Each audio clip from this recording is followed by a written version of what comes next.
Hello, everyone. Welcome to GDQ Hotfix's first AAPI Heritage Month showcase. I'm so excited to get all of these AAPI runners and have just like a fun little time, have a fun little showcase for everyone here. I'm so excited. This has been a long time in the work. There's been so much put into this, and I'm happy that everyone can finally watch and we can have some banger runs. We're going to be starting today with Gabby Blackheart Wings, my favorite, playing some Stardew Valley. If you would like to introduce yourself. Yeah. Thank you, Limey. Hi, everybody. I'm Blackheart Wings. Everybody also calls me Gabby. I'm mostly known as Gabby. I myself am half Desi. My father's Pakistani, so you know, Pakistan is Asia, and that's why I'm so excited to like be able to participate in this event today. I also have a friend with me, Nia. Hello, my name's Nia, or okay, Nia. I am so excited to be doing comms for Gabby today. We're gonna have such a fun time. Oh, you're gonna smash it. It's gonna be great. You're gonna do so great. So, just a bit of forewarning for everybody. I am running this Marriage Percent run on version 1.6. So this is the latest version of Stardew Valley. I thought it would be fun to show this off for you all. It's not the fastest version. That would go to version 1.4, but I thought that this would be cool. So, you know, if you're unfamiliar with Stardew Valley, you may see some new things. Like, for example, we've got the Meadowlands farm here that we will not be using. We're going to be using the forest farm. But yeah, if you're avoiding Stardew Valley spoilers, this is not the stream for you, but you should stick around anyway because you don't see a whole lot of them. It's going to be fun. You should also stick around because there's an entire schedule. I don't know what the schedule command is for this, but I assume it's just exclamation API. Yeah, I just got confirmation. It's exclamation API. Everyone should stick around anyways. It's going to be a great time all day today and also tomorrow. Very true. I do have music on, I promise. You can all vibe together. I definitely have music on. It's just not on the menu screen right now. But anyways, before I go in, I have 3 starting cabins with a separate cabin layout and no random seed. I'm also not using legacy randomization, which is something that Concerned very kindly left in for us speedrunners, because the new version of 1.6 absolutely messed with RNG. But we don't need to use this, so we are good to go. All of that being said, I am also selecting the cat. I am running on Forest Farm. We are skipping the intro, and I think we have everything all set. I think we do.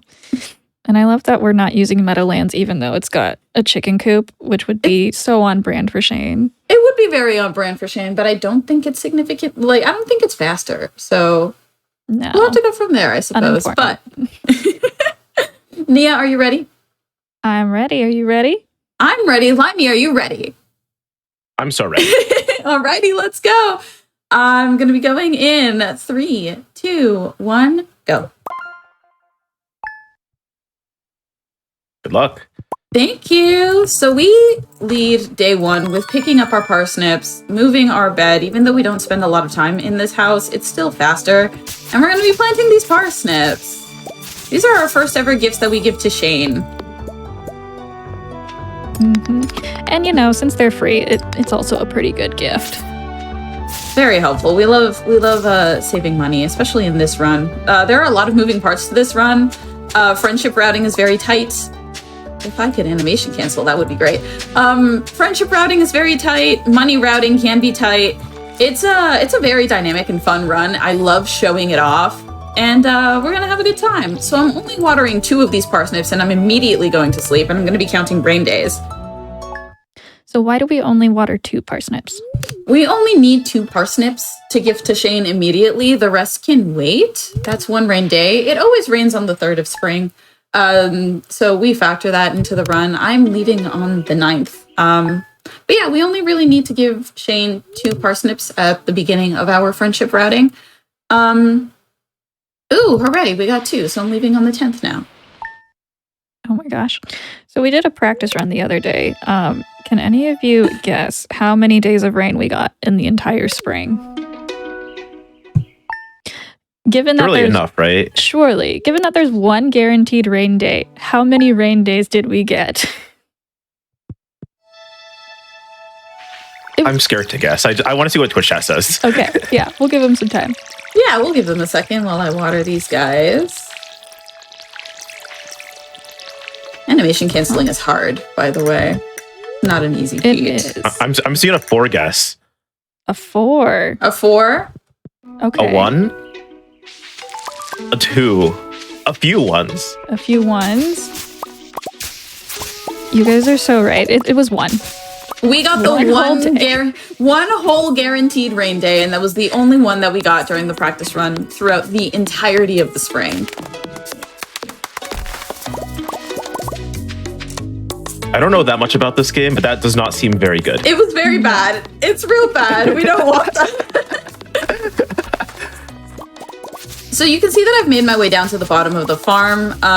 This cabin here is where I'm going to be living for most of the rest of this run. Because it's closer to this area over here, which is where Shane lives. How did I got a silver parsnip? That's really good luck, actually. What? Oh yeah, out of That's 2? awesome. Yeah. That's amazing. The game's just saying sorry. No, I think this was my first pull too, so that's kind of bonkers. This is at level 0 farming. So anyways, I make sure I gift Shane and I talk to him. Talking to him is super important. And then I leave. I'm going to go to sleep. Oh goodness. And so we're really excited about the silver quality parsnip because that's just going to help our friendship points accumulate a lot faster. So if we give gold quality gifts, that's about a 25% increase in friendship points. I'm not sure what silver is, but less than that. Somewhere between 0 and 25.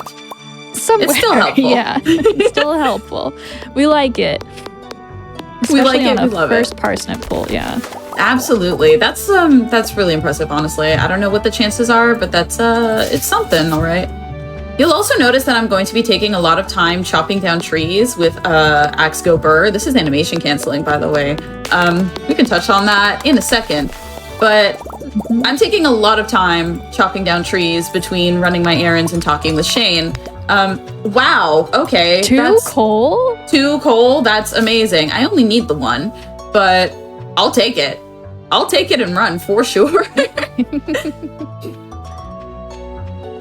Because wood is a super important part of this run in particular. We need a total of 850 wood over the course of the run. 50 for a chest, 50 for building a scarecrow, 450 for upgrading the house, and another 300 for repairing a bridge that leads to the Old Mariner, which gives us the engagement item of the game. It's a lot of wood. It's a lot of wood, and you know, it's kind of important that we get everything that we need. Mm-hmm. And each tree drops about, 10, 15 pieces Somewhere. of wood? Yeah. Yeah. So if we, even if we low roll, that's like 80 trees, 85 trees, if we do math right. That sounds right. It's Yeah. a good amount of trees. A lot of energy. A lot of energy as well, yeah. That's good that we got that extra rain day, so I know that the rest of the parsnips are ready for harvesting, so I can pick those up early. What do we want? I think I'm going to construct this chest now, actually. Amazing. I'm going to put these things away. We're doing some early inventory management, just so I have a little bit of wiggle room and space. While I prepare to talk to Shane again, I'm picking up the salmon berry as like an extra little buffer gift. In Stardew Valley, you are only allowed to gift people twice a week, as opposed to like other games. Other farming sims may have different gifting rules. That is the rule for Stardew Valley. You can only gift an NPC a gift twice a week. If you do give them a gift twice a week, you get a little extra bonus friendship at the end of a week, so that we factor that into our friendship routing as well. I'm gonna clear this area out, actually. I need to be able to run through this. Let me through. There are a couple instances where you can gift 3 times a week. But that is only if you're gifting someone who has a birthday at least on the third day of the week or after. So that's a nice little strat to use. Unfortunately, does not quite work for a handful of marriage candidates. Only a handful, though. Sorry about that. My roommate's dog was hanging out in here, and she wanted to be released. So no worries. You were just stunned by Shane's beauty. It's okay. Exactly. I love just watching like Stardew Valley runs because I've like played the game like a little bit, but like just you're juggling so much different stuff at the same time, and you have to have like so much like knowledge and information in your brain. It's like so cool to just like watch it like all unfold and just marrying Shane like at the end of the game. It's so cool. So fun fact for everybody, skipping the adopt a cat cutscene or adopt a pet cutscene, completely it allows you overhauled in 1.6. Completely overhauled in 1.6. Thank you, Nia. I love and appreciate you. So completely overhauled in 1.6. It's now faster to adopt the cat, actually. And so, okay, it is the 20th, which means that it's Shane's birthday. This is a big deal. This is a big day. Super important day. I'm going to be chopping down trees and grabbing some forageable items over here on the side. This is why we picked the forest farm. Oh yeah, the forest farm is amazing for forage, and it looks like we got pretty good forage on this run. It's looking pretty good. Yeah. It's also not raining, which we want. If it's raining on the 20th, it slightly changes our schedule around a little bit. Mm-hmm. In that, and then we have to go find Shane elsewhere, yeah, we have to, or he doesn't come We out. have to find him earlier. We have to find him earlier because he goes to work early if it's raining on a Saturday. Whereas, like, usually he will leave his house around noon-ish, and we'll run into him at around noon 30 or so. But this is our faster route because we don't have to go out of our way to run into him at Joja Mart after we've purchased his birthday gift for him, which is beer. You know, honestly, Somehow that's that a doesn't really surprise good me. gift. Yeah. It's a good housewarming, it's a good birthday gift, it's a good Christmas gift, you know. Would not be mad. Beer is one of Shane's favorite gifts, and gifts in Stardew Valley have a different ranking to them. I'm running around right now looking for some daffodils because, well, I can't make the seed packets because I did not get foraging level 1, I think, until just now. You did? Actually, I did! No, Yeah. you're so right. You got it when you were foraging the left side of the farm. But I can't craft the seed packets because I gotta go to sleep. But it's okay, because we have so many morals and leeks, and they sell for a good amount of money. I'm gonna do trash struts. Love it. My favorite strat. They're the Doesn't matter best. the run. Mine's run trash strats. So what I'm aiming for here is about, I'm just short. I'm gonna go. I want about 1,600 gold so I can purchase 4 beers. Exactly 4 beers is what we need. And I am just a wee bit short, but I did not go over here. Haha, there we go. The bus stop is another area where we can forage items, and so I'm going to be picking these things up. And I have a little bit extra, which is helpful for later. I'll probably sell one of these, and I have a little... You know what? I have a little bit of wiggle room. I'm just going to chop these trees down right now. I have time. We have time to spare because the saloon doesn't open until noon. We've established this. I can't purchase any beer for Shane until noon, so the order of operations can be a little bit fast and loose, so to speak. Are you telling me that there's no day drinking in this speedrun? There's no morning drinking in this speedrun. You can drink during the day, just in the afternoon. Exactly. Good distinction. If you have kegs of your own, that's a different question. It is a very different story.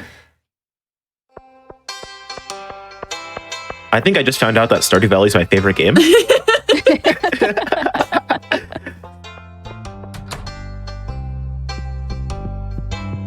All right, let's see. I can sell.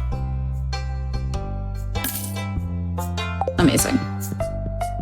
We're good to go. I've got some extra wood. So far, so good. So now I still need to wait for the saloon to open. I've got about an hour, so I'm going to pickaxe go burr right outside of this door here. Have we actually talked about what animation canceling is? I feel like this is a good chance to. Now is a good time. If you want to do that, Nia, whilst I burr my way through while this. you keep exhausting yourself. Yeah, so animation canceling is a fun little trick in Stardew that essentially does what it says, cancels the animation of the action you're doing. So normally, if you're playing a vanilla game of Stardew, your animations take quite a bit of time. And what animation canceling does is you there's a certain key combination. I think it's like 4 different keys, right? It's 3. It's R, right 3. shift, and delete. There we go. And so that will cut off a lot of time, especially in the situation where we want to chop down a lot of trees. It's going to decrease that time drastically. And what Gabby was doing to exhaust themselves right there was it's a strat where once you tire out, you get sent to bed. So Gabby doesn't have to run all the way home right now. They could just pickaxe like one more time, a couple more times, and pass out. To gift this man first. There you go. That's actually a new dialogue run. He hasn't, like, the Concerned Ape that added a whole bunch of new dialogue to version 1.6. And so he adds in like, hey, this is actually really nice for a birthday gift. Thank you for that, which is very sweet. Shout outs to Shane. All right, so I'm sleeping until the 23rd now. Yeah, so because it's a 3-key combination, most people don't use all 3 keys. They rebind those to 1 key. But Gabby's so super special and still does all 3 keys, which is amazing. And it's weird. Really, it's okay. You can say that it's weird. We're just in awe of how much you committed. I'm just really used to it, honestly. Freakish animation canceling, I like to say. So I have a mouse with keys on the side. So I press down on those 2 side mouse keys and then use spacebar to execute the animation cancel. I could just eliminate the 2 side keys for the mouse and continue doing what I'm doing, but I'm just so used to it that I haven't changed my code. It's fine. It's okay. Muscle memory. If you change it now, it could ruin the rest of your runs. Exactly. So we don't want to do that. I have to grab the beer. I don't know why I put it away. Silly me.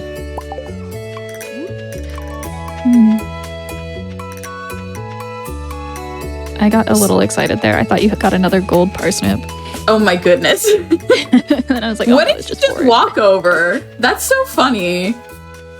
I don't know if you noticed when I walked out, he had like a little rumbling animation over his head. Oh. The villagers do that when they walk over debris. I'm so curious what it was he walked over. I feel like I've seen them take out forage. Interesting. Which is so sad. Yeah. All right, I'm gonna grab these 2, and I think everything else should be fine. So I'm gonna do this. I'm gonna sleep. I'm preparing for the summer. We're rapidly approaching like the first big hurdle for especially newbies when they're learning marriage percent. The friendship routing at the beginning of this run is super tight. If you noticed earlier, I checked my heart levels with Shane and they were at 0. But right now, if we look, he's at 3. That birthday gift gives you bonus friendship points in a very small amount of time. It's very OP, which is why we go out of our way to make sure that he gets a gift that he absolutely loves on his birthday. It is also, you'll notice, a festival day. It is today's the flower dance. And in order to dance with somebody at the flower dance, you need to have a minimum of 4 hearts with them. which is why I'm here at 7 o'clock in the morning. This area locks out at 6:10 because this is where that festival takes place. But because I snuck in just under the wire, I'm able to stand in front of Shane's door, give him a gift, and talk to him. And now, we're at 4 hearts. Hooray! 4 hearts. Yeah, something that's normally difficult to do if you're just playing casually. But if you use the right strats, you can definitely dance with Shane or Haley pretty easily, I would say, at the first flower dance instead of standing on the side looking all lonesome. We get to have a little fun. All right, I'm gonna make my way up here. I'm gonna grab the rest of these parsnips.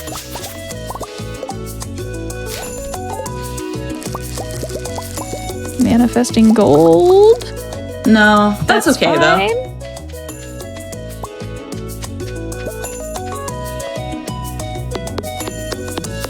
And so the festival doesn't start until 9, so I'm gonna take this time and like clear out some more trees, get some more of that wood. Because we're coming up on the end of spring, I want to have somewhere between 350 and 450 wood. So we're making good progress on that there. I think that should be plenty actually, yeah. So now we're gonna go and dance with Shane at the flower festival. See, this tree was not there before. That is new, and it throws me for a loop every time. Yeah. I feel like that's where we spawned in originally. I think so. It's very odd.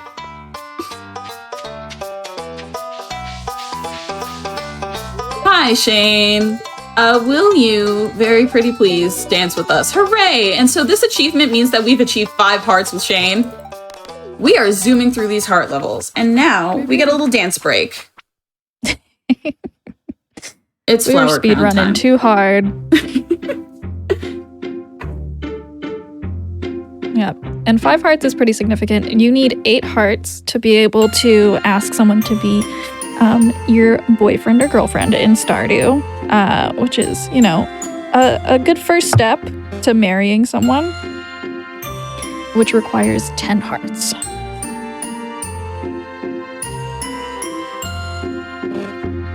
Hooray!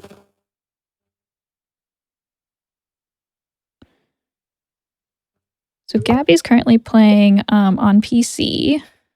Let me see. Any other questions? That's the end of flower crown time. Thank you all for indulging me. Now we're It's a sleeping great song. for the summer. It is a great song. The soundtrack for Stardew Valley is honestly unparalleled. It really is. And there are a lot of us who sometimes maybe don't play with music all the time. But I love like watching marathons because they generally do play with music, and I get to just relearn why the music is so good and enjoy it. It never really gets old. It's honestly fantastic, and I love it so much. All right, so we have made it to summer. We've made it through the first major hurdle, which is getting to that initial 5 hearts. I need to count. So, yeah. This is 9, 10. 9. I mean, you can explain what we're doing in the summer. 9, 10, 11, 12. So Gabby is hoeing up some spots right here so that we can plant peppers. Peppers are one of Shane's favorite gifts.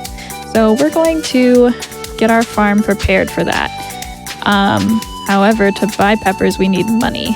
So we're going to go find some money before we can go buy our peppers. I think we have a few forage in the chest there. But Pierre's does not open until 9 a.m. So before that, we're going to do our usual, go gift Shane as soon as he's exiting Marnie's to go to work, and then head back to our farm to keep prepping it.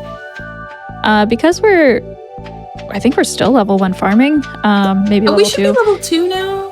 Okay, yeah, because we're kind of a low level farming, we can't really craft sprinklers. So all of these have to be hand watered.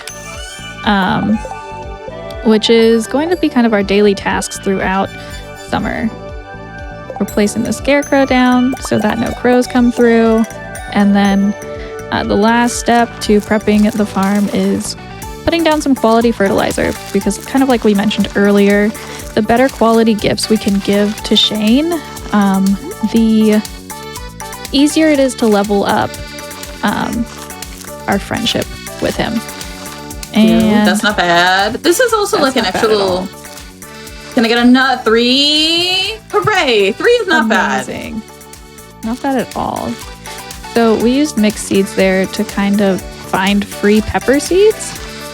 And you can kind of, well, it takes a little bit of time, but you can learn how to distinguish between the types of seeds that you plant down. And the pepper ones are a little bit of an orangey tri-seed image. They're kind of cute. Yeah. Not gonna lie, I didn't even realize there was a difference. So. There's a big difference. You with the pepper seeds, you can usually tell because there are 3 of them. It's like a little try situation, like Mia mentioned earlier. Okay. It might be a little tight. We might be a little tight with money, but that's okay because, well, we'll figure it out. Yeah, we get to I use want our a minimum of 30 problem-solving brain. seeds. I want a minimum of 30, but 35 would be very comfy.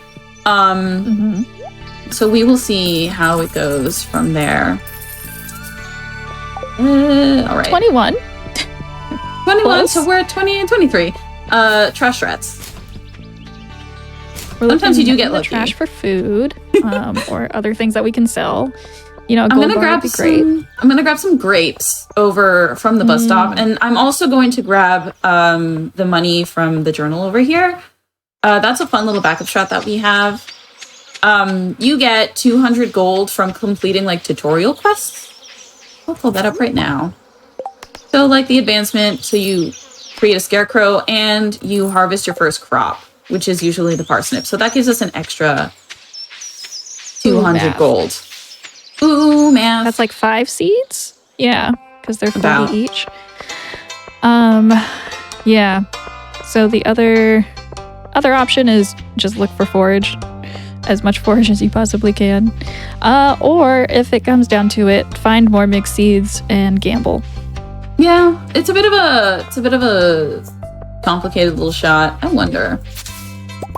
Wait, we can day drink and gamble in this run? Oh yeah. There's so much gamba in this game, actually. I love this game. I should finish it. 28. 31. Okay. That's not bad. I feel like that is doable. Okay.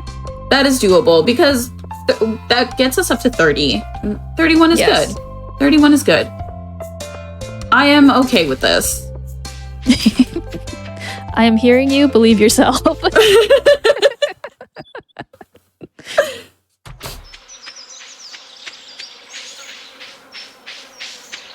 I'm also peeking around to see if I can get any other forageable item. Okay, this works. Not bad. Not bad. All right. Well, It does. we're gonna go with 31. Okay. No, that's good. That's a good start. I mean, you had a lot of mixed seeds, and even if you potentially wanted to take the time, oh my gosh, I felt myself get excited because I was like, it's all pepper. No, you're planting the pepper seeds. Mia, sweetie. You're doing great. You're doing amazing. Fun fact for you, like the different fibers that we have here, you can tell what you're going to get from the fibers depending on their shape. So like these ones with the little pink in the middle, they always drop mixed seeds. They Wait, always I drop didn't know mixed that. seeds. Yeah! I'm learning so much about a game I played like a few hours of. All right, so we've got amazing. 32. 32 isn't bad. I think I'm going to try and get 33. Oop. We don't want that equipped. Okay, well, 32 is still fine. We're going to do that. And now you get to watch me water in circles. Here I am, siphoning all the fiber, looking for mixed seeds. And it's specifically the pink ones. Now you know! Now I know. Amazing. Okay. So I have a little schedule over here on the side that will get me the maximum number of harvests out of these seeds. And this is where we hope for rain days like nobody's business, because a rain day means that I don't have to go out and water. If anybody's got like any rain emotes or watering emotes, if you're here, you probably follow at least a couple of Stardew Valley speedrunners. They've all got something. If you don't follow any Stardew Valley runners or streamers, you absolutely You should. We're pretty cool. And I'm not biased at all. You could follow. Twitch.tv/blackheartwings. They're super cool. They're actually on GDQ right now. No way. Do you know what like event? I think they're having this pretty cool AAPI Heritage celebration event, and it's the first one. That sounds so cool. That sounds so hype. I wonder if there's like a command, like maybe like exclamation AAPI in the chat. Oh my gosh. And also just like mentioning, because like there's a possibility that like, like gift subs, regular subs, bits, cheered, all of that goes to support Games Done Quick Hotfix. And they're live almost every day. And if you show some support, it might help them be live more often. Who knows? Can we show some love to the Hotfix speedrunner? Can we show some love, pretty please, to the Hotfix showrunners? Because I'm so glad that they're back. I missed Hotfix so much. And it's so good to see everybody back. So, if you have the ability to, you should support your local Hotfix speedrunner. And because you're here, all of the Hotfix speedrunners are local. Yeah, support all of them. Support all of the Hotfix showrunners, please. They're amazing and they do great work. I'm still watering in circles. This is a-okay. Off we go.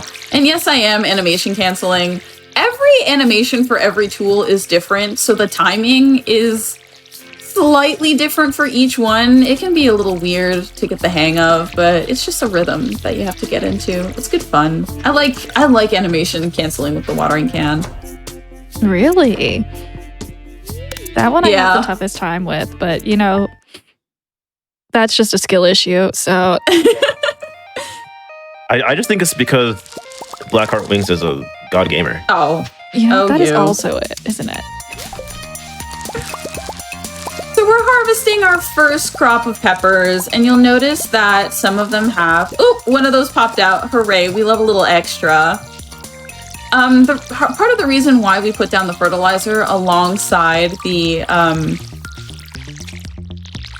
quality upgrade is that occasionally the peppers will spawn a little extra one. So that's really good for numbers and for the money routing and everything. And then if you can get quality peppers, so we already have 3 gold, 3 silver. We're kind of cooking on a first harvest. Not bad at all. Oh, okay. So this is new.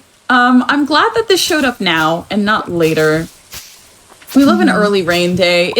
There is green rain. I am making sure that all of this is actually getting watered, and I'm going to sleep because I got trolled on once, and now I don't trust this game. I'm seeing a couple of chat questions asking specifically about like animation canceling with the watering can. Sure. Like what specifically? How do? Yeah, just how do. It's kind of a timing thing. Usually, if I use sound cues and visual cues. So like when I hear the water go off, that's usually a good call. Today's the 8th, so I'm going to be gifting today. We're going to run down and say hi to Shane really fast. Oh, amazing. All of these trees have grown. Gorgeous. I love having like these extra, I'm going to get rid of these because we don't need them. I love planting extra trees down here because like I can just chop them down while I wait for Shane to come out. But yeah, so everybody's different as far as like how they manage their timing for animation canceling. I use a combination of the audio cue and the visual cue of like the actual action, but it's something that takes a lot of practice. And I'm not going to lie, sometimes I animation cancel too fast. Oh gosh, that's a trap all of us have to fall into, really. I really like animation canceling with the wood axe. That one's fun. That's what I started with. And so Most I would people just start, I think. It's comfy and it's good to like get and your it's pretty practice like swings in. accessible. Like you don't have to run to the mines to go start animation canceling practice. You can just be on a farm and practice clearing it out. Axe go burr. Mm-hmm. But yeah, it's a combination of like the visual cue. We actually have a mod on Nexus Mods that's like the practice. It's like an animation canceling practice mod that gives you a visual of the frames. So like that way you know when the action will be executed. I'm gonna chop this tree down. Like when you're canceling, like it'll help you get your timing right for the canceling, especially because it varies from, tool to tool. So if you're interested in practicing speedrunning, you can totally check out that mod on Nexus Mods. I'm pretty sure it's called Animation Canceling Practice Mod. And if it's something that you're That would interested be a in, smart name. yeah. All right, we're just watering today. Yeah, and I know we mentioned it is 3 different keys. You can rebind those to just one key, so you don't have to contort your hand in weird ways. So you don't have to buy a special mouse and have side buttons. I think one Yeah, of but you scare me. I think one of the tutorials I was watching was like, bind it to your left mouse button key. And I was like, but that's what I use for backspace or backwards. I don't want to do that. But then someone was like, oh, well, I use space or I use X. And I'm like, okay. I feel like spacebar is the comfiest, at least for me, because your thumb just kind of rests there anyway, and we don't use it for anything else. Mm-hmm. So that's what I do. Another reason why I'm really comfortable with using like my mouse buttons is because I have one of my lower mouse buttons bound to delete. So I can, instead of hitting spacebar to delete, I just use that specific button instead. So it would really mess with a lot of my regular speedrunning flow. Mm-hmm. So I'm just so used to it now.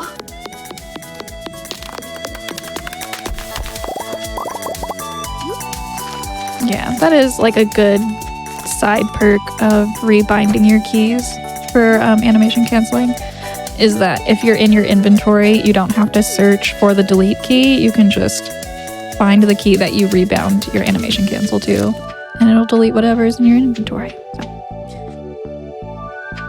I think I can put this hoe away. I'm gonna do that. We're gonna do a little bit of inventory management here. That should be good. All right. If you see me leaning over and squint, oh, amazing. Except it's not really that amazing because I need to harvest today and it's not that much of a time save. We really love it when it rains during the summer because it means that I don't have to go out and water in circles a whole bunch. One of the only days we don't want that to happen is when it's a harvest day because I still have to leave anyways. Time save is time save. I can't really complain. That's true. So another good thing about the summer is that there are 2 like hard-coded thunderstorm days. One of them is the 13th. So I already know that it's going to be raining and I'm just ready to go to sleep. And I still get excited by coded in rain days. You're so allowed to, though. Yeah. I also got excited. Don't worry. So some of the nuances here also include we never gift on weekends because Shane leaves super early, or super late rather, on weekends. So we don't want to do that. We want to leave. We want to be able to gift him ideally on a day where we are harvesting or watering. So we also don't gift on rain days. We would like adjust accordingly, basically. So I have some scripted rain days or like ideal rain day gifting days, so to speak. We have scripted rain days and ideal gifting days. Ideally, they do not overlap. However, RNG is going to RNG, which means that sometimes it will rain on a day that I am meant to gift. And we work around it, basically. But because it's sunny today and I am already watering all of these crops, I will be gifting Shane. I'm going to chop. That's not what I meant to do. Okay, that's fine. It's okay. Dead logs need water too. It's true. It's just me watering my IRL plants that are definitely long gone. But maybe, just maybe. So I have a printed out spreadsheet just hanging out by my screen right now. So if you see me leaning over or anything, I'm reading the spreadsheet that I have printed. Because I have printed notes. I'm old school like that, I suppose. I also only have one monitor, so we make do. Honestly, the tactile speedrun notes, such a vibe. True. I enjoy them. I used to handwrite my notes when I first started. I would handwrite my notes. Yeah. How many drafts would you go through? 2 or 3. Okay. Which isn't so bad. But then I found the guide, this guide that I'm using, which is Mr. Pop 1's guide. He is the second place time holder for Shane Marriage Percent Run. If you're interested in running Marriage Percent, by the way, the guide that I am using is Mr. Pop's guide. It is posted to speedrun.com. This will give you a competitive time. If you run this on 1.4 or 1.5, you can get like top 5 on the leaderboard. It's absolutely possible. I use this guide and my current time is top 10. So Gorgeous. Like if that's something that you're interested in, if you want to like have a competitive time, that's something that you can do. But like it's also very good for beginners if you want to like get a feel for it. Oh, I'm late. I got all caught up in the euphoria of chopping down trees that I forgot that I have to gift Shane things. It's okay. He couldn't have gotten far. Oh boy. I think Surely. handwriting notes is like such a universal like speedrunner experience. Oh. Oh gosh. No, not another screen. Come back. Shane. Here we go. Hi. How did you know that this was your favorite? I just had a hunch. Don't worry about it. I'm gonna pick this up too while I'm at it. Every little bit of gold. If someone like every few days gave me my favorite thing, like just consistently, I like wouldn't ask questions. You know what I mean? Shane asks so many questions. There's one dialogue where he's like, what do you want from me? Do you want money? I'm not going to give you any money or something like that. He's very suspicious, which I don't blame So him. valid. Like a new person moves into town and is immediately like plying you with gifts. That's a little sus. Yeah, it's pretty sus, to be fair. I can't blame him for being suspicious. There was one question in chat. Why does playing as a girl give you more money than playing as a boy? For some reason. So I think the boy gets cookies from their dad yes. or their mom. I think it's from I can't remember. This Yeah. is dangerous territory right now, actually. Yeah, risky business. Risky business. It's the 17th. I'm just watering today. Okay. I just needed the extra wood. I'm a little worried, so I went out of my way to do that. It's okay. But yeah, so the only thing that your chosen gender affects in the game is the gifts that you get from your parents. Oh, it seems that I am short. Oh, Some peppers. That's okay. we got a we'll few get extras. We'll get them in the next cycle. It's okay. So the only thing that your chosen gender affects is the gifts that you get from your parents in the mail. So if you play as a girl, you get 2 batches of 500 gold once you hit a threshold of earned money from your parents. If you play as a boy, you get 1 batch of 500 gold and then cookies from your mom or your dad. I'm gonna sleep. Oh, it's raining on the 19th. Amazing. So that means I get to sleep on the 20th instead. And I'm gonna leave on the 21st. Or I'm not gonna leave on the 21st and I'm just gonna keep sleeping. Okay. We found the rain. We found the rain. It is a harvest save. Hello, time save. So I'm going to pick these up. We love time save, and it's like such a satisfying time save to get. I'm going to pick these up, and I'm going to go back to sleep. You know, sometimes it's like that. We wake up, we see it's raining, and it's like, nah, back to bed. Okay. So this is another new addition in 1.6. This is an unskippable cutscene, so I've just lost a whole bunch of time. But it's fine. Mystery boxes can now be found around the valley. It's very cool. You should play Stardew Valley if you haven't already and get to know what those mystery boxes are. It's good fun. Mm-hmm. Good fun. So because Another it rains, source of gambling. There you go. Yeah, it's more Gamba.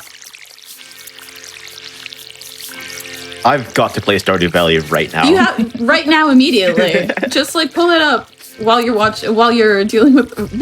hosting the rest of the event. It'll be great. Multitasking. Yeah, I'm gonna get so good at animation canceling while the next run is on. I'm gonna run up this way and I'm gonna chop some trees down here. Because I do want to make sure that I have enough. It's a balancing act.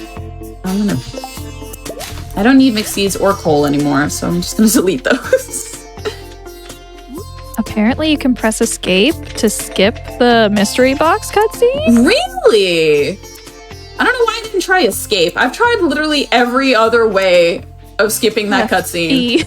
Yep. Just spam F and click E. bottom right. Yep. Time save for the next run? Exactly. It is still a little bit of a time loss because you have to watch the beginning of the cutscene anyway, but you know.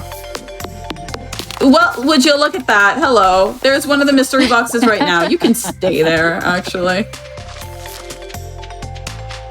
You know, we haven't gotten any houseplants from any of the trees, which I think is odd. We haven't gotten anything from any of the trees. Anything. So another fun thing that was added in 1.6 is that like random things will drop from trees and like stones and stuff like that. You can get a lot of fun stuff. A lot of clothing, a lot of furniture. Yeah. It's really cool, but you know, we haven't seen any of that. Usually, like my first couple of practice runs, I got a few houseplants, and so I just kind of put them in my house. But I haven't gotten any of those since, which is a little sad. I like showing that off. So let me check this really fast, actually. Okay, yeah. So I'm going to be gifting Shane today again. Because we missed that one rain day because we missed that one gifting day because it was raining. So we're going to multitask a little bit. This is some on-the-fly rerouting, if you will. There's another mystery box. There are so many. Gosh. They're literally everywhere. I love when you do like these event runs and something just like goes a little wrong and you're like, well, now I have to like do routing on the fly. Okay. and then like everything changes, but like everything like still works out. It's so impressive. It's I mean, it's not for the... I wouldn't say that Stardew speedrunning is not for the faint of heart because it's good fun, but you need to... It's very flexible as far as routing goes, and you need to be able to think on your feet. Mm-hmm. And it's just like... There's a request in chat also saying streamer open a mystery box in all caps. Okay, I can do that at the end if you wanna. Yeah. I'll pick one up. There we go, I'll pick one up. And I'll show it off. Gamba, yes! Oh, I really want it to be more mystery boxes. That would be so funny. Because that is a possibility. Okay, 25th, we're harvesting today. We are almost through the summertime. And once we get through summer, that's the second big hurdle that we have to go through is just all of this watering and planting in the summer. And then the third one is once again hoping for rain days and hoping that all of the timing lines up to actually get married. This run is very dependent on weather, which is interesting and fun. Yeah. It will teach you that Stardew RNG does not pull any punches. Exactly. And it's not just Shane marriage run, it's all marriage runs. Because of the fact that you need to go see the mariner on the beach when Rain it's on raining. the 27th? No. Dang. Oh, okay. sad. That's fine. That's okay. But yeah, we have to see the old mariner on the beach. Please continue, Nia. Yeah, you need to see the mariner on the beach so that you can buy a pendant so that you can propose. When you're marrying an NPC, you don't use a ring. You use a cute little mermaid necklace that you buy from a strange man on the beach. Who only appears while it's raining. It's kind of suspicious, honestly. But you know, go off. Definitely a ghost, but it's fine.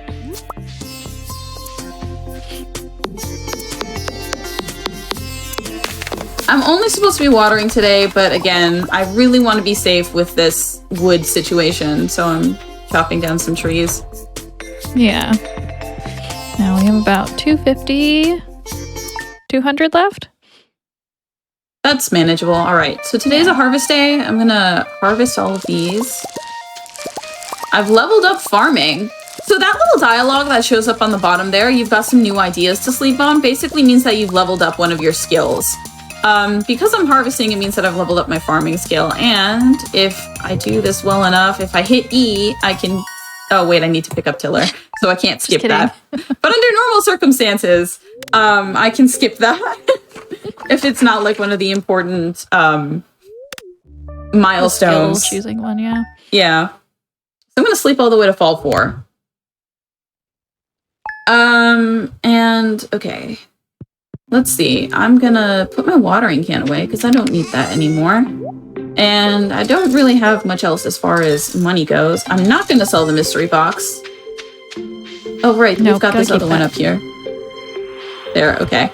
I think I'm gonna get rid of the sap because I do need 2 extra spaces. Also, as I make my way up here, a little flash warning. I haven't found that setting yet where you can like diminish the offset colors. So I'm gonna be checking my mail really quickly.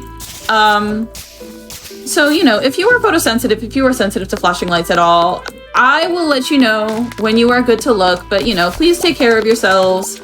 Don't trigger any seizures if that's something that happens to you. Please be safe. Please be well, folks. I'm gonna be checking the mail now. So this is your warning. This is your warning. Please look away. Yep. And we're looking in the mail for ifs. All right. You are good to go. We are safe now. There's another mystery box. Oh my gosh, wait. No, put it on. Put it on. I see it. A studded vest. Oh my goodness. It's beautiful. That's fire right here. Oh, I don't have the... Oh okay. gosh. Well, I guess I'm just gonna like throw my shirt over that way.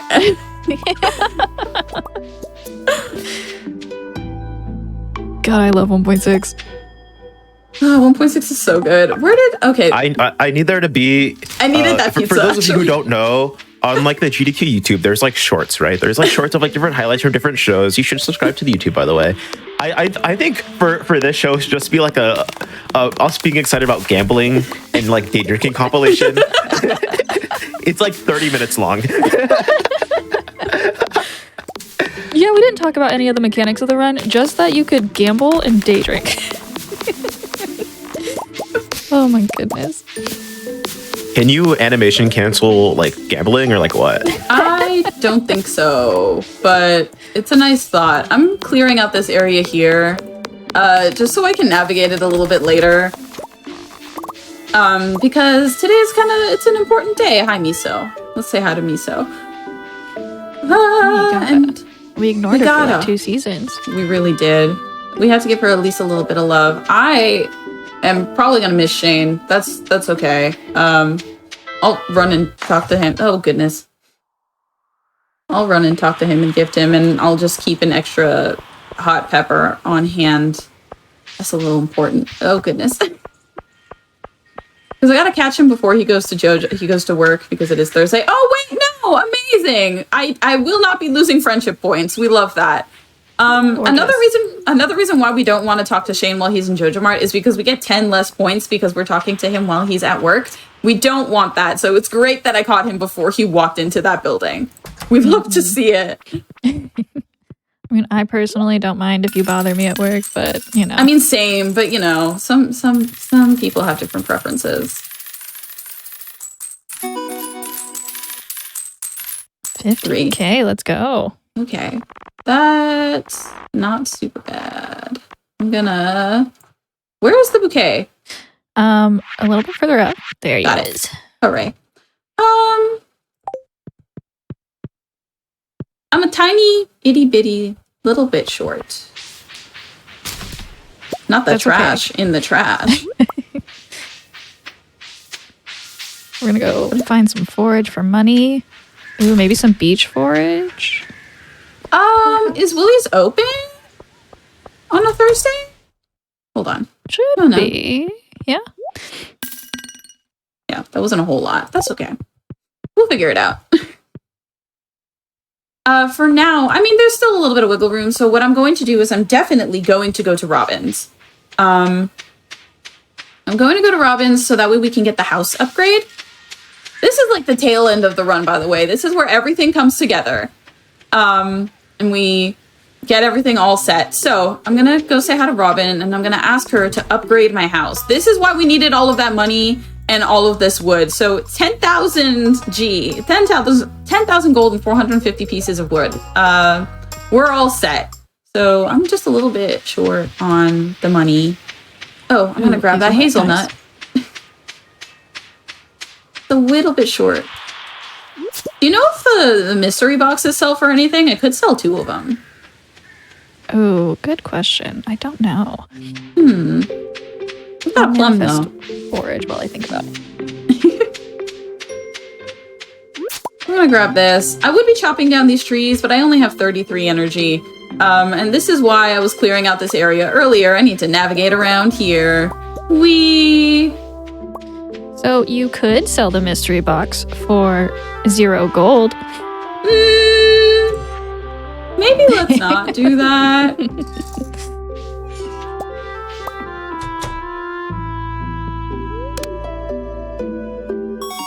All right. For an undetermined amount of subscribers, we will open the mystery box.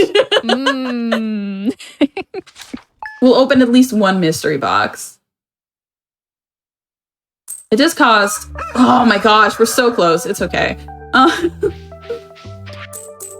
no, I think we're totally good. Hold on.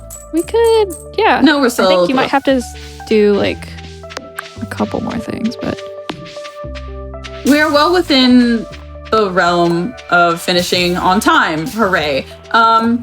Actually, does the moss sell for anything? I cannot remember. The moss does sell. It's probably like 5, yeah. 5 per? That's okay. But you have 20, so that's good. That's good. Find a couple more. Oh, and the mushrooms. Oh, you're golden. Oh, true. The mushrooms are right there. I'll just pop those. I'm going to get rid of these. And I'm going to pop these. Oh my gosh. All the mushrooms. Oh my gosh. You got a silver. We love quality mushrooms. Hooray. We're good to go. This is amazing. I'm going to gift Shane another. I'm waiting for him to come on out. Hello, sir. Please. No, we're not going to eat the hot pepper. Oh. Amazing. Okay, I'm going to run up. To us all.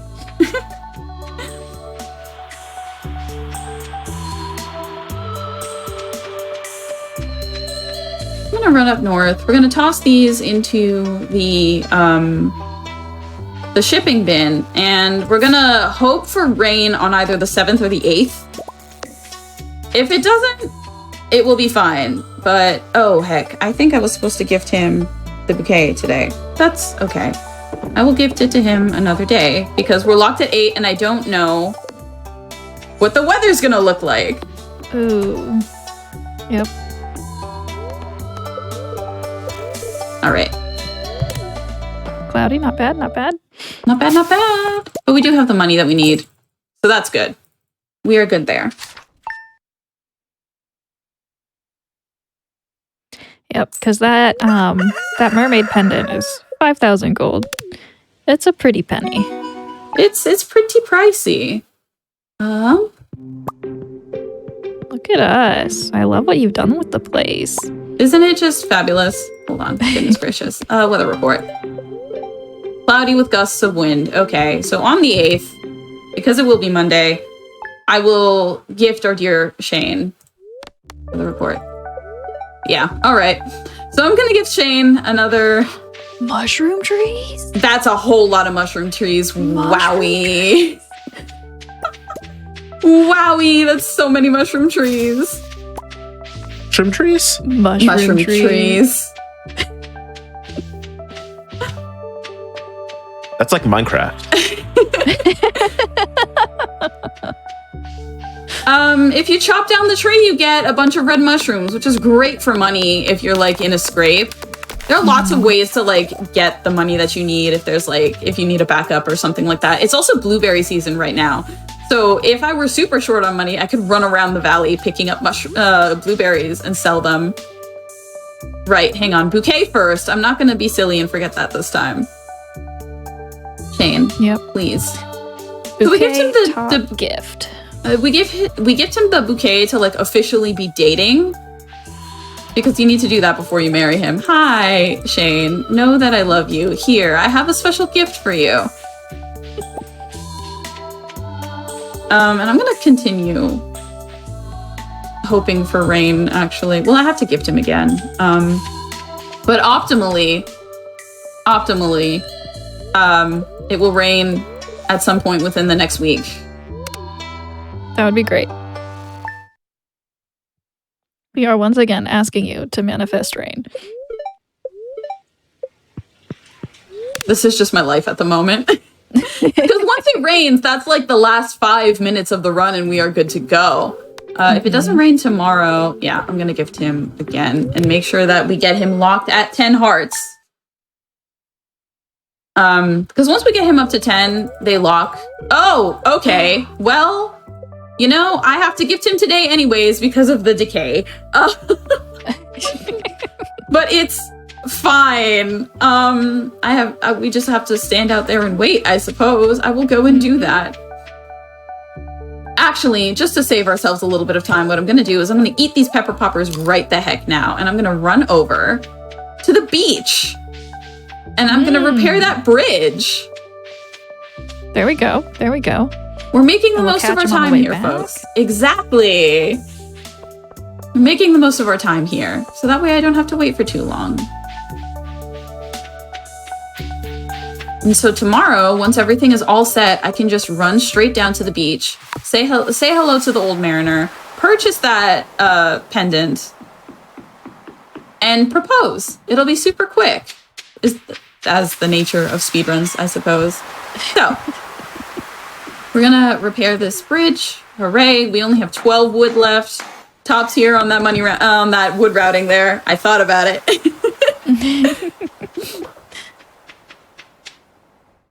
And I'm gonna grab this hot pepper.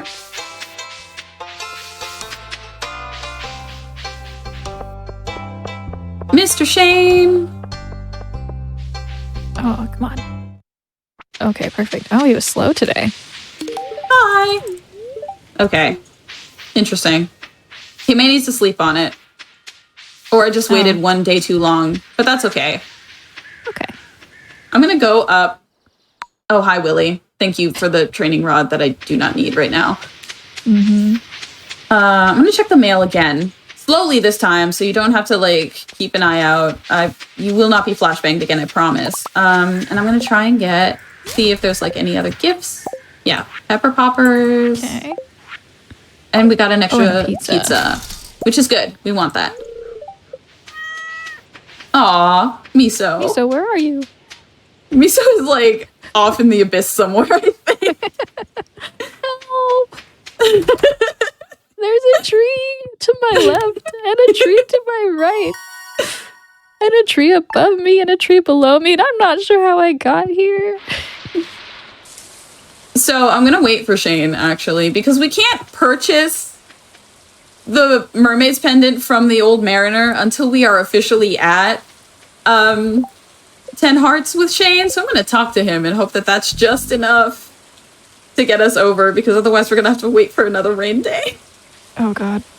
The decay, we should talk about the friendship decay, because that's what got us here in the first place. Actually, you know what? No, we can't, because I was going to say we could open up a mystery box in the meantime, but that doesn't open until 9, so... Yeah.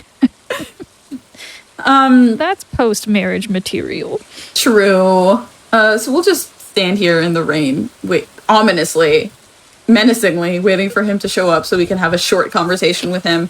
But so every day that you don't talk to any of the NPCs, you get friendship decay, which means that they have like -2 friendship points per day that you don't speak to them. It's really hard to calculate for that on the fly. There we go. Amazing. So we got achievement best friends. I knew it was just going to have to be one talk and that was it. I'm going to pop these pepper poppers again, actually. The reason we keep those around is because they give us a speed boost because they're spicy. Yeah, and you gotta get to the bathroom really quick. Exactly. But thankfully things like that can be amended because when you talk to them, it gives you 5 friendship points.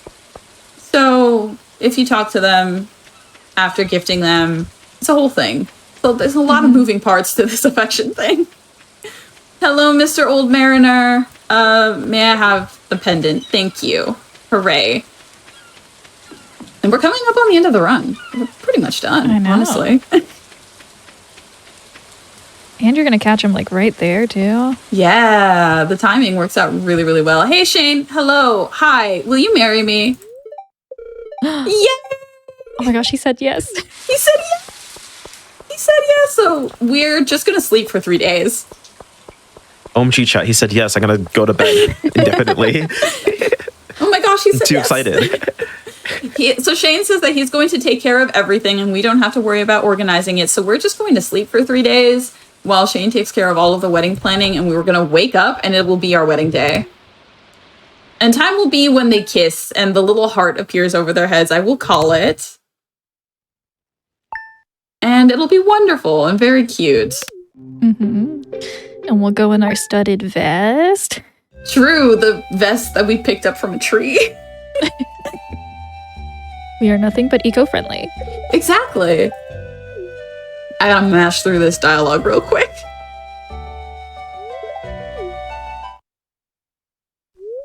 Kiss. And Kiss. Kiss. Yes. time! They smooched. GG's. Congratulations. What a great run. Hooray! It's so good. I love this run so much. I love speedrunning Stardew Valley so much. It's such a great speedrun community to hang out in and be in. Hi, Shane. I think we should be able to get the kiss, actually. No! Oh. The decay was too bad. Rejected. Sadness. Shane, please. I'm gonna He just make had a my way rough over. night. He did have a rough night. That's okay. What I was talking about with the decay is apparently, like, because it's -2, if you're not at 10 hearts with him, because we're not at 10 hearts with him right now, he won't kiss you after you get married. Because we didn't talk to him for 3 days straight. I don't blame him. But I'm gonna make my way over to the blacksmith so we can crack open these mystery boxes. Beautiful. And in the meantime, we can do outros if you want. What was my final time, by the way? It's looking like it was a 103.29. Not bad. Not bad at all. Well underneath the estimate. We love that. But yeah, Limey, thank you so much for having me open this awesome event. I'm so No excited problem. about it. Thank you for having me on. Nia, thank you so much for keeping me company. Oh my gosh, Gabby, I love being here with you. Thank you for asking me. Of course. I'm very excited for your run later.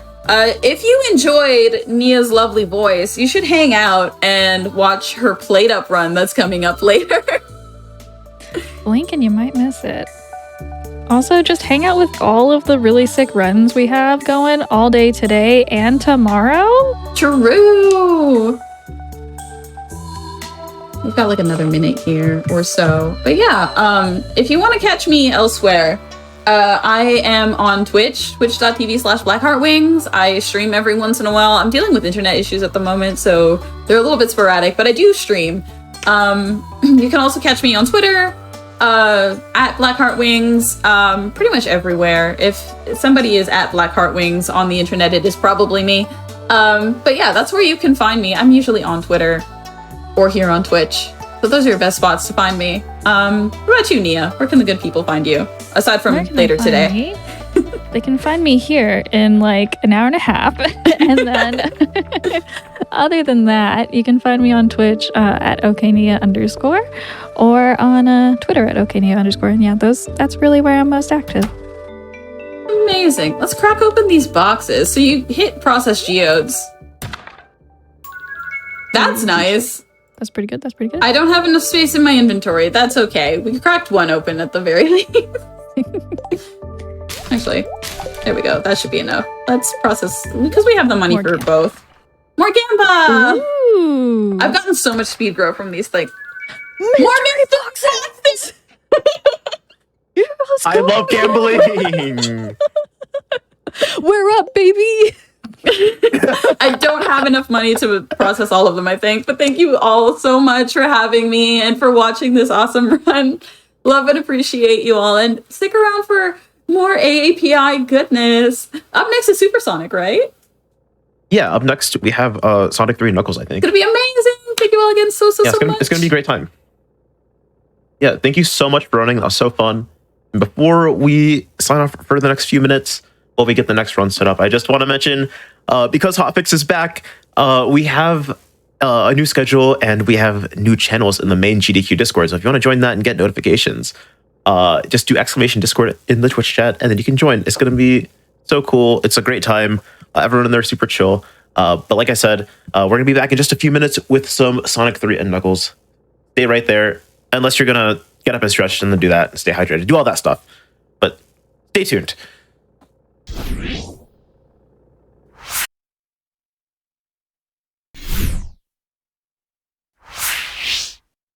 Hello, everyone, and welcome back to GDQ Hotfix's AAPI Heritage Month celebration event. We're going to be live all day today and all day tomorrow with exclusively AAPI runners. We're going to be having a great time. Right now, we have Supersonic running Sonic 3 and Knuckles. And who would have seen that coming with a tag like Supersonic? If you'd like to introduce yourself. Hi, my name is Supersonic. I am primarily a retro speedrunner that mainly focuses on Sonic games, as you can see. And yeah, we just got Sonic just chilling there. This is just a precursor of what's going to happen in this run, because we are running Sonic 3 and Knuckles glitched. So there's going to be a lot of glitchy goodness in this run. So without further ado, we'll just go ahead and get started here. And yeah, we're playing on original console as well, so on the Sega Genesis. Yeah, I'm a fan of Sonic runs, but this run like scares me. It's terrifying. It is a pretty scary run, but it is pretty amazing at the same time. So oh, definitely. Yeah, we're ready to go in 3, 2, 1, go. Good luck. Thank you. Yes, I'm also part of the AAPI community as well. My parents are both from Bangladesh, and I was born here, but you know,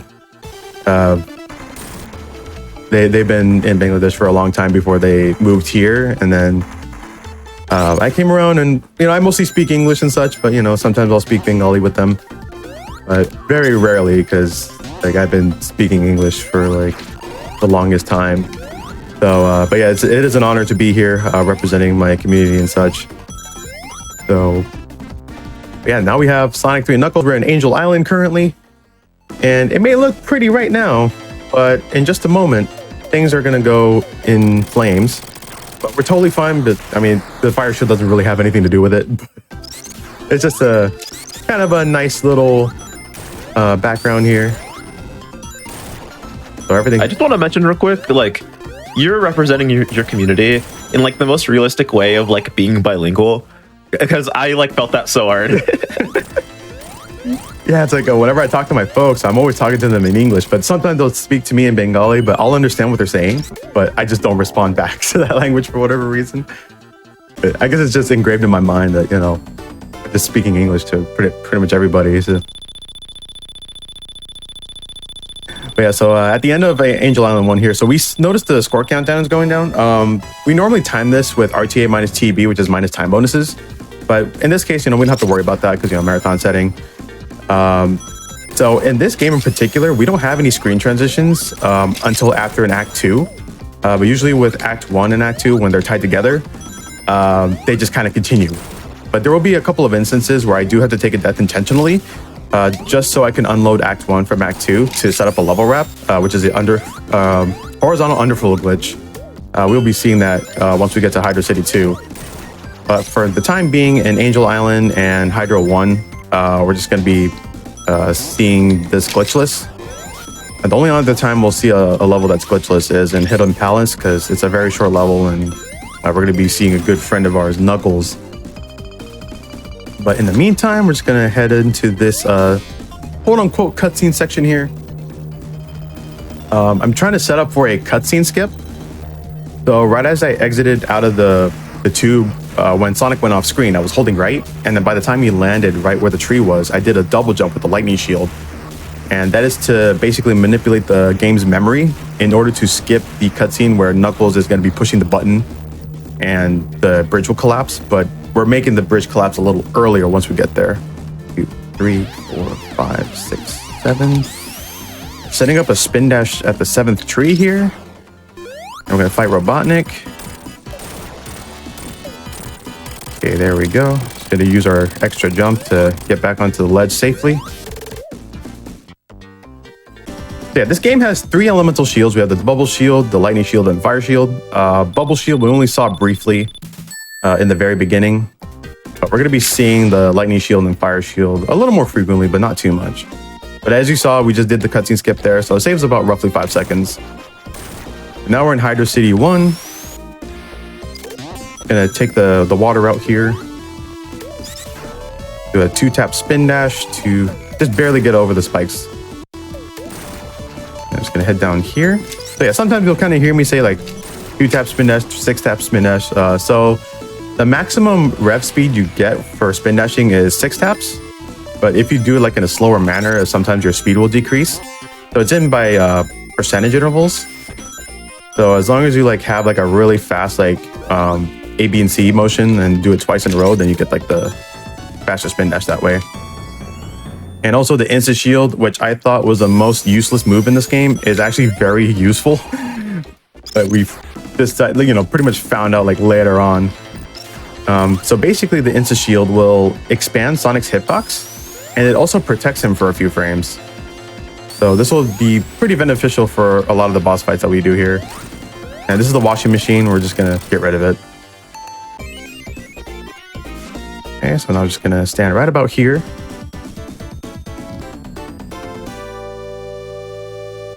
Okay, so in Hydro 2, we're gonna take that intentional death. So we're gonna try to get a crush death pretty quickly. If not, then we'll just let their wall crush us intentionally.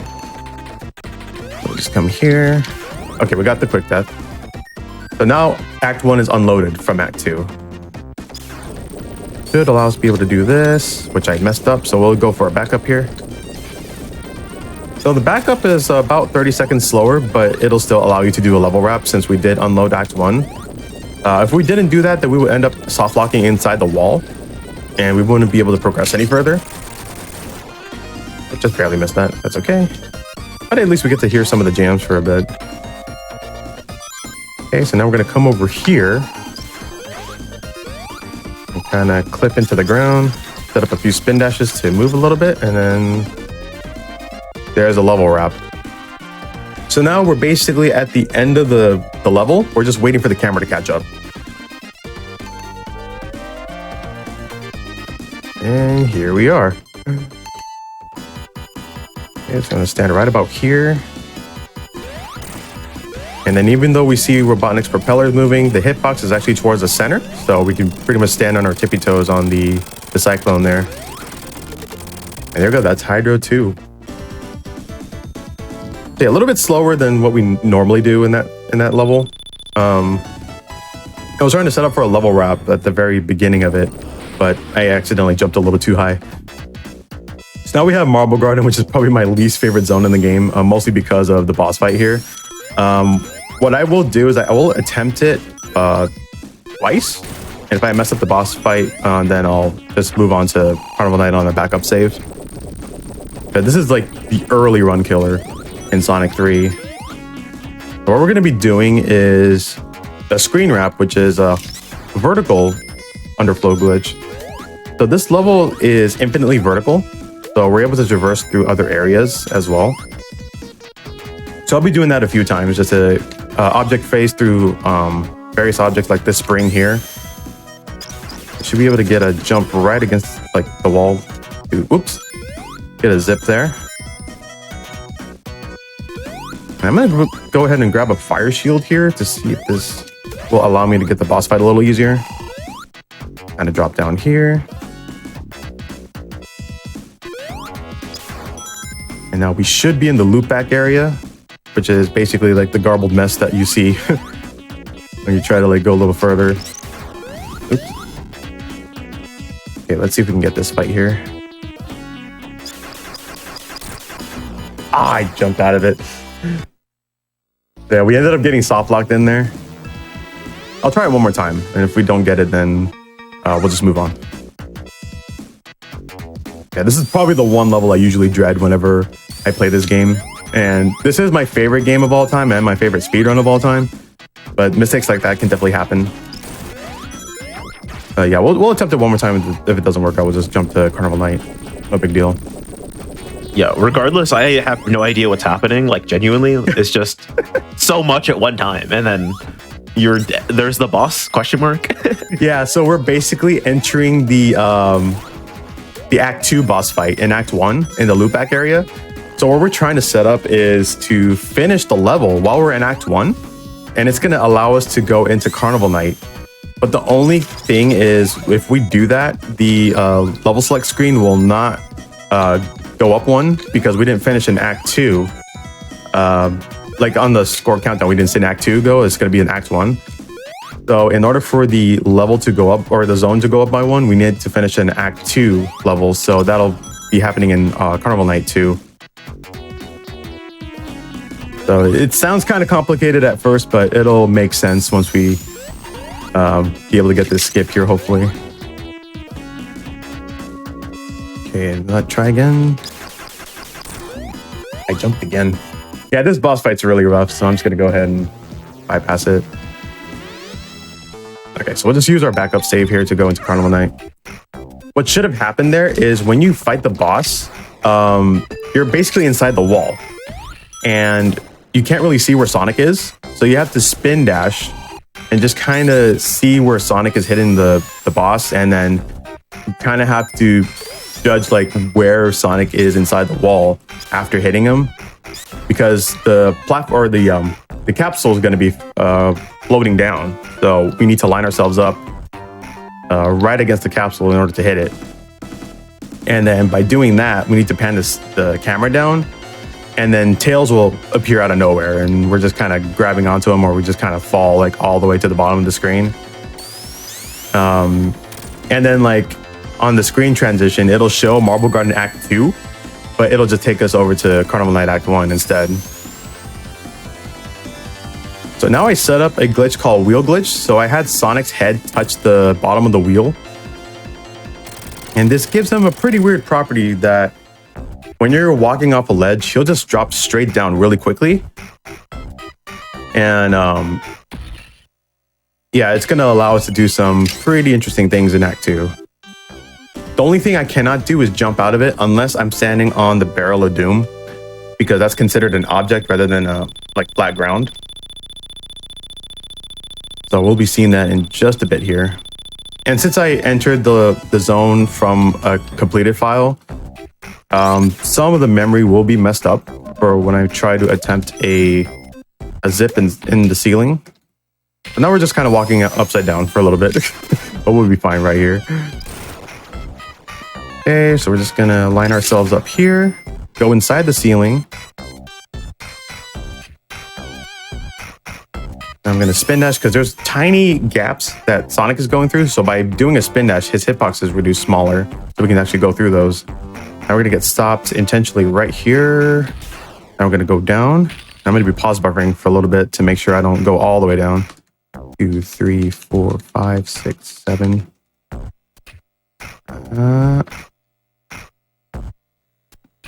Almost there. I know. Oh, go back up. Go back up. Go back up. Oh, I think I messed that up. Oh dear. That didn't work as I planned it. Okay, so unfortunately we got to play this level as intended because we don't have wheel glitch right now. Yeah, usually Respectfully, Yeah. what just happened? So I was trying to get back into like a corridor where that floating bat was, and I wanted to take a hit intentionally against the bat so I can lose wheel glitch that way. But unfortunately, I had so much speed that I wasn't able to go up to where I needed to go, and it just managed to just go right into the pit that pretty quickly, and it just completely eliminates the death animation. So yeah, this is going to be roughly 2 minutes or so, but that's okay. We still got plenty of glitches to do. So don't worry about the drowning music. We're not going to be hearing it a lot. Because I know sometimes, like, I have folks in my chat get a little scared of hearing the drowning music in Sonic games. I don't blame them, because it is pretty, like, you know, it does rise up the anxiety a little bit.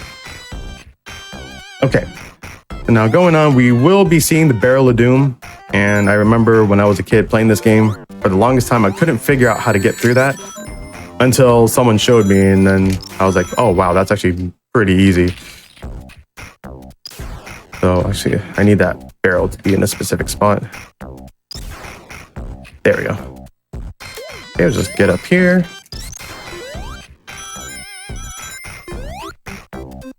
I'm on that. There we go. Oh, and then the spikes pop out. Okay, just bring the lights back on. I did not mean to jump into the spikes like that. I was trying to like jump on the ledge. I didn't really calculate my distance a little bit.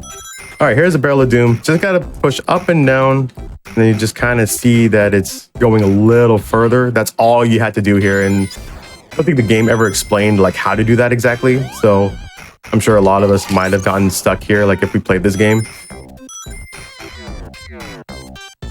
All right, so now we're heading towards the boss arena here. This is the arena. This is the area where I was supposed to be coming back up, but unfortunately we didn't quite get it correctly there. So here we see Knuckles. He's just gonna laugh at us a little bit. I mean, unlike Sonic, he don't chuckle, right? So now we have this boss fight here. He's gonna drop his ball, but we're not gonna let him do anything with it. All right, so that's Carnival Night Act 2. And then after the score countdown finishes, we're just gonna do a reset for a cutscene skip. And then that'll allow us to go to Ice Cap Zone in Zone 5. All right, so we got 20 seconds of Sonic snowboarding. Ice Cap Zone is probably pretty iconic for its music, as well as like how it looks too. Like it is a pretty cool level, no pun intended. But it is gonna, like what we saw earlier in the intro. We're gonna see what's gonna happen with that in just a moment here. Okay, so we're gonna be setting up a thing called Slope Glitch. That is basically allowing us to clip through slopes. I mean, given the name. I think I might have gone, yeah, I went a little too low. I'm gonna go ahead and go back to that checkpoint. So I was trying to catch a pause frame there to line up Sonic's ear with the icicle that's in the background. And that's gonna give us a good position to give us Slope Glitch, as well as being able to set up a really wacky glitch in Knuckles' area. So there we go, that's Slope Glitch right there. So now we're just gonna walk backwards a little bit and then roll. And I'm gonna be looking for a penguin in the background. All right, I kind of passed it, but okay, we didn't end up in Knuckles' area, but we're in Sonic's area. We can still fight the boss at least. 1, 2, 1, 2, 1, and then start jumping. So we should arrive at the boss fight here. There we go. So I was actually trying to skip this boss altogether. There is a little off-screen movement you have to do, and you have to be in Knuckles' area as well in order for it to work. But since we did beat the boss, we're still in Act 1. And this is what I was trying to do in Marble Garden earlier. But we get to show it off here in Launch Base. So here we'll see Ice Cap Act 2 show up a little bit, but we only see it for like not even a second. All right, so now Launch Base. We're going to be letting this bird follow us here. And we're going to be needing this bird to hit us into an elevator. I'm going to be grabbing the fire shield that's down here. Going to be using that for damage purposes.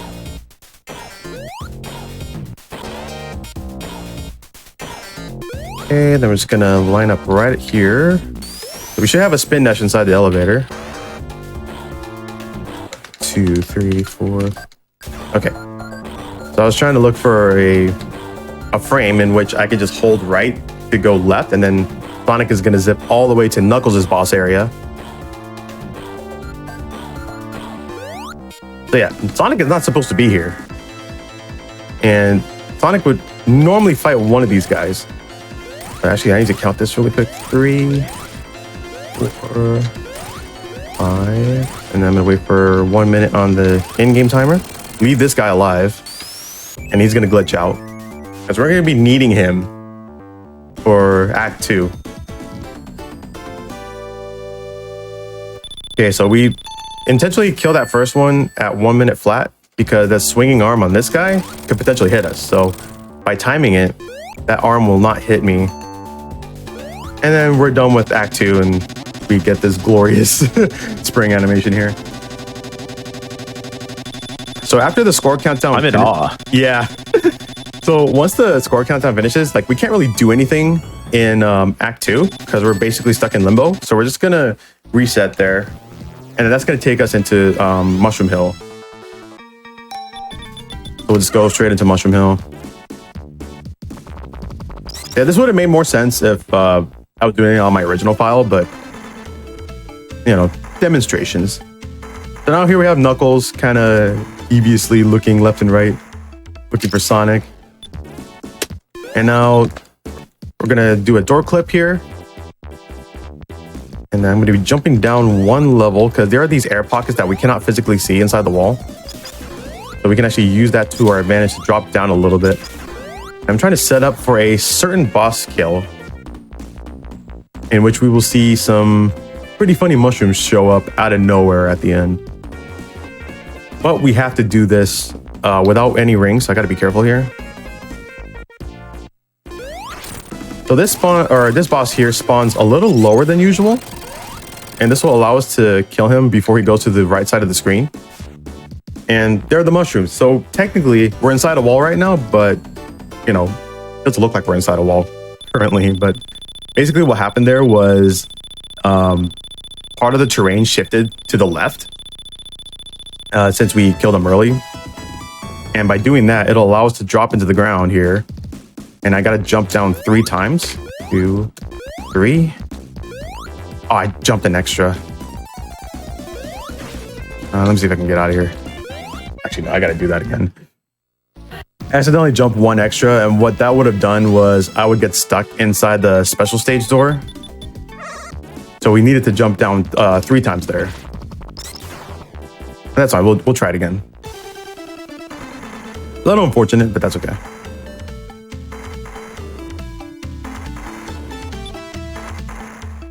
Okay, do the spin dash here. Oops. So sometimes I'll be pause buffering because sometimes trying to catch the frame that you need, it does get a little difficult trying to get them. So we try to pause buffer as quickly as possible so we don't mitigate too much time loss. Oh, I don't think we're gonna get this glitch. Yeah, it glitched out. So when it glitches out like that, the boss is gonna spawn in its normal area and we would have to play Mushroom Hill Act 2 normally. But with the previous glitch that I tried to do, we would have skipped about 2/3 of Mushroom Hill Act 2 that way. But we get to see Mushroom Hill 2 in its entirety, and then we get to see the seasons change and such. All right. Yeah, sometimes like if there's an object next to Sonic, he'll just walk against it. It doesn't make any sense, but... See a question in chat. Do these glitches work in Sonic Origins? No, they don't. because they're I think they're in a different engine. They have like different glitches, so. But yeah, not like none of these glitches that I'm doing in this game, like they don't work in the Origins. All right, so now I'll get up. I didn't realize that Origins was just like a totally different engine. That's cool. Yeah, it's basically running off of whatever the 2013 engine is. I'm not too familiar with it because I normally run the originals. Although I did run Sonic Origins on Sonic 2 for this past GDQ. But the glitches for that game is really different compared to like the original Sonic 2. So we're just gonna head up here. What am I stuck against? Wait, what? Couldn't go up that loop for some reason. Let's see. I think we have a backup route for this. Whoa, what is going on? I don't think this has ever happened before. Yeah, I have no idea what happens to those loops. That was really strange. I've never seen that. Yeah, I think we're back to normal now. Yeah, there we go. Now we're able to go through the loops normally. That was really strange. All right, so now we'll head up here. But we're not going to go all the way up with this thing. We're actually going to jump off of it right there. And then we're going to grab the fire shield, which I totally missed. Okay, I guess we're going to have the fire shield for this. It is actually a lot easier to fight this boss with the fire shield, but we'll make do with the lightning shield. Yeah, I broke it. Oh, whoops. So yeah, with the fire shield, this would have been a little easier because we didn't have to worry about the jets kind of like coming up and such. That's totally fine. Now we're out of Mushroom Hill. Now we're going to head into Flying Battery.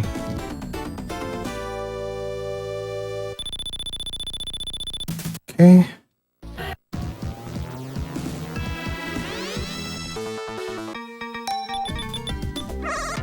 All right, so at the start of Flying Battery 1, I'm gonna stand right up against the zip line here, pan the camera down, and then do a one-tap spin dash and pause on the same frame, and we will get this glorious sprite right here. This is called As Intended.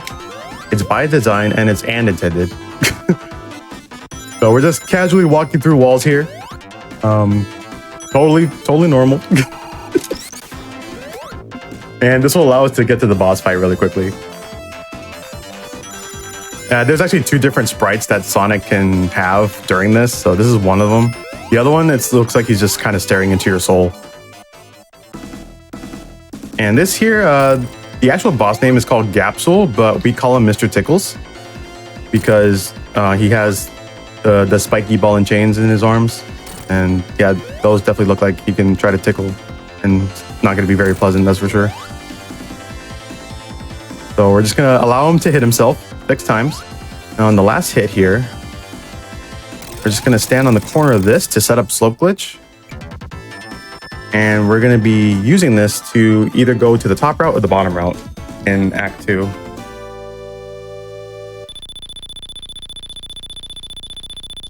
Okay, so I'm going to be setting up for a spin dash once I regain control of Sonic here.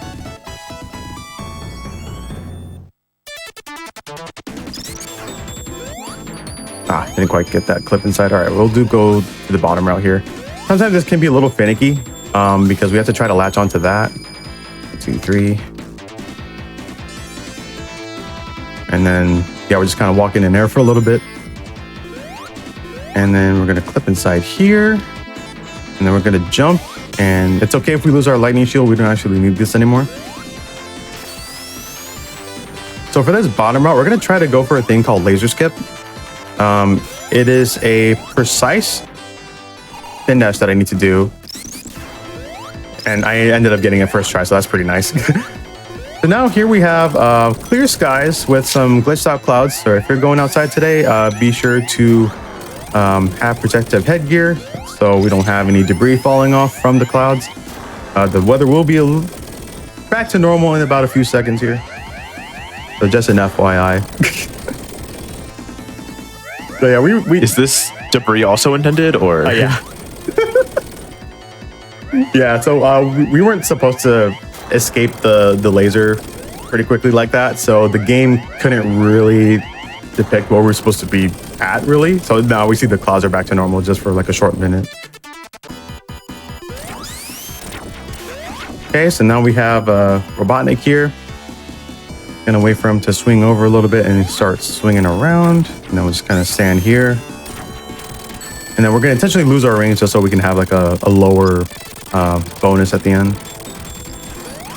And we get a glitched out button as well as glitched out Robotnik with 4, 5, 6. The explosions.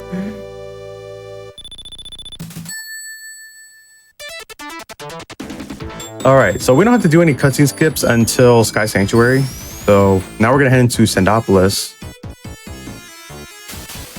Gonna do a 2-tap spin dash to go into the Sandfall here. And do another 2-tap to flip inside this slope here and then do a level wrap. And we're basically at the end of the level. We're just gonna wait for the camera to catch up.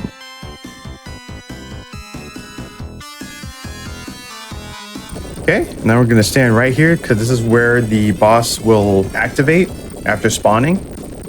And this is a pretty slow boss, but since we are in the desert and he literally looks like a golem here. So this guy right here, this is Dwayne "The Rock" Johnson. And we're just gonna wait for him to hop over here. This boss is very underwhelming. And I'm gonna go ahead and step into the quicksand, so I'm like in front of the background now, because we were like behind it at first. Yeah, we just gotta wait for him. Just hopping on over.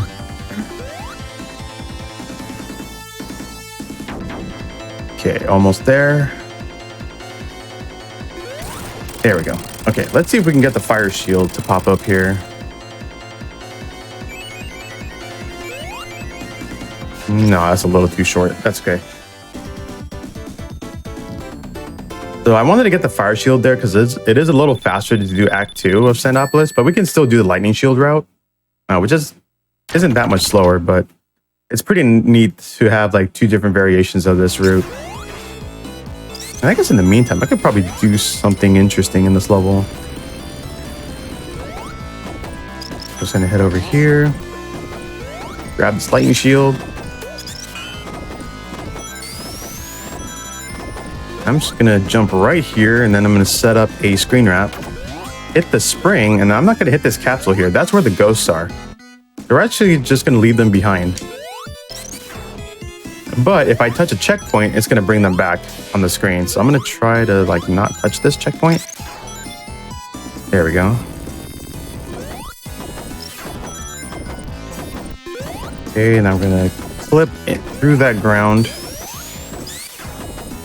And I gotta rub against that wall there so I don't clip through the door that's on the floor. And now I'm gonna try to go for a loop clip here. Oops, a little too much speed there. So by doing this loop clip, we're actually gonna be skipping the rising sand section, which is about 2 minutes. So I'm trying to get a specific roll in order to get just enough speed to have enough height to clip inside the wall here, like this. And then we're gonna try to climb up here without being ejected out of the wall. Oops, almost ran into that. Oh no, I jumped out of it. That's okay, we can go back and do it again. Oh, I hit the checkpoint. Now the ghosts are here. All right, let's bring them. Oh, don't want them to hit me because I need this lightning shield for this glitch. Okay, let's try it again.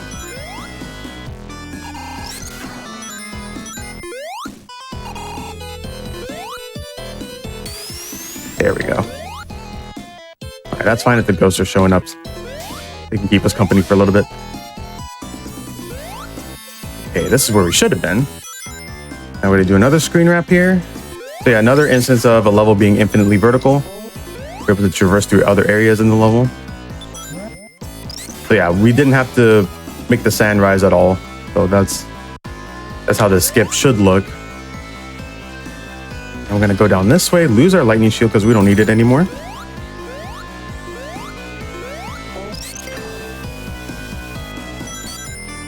Okay, just head on up here.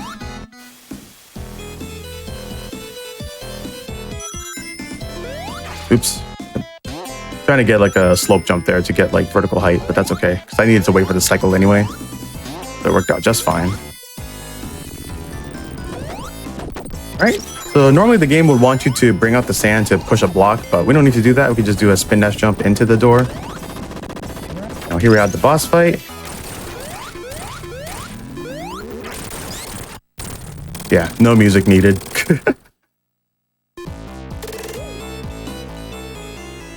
All right, so that is the end of Act 2 of Sindopolis. Now we're going to head into Lava Reef, or as I like to call it, Lava Beef, because of Argic's typo in his splits one time.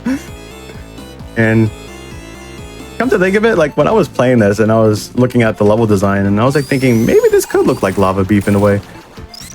So like the ground here, they kind of look like chopped up potatoes. And then these steps right here, they look like, I don't know, slabs of beef, like sirloin steak or something, maybe. I don't know. Any kind of steak that you can think of. And then like the lava here, that could be like, I don't know, some sort of hot sauce maybe.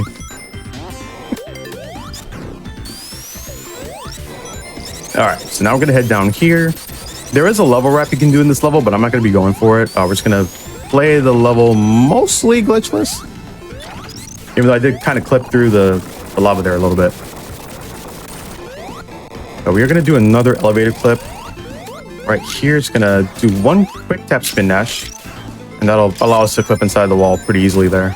There's another method that you can do as stair clip, but it is a little tougher to get that stair clip. Now with the fire shield, as you can see, it protects us from the lava, so we don't take any damage. And then we have an air dash, which I haven't really mentioned about the elemental shield very much. So the bubble shield will allow us to bounce a little higher, and then it also protects us from drowning. And then the fire shield allows us to do an air dash, and then the lightning shield does a double jump, and then rings will be attracted to us. So now we have the mini boss here. And wait for this to come in a little bit to make him spawn a little earlier. 3, 4, 5. Okay, I gotta do it a second time. There's 6 hits for this guy. 4, 5. All right, I'm gonna try to go for a monitor clip, but it is a pretty tough trick. Okay, we ended up getting monitor clip. Probably the hardest trick in the game, I ended up getting it. And this will save over a minute for Act 2. Of course, it's because you're the GOAT. 3, 4, 5.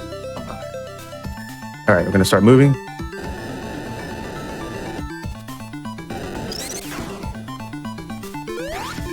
Uh-oh. Oh no! Ended up getting stuck in the wall. No, that's okay. It was basically going to take us out of Lava Reef into Hidden Palace. So it was nice getting monitor clip, but I think what happened there was when I was counting down on the timer, I went a little too early. So I ended up getting stuck inside the wall. But that would have led us to skipping the boss, which is fine. I mean, that's okay. And here we have Knuckles. And we're just gonna hit him, and usually says, "Oh no." I mean, we can't really hear him say "Oh no," but we can still believe in our hearts that he says "Oh no." it's like, "Oh no."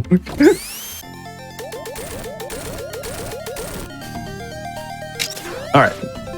So now here, Knuckles is yelling at Robotnik, so he's jumping up to the altar there to yell at him to bring down his ring pop while playing his air guitar. And now we're going to be chasing after Robotnik, but Knuckles grabs onto the ring pop, but to no avail, so he ends up getting shocked, thus seeing the skeletal anatomy of an echidna. And then we just drop down here, and then we're going to try to go for some slinkies. Okay, 1 slinky. All right, 2 slinky. Okay, we got 3 slinkies.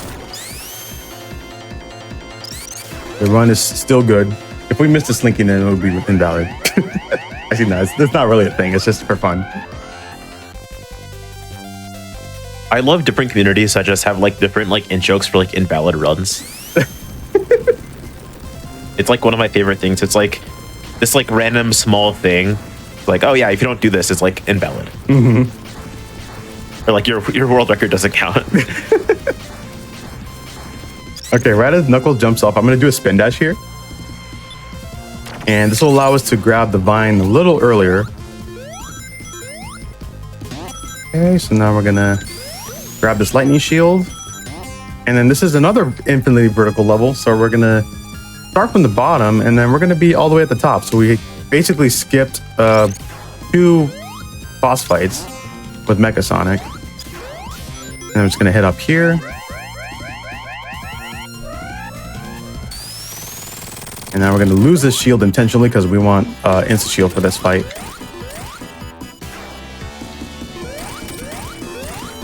There we go.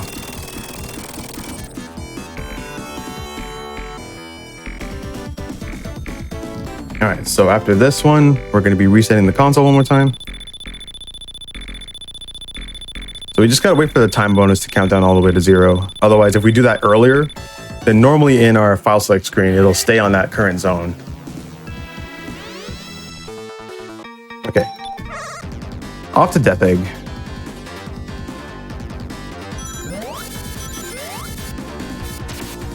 Okay, I'm gonna try to set up for a mini zip here. So we're doing a specific form of movement to be able to clip inside the wall using this conveyor belt here. I jumped a little late there.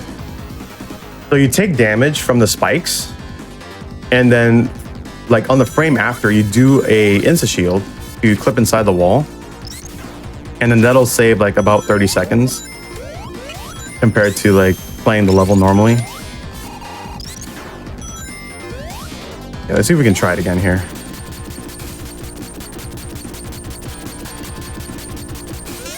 There we go. Oh, went a little bit low. Still managed to save that.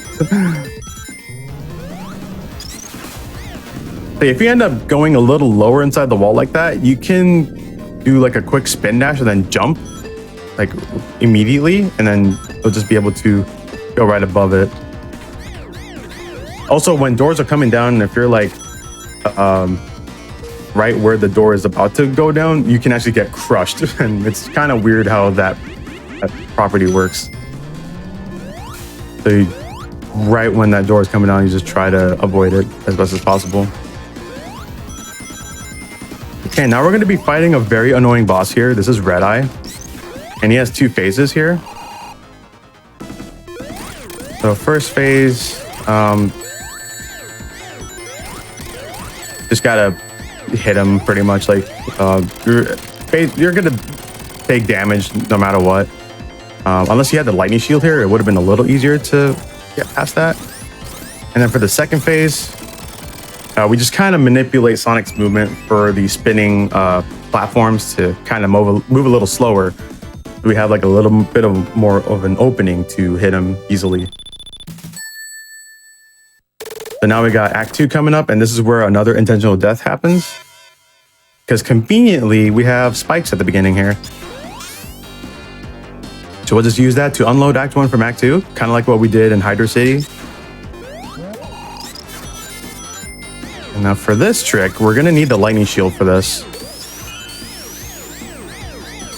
Oops, almost lost it there. Okay, and we got to do this upside down as well. Okay, so what I'm trying to do here is I'm trying to catch a frame where I do a spin dash and pause at the same time. And then I'm going to look for Sonic's spin sprite, be halfway through, and then we'll clip inside the wall like this. And then we need to, I'm moving through here. There's a 2-frame window for that jump. And when you see the rings is lined up against that steel beam, that's when you know you got it. It is a 2-frame window to get that lightning jump. If you get 1 frame early or 1 frame late, they're both soft locks. Although you can actually get out of, I think the early frame, you can get out of it. And this is Uwu Bowl. Don't make fun of his movies. He'll try to fight you. The reason why we call him that is because you hear the ooh sounds in the background. It's very faint, but... So for this boss fight in particular, we're just spin dashing back and forth to make sure that we hit those tiny cars right against it. If we end up messing up the pattern here, the entire fight will be screwed up. So just want to make sure that right as you spin dash, you just jump right against the wall here so you don't go inside the elevator. And now we have the final fight coming up here. We're going to spin dash on the screen transition to make the screen shift a little bit. So by doing that, there's actually 2 blocks on the right that have no collision, but it'll set us up for a much quicker phase 2 kill. So phase 1, we have the fingers here. I'm going to try to get at least a 4 cycle.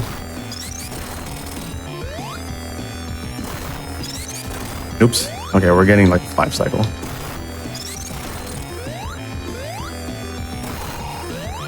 Okay, there we go. And now for phase 2, I do this correctly.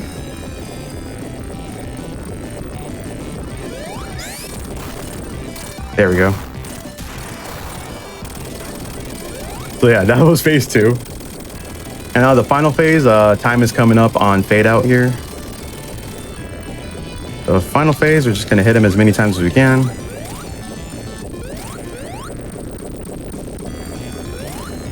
Seven, and last one, here we go.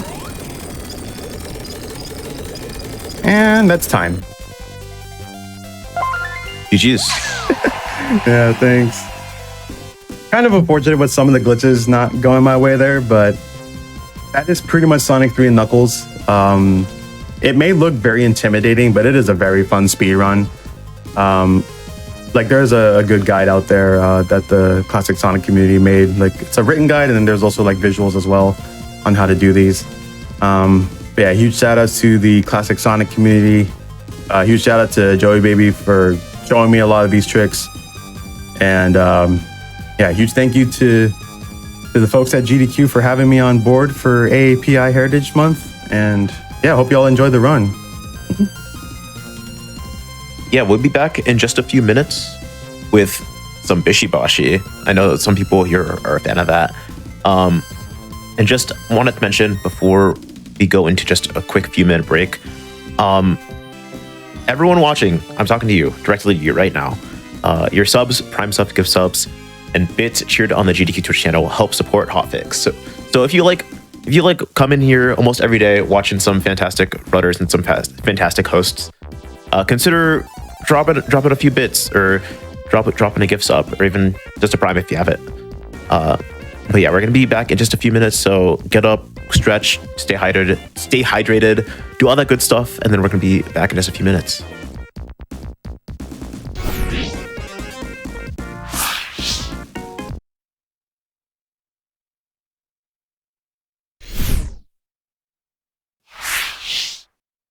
Hello, everyone, and welcome back to the AAPI Heritage Month event on GDQ Hotfix. And up next, right now, on your screen, right now, let's go Singapore! Woo! Let's go Singapore! We got you, Horse. Would you like to introduce yourself? Hi, my name is George Horse. Yay! I'm not American, but we'll represent the Asians, I guess. With me, I have a commentator. Say hi. Hello. Yeah, my commentator is Yorkie.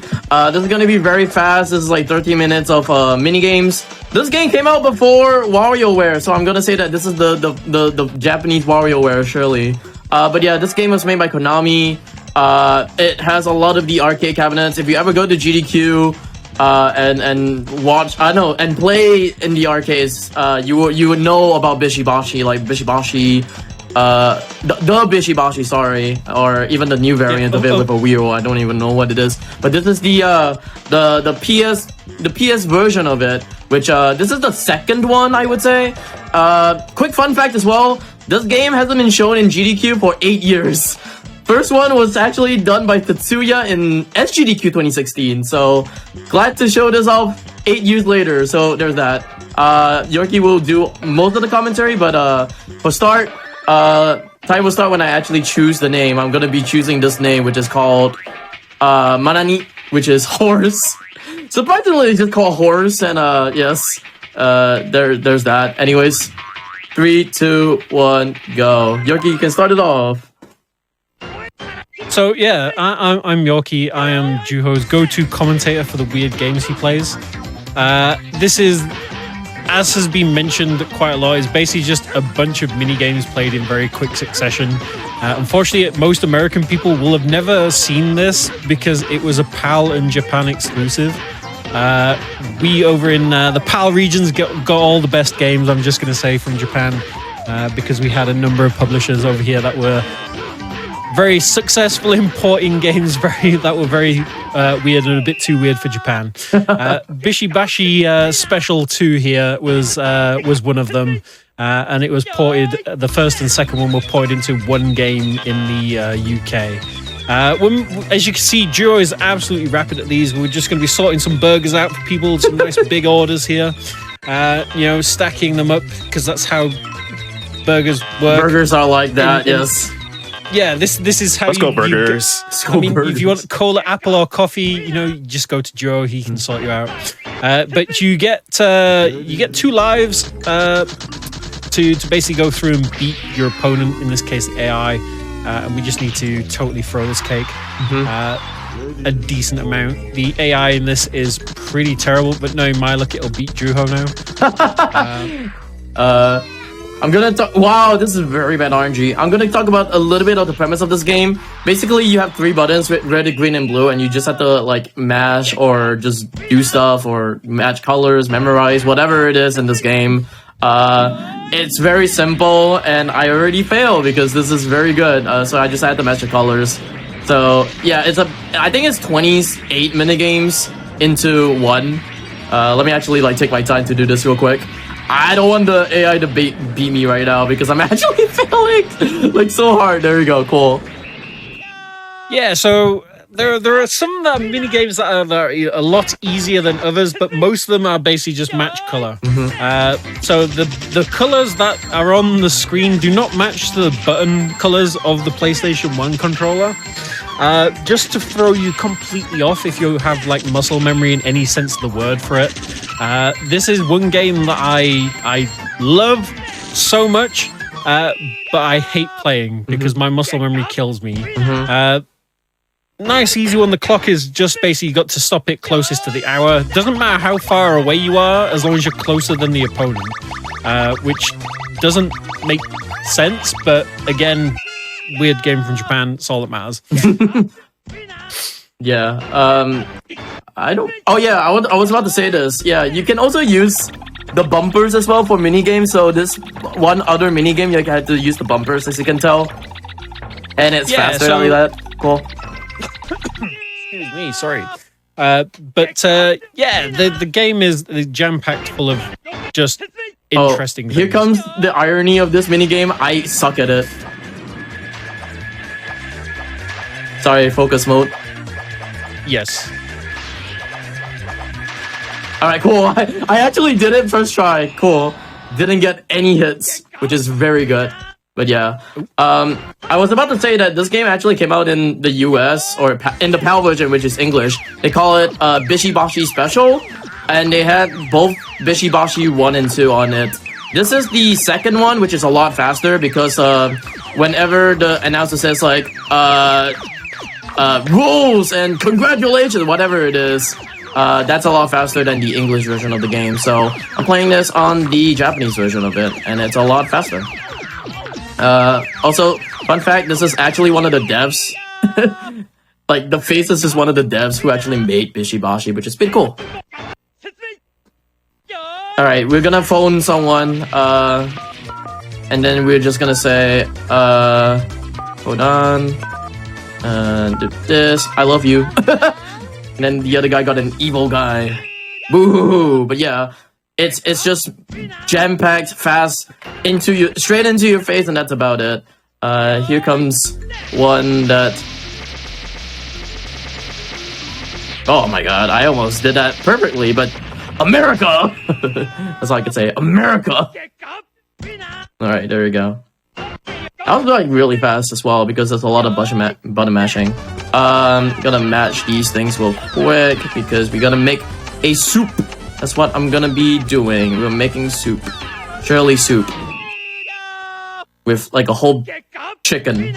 Luckily, that you don't even use like the shoe to make a soup, which is really good.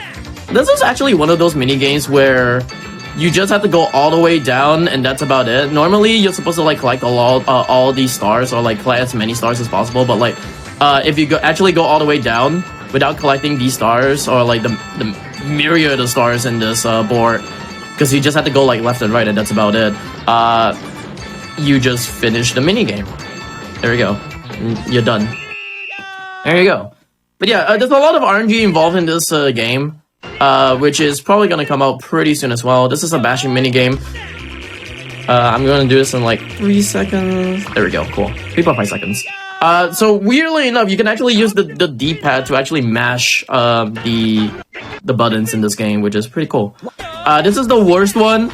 If I fail like 3 times, I'm just gonna hang my remote. No, sorry, my controller, sorry. Hold on.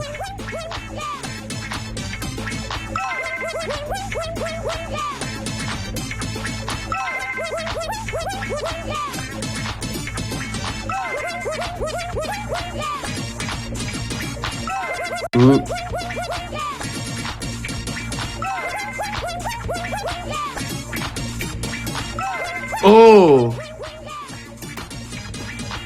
Oh, this might be bad. I'm just gonna do this right now. There we go. Unfortunately, I failed the minigame, so there's that. Alright, cool. Alright, Yorkie, do you have any more stuff that you want to talk about as well? I don't have to talk a lot as well. I don't know if Yorkie's still here. Oh, you can't see my... How could you not? Okay, wait, hold on. Let me just like speed through this right now. There we go.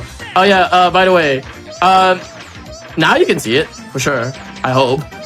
Anyways, quick shout out again because 8 years ago or like 9 years ago they had this thing called Pinballs Done Quick. So shout outs to Pinballs Done Quick. I actually did like watch GDQ back in like 2016, 2017, and they showcased pinball as well, which yeah, which they do in you know, in Bishi Bashi as well. So shout outs to Pinballs Done Quick. All right. Pinball Done Quick, I feel like, is just such a deep cut, especially to a lot of the newer speedrunners. That's why I just gave a really cool shout out. It's all about having the extra GDQ in the days after GDQ ended. The GDQ +1 stuff. Back when they used to stream the weird games whilst people were packing up. Those were the days. Mm-hmm. My favorite. Back when we used to see. I forgot the name of the fight. All right, here we go. Another button mashing game. But did I get it under? Yeah. No. 369.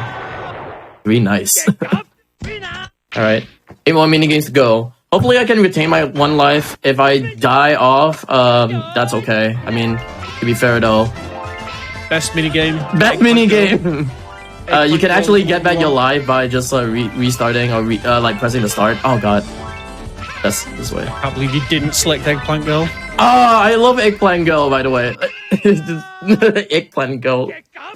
I love it. Okay. What is this one again?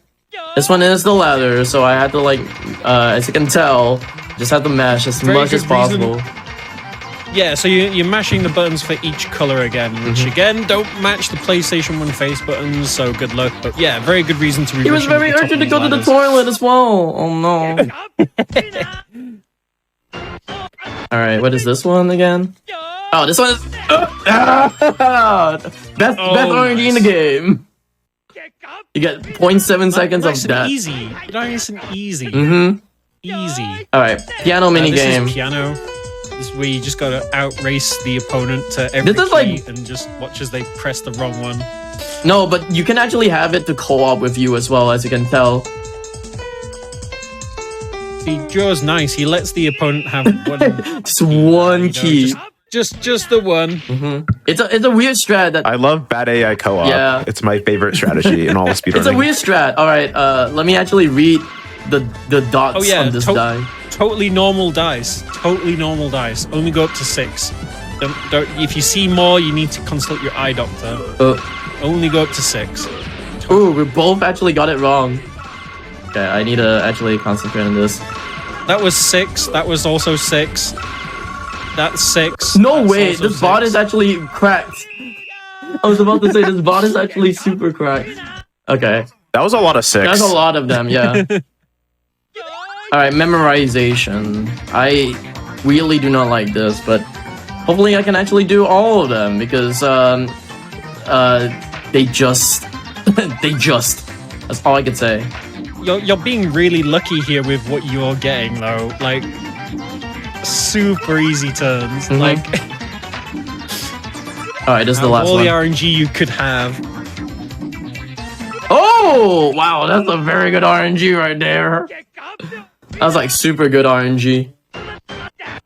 Alright.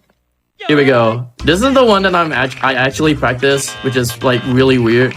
Because I wanted to get a better time for this. There we go. This one yeah. Lower than 7 seconds is actually really good. Lower than 8 seconds is just like mediocre for me. Alright, final stage of the game. We got fireworks. That's why I said like this game is like really jam-packed. It's into your face. It's really quick as well. Quick shout out to Yorkie. Thank you, Yorkie, for being on my couch. As much of it as I could see. And hold on. Time. See, that's quick. It's hyper mode for a reason. And what's my time? I feel like mine is like 11 I something. will look at your time. It's probably in 11. 1 second 11. when I can find it. 11 something. It can't be 12, but yeah. Very great game by Konami. They still make these arcade cabinets because, you know, this game is very beloved by like everyone in Japan and like all over the world as well. So yeah, if you ever come across like any of the Bishi Bashi arcade cabinets, please do play them. It's really fun. If you want to pick up the old game as well as on PS as well as PlayStation, very cool game, like this game. But yeah, thank you to Yorkie for actually being on my couch or being a commentator. Sorry, well, I'm always saying like on couch because you know it is what it is. If you do miss me, Couch is good enough. Yeah. if you do miss me, I'll be back tomorrow with another game for AAPI Heritage Month. So yeah, there's that. Let's go Singapore. We got one more. We got another Singaporean brother like later on at night. So there's that. Also, hold on. Let me just. This is the last thing that I wanna show. I hope it does show. If it doesn't show, then it's okay. Does it show? Also, by the way, you got No, 11:35. 11:35. At the end of the game, it just says thanks for your play or whatever it is, and it's like very charming and very cute for the devs to actually say thank you for play. It's very good. But yeah. Games that say thank you for playing are the best games. It's like at the end of the credits when it's like, and you. You. But yeah, that's just a it. white screen showing your reflection. That's all you need. That's it for me for Bishi Bashi. I'll be back tomorrow. Lemmy, do you have anything to say? The only thing I have to say is for those in chat right now, watching the stream right now, type in the chat exclamation AAPI, and then you can see the schedule that we have for the entire weekend. Because Juho is back Yeah. tomorrow. Yeah, we're going all day today, all day tomorrow, and we have a fantastic lineup of various types of Asian and Pacific Islander runners. It's fantastic. It's great. We're here for a great time, and I know I mentioned this already, but your primes, your subs, your gift subs, your bits, they all help benefit GDQ. So if you like the daily content or like it's almost daily content, absolutely, if you can spare some subs, that'd be so appreciated. And we're gonna be back in just a few minutes with PlateUp with OK Nia. I'll see you guys in just a few minutes.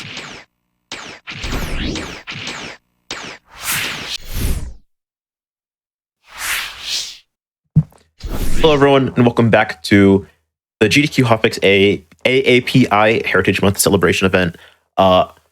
We are back right now with PlateUp by OK Nia, but before we start, I have a quick announcement. And all the speedrunners in chat will love this one. Second round submissions for SGDQ are open right now. So if you want to get in your submission, you can definitely do that, preferably in a break, because all the runners we have for this event are absolute gamers, self-centered, self-censored, my bad. And you should watch every run. You can find the schedule at !API. But right now, we're going to be getting into PlateUp with OK Nia. If you want to introduce yourself right now. Yeah, hi, I am OK Nia, or you can call me Nia. My pronouns are she, her. And I've got a little bit of AA and a little bit of PI. I'm Chomoru and Filipino, so that is why I'm here on this event today. Nice to see you. Let's go to the Philippines. Yeah. And I've got one of my favorite people on with me today, Devin, or Sons of Mothers. Do you want to introduce yourself? Hi, my name's Devin. Good job. That's it. Accomplished.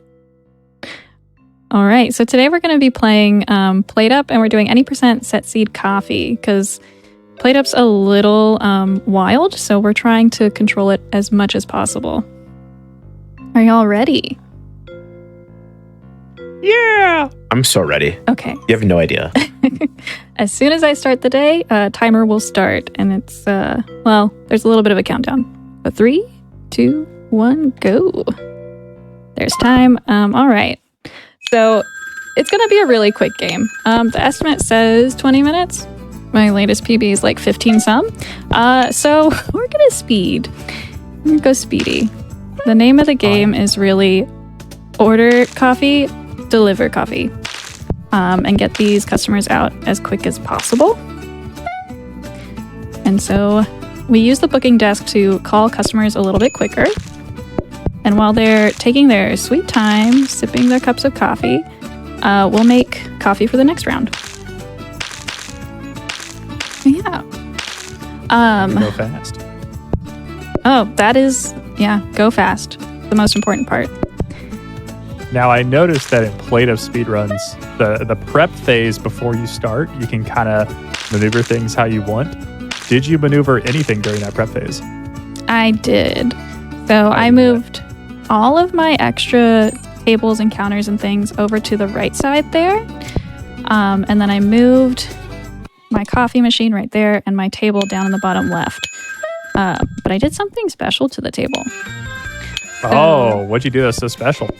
I rotated it. So if you'll notice, this chair is actually on, but no one is ever going to sit in this chair because I rotated the table so that the first chair is now the bottom chair and the second chair is the left side chair. And what that does is because the chair is taking up a space here, no mess can appear in this little square, which is good because they're very messy. Very, very messy. It's just coffee, but you know. Yeah, I was about to say, respectfully, it's like just coffee. How are they messy? Like, just spilling it on the floor. It's too hot. Mm-hmm. I don't know. Whenever I try to drink something, it always ends up on my chin. So, like, understandable. You should try drinking it with your mouth next time. Ooh, yeah. I haven't tried that quite yet. Now, the other thing about mouth coffee is just overrated. Honestly, yeah, I don't drink coffee, like, ever. I'm more like a chai or a matcha type gal. But, you know, coffee's more approachable. All the coffee I'm a big tea fan, yeah. Oh, tea's good. He's so good. All the coffee facts in Persona 5 made me really want coffee. And then I tried it. It's like, maybe not. Yeah. 1, 2. Okay, cool. So coffee is not a very big money-making scheme here. So we weren't able to buy extra tables until the day 3. And we need more tables so that we can serve more customers, right? That's kind of important. Nice. And I see you rotated those tables as well. I did. So now you have free space and you don't have any messes in your way. I know. It's like there's a method to the madness. That's so nice. But yeah, that's What made you day the- 3. Go What for it. made you decide to start speedrunning PlateUp, Nia? Oh. Who did I start playing with? Did I start playing with you?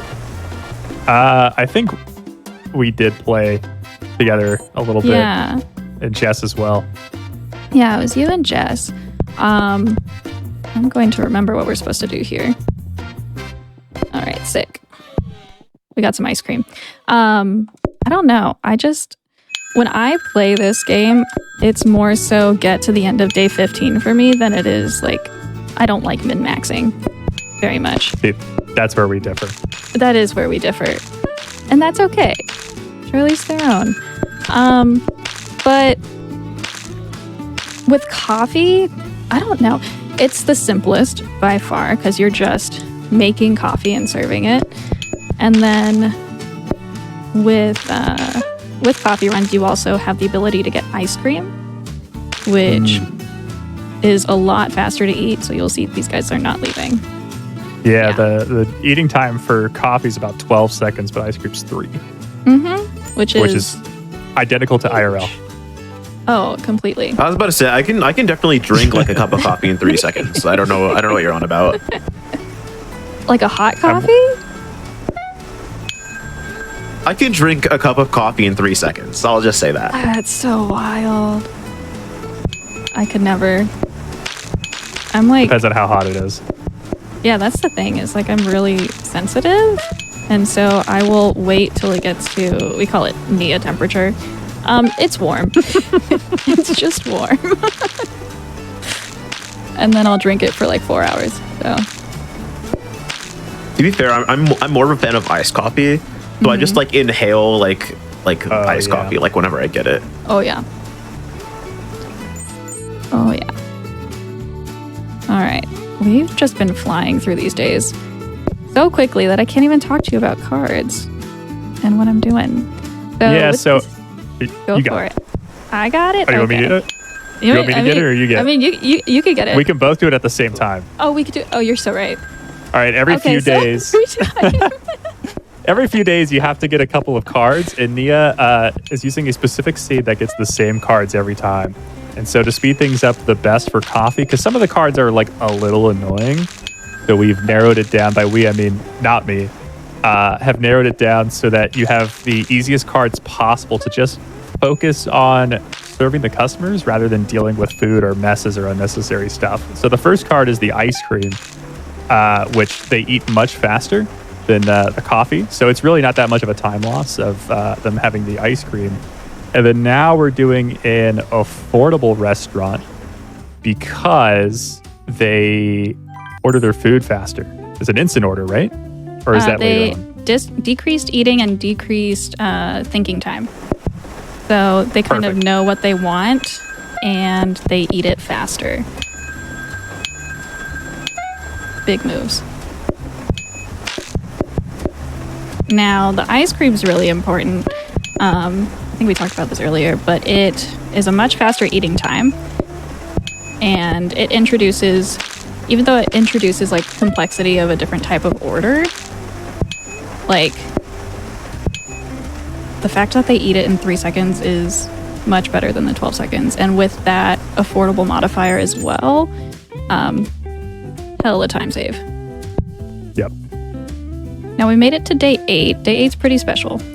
This is where we get a display stand. And so I've been saving a little blueprint on the side there throughout the entire run because with this seed, it doesn't have any display stands. On the start of the prep day, I have to re-roll my blueprints to find my display stand, which is okay. We can work with that. But the display stand increases the likelihood that they'll order whatever's on the display stand. And then, Every time I watch you do ice cream, I'm amazed by it. The first display stand will give you a 25% influence on the order, and then the second one's about 44%. We're trying to aim for that 44. oh yeah, But if you've never played PlateUp, there's like 2 interact buttons, bottom face button and left face, and I'm pretty sure with the ice cream stand, it's left face button to cycle it and bottom to pick up the scoop. Yes.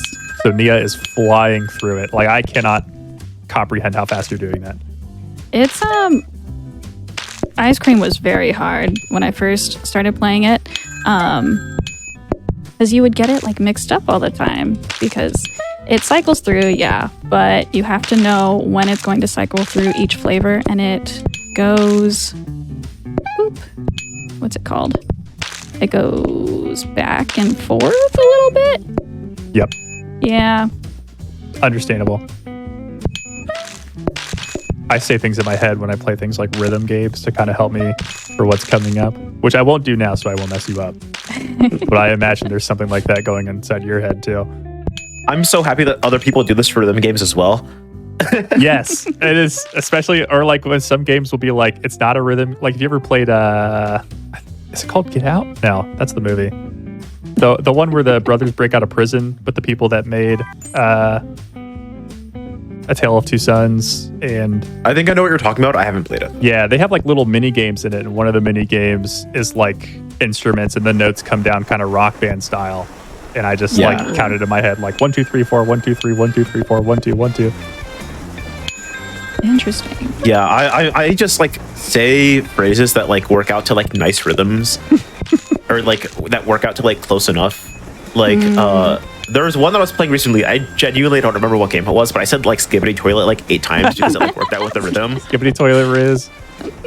Yeah, and that is my bad, Twitch chat.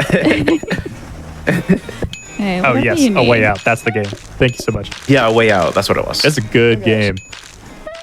I heard about it, but I never. There's never this played it. well, it's like the whole thing is split screen. There's this great part where like one guy's having a heart to heart with his wife, and you're this old man playing basketball with his son, and the son's like 6, and you can like pass the ball to the kid, but I was dunking on this kid so hard. Like I would pass him the ball and then steal from him and then dunk on this like 2-foot hoop over and over again. You know, as you should.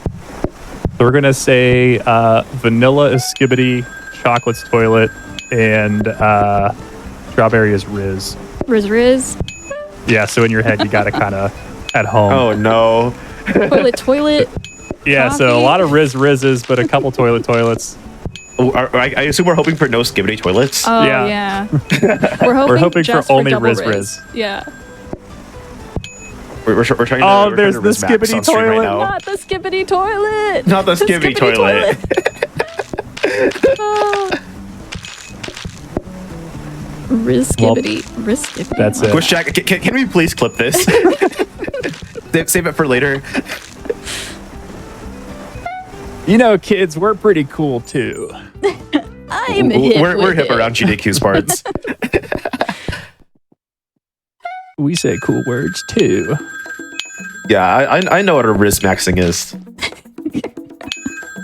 God, I think we've been getting a lot of rain. That's one of the things that is not set in the RNG in the seed. So we just have to pray to the rain gods to not come. Jeez Louise. Some Riz toilets in here. Well, it's kind of like, you know how Baskin Robbins has their own, like, is it Baskin Robbins that has love it, gotta have it, gotta get more of it or something? No, that's Cold Stone. That's Oh, it's Cold Stone. Mhm. Yeah. I have like a joke where like sometimes I get like Cold Stone because I'm an ice cream fan. Yeah. I will admit, like, I'm self-reporting right now. I am Filipino and I am lactose intolerant. Dude, Who would've same. It happens to the best of us. Yeah, but I love Cold Stone. It's so good. Not sponsored. No, Not sponsored. I love Stone Cold. Yeah, we're not we're not sponsored. Cold. I love Stone Cold, and sometimes like with my friends we're just like yeah. I gotta have it. Like we've gotta have it. See, I loved it when Stone Cold did Shark Week, and I know that's just, oh, you are so rude. I know that's just like blue food coloring on their vanilla, but like, it just tastes better. Understandable. It's like how Red 40 makes food taste better, but like Stone Cold figured out how to do it with like Blue 40 or whatever. Part of the experience. Yeah. It's like how the Dorito dust isn't even necessary. Part of the experience. Yeah, exactly. Wait. They don't need it. They've come out and said that. Oh no. What? Really? That's Yeah. No. They're not getting rid of it. They've said that it's not an essential part. Like they can still have the flavor. But that's where I think all the flavor lives. Exactly. If you like ice cream, I grew up in the Cincinnati area. So if you're around there, or if you have a Kroger nearby, there's an ice cream place called Grater's. Best ice cream in the world. Well, in America at least.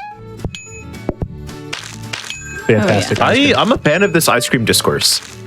I love ice cream. I live in the Southwest, and I've heard that Bluebell ice cream is like the best, but I've never had it.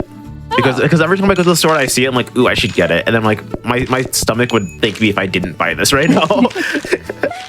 I have heard Bluebell is supposed to be the best down there. What if? Grater's black raspberry chocolate chip. You can get it at Kroger. Sponsor me. You can get it. You can get it at the restaurants. You could also get it ordered to you, but it's like 6 pints for $120. But I mean, they're shipping it across the country. I just want to mention that like with all this like talk about like Riz and Skibbity Toilet, like now we're mentioning Ohio, like ugh, really? I think it depends. It depends on the part of Ohio, because the Tri-City area rules. Cleveland is a different breed, and then it's all Amish to the east. I've only been to what is it called? Dayton. I've only been to Dayton. Oh, that's the worst part of the Tri-City area. Yo, UDF goes hard too. I understand. UDF, it's like a gas station. They like own all the gas station stuff, so you're never gonna get like a Casey's in Ohio because UDF has it locked down. And you get a chocolate malt there. It's like the best. I'm thinking about the gas station chain, and like I like to compare it to Bucky's, like Bucky's like little nephew. I love Allsups. Oh, they have these like taquitos that are like so good. Oh, time. And I've been thinking about it. Oh, time. Yeah. Hooray! GG's. Who would have thought that during the food speed run we would have been talking about food the whole time? Who would have thought? Man, could talk about it all day. So that's Good run, PlateUp set seat 90% coffee. Yeah, sub 16. That was really good. Yeah. Thank you for hanging out with me. Thanks for having us. The PlateUp community has a lot of information on speedrunning, and like there are so many mods that help you speedrun. So I'm even running with mods now because that's part of speedrunning PlateUp. But yeah, it was very nice to be here. Nice hanging out with y'all for our quick minute. Quick outros. I know we have a little bit of time, but that's okay. I'm Nia. I'm OKNia. I'm over on twitch.tv/OKNia_. I speedrun PlateUp. That's probably my main speed game right now. And other games like Stardew, as we saw earlier. And other times I'm just playing whatever I want. So Nice job, Nia. Oh, you can find me twitch.tv/Sons of Mothers. Find me on Destiny 2, Sons of Mothers with spaces, #3477. Pantheon's going on. Hit me up. Thanks for having us. That was a great time. Thank you so much for running. Of course. Had a blast. I'm going to go get ice cream. You know, that sounds good. I'm considering it right now. But up next, we have Metroid Dread in just a few minutes. And I want to remind everyone, I said this right before the run started, but SGDQ second submission period started just now. So you can get in your submissions for any game that was released after February 14th. So if you're running any new games, absolutely just toss a submission. There's a few blocks open. I'm going to be going to SGDQ. It's going to be a great time. I got to run in. Nice. Yeah. But yeah, absolutely. Like if you are going, or if you're on the fence about going or submitting, honestly, just give it a shot. What's the worst that can happen? It's gonna be great. But Metroid Dread is gonna be coming up 100% NMG hard mode. It's going to be a great time, so just stick around for a few minutes, get up, stretch, drink some water, and we'll be back in just a few minutes.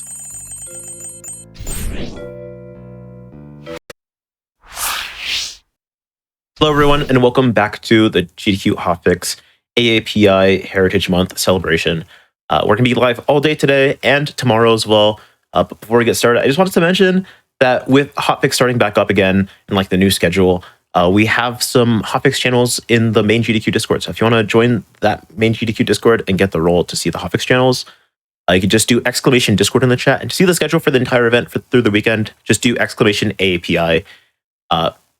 We are going to be getting into Metroid Dread, like I can show you.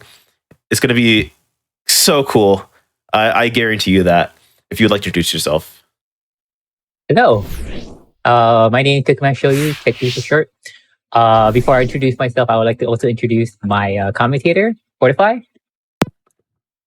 Hi, my name is Fortify. I'm also fairly high-level runner for this great game. Came out in 2021. Thank you, Keku, for having me on for comms, and thank you to the GDQ staff for putting this awesome event on. Yep. Yeah, so thanks, Fortify, again, and thanks, GDQ, for having me. Just want to say, as an AAPI streamer, I'm Filipino and Hawaiian. So as what we locals call in Hawaii, I'm a mixed plate.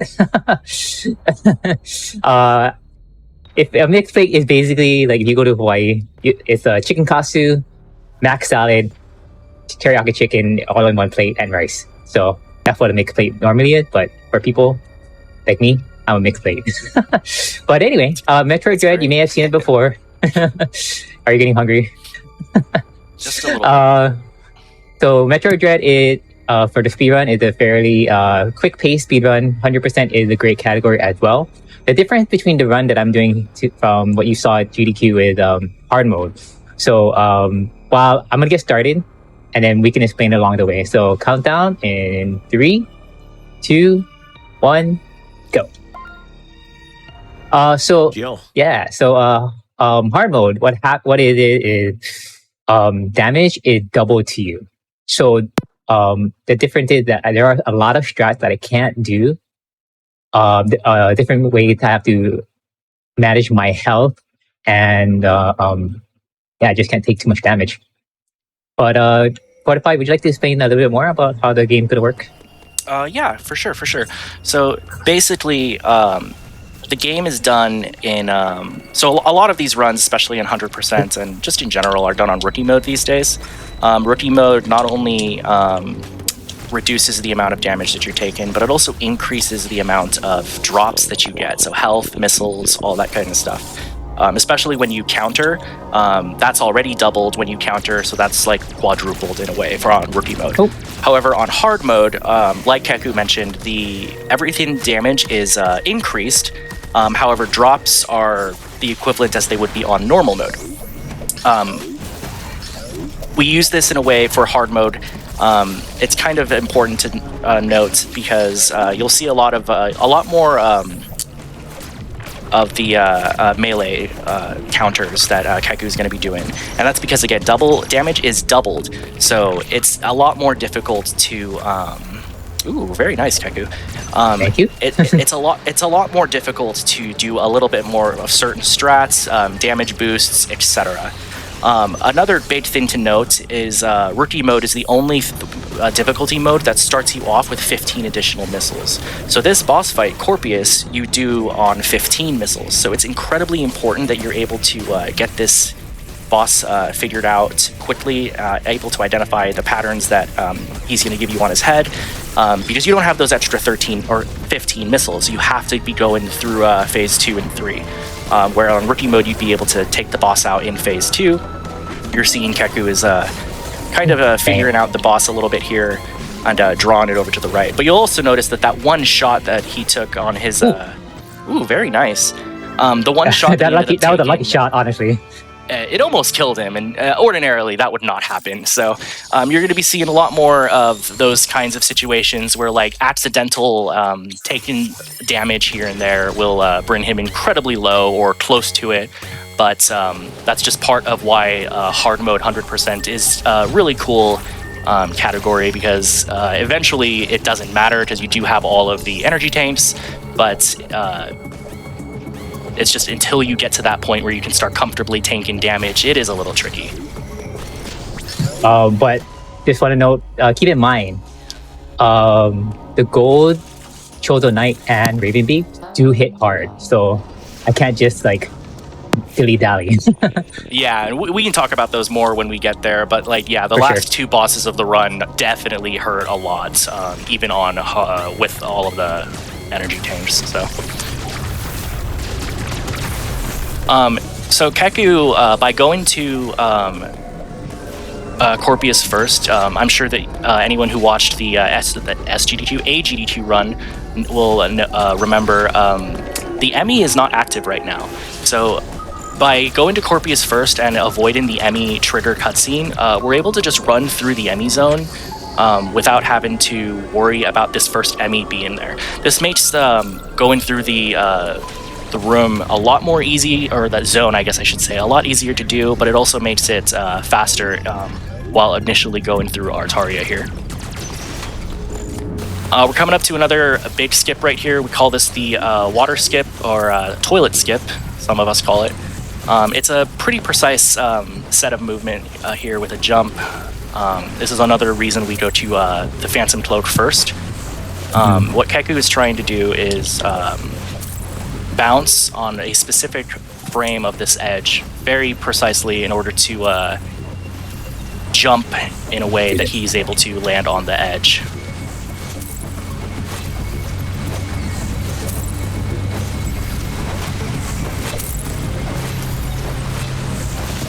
Yeah, it can be a little tricky at first. Oh.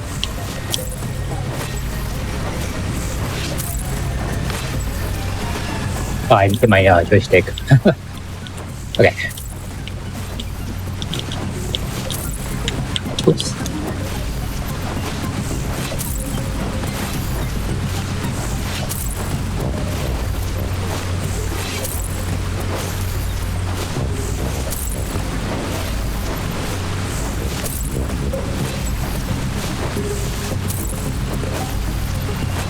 Oh.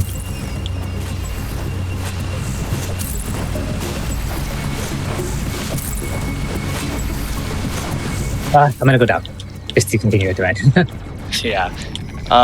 So going into the toilet, this is what we call this in the community. By doing this, that skip saves about 40 seconds because it takes saves doing all of this. But again, it's not a big deal, and it is a little bit of a tricky skip. Because it's not necessarily frame perfect, but it's a very precise jump. Tight. So Yeah. Coming up to another water platform skip right here. Nice. That skip saves about like 6 or 7 seconds because you have to go through a water platform and raise the water level. Technically, the Emmy should be chasing you there, so it's a little bit riskier, but.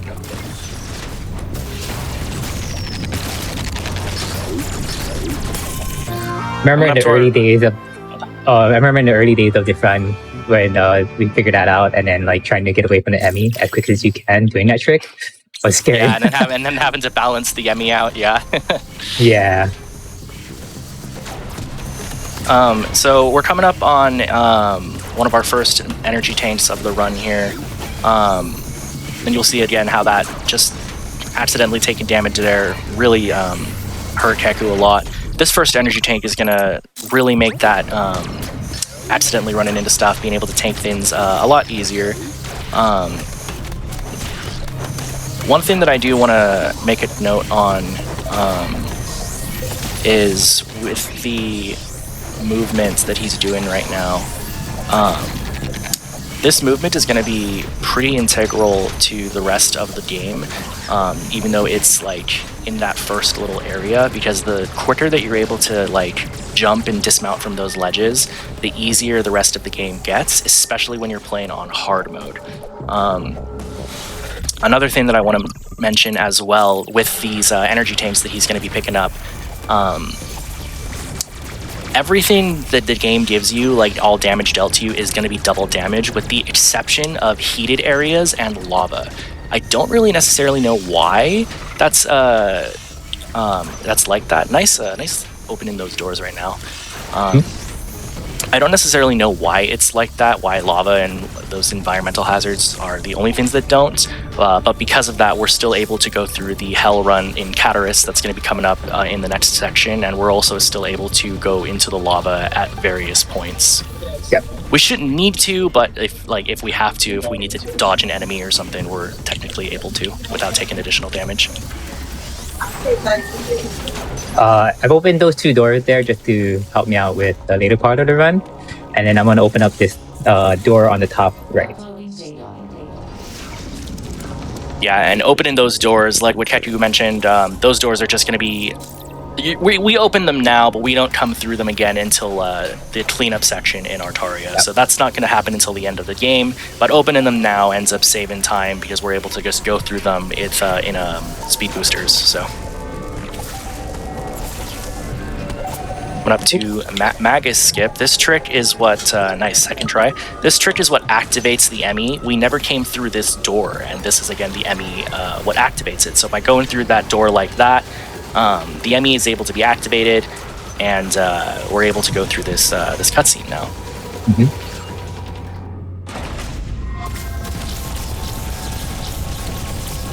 Firing these missiles at the shell of the Emmy, or the central unit. Again, Keku only has 17 missiles, but because of the limited number of missiles that he does have, because of the difference between rookie and hard mode, does kind of have to be a little bit more patient with the missiles, but we're able to see that he was able to kill the central unit without much of a problem there.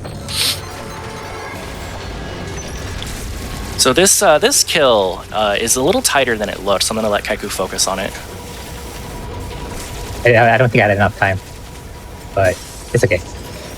Yeah, we call that kill, if you're able to just sit there and plant like that and kill the Emmy in one go, we call it a plant kill, but the kill is pretty tricky because your movement up to that point has to be very particular and close to perfect in order to sit there, take the Emmy's faceplate off, and charge the Omega Cannon in order to shoot at it. So... Either way, we get the spider magnet and we're able to go climb on these blue railings that we've been seeing, and we're able to head to Cataris from here.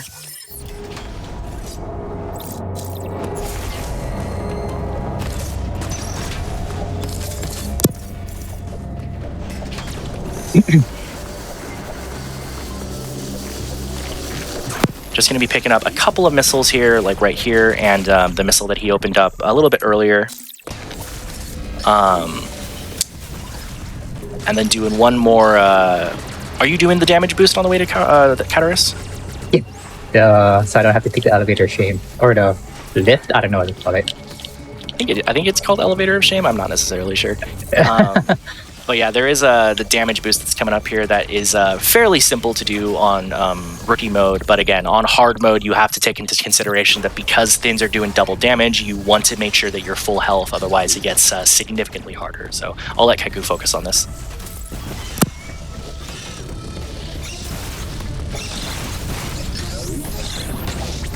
Good. Nice. Well done. So I wanted to kill that bird enemy there to get extra health because in Cataris there's these enemies upcoming that normally you would deboost off of them, but if in case I do hit them, they cause a lot of damage to me, so I just want to be safe. But I'm going to try and avoid them as well. Oh, the metal robot things? Yeah, the robots. Yeah. So yeah, like Hector said, but being as safe as possible here, because normally you just want to be spin falling down when you enter Cataris, but again, the robots that you're going to see coming up do deal a ton of damage, and going down normally, it is easy to just all of a sudden lose a ton of health and maybe even die. So better safe than sorry when you're doing something like this. Yeah, exactly. Yeah, I only have full E-Tank and 20 now. Okay, good. But yeah. Okay. So this is actually going to be the last Atom room that we come to. The run across all categories now only entertains 4 Atom rooms before going for a trick known as Atom Skip later in the run, or later in Catarus, I should say. What Atom Skip does in a normal, like, any percent all bosses kind of a run, it's going to save roughly 3-ish minutes, 3.5, depending on how fast you're able to do it over the course of the run, because you're able to bypass the rest of that Atom rooms. In 100%, it actually ends up saving closer to 4.5 minutes because of there's like 2 extra Atom rooms that you would have to go through in 100%. So because of that, it's just saving that more time. So it's a very good trick to do in your Dread speedruns. Nice super boost. And right up here, this is going to be this trick that we were talking about earlier. This is going to be that hell run in Catarus that's going to be coming up. Again, we're not going to be taking extra damage from elemental hazards, so Kaku should be able to do this without an issue. But again, just in case, I'll let him focus here.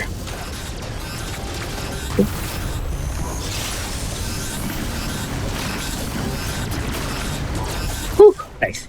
Nice. Yeah, you probably only had 2 ticks left there, so that's good. Yeah. Alright, hopefully the Emmy is nice. Oh no, I fell down. He's over there. Okay. Yeah, because Kaku fell right here, we're going to have to kind of bait the Emmy a little bit. Yeah, nice recovery. Yeah, that Emmy can spawn in a couple of weird spots. That's one of the most important rooms in the game, well, in the early game, to keep in mind because of where that Emmy can spawn.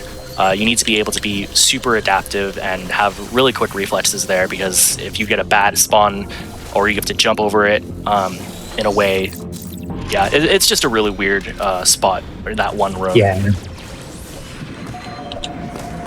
Jumping over it, the scarier one.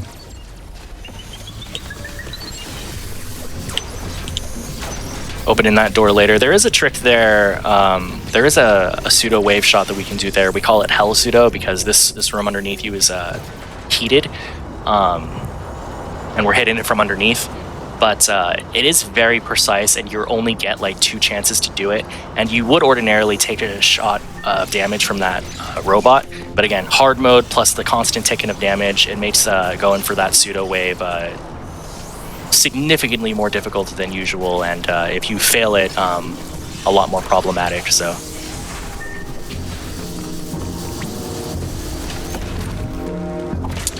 but yeah, from here Keku's going to be on his way to Atom Skip, so I'll let him focus and concentrate up for that, because this is a mandatory trick in the run. So Keku, best of luck. I know, thank you.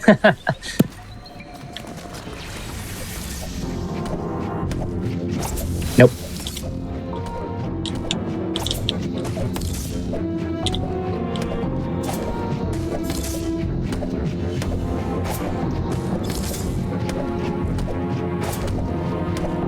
Thank you. Very nice.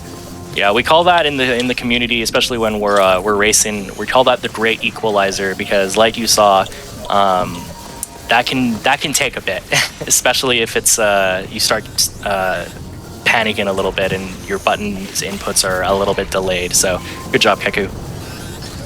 Yeah, that looks so difficult if you're like, especially if you're like nervous. Yeah. What? Yeah. I was telling everybody else earlier before we started, it's very, very humid where I'm at, and so my hands are starting to sweat a little bit. So I'm trying my best to adapt. So unfortunate the weather is not nice to me. Oh, it's okay. Yeah, it happens like that. From here on out, the rest of Catarus is like purely movement based. A lot of this game is just strictly movement based. There are tricks here and there, but this is a movement first game. So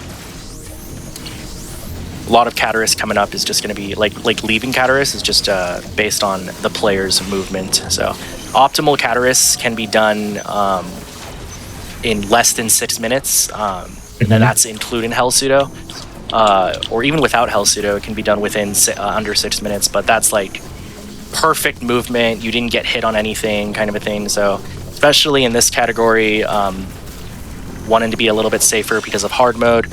An average Catarus is like maybe 610 or so. But yeah, this second energy tank is going to start helping out a lot. You'll see that as we accumulate more energy tanks, the run gets a little easier. You're able to start going for a couple of more damage boosts. If you take a damage here and there, it doesn't necessarily matter. But yeah, early on like this, you got to be really, really careful of your health and even your missile reserves. So.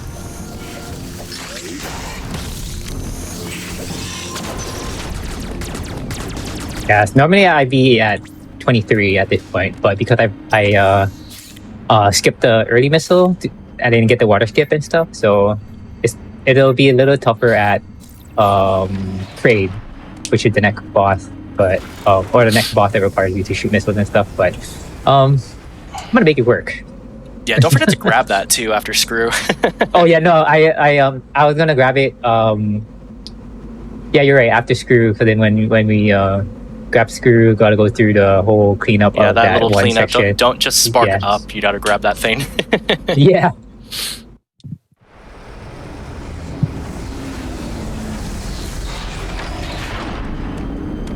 Dyrene is a cool little section in this run.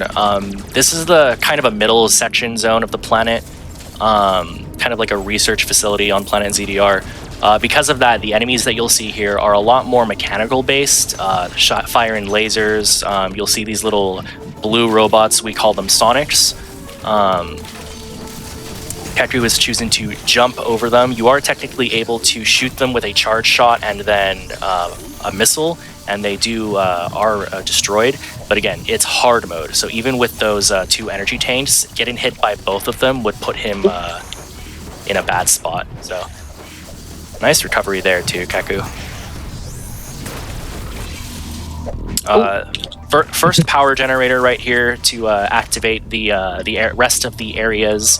Both areas of Dyrene right now are currently without power, so Samus has to go and turn the power on, and we're able to open doors, collect items, stuff like that.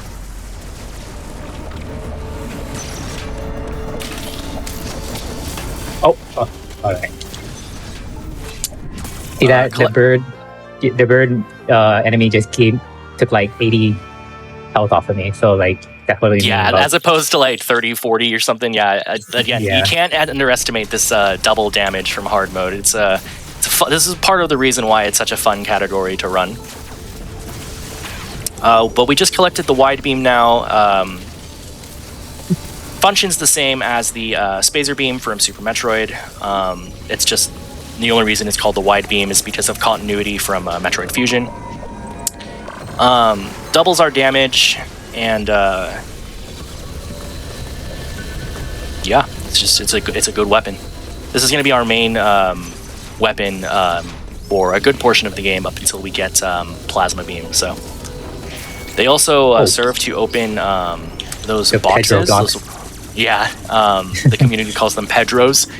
But those wide beam blocks are kind of finicky at times. They can only be opened with the wide beam, and you'll see right there, even if you hit them at what you think is a seemingly straight angle, they'll kind of like turns out you were at an 89-degree angle and not at a 90-degree angle, so they don't actually fire and get out of the way.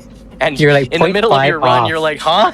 So yeah, those are notorious for giving players some issues. So excuse me, you're 0.5 centimeters off right now. Exactly.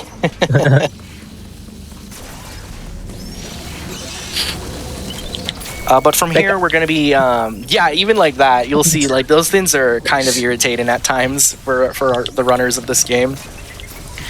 But we're on our way to the second central unit. In true Metroidvania fashion, we went to a new area to collect an item so that we could go back to the area to collect an item. So we're going to be taking out this central unit to take out the Emmy to collect our Morph Ball. Metroid Dread actually breaks the sequence of collecting, or the lawn stand-in tradition, I guess I should say, not necessarily sequence, of collecting your Morph Ball and your bombs as your first two items. So in a casual playthrough, you'd be without your morph ball bombs for like 2 or 3 hours, but in the run, obviously, it's only for like 20 minutes or so.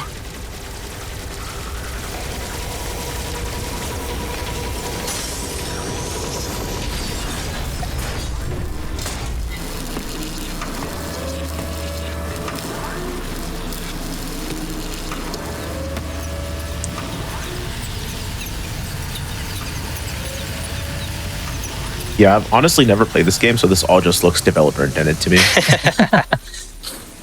Yeah, I like it when people or when developers will take the time to, when they're making their game, to think of a potential speedrun and scene, especially with a game like the Metroid franchise, where like obviously all of the Metroid games are speedrunnable in some capacity. So it makes me happy when stuff like this is found, or when you can skip things like developer intended sequence breaks, stuff like that.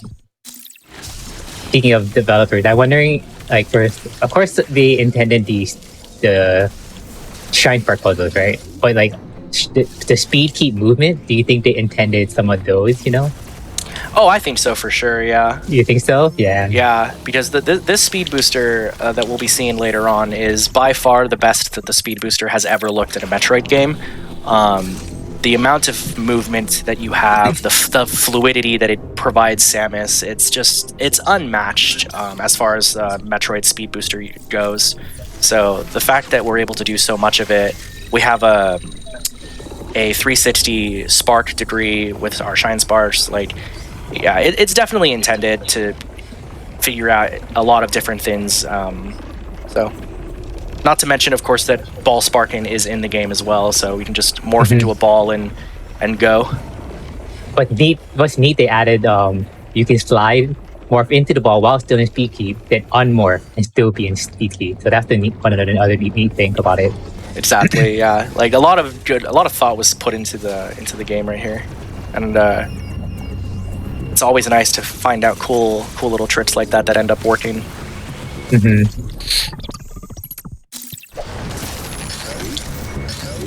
So we're on our area. Yeah, we're on our way to grab the Vario suit right now, and the thing with grabbing the Vario suit is we're coming up to a thing that not a thing, but a section that the community calls the Varia climb, the Varia gauntlet, if you will.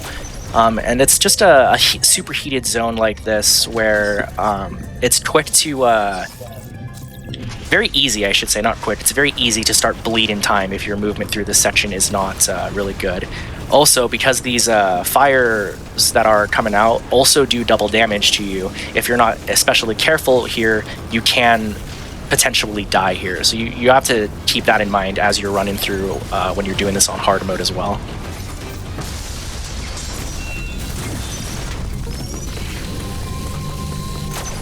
Kaiju so far is schmoving, as we say.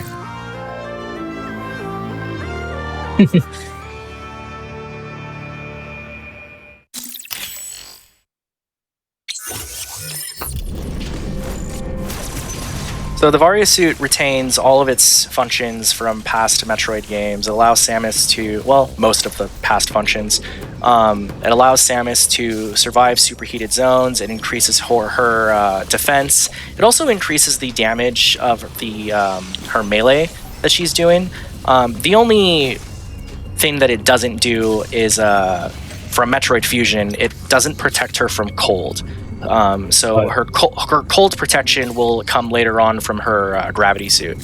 The canonical reason there is because since Samus has Metroid DNA, she is weak to ice. She's weak to extreme cold, like a Metroid would be. So in Metroid Fusion, the Varia suit granted her enough protection from it. For some reason, it doesn't in this game, which was always a puzzling choice for me. I agree with that, yeah. But yeah, it gives her the gravity suit later on will give her protection from cold. So I'm just gonna call that selective continuity. Selective continuity, yeah. Yeah, you know what? I was pointing this out. I'm pretty sure a lot of people have like commented on it, but like, they call Samus losing all her stuff in the beginning a physical amnesia. Yeah, so the that's game how calls it she reverted physical back. amnesia, which is a little bit of a choice to call it that. I'm not like I understand that it's like she's got to lose all of her stuff, but like the physical amnesia is a little bit of a choice. It's a little bit silly. Yeah, we'll just say that. Really, We're silly here on twitch.tv/GamesDoneQuick. /subscribe. /subscribe. Really solid movement through the Rocky Mountains there, Keku. Normally you'd have to, on hard mode, you'd have to probably take it a little easier there and maybe counter some of those enemies there in order to, one, get health, but two, like, avoid the enemies in general. But Keku is able to get through them without any issues at all. Coming up to this boss fight now, Kraid, there is a section that we can do in Phase 2 known as infinite wall jumping, where we're able to morph jump up to these up to that magnet, and we're able to bypass the RNG that fire in his belly would give. Not a big deal though if you're able to mash as fast as Keku can. Speaking of mashing, actually, so the fire rate in this game, Metroid Dread, is compared to other. That was a really good Kraid fight, Keku. Compared to other Metroid games, the fire rate's actually uncapped. So because the fire rate is uncapped, because Mercury Steam did not place a cap on the fire rate, turbo works. And turbo is legal in this game up to 12 hertz, I believe. 12 hertz, yep. But Keku's not using a turbo controller. Keku is any mash that you see from Keku is just pure mash. So always cool to see a player with that kind of a skill.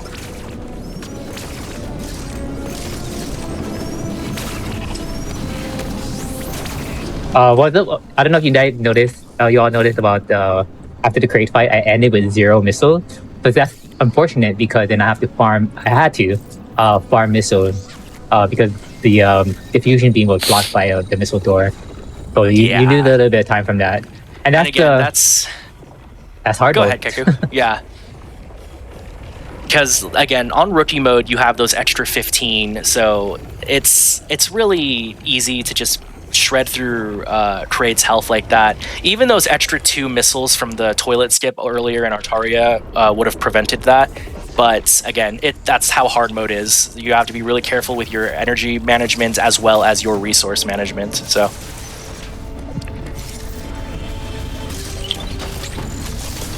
When you say resource management, also power bomb comes in also counts for that too. Oh yeah. Ooh, taking a dip. Again, it's good that they don't deal extra damage.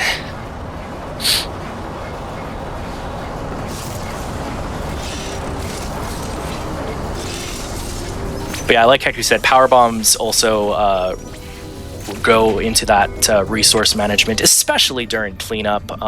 During cleanup, as soon as we get power bombs, we are constantly dropping power bombs in order to get through areas of cleanup quicker. Some of them are power bomb blocks for items, so yeah, we'll they do emit a rather bright light, so if anyone is sensitive to bright flashing lights, we'll call out whenever a power bomb is dropped later on in the run. But yeah, those power bombs are also count for resource management as soon as they become available. Making a quick pit stop in Artaria to pick up the grapple beam. Yes, and this is another really good version of the Metroid grapple beam. The grapple beam in this game is, I still think Super Metroid's is slightly better because of its ability to actually grab items and drops. So I do think that Super's slightly beats it out on that, but grapple beam the grapple beam in this game is super good. It does activate a lot of things for you, and you are able to grapple to these blue magnets and get out of this area, like you're seeing Keku do here. You're also able to break grapple beam blocks, which you'll see a couple of times over the course of this run, because they're with the grapple beam, the same principles of a pseudo wave shot also apply to grapple beam. So you're able to take out grapple beam blocks from the opposite side as well.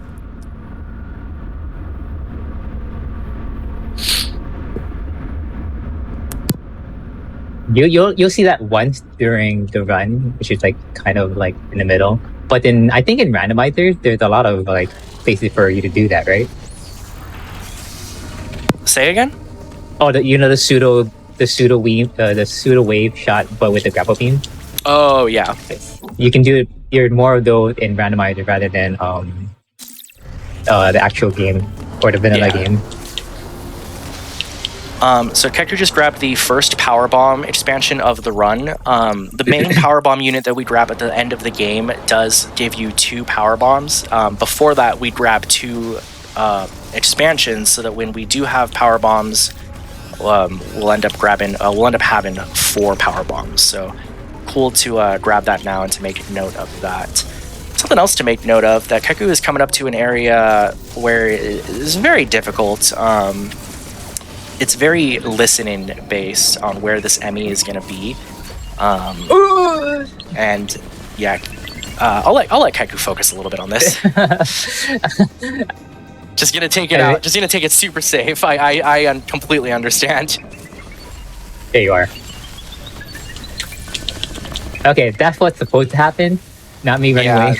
That is a very, very difficult spawn. So basically, if you're wearing a headset like a lot of us do while we're going through this zone, you want to be listening to where the Emmy chirps are coming from. If they're coming from your left ear, then it's safe to assume that the Emmy is not in your way of movement. You're able to go through that area without any issues.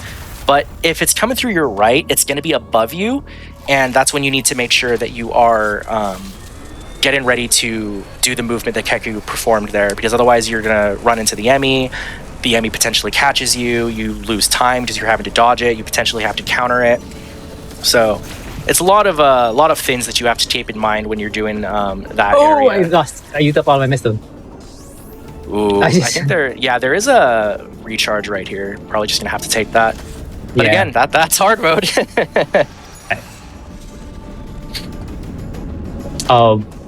And also about the yellow Emmy, that's the speed booster Emmy. So a little bit of spoiler right there, but it is also the fastest of all of them.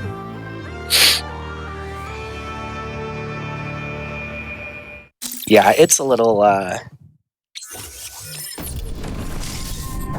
interesting to deal with the yellow Emmy here, but we now have bombs. Bombs are going to open up a ton of stuff for us, in addition to missiles, in addition to movements. They also open up this bomb chute tunnels, so that weren't able to be accessed before without it. So we're able to go through here and enter the top and bottom sections of Dyron now. Coming up right here, though, we have to take into consideration that we can go through that door that's coming up, or the grapple beam block that you'll see that Keku skipped, but doing so you would skip this missile, and because we need to grab it because it's 100%, we have to go through here anyway, so.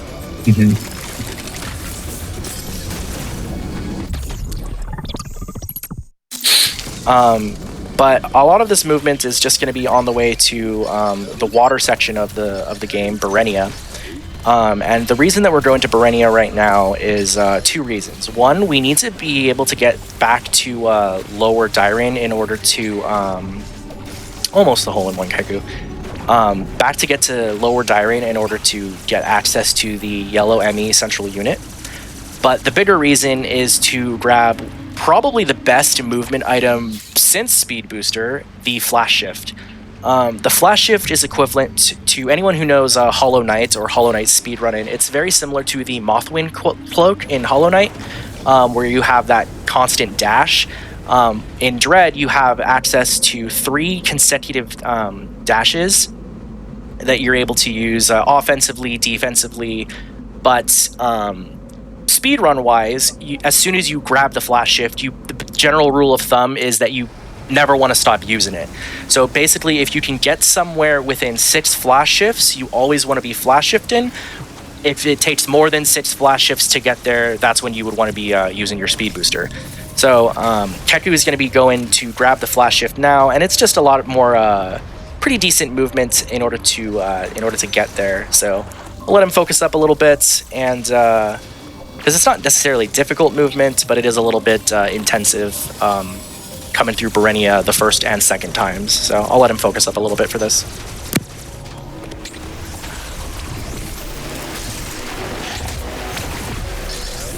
Oh.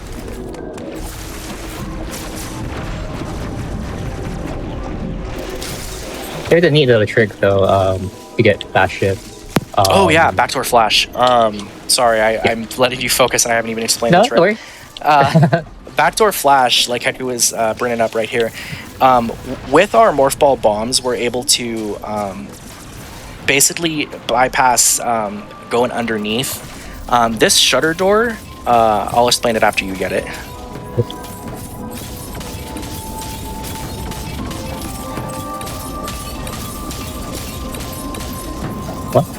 What? There we go. So shutter doors in this game are on 3-second timers. So if they don't detect any movement or any weight on them for 3 seconds, they will open up again. So the trick here is we do bomb jumps at the pace of 150 beats per minute, and we're able to bypass that and trick the game into thinking that there's nothing on it. And that way we're able to grab the flash shift without having to go underneath and grabbing or going through some movement, grabbing the doors and everything. And it saves approximately 7 or 8 seconds if you're able to do it first try without having to retry it. So it's a really important trick to learn, and it's something that we need to be able to do in order to get through this area quicker. Actually, I was just gonna say that it's really cool that you mentioned Hollow Knight because we have that on later today. No, nice. Oh, nice. Yeah. Yeah, we have that. I'm pretty sure it's the all skills category, so that might get some use. I honestly haven't seen many Hollow Knight runs, but I'm super excited for it. Yeah, shoutouts to Hollow Knight. That game is pretty cool. Mm-hmm. Yeah, I'm just quick plugging the schedule real quick. Exclamation AAPI. No worries. Yeah, Silksong will surely come out soon. Surely, right? Surely. It'll get into SGDQ second submission period for sure. Oh yeah, for sure. It'll come out tomorrow. Just shadow drop it. If you're right, that's on your hands. Fortify the prophet.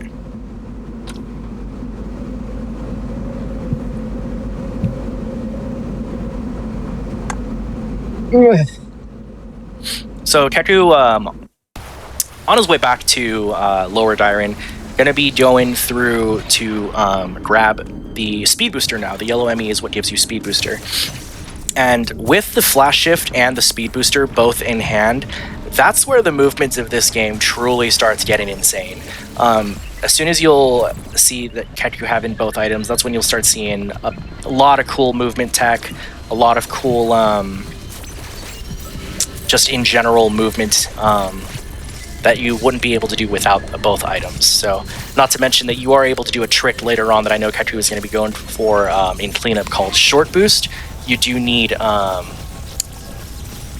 both flash shift and speed booster in order to perform that tech. So.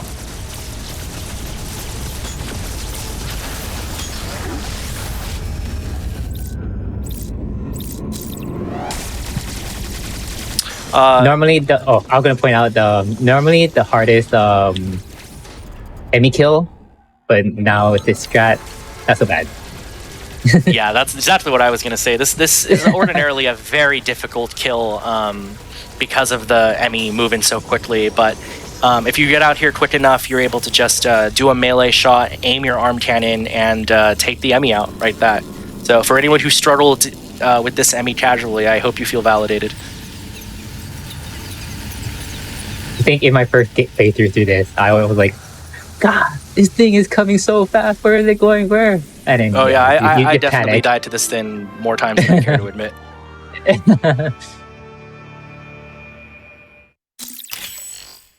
All right, speed booster. Here we go.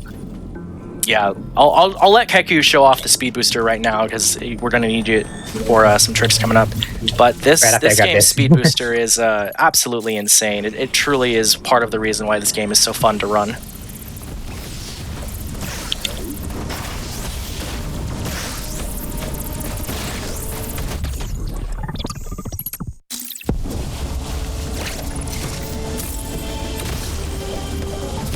Oh, dang, too Close. small. Too short. Close, yeah.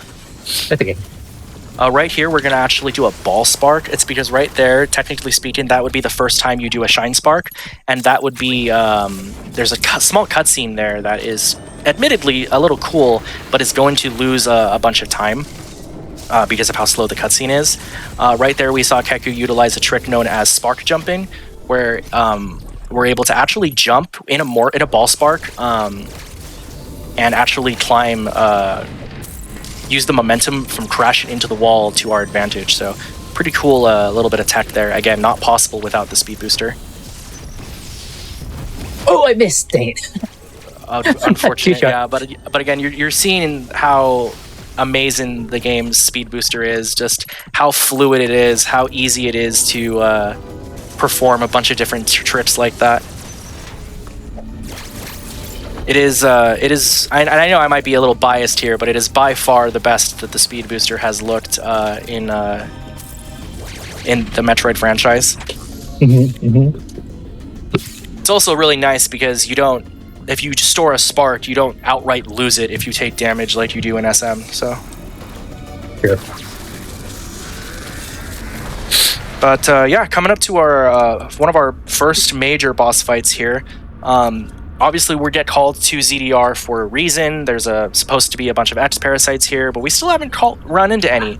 But we're gonna be. We also haven't run into any Chozo other than Ravenbeak at the start of the game. So we're gonna be running into our first robot Chozo fight here, first of many. But this fight, what it does is opens up an area in Bayonetta 2. For when we go back into Bayonetta, and it enables go into Gavarin. So this is why we come here now, in order to get this, in addition to grabbing that energy part.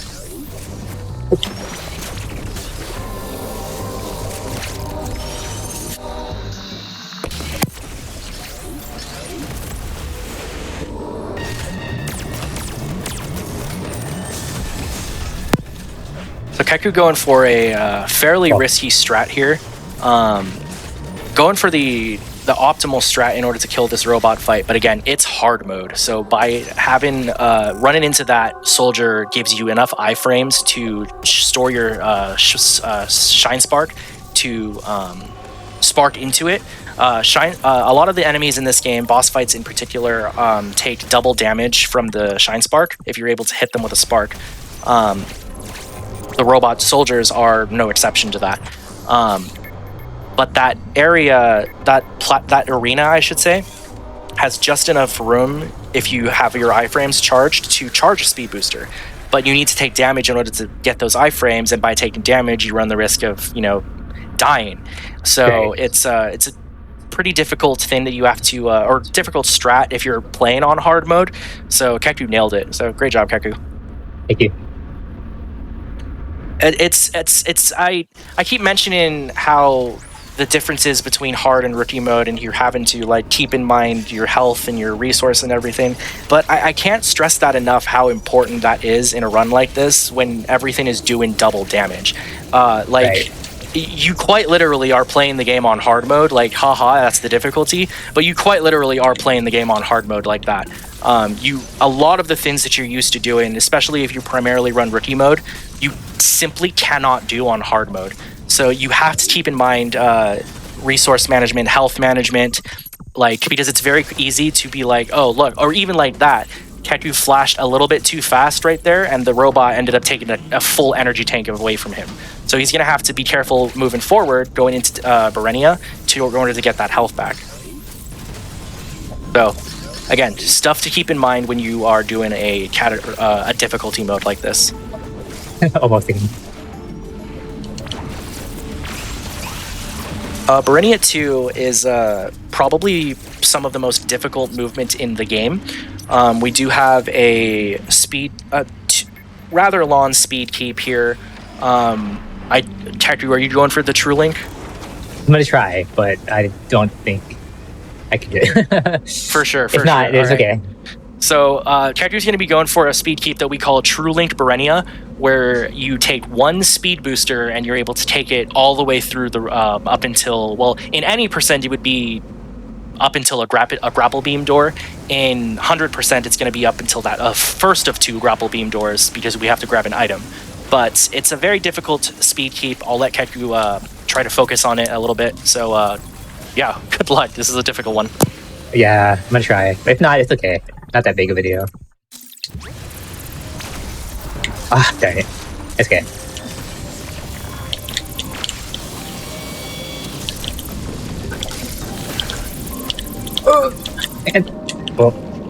Yeah, you're able to... Nice try, though. You're able to jump off of that platform and delay your jump a little bit, where you're able to just continue the speed booster up to there. Oh my gosh, Keku, you're a madman. Wow. That was impressive. Normally, runners will wait a little bit right there because of that's a shutter door. So if you lose the shutter door right there, or if you are a little bit too low, you lose that like 3-ish seconds that it takes to for the shutter door to open up again in order to grab that missile plus. Yeah, great job. Thank you. Whoa.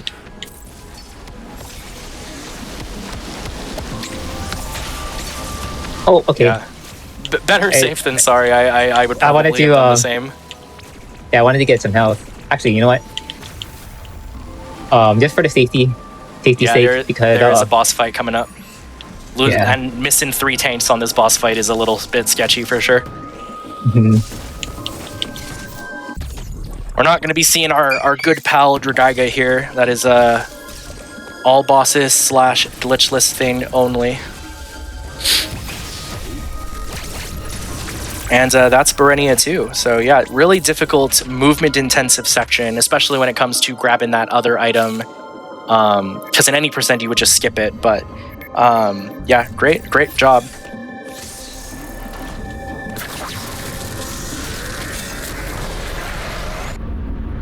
Gathering is a cool little area that we're heading to. It's basically like an underground forest section, but it's also where we grab super missiles. It's also where our first connection with Elune is going to be. Elon, however you want to pronounce it. But this is where we're going to be going to, well, firstly grab our super missiles, but this is where we're going to be visiting the X parasites that are on the planet. So, but I'm getting a little bit ahead of myself though, so we'll let Keku deal with this boss coming up, and then go from there.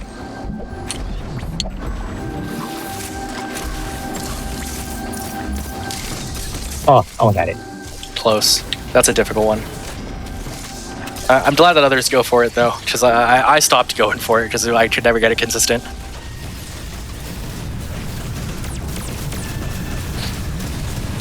The cool thing about this boss fight that you'll notice that Keku is doing is he's actually sliding into it, because the nice counter, actually, that was a really good one. The slide-in actually does less damage than a lot of the robot's attacks. So by sliding into it and getting those iframes, you're able to, the iframes bypass the boss, and you're able to just carry on, you know? Oh, and also, you want to damage boost into the boss. Otherwise, if you take the robot's shots, you'll get a lot more damage. Yeah, exactly. Ooh, nice missile. That was another one I struggled to get consistent. Yeah, because I'm not super like experienced like watching this game. I'm like seeing all of this like super impressive stuff, and then it just like it's done so well and like so quickly that it like almost looks easy. But I also know like in the back of my mind that it's just like it's not easy. Yeah, especially because Dread, as far as a casual perspective goes, Dread is fairly difficult compared to the other Metroid games. So the fact that we as runners are able to do a lot of this stuff so quickly really shines, or really brings to light the amount of skill that a lot of the Dread runners have developed over the course of the game's history. So, because yeah, this game is not necessarily easy, you know? So Yeah, it looks so hard like watching other people play it, but like Keku just like absolutely like breezing through everything is like so impressive. Ah, shucks. yeah, yeah, it definitely is. It's very, very good.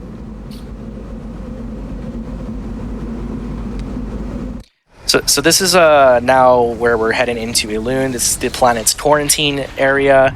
This is where we activate the X parasites. It's also where we end up grabbing the plasma beam. So Keku is going to be going through this section And there's a cool speed keep after we grab the plasma beam to get to the first of actual Chozo soldiers, not just robots. So obviously the Chozo soldiers that were here on planet ZDR have all been infected by the X. So they are all X spawns. Coming into the worst room in the game, Kaku's going to go for a slightly safer strategy, but strat to grab this missile strat. Yes, Dread also has a worst room in the game. This is my vote for it. I agree. I definitely agree with that one. But yeah, the lore for this game is so cool. I could talk about it all day, but just all we need to know for this upcoming boss fight is that there was once an army of Chozo soldiers. They were all infected by X, you know? So here's the speed keep I was talking about. This is the cool thing about the speed booster. You're able to delay your... very nice, Kaku. You're able to delay a lot of your jumps and your movement with it so that you can just keep firing, you know? It's really great. Again, turbo is allowed in this game, but I mentioned earlier, Kaku is not using turbo. So this mash and weaving in missile shots that you're seeing, this is just all him. Whew. Wow. Yeah, we do want to be careful here though, because again, even with those 5 E-tanks, we are it is still doing double damage. So I think I would have died if I got hit by that the sludge attack that he did.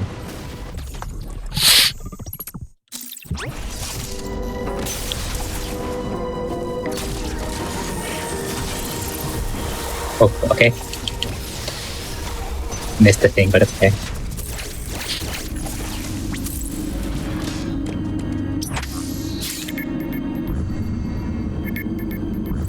Alright, time for the hardest, in about a few seconds, the hardest skip in the game. Oh yeah, this skip. This is a very difficult skip. If we don't get this skip, we end up losing oceans of time. So yeah, best of luck. Come on, come on.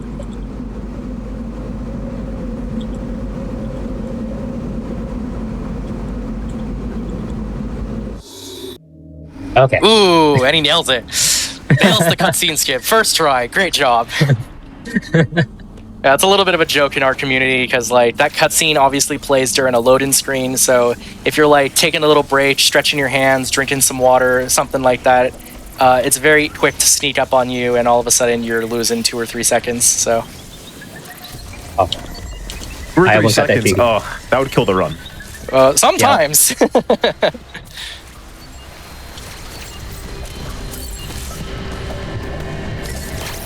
Really good ice Emmy section right there, Kaku.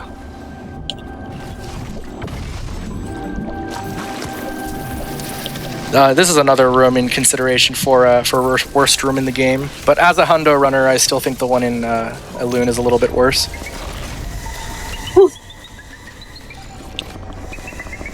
My biggest speedrunning pet peeve is when all the worst rooms in the game are right next to each other. Yeah, it's kind of a hassle. Great job right there, Kaku. Normally you are able to perform that skip a little easier, but it is, or not skip, you're able to trick the Emmy into not shooting you a little faster. But again, safer strats when in a difficulty like hard mode is always better, because if the strat that he went for didn't work, if he went in there a little bit too quickly, he gets frozen, the Emmy maybe catches him. So yeah, this Emmy 2 is another surprisingly difficult one to maneuver around because of the size of the room that you fight it in. But again, Kaku nailed it. So, how far into the run are we, by the way? We're at this point we're about halfway there. I just took a peek at the timer because I was like, oh yeah, I wonder how long we've been here for, 20-30 minutes, and then I saw it was almost an hour. Oh, really? Yeah, Even I like to consider the ice missile as about the halfway point of the run, because at this point we go to grab the second power bomb expansion before heading to grab the grapple, or not the grapple beam, the gravity suit, and cleanup section of the game takes about a half an hour to do. If you're like super good at it, it can take a little bit less than a half an hour. So we're about at the halfway point. I'm not gonna make this. Let me do it again. Yeah, this has just been super fast paced. Yeah, it's a very, very fast-paced speed run, especially when you're trying to provide live commentary for it, because there's so much that you can talk about, but like there's so much that's already gone, you know? Great job, Keku. Yeah, that's a difficult version of that, of getting up there.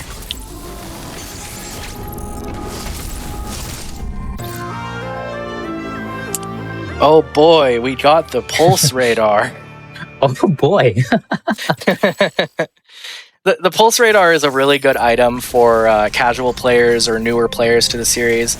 For those that played Samus Returns, which is Mercury Steam's first Metroid game, the remake of Metroid 2, the pulse radar is also in that game, but it's a very early item. It's one of the first items you get, so it's very helpful to look for things, and like if you get stuck and that kind of a thing. It's very easy to look in that game.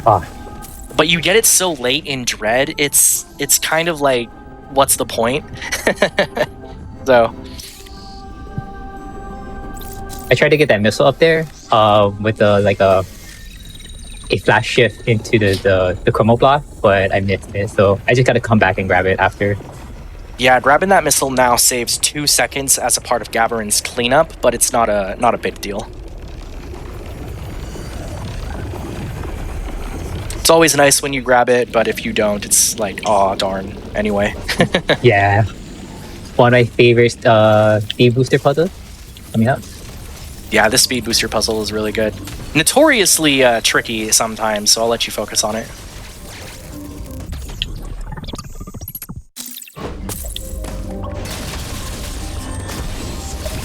All right.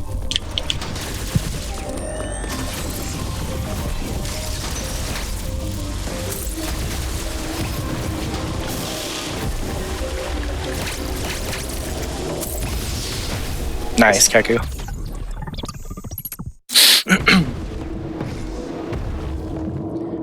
So that is a developer-intended skip in order to grab the gravity suit a little bit faster, and we definitely take advantage of it in, I think, every single category, because otherwise we'd have to go all the way around into a section of Bayonetta that we don't see until cleanup, but by going through it, we're able to grab the gravity suit right now. And may I add that, in my opinion, this is probably the nicest gravity suit design in the franchise as well. This is a very, very nice looking gravity suit. I agree. The color scheme of this is just super, super nice. Can I show off a perler during the break? Yeah, absolutely. Oh, well, I mean, cool. I'm not GDQ, but I would love to see it. I'd love to see some perlers. Okay, give me, when I get to the break, through the elevator, then I'll show it. Yeah, because we're heading back down to Artaria right now, but we're heading into a frozen Artaria. So we're going to be heading to a section of the game that is ordinarily not seen in any percent runs, but is a very, very fun and very tricky section of the game. So, wow, Keku, that is awesome. I had a local artist commission it for me, so yeah. I was like, That's can really you make cool. a Dread? Perler beads are so fun. I wish I were talented enough to do something like that. Oops. All right. All right, so we grab this missile now because there is a trick that we can do later on in the run after we come back here, known as a ledge warp. Not too difficult, but at the same time, mildly tricky to perform. So we grab that missile now in order to... Frozen Artaria, my beloved. We grab that missile now because since we use the ledge warp, we don't actually are able to grab that missile, so it's easier to grab it now. Another real Chozo fight right here, but again, it's pretty easy to take care of because the spark that I mentioned earlier also does half of these guys' health as well. So we're able to shine spark into them and then just mash, and they go down pretty easily as well.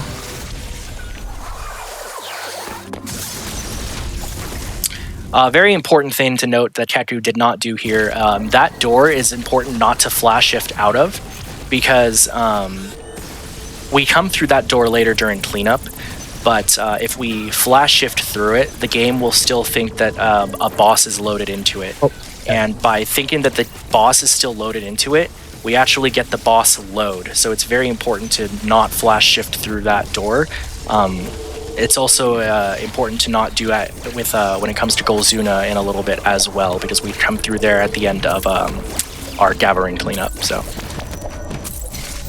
also a fun fact to make a note of: this is the only time that we can go through these missile and grab these missiles right now, because the fact that Artaria is frozen, it actually bypasses the Emmy that we skipped at the start of the game, because we never did that Emmy. If we were to go to it later on, the broken Emmy would still activate, but by doing that right now, it doesn't. So we're able to grab those missiles as well.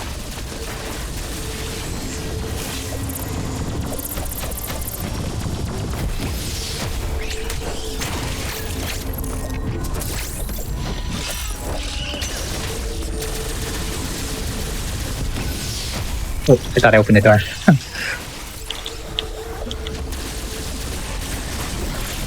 Oh wait, I'm supposed to do one thing. I'm supposed to charge a spark.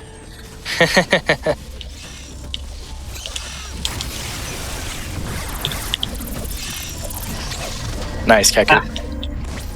Even second try, still really nice. Thank you. Sometimes you just lose control of the speed booster. It's too fast for me sometimes. But yeah, we're again Frozen Artaria. There's a portion in there that we on the start of it, right after the boss fight, that we call the Frozen Artaria Speedway, because it's just a really good example of the movement tech that you can do with the speed booster, jumping, sliding, going into morph ball, all that stuff. So it's really cool, and another great example of why this game's speed booster is just so insane.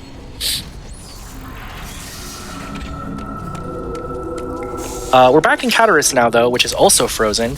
We're actually, I should say, on our way to a boss fight known as Z57, which is another boss that is normally skipped in any percent speedruns. But in order to continue on with the game and to, namely grab this missile, is fought in 100% runs. So there is a strat that we can do on this boss known as charge missiles, or Charlies for short. Charge missiles are a little bit of a difficult strat, though, because you have to fire a charge beam at the right time and then fire, missiles. But because of how finicky they can be sometimes, Kaiku's not going to be going for them, which only loses maybe like 5-ish seconds over the course of this fight, so it's not a big deal. The other thing that is not really good to do it during hard mode is because the slime on the ground do take some damage off of you. So if you're not good at controlling it, then don't do that strat in hard mode.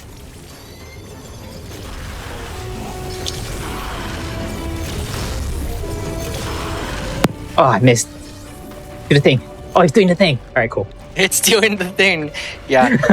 The fun thing about this boss, and when it comes to any percent or hard mode, or I should say, and no major glitches, which is the category we're running, versus the unrestricted modes, is that you'll see that Z57 dies from a spark shot like that. It's actually the only boss in the run that dies to just one spark. So unrestricted runners are able to take advantage of a state called skew and charge up a speed booster immediately in order to just knock out Z57 like that. But because this is no major glitches and skew is a major glitch, we're able to just fight him normally until that point, charge up our Shine Spark, and then knock him into it.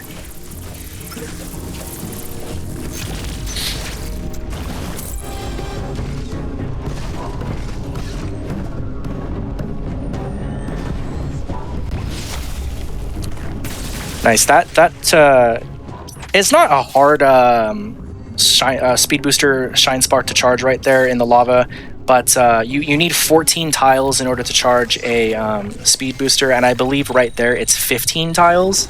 So you're able to have just enough space to charge a speed booster in order to get up there. But you can also bomb jump if you fail it, so not a big deal. Right here, this is where Keku is going to be going for that ledge warp. So the way a ledge warp works is you have to jump and morph while on a ledge at the exact same frame. So by doing it correctly, you're able to store Samus's position in the ball, where if you jump and unmorph in the same direction that you stored the warp, you will warp back to your position. This used to be considered... Yeah, you got it first try. Oh my goodness. You got it again. You got it again. You're good. I don't know why I unmarked. This used to be considered a major glitch in the game, but all of the work that the unrestricted runners have done nowadays are major glitches are considered anything that you can clip walls with and go out of bounds like that. So a simple warp like that is no longer considered out of bounds or major glitches. So Getting that missile?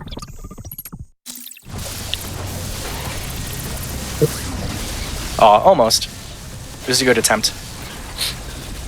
So we're going to be doing a small little bit of cleanup right here, because this is in the rest of the Artaria cleanup doesn't hit upper Artaria right here. So we grabbed some energy tanks and some missiles over here before heading to the next section of the game. This is also one of my personal favorite bits of cleanup, because it does have some challenging aspects to it as well. If your movement is too slow, you start running into stuff, or if you have to bomb jump up here, if your bomb jumps are not working, then you lose time, all that kind of stuff. So it's a deceptively difficult section that is still a lot of fun. So I like it a lot. Yeah, you can do a speed booster into a speed keep right there, but that one is a little bit more difficult. Not a lot of runners have it down super consistently, so I appreciate the attempt though, Keku. That was really good. I tried. Yeah, exactly. This looks good. Nice. Okay, so what Keku did right there is the faster, more optimal version, but it's also the more dangerous version, because when you store a spark, you only have a set amount of time to use it, and that method is more often than not right in the line of that time that you have to use your shine spark after you use it. Otherwise, you need to go past the shutter, wait for the shutter door to open. If you accidentally stomp on the shutter, then you have to charge a very precise speed keep, use a shine spark again. So it's difficult to do it the less optimal way, but it's also difficult to do it the optimal way, because you run out of time. So great job, Keku. Thank you.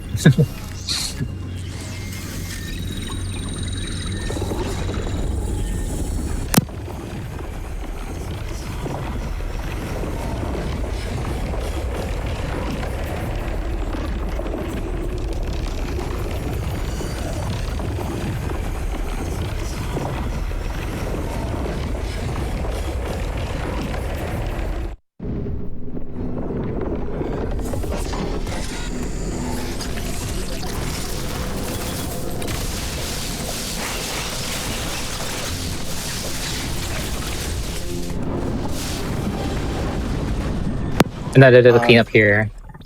Yeah, we're just grabbing 2 missiles in Cataris right here, because again, this section of Cataris is just too far out of the way for the rest of the Cataris cleanup. So we just take these 2 items now before heading to Gavarin again, so that we can fight our favorite boss, our good pal Golzuna. Yeah. The thing to note about Golzuna is that this is a notoriously difficult boss fight, and probably is in top 3, maybe even top 2 consideration for the things that has killed the most Dread runs out there. Is this Golzuna fight? And it's because the optimal Golzuna fight is done with 4 distinct Shine Sparks. So depending on what method Keku will use, Golzuna dies in 4 speed boosters. 1 on the main 1 on the first form, 2 on the main body, and 1 on the Corax. And it's a little difficult to get those shots all at the right time. And even on normal and rookie mode, Golzuna still does a lot of damage if you get hit by the bombs that it's throwing at you. But again, we have to keep in mind that this is hard mode. So if we're not able to get the quick kill or the optimal kill or whatever, and we do accidentally take damage from the bombs that Golzuna throws at us, our health is going to be shredded. So with that in mind, good luck, Keku.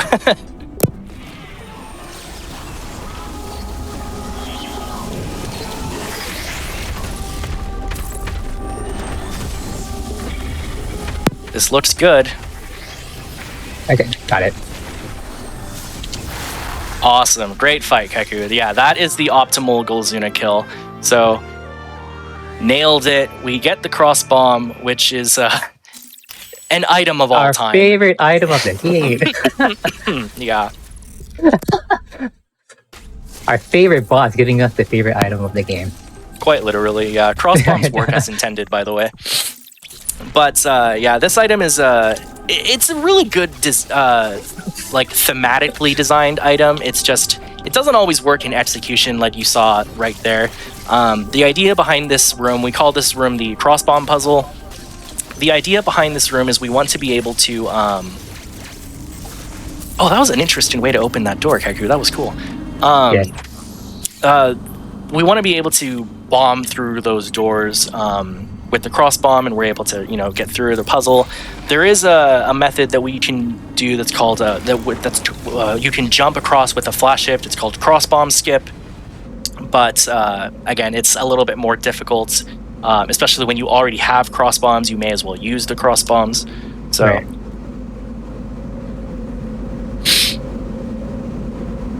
I mean, they are useful in some aspects, but yeah, respectfully, I'm just watching and I'm just in awe. I have no idea what's going on, but it looks so impressive. Yeah, this game is just phenomenal. Right Yeah, here, we're going to be here. going off of right now we're in Hanubia, which is basically the criteria of Metroid Dread.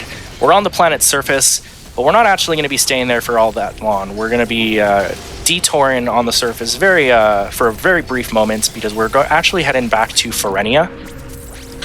We still have unfinished business with the purple wave beam Emmy.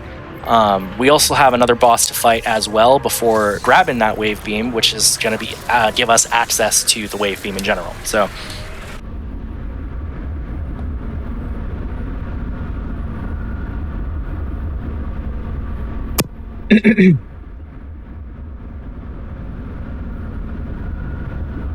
look at the color scheme of Gravity Suit. Purple, red, and the lightning bolt down the middle.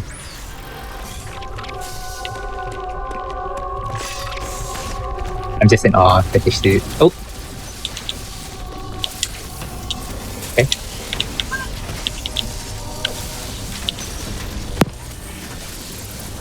Yeah, I'm going to be grabbing the space jump right now. We do still grab space jump in this run. It's just comes at a little bit later of a time compared to the any percent run.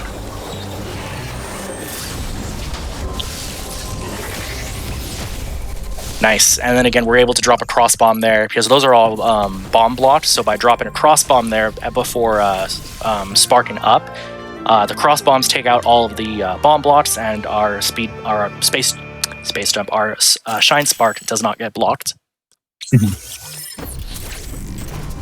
Yeah, I'm gonna try for this speed keep here. Yeah, this one's one of my favorites. One of my favorite speed keeps to use to grab this boss fight, or not boss The fight. guy's being a bully. Heck the bully.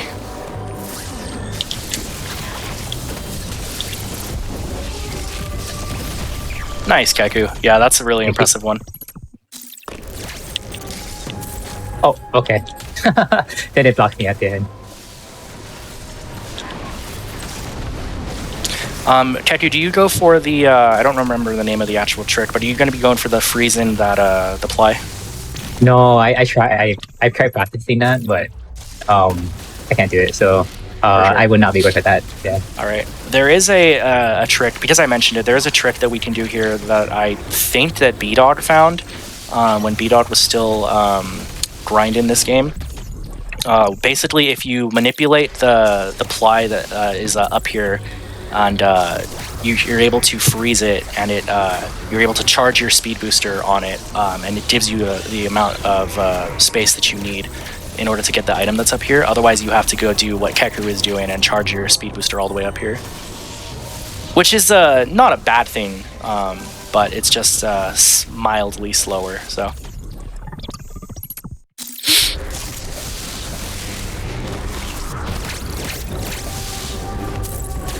I feel like there are a lot more tricks to be found in this game, even though it's been out for like two years and stuff.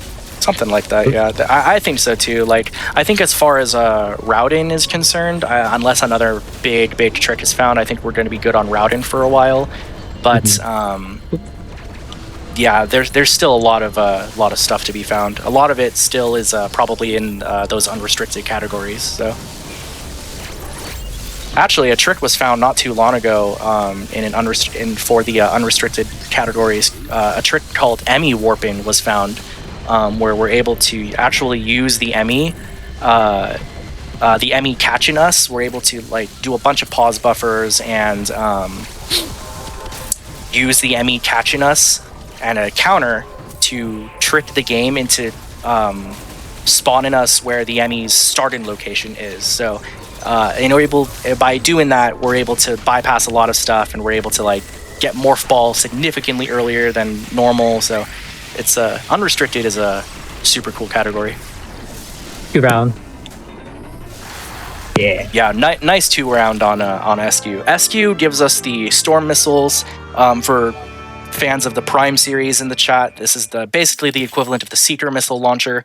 Does the same thing. And the boss is a little difficult, but because at this point we already have Screw Attack and Shine Sparks. We're able to just make very quick work of SQ.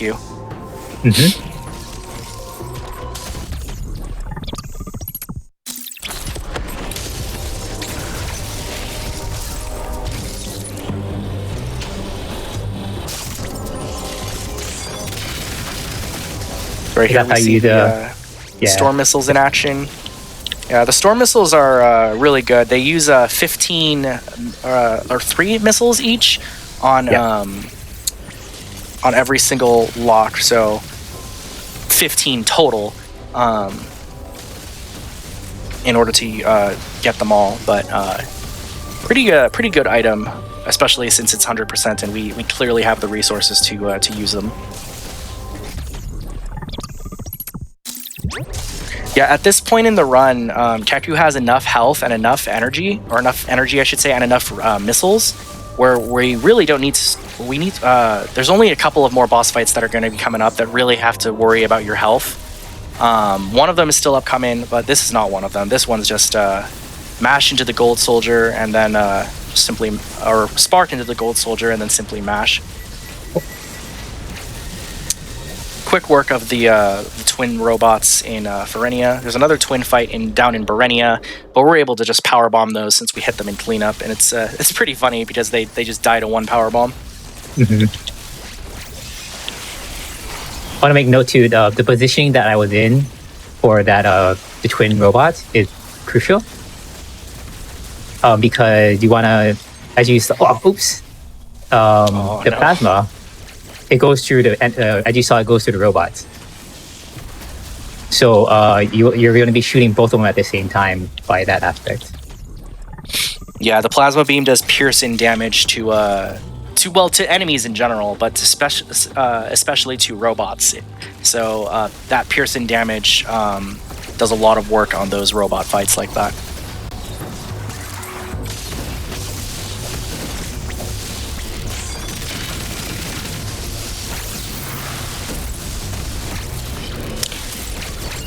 So right here, this is going to be the last Emmy section that we go through. We're about to end up fighting the wave Emmy kill. Are you going for the optimal kill, Keku? The not The optimal, plant? but the best one. Yeah. Oh no, not the plant. No. Not the plant? Okay. So Yeah, that sounds scary. there is a plant kill that we can do here with the Emmy kill here. However, it is a very, very precise kill to the point where you can only miss 4 shots on the Emmy's faceplate total with the Omega Stream. So you're able to, like, if you miss it, you're able to jump over it and still hit it. But otherwise, you have to go and do a slightly less optimal, but still quick kill where you go around and bomb jump stuff. And yeah, so I'll let Keku focus on this because this is really difficult.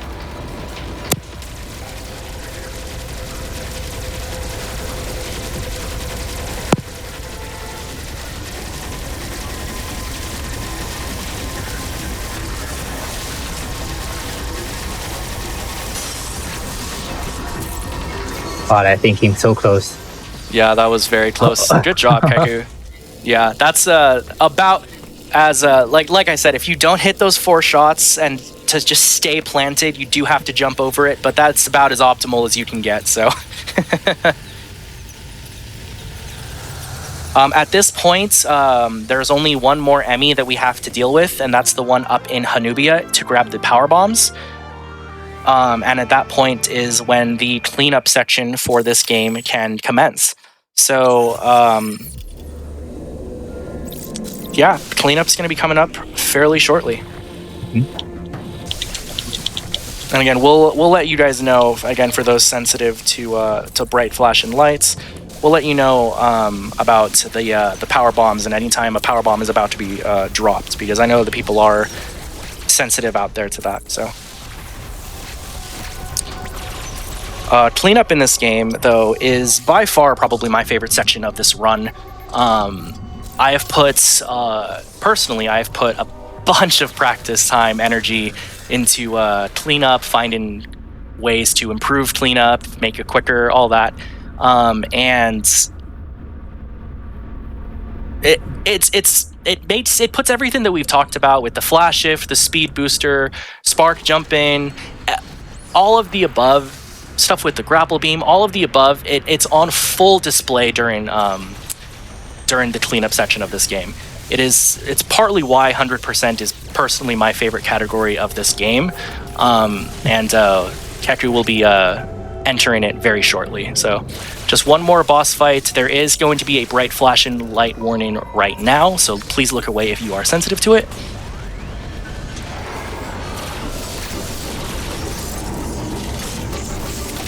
By utilizing a storm missile and mash method, we're able to take care of this robot super quickly, where Keku is able to just go back and start mashing.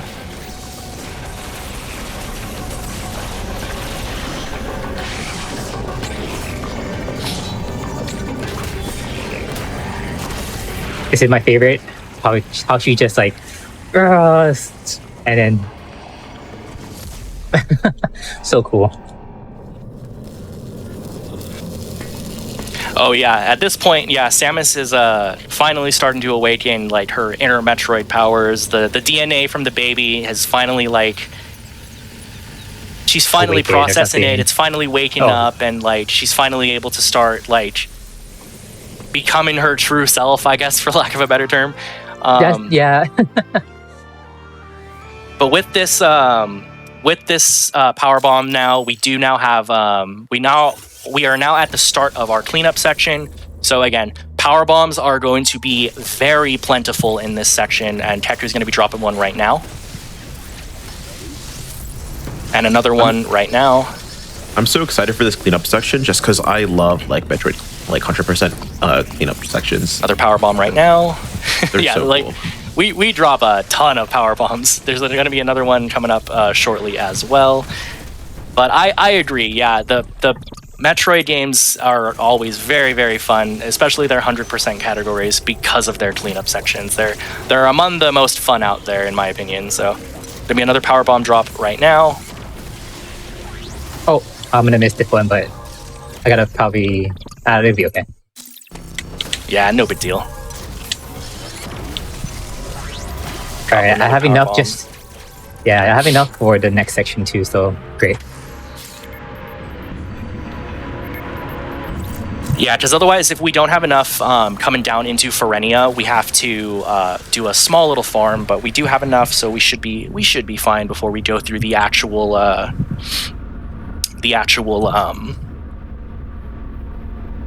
true cleanup section. Doesn't we have to drop a lot in Berenia. We have to drop even more in Elune. So Yeah, Elune is probably the one where we drop the most. So. yeah, we're constantly dropping them. That entire section is just, if you're sensitive to flashing lights, please look away. But yeah, we're going to be going now through this section. This is we got those power bomb drops. Yeah, another power bomb going to be dropping right now. This section, we cleanup wise, we go into Ferenia, and we're able to clean up Ferenia. Then we go down into Berenia. From Berenia, we go to Artaria. Then we take out Cataris. Then we take out Dyren. Go to Gavarin, but we don't. From Dyren, we go to Gavarin, but we don't clean Gavarin up there. We stop in Elune, clean up Elune, then go to Gavarin, then grab the last missile expansion in Hanubia before ending the game. It is hard mode, so the 290 missiles that you might be familiar with is going to be the base amount at 275. Another power bomb drop right here. And this with this item, that makes a cleaned up Ferenia. So again, we're going to take this teleporter to Berenia and clean up that section of the game. And this is where we'll see those areas where we skipped from the backdoor gravity. So, sorry, Keku, what did you say? I was going to say, I just did a quick pause to show everybody that it said 100%. So if you're playing casually, what's nice about this game is that it tells you what percentage you have for that level, for that area. So it's helpful for those who are trying to find out where every item is and everything. Yeah, and it's like you said, it's very nice on a casual perspective, because a lot of the other Metroid games don't actually tell you what percentage you're at. So it's nice that Dread does.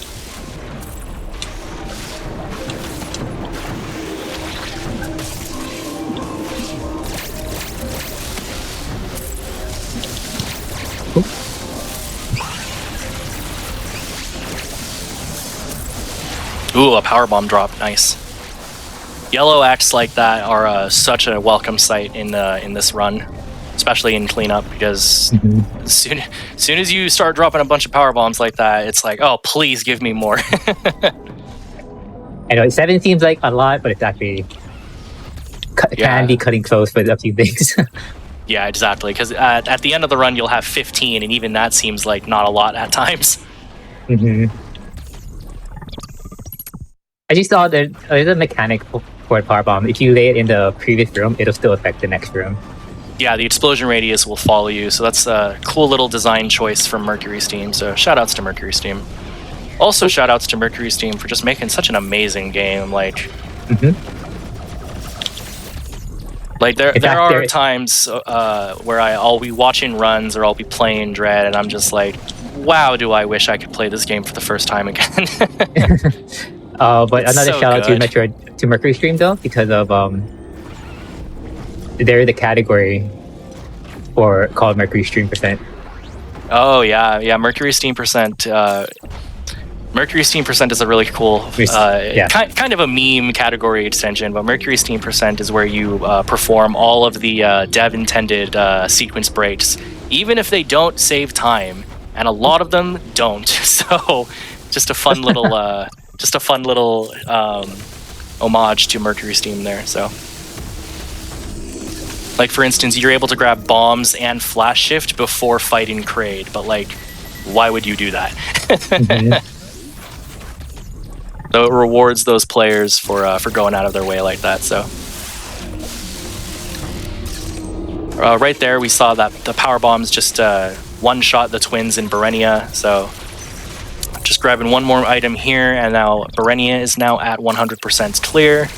So we're going to be taking the elevator down to Artaria. So the cool thing about the next two sections of cleanup, Artaria and Cataris, I like to call Artaria a warm-up. Because that's a good point. Yes. The speed keeps that we see in Artaria are pretty impressive. They're like, wow, that's insane movement. Oh wow, like that blows my mind. But then you go to Cataris. Yeah, exactly. So the speed keeps in Artaria are really cool. They're not super difficult, but they are fairly challenging to pull off. And again, I like to call this area of the game a little bit of a warm-up. So.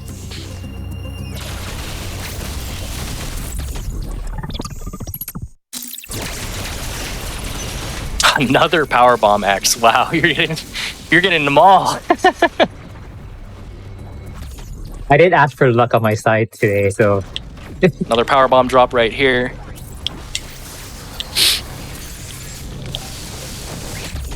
So this is where we go through that boss door again. So if Keku were to flash shift through it, this is where that would have affected. But because he didn't, we just see a smooth transition right there. And we're going to be seeing that again in Gavarin heading back to Hanubia as well. So otherwise, the game would still think a boss is there, and it would just get really weird with its... thought I tried it. But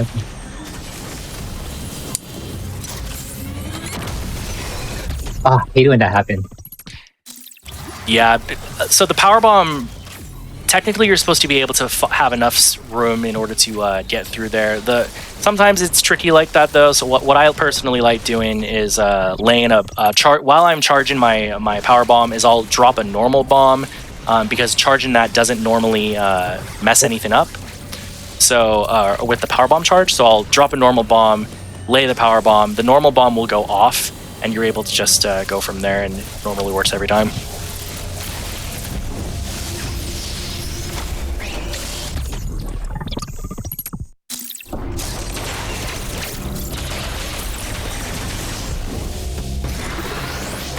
Nice, Keku taking care of these speed keeps right here. You'll see why I'm calling this area more of a warm-up zone right here, because of these keeps. They're a lot of fun, but obviously you can see they're a little challenging to do optimally. So yeah, with me too though. You can get very creative on how to do speed booster strats, and you might seen some of that through Scotty and Justin Zane's race at GDQ, and so yeah, like I just love it. Love the creativity of this game. Yeah, this and especially like what Keku just said, especially with the speed booster, you're able to just do so much.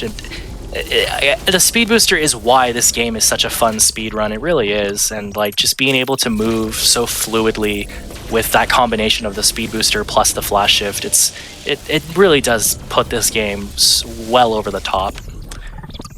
Right here, we're going to do a ball spark. This is why we opened this door at the start of the run, because otherwise we wouldn't be able to do this ball spark all the way across. So something from close to an hour and a half ago is finally seeing the fruits of the labor. Oh, nice recovery, Keku. Yeah, something like that too. Or opening those other two doors. wouldn't be. Those are like charged doors too, so it's easier for me to open them with this bigger shot. Yeah, Artaria is now at 100% as well. So Cataris, I'm gonna try to do a lot of the speed keeps. I may do like second tries and stuff, but yeah. So again, I like calling Artaria a warm-up for Cataris because there are 3 distinct speed keeps that we can do in Cataris. They're known as the Big 3, or I call them the Big 3. And the challenging thing about the Big 3 is that they all happen very quickly in succession of each other. So I'll point them out as they come. I do not... Keku will not be going for the third one of them because that he will be doing a short boost in Method instead, which doesn't lose time, but it's just not the speed keep version of it, which would technically speaking be the fastest. But there are still 2 different speed keeps that we can do here that will be saving a lot of time. So Almost had it, but it's okay. almost.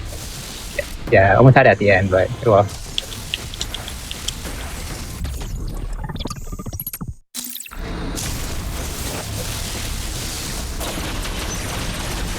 The challenging, or one of the challenging things about the Catarus cleanup as well, is that Catarus by far has the most amount of items to get while you're here.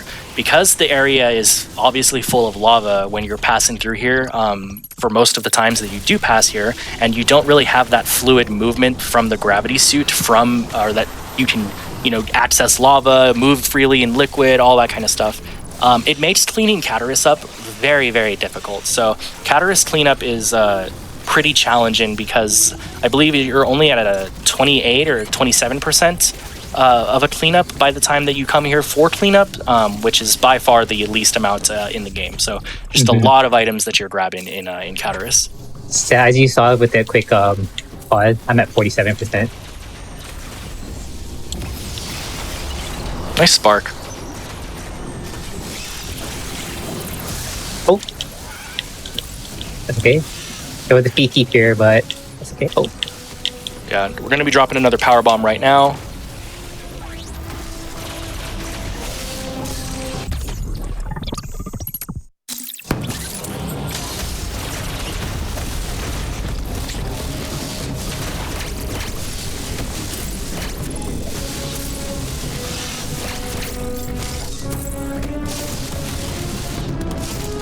So right now, this is going to be coming up to one of the first of the big 3. So we're going to be grabbing this missile, and then we're going to be charging a speed booster for a relatively difficult speed keep.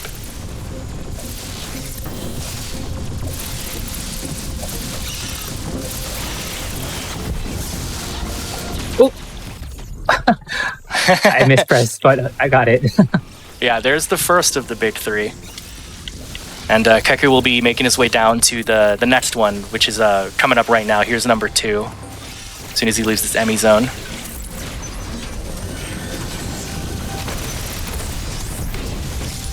Power bomb warning right now.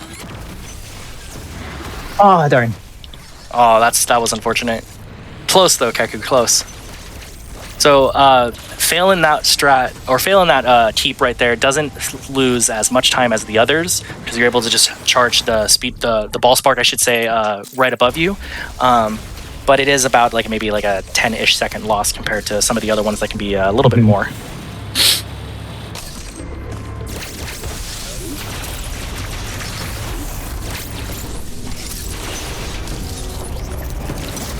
Power bomb warning now.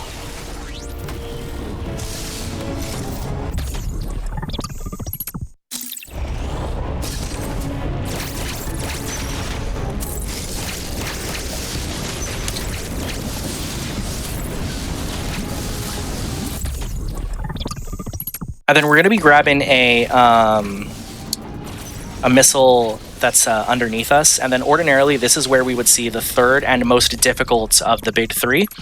But again, Keku will be going for a slightly safer method that we can do with the short boost, which is what we... Basically, it's kind of akin to a short charge in Super Metroid. Yeah, thank you. But the thing with it is, rather than tapping our buttons with in Super Metroid, we're kind of manipulating Samus's position with a flash shift. And great job, Keku. And that trick is actually pretty tough. Out of all honesty.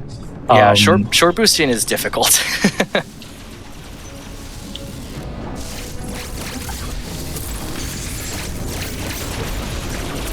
So with the big 3 now taken care of, we just have a couple of more items to grab in Catarus cleanup.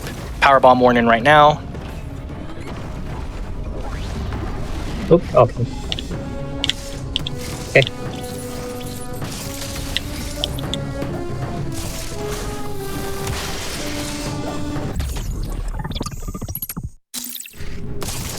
Yeah. I want to go back to the... Oh, I wanted to go back to go that short ahead, boost. go ahead. The reason why we do it like that though, is so that we don't have to go backwards. There is the intended way to grab the. You saw that grapple block that I just destroyed. The intended way to do that first, and then you have to go all the way around to do a speed booster trick. Speed shrine part to the missile. So yeah, or the energy part. Definitely. Yeah, it's funny because like if you were to do the speed booster speed keep method, it's funny, you do all that hard work and your reward is just a heart container or a heart piece. Yeah. So at this point, Cataris is now 100% cleaned up. It's just about like a 5-ish minute section, but you go through all of Cataris very, very quickly. So Now we're on to Dairon. There's a couple of speed shrine part tricks here. I'm gonna try to go for them all.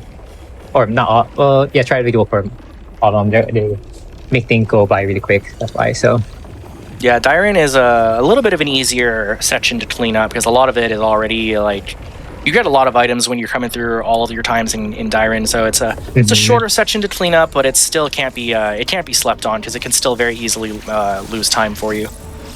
Especially because there are 3 items in that final cold room that can very easily, if you mess up the speed keep for it, it can very easily start bleeding you time.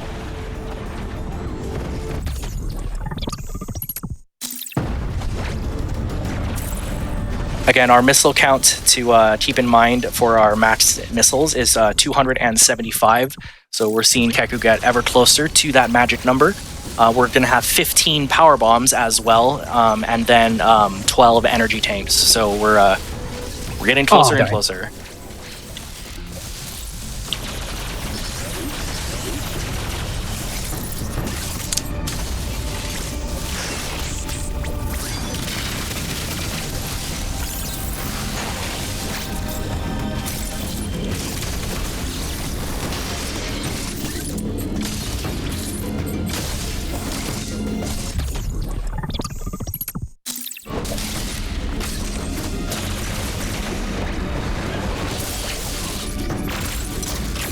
Powerbomb one in right now.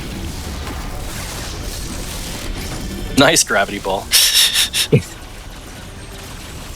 Right now we come up to an area that we still want to jump over like that because that trigger is still there.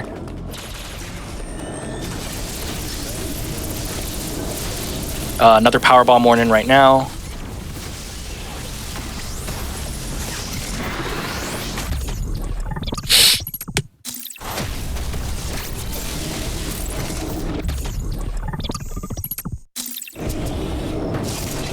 I like how that power bomb ends up killing 2 birds with 1 stone there because it opens that missile container spot or the in the first room, but it also opens the power bomb area for that power bomb. So we're at 14 power bombs. We only have 1 more to grab, and that one is in a loon itself. Power bomb warning right here.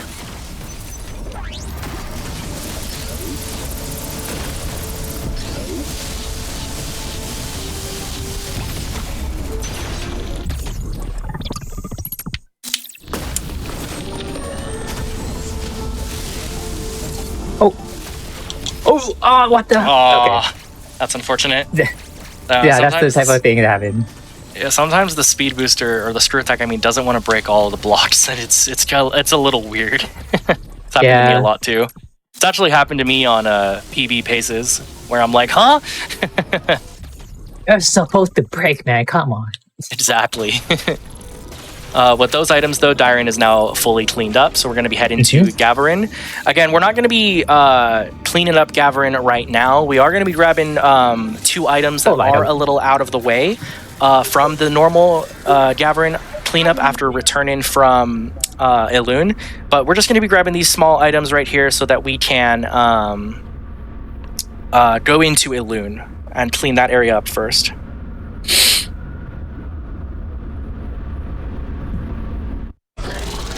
Want to tell people your joke? No. Okay.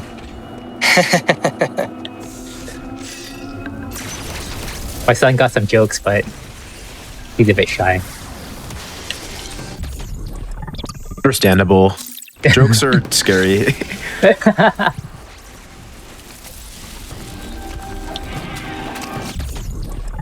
Wait. Oh, okay. Here, this. You wanna come over here? Okay, go.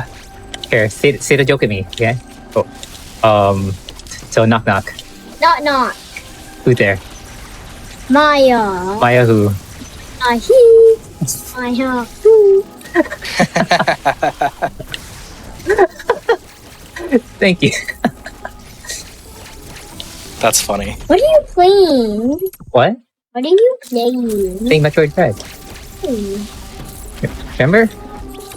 Are you speaking through the microphone? Yes, I am. Oh, I won't cut the speed booster trick. Hi, whoever's on the other side. This is adorable, I hear. Who is that? I'm what's it called? I'm talking to people. That's what it is. Powerball Morning right here. People that you don't know. Some of the people I don't know, but then I'm playing a game. Oh, okay. I'm showcasing a game to people. Remember the time when I went to the mainland and I went to play a game for people? Where? The mainland, remember? Well, where in the mainland? Minnesota. That's so cute. What's that? That's another place in the mainland, Minnesota. Yeah. So you drove all the way to Minnesota? I flew, not drove. So you went on the airport and then went to Minnesota? Yes. That's still slow. What? Planes are slow. It's okay. Alright, you can go play your game now. Bye. Bye bye. That's adorable. Thank you. That's so adorable. Highlight of the run. That's saying something because this run has been so oops. impressive, just like nonstop. I put the shrine Alright. park a bit too early. But yeah, Powerbomb warning all over the place here. Yeah, I was gonna say we're in Elune now, so we're gonna be dropping power bombs like absolutely crazy. So if you're sensitive to those lights, this is the time to just look away for a little bit, and we'll let you know when you can look back. Because it's not just oh, here's a power bomb. Oh, here's a power bomb. It's like the entire section is power bombs.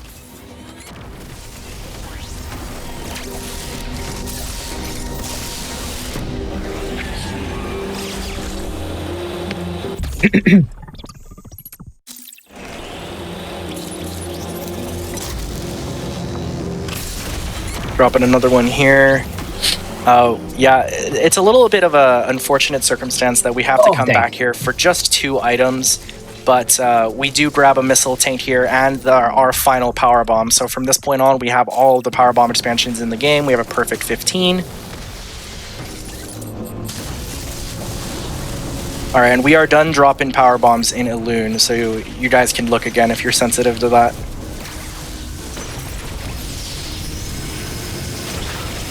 Oh, too early. Okay.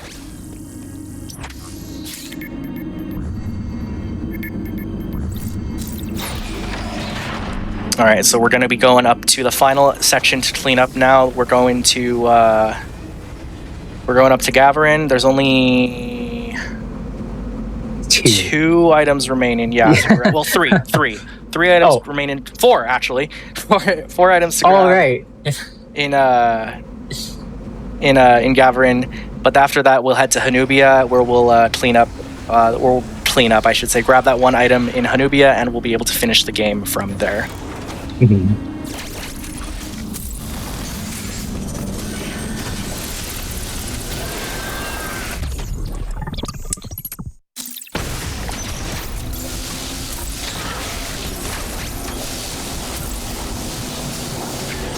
Oh, almost Nice. almost lost that. These mushrooms, they shrink as you touch them, or like a couple seconds after you touch them. So I was just right on time before it shrank away. Yeah, they're a little finicky with those mushrooms. So, Powerbomb Morning now. Okay. Just gotta grab 1 more missile tank and then 1 more heart piece. Art piece. Energy part, same thing. No, you know, I say that all the time too before, so no worries.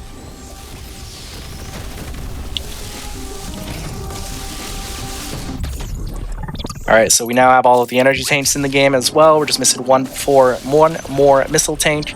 This is why this room is also so important right here. Oh, it didn't load. Did you flash out? I didn't see you flash out. I don't know. I think a couple of things, but it's okay. That's weird. But yeah, that's why we don't flash out of the door underneath after Golzuna, because we that load happens because the game, for some reason, he didn't flash out of it, but for some reason the game thinks that he was still in a boss room state. I'm playing. You remember this game? Yes. Yeah, you remember? I want to try. Oh, you cannot play, but you can play Kirby in the big room. But yeah, we're gonna be heading out to. Wait, I'll get it for you after then. I'm almost done. Okay, have fun. I'm gonna play Minecraft. You can play Minecraft in your thing. We're gonna be heading out to the final item of the game, Powerball Morning, right here. I thought I had the thing, but it's okay. And then we're gonna be going up to the gold Chozo soldier. So this soldier is the only Chozo soldier in the game that is unique because he does % health damage. So rather than doing a ton of health in normally, like this guy hurts normally, but again, it's hard mode and he does % health. So getting hit by anything that this guy throws at you, you get punished very, very hard, even with full energy. So we want to be careful here to not take any damage, because otherwise you're all of a sudden you're down like 6 or 7 E-tanks just for no reason at all.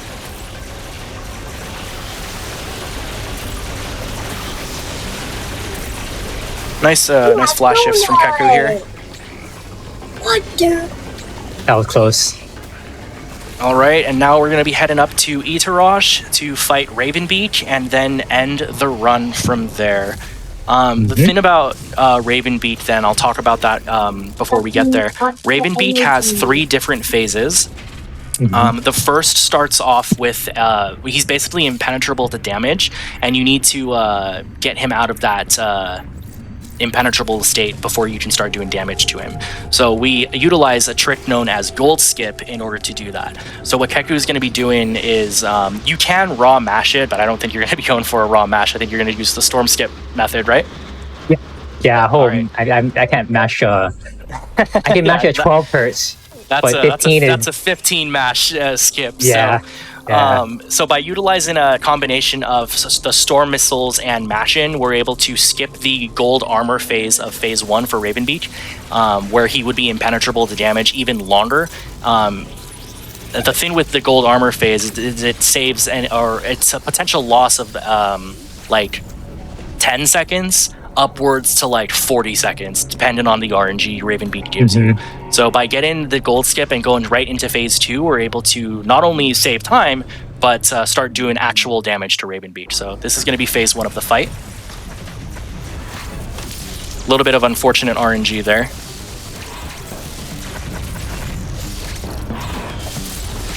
Get away. Do your thing. Oh, okay, fine. But you'll see that he's already missing 3 E-tanks from the damage that he's taken from Ravenbeak. So we're going to go for gold skip now.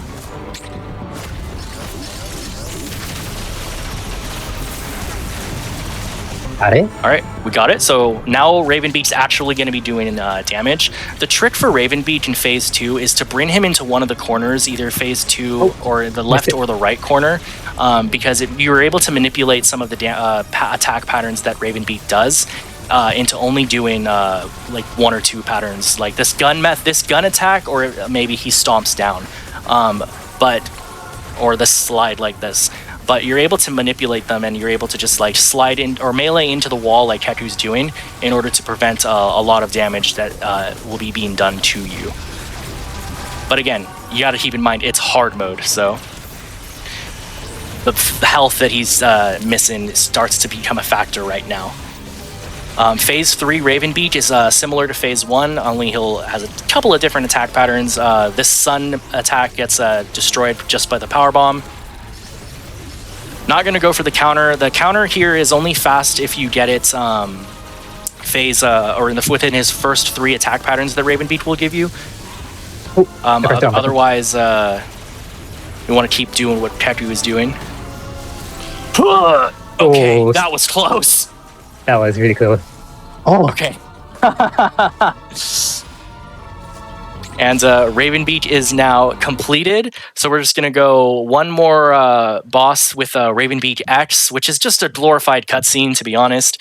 And then at that point, we'll go through the escape sequence, and time will be upon losing control of Samus at the ship.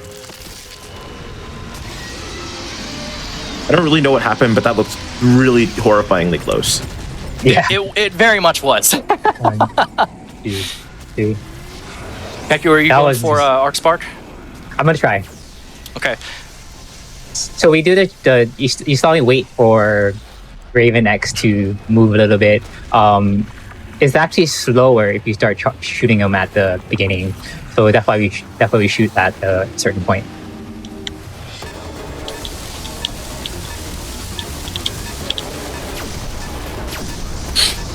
So, Keku mentioned he's going to be going for a speed keep in the escape sequence known as the Arc Spark for short, just named after the runner who pioneered it. It's a fairly difficult speed keep, and it does end up saving approximately like 3 seconds in the escape. And it also just looks really, really cool. So it's going to be coming up here in a little bit. I'll let Keku focus up on it and mentally prepare for it.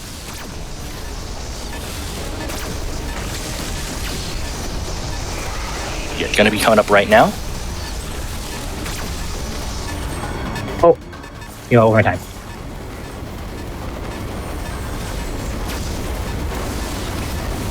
Oh, I missed it. Oh, okay, it's fine. Yeah, it's a little bit of a difficult one. You need to balance your jump on that slope, and you're able to take the spark all the way here, store it, and then jump over that cutscene trigger, because it would also be another shine spark trigger. And we're able to blast open this hyper beam door and enter the final sequence. And time's going to be coming up very shortly. And no. Time. Yeah. Nice run, Keku. GG. Thank you. GG.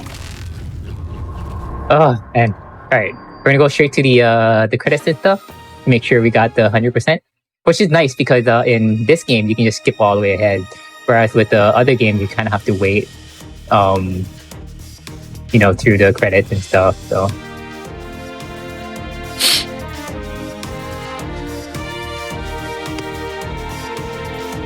yeah, 159 is not a bad time for this category and this difficulty. It's again, hard mode makes this run significantly more challenging. So the fact that we're able to still get a sub 2 is really, really good in a difficulty that is very, very punishing. So great job, Keku. Really nice run. Thank you. As you can see, 100%. And I don't know, the clear time till this time you don't have to worry about that. But anyway, I just want to say thank you to GDQ for having me do a run today. I will be doing another one tomorrow. Super Metroid map randomizer. And then also want to say thank you to Fortify for commentating with me. Been an awesome commentator and stuff. Yeah, thank you so much for having me. Metroid Dread is a really cool game. The game has honestly changed my life. It introduced me to a lot of cool people from around the country, around the world. So I'm really thankful to this game. And shout outs again to Mercury Steam for making such an amazing, incredible game. And then we have a lot of AAPI streamers coming up. Check them out. I saw there the 2-part Super Mario Wonder thing, so that's cool. Yeah, happy AAPI month, everybody. Yeah, absolutely. Like they were saying, exclamation AAPI for the full event schedule. Everyone who's running is AAPI. Absolutely give everyone a follow if you can. Follow Keku, please. That was such a cool run. That's right. But yeah, I'm gonna be done hosting for the day. I'll be back tomorrow to host some more, and I have a run tomorrow as well. But Oh, nice. yeah, I just wanted to mention, everyone, thanks for watching. Thanks for all the bits and all the subs and all the gift subs. The love that everyone's been getting this event has been phenomenal, and I just want to thank every single one of you watching right now. It means so much, genuinely, like being a part of the team who put this together, and this being live, it's unreal. So just thanks everyone again, and I hope everyone watching follows all of the runners because they all deserve it. But we'll be back in just a few minutes with A_variety_pack running Bayonetta 2. So, drink your water, stretch, and then come back in just a few minutes, and we're going to be having an absolute banger run.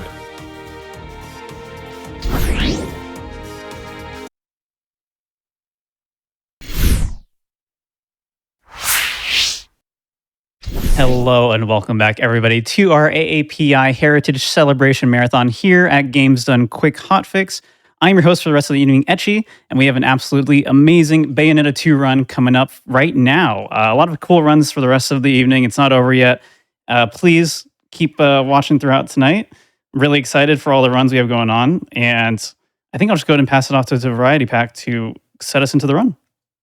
All right, thank you very much. Yes, hello everyone, my name is A Variety Pack, and today we'll be playing Bayonetta 2 Any Percent.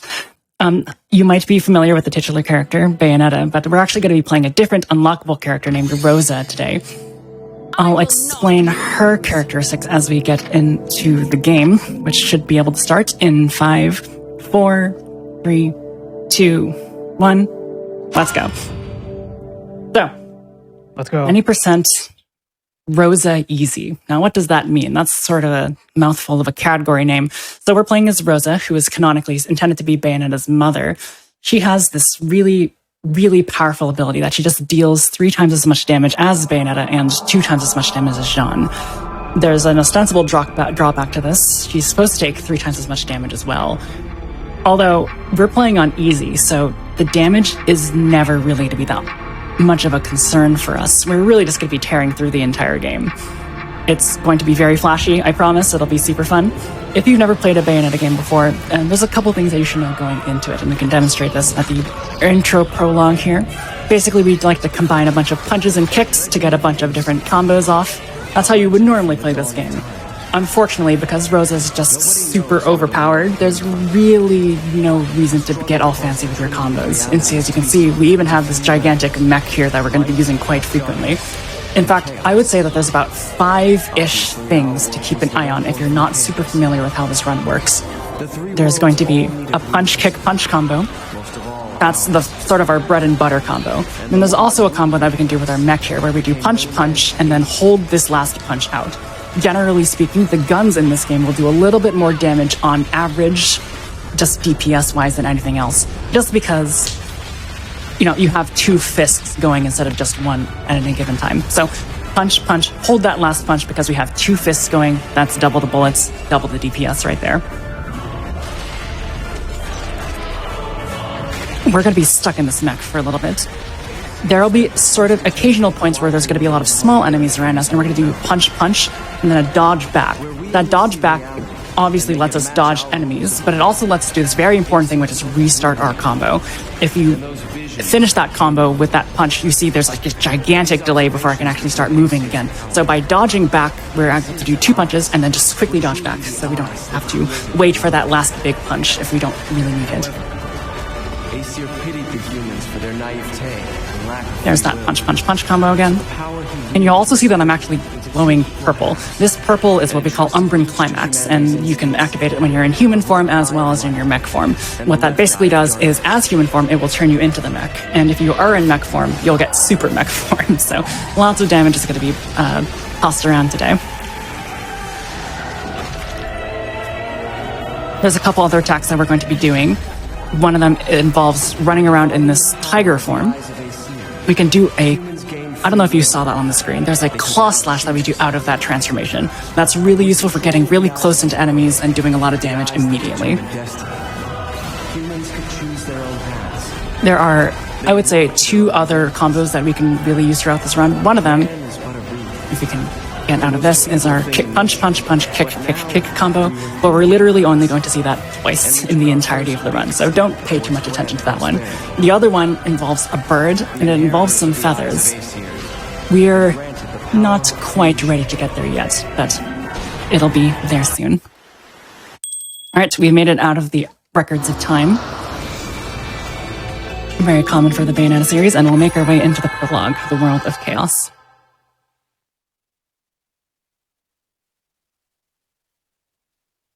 Alright, skip some cutscenes, and we'll get to start with exactly what I said. This is our bread and butter combo, our punch, kick, punch.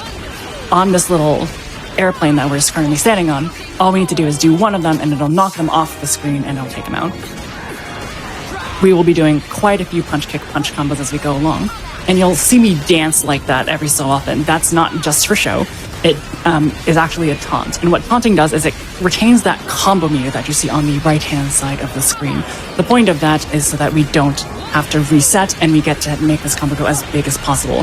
We would like this combo to actually stay until we get around 7,000. If I drop it, it's not the end of the world. It would be really nice to not have that happen, though. The reason for that is for every single number that gets added to this counter, your resulting Halo score, which you'll see on the top right-hand side of the screen, will increase exponentially. And we have a lot of shopping to do right at Chapter 1, so we're going to make sure that we have as many Halos as humanly possible. You'll also see on the top left-hand side of the screen that we have a green bar that indicates our health. And we also have some weird purple circles. Those purple circles are representative of our magic. When we have a full bar of magic, which is what it's currently showing that we have 2 of them, we can activate that Umbran Climax, as you can see on the bottom side of the screen right now. Not too big of an issue right now, because there are no big enemies, and we really want to get that combo meter up. With this punch, kick, punch combo, we can basically spam a lot of things. By hitting the L button, we turn to that mech for a little brief period of time. And like I said, sometimes punch is all we really need because, at least at this stage, we're just knocking enemies off as much as possible. Just do a few more kicks, and we have officially reached that 7,000 mark, so I am free to just stop attacking. In fact, it is slightly advantageous to not attack because, I mean, by slight, I mean extremely slight, because we're just trying to not incur any lag frames that we don't need. Alright. Glamour's gonna destroy our ship. We'll jump a couple times, and we'll fight a new enemy here. And you'll get to see a sort of linking of a bunch of those things that I was talking about before. We'll start with this punch, punch, hold, punch combo, dash back so we don't have to incur the lag frames, and we'll do that combo one more time. You'll see on the top left-hand side of the screen that that magic bar is going up. And we're going to do that punch, punch, punch, kick, kick, kick combo to get as much magic as humanly possible. He'll strike us again. We're going to do punch, punch, punch one more time. And one more punch, punch, punch, kick, kick, kick to get as much magic as we can. We'll finish off this enemy here.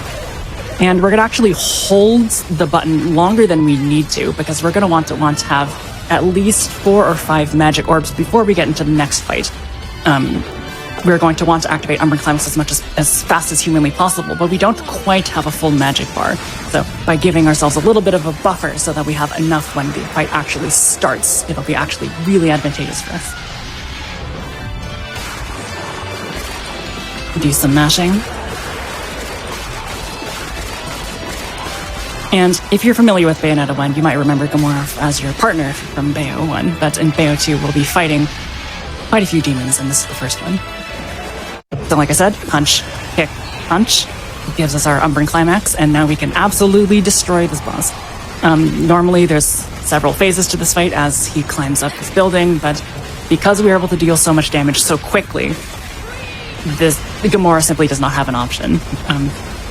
The game is coded to want to stick around on the lower levels, depending on how much health he has left, and because he literally has no more health left, he's just going to climb up the building unimpeded for the rest of the game. Or for the rest of this fight, rather. Do some shots just to waste a little bit of time. And we will enter our final climax cutscene for the chapter. It's here where in any other marathon setting, I would probably throw it off to a host. And it is a perfect time here to mention that this run was actually accepted into SGDQ 2024. So if you'd like to see that one more time with some added incentives, I would definitely check that out. That should be on the first day of the marathon, June 30th at 11:48 p.m. local time.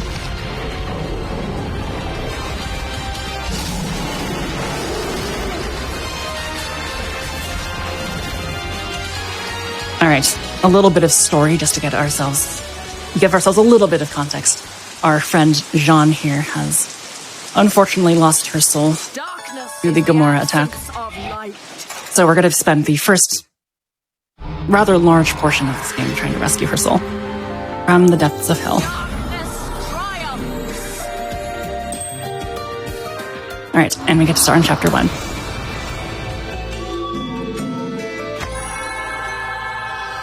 You might remember me mentioning before that we have a sort of tiger attack where we transform into a tiger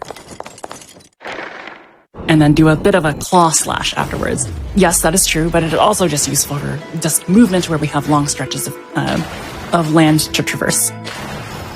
Generally speaking, if you jump and hold your second jump, you will move slightly further. I believe that's general consensus. And as we skip this cutscene, we're going to enter this hallway, jump over this book. I apologize if you're a library enthusiast, but the book will simply just give us more text to read. Bayonetta 2 loves to have these big circular arenas that are quite conspicuous in terms of housing fights. So we're just going to avoid this one by jumping on this pillar and avoiding ever actually going into the area of the circle. Previously, it was thought that doing a bunch of somersaults in this water is a little bit faster, doing a bunch of dodges like this. But because you have to stop every so often, I've sort of transferred to just moving and running. It looks very slow, I understand, but we prefer what's optimal. All right, this is our first of 2 shop trips. We'll be buying quite a few things. We'll be buying purple candies, which increase our magic. We'll be buying red candies, which increase our damage, and a few abilities that I will introduce as we go along. First is Falcon, then Umbran Spear, then Hornet Within, and then Witch Twist. Hornet Within is interesting because it gives us a little bit of an extend on our dodge, so we have a little bit of more of a lenient dodge window. But the one that you should really be focusing on right now is the Crow Within ability that I purchased. If you have at least 2 magic orbs in your magic bar, you can transform into the bird and activate what we call the feathers. The feathers just do obscene damage, and it's very strange because the feathers don't do a ton of damage for Bayonetta or Jean. It's really just Rosa where they're actually advantageous. And you'll see that in action as we come up to the first fight here. Do a couple jumps. All right, there's 1 slash attack, punch, kick, punch. We'll dodge this attack. And then here's our feathers. Completely destroys literally every single enemy on screen. I don't know why they programmed it that way, but I'm not gonna complain. We'll have feathers for this next section here. We'll turn into our mech since we have a full use of our magic bar, and we'll just do a bunch of slams so that we can take out all these small enemies. 1 big enemy will have come in, and you'll see he's already dead. The purpose of that is we actually activated our ring of feathers and then left it on ourselves so that when he spawned in, he would basically be spawn camped with contact damage. You'll see how fearsome they are as we move on to this next fight against Valiance here. Do a little bit of a slash. He'll slash at me. I'll jump, turn into Crow, and watch that health bar absolutely melt away. That's the end of the fight. So yeah, of those 4 or 5 attacks that I said are stringed together in pretty unique ways, turning into a Crow, summoning feathers, and just repeatedly summoning feathers is one of the more advantageous options in our kit. This is simply the benefit of training. Hopefully we ended that fight with at least 1 full magic bar, because that means this fight can be taken out in 2 punches.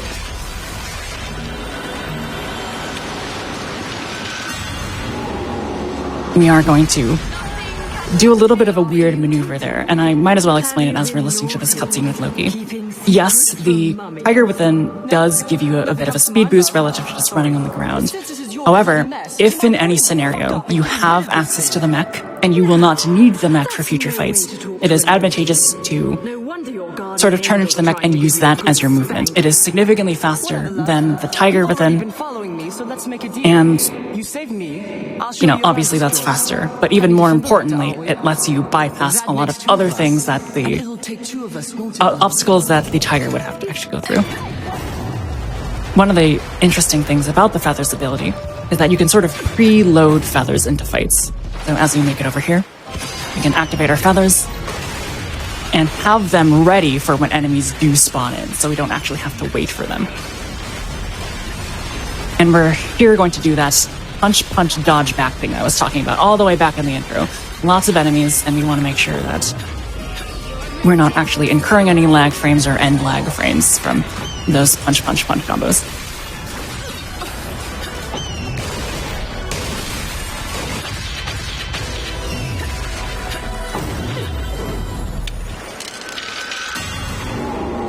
Here's an example of that. We're going to open this up and then we're going to turn into the mech. It moves significantly faster and it has a bigger jump. It has a bigger everything, basically. So we're going to make use of that as we move our way to the first actual boss of this game, Glamour. And if you thought that he looked scary, well, perhaps not after this.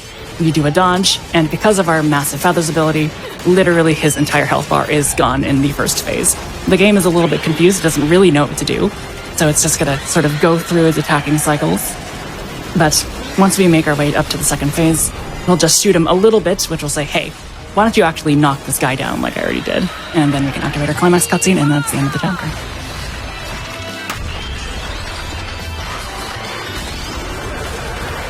You might think, perhaps, that it is maybe a little bit boring to just completely eviscerate everything on screen. Maybe you would like a little bit more of a challenge. I understand. I totally understand that. I empathize with that. However, there's a little bit of a power trip that I can go on with this run. Taking out everything extremely quickly is very satisfying, shall we say. All right. As we enter Chapter 2, the first thing we're going to do is head to our left and pick up a big red candy. The size of the candy determines sort of the length of time or the strength of the effect. So, for example, this big red candy that I'm going to pick up in this chest here is going to give us a longer damage boost than a small red candy would. Enter this fight, wait till he attacks, do one of those cougar slashes that I was doing, activate our feathers, take out all these small enemies, run up, slash that final enemy with another claw, and the fight is over.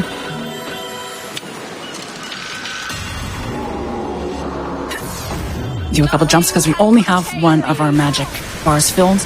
We didn't want to run over there using the mech because that means we would not have access to the mech to cross the water as such. Did you learn that trick, little one? I've never seen a witch. Or a sage. So coming up, there's a trick after another fight. There's a trick called Infinite Witch Twist that leads into Chapter 2, Verse 7 skip, basically the 7th fight of Chapter 2. It is rather difficult, and I will explain it if I do get it, but if I don't, I'll save the secret for a little bit later. It seems... I mean...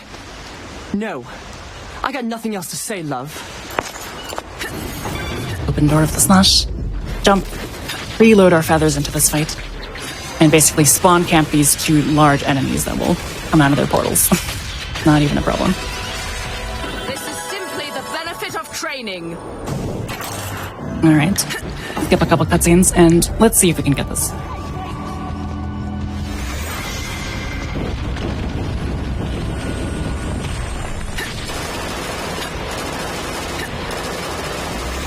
Very nice. Alright. So, what that did is it let us skip, as you might have guessed, Chapter 2, Verse 7. But how it did it is actually really interesting. That is a trick called Infinite Witch Twist. You might remember me picking it up in our first shopping trip, the Witch Twist ability. Well, it turns out you can actually chain Witch Twist into itself with no lag. And what that means is because Infinite Witch Twist shoots you up into the air, if you sort of combo Witch Twist into itself, you can gain potentially infinite height.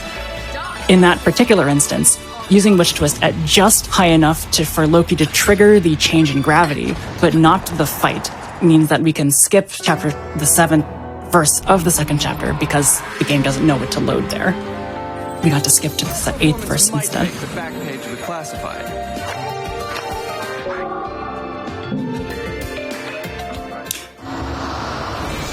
There is going to be...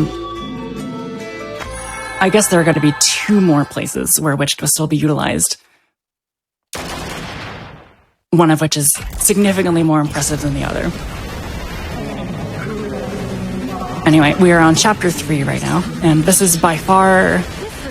Do I want to say it? Do I want to say this? I am going to say it. This is the worst chapter in the game. It consists of one gigantic auto-scroller, and unlike the other boss fights, where the game sort of gave us a little bit of leniency, if we took out the boss's health bar early and let us sort of skip some other phases, no such luck with this boss. We're going to have to wait basically for the entirety of the auto-scroller to get to the final fight, and, you know, it's going to be whatever. Like I said, normally I would throw this to a host here, but there are a couple things that we can mention. The reason that we're shooting normal bullets with our Y button instead of any like punch kicks or punches or anything like that I would mention before is because we want to sort of subtly rack up our damage meter. Sorry, our magic meter on the top left-hand side of the screen. You see I have 3 orbs currently. I would like to have at least 6 by the time we make it to the final stage. So we're just racking up a little bit of damage with our guns as we go along. You might have also noticed that I took damage, and while I would not call myself the best at this game ever, it's not, that was not a mistake either. That damage was by design. You might have noticed every so often that every time I dodged, there's this thing that happens where the world becomes purple and everything slows down. That is what we call witch time. If you dodge at just exactly the right time, you can enter witch time, slows enemies down, and lets you do a lot of damage back to them. If you've ever played Smash 4, this should bring up some unfortunate memories back to you. But, even more importantly, it slows down the world. Normally this is a really good thing. Why would you not want to deal more damage to enemies? However, because we're at an auto-scroller, Witch time will slow down the auto-scroller. So it is better to take damage here, because otherwise you're going to be increasing the amount of time that you have to be in the auto-scroller. Which is why we're going to opt for just doing some puny little shots with our Y button instead of doing any actual big damage that we might otherwise be able to do.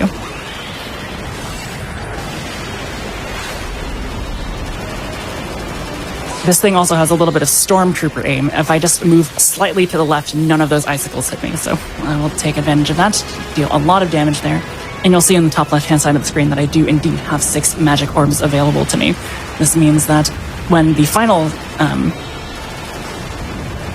phase of this auto-scroller occurs, in maybe a minute or so, I will be significantly more well-positioned to take it out.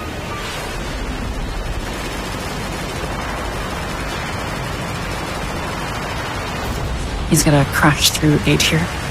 And we're just gonna dodge off to the side and get a little bit more extra damage. Why not? Alright, welcome to the final phase of the auto-scroller. It involves fighting against 3 iterations of Glamour, not just 1. And we have a unique way to take each one of them out.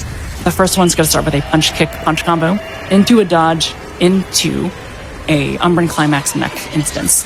There's our punch-kick-punch, there's our dodge, and punch, punch, punch. There's the first one. The second one will be taken out by multiple iterations of punch-kick-punch, along with a witch time dodge. We just want to make sure we get that Umbran Climax mech all the way back up. This final Glamour, the one that we've been fighting since the beginning of the auto-scroller, has an interesting way of taking out of it. For some reason, the game gives you control literally right here before the boss's health bar appears.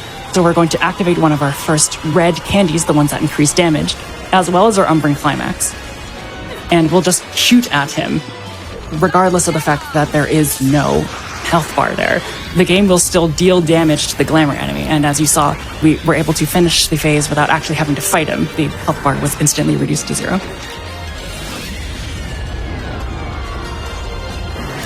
Do a couple slashes and climax prompts, and that will be the end of Chapter 3.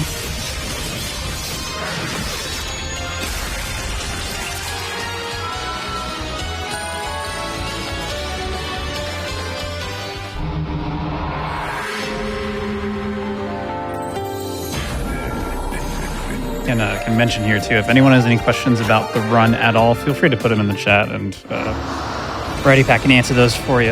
Absolutely. All right, starting Chapter 4, we have our first major boss, Baldur 1, as we like to call him. But there is a little bit of a trick to get there. So we'll start with a little bit of a jump with our panther as well as a crow to just get over this little gap here so we don't have to go on the bridge. The bridge does indeed have a trigger to fight, a trigger to start a fight. We're going to activate one of our small purple candies to fill our magic meter about halfway full. I guess not about halfway full, exactly halfway full. And we'll enter a fight with a shield enemy. We're going to activate our feathers, get as much damage on all of these enemies as possible, and that damage that we inflicted with our feathers will get us to the point that we can activate the Umbran Climax, and that'll finish up the fight very quickly. This is simply the benefit of training. One more fight against, I think, this is Salt. Salt has the fire punchy hands, and Pepper has the white ones. There will be a fight coming up in Chapter 5 where we fight both Salt and Pepper.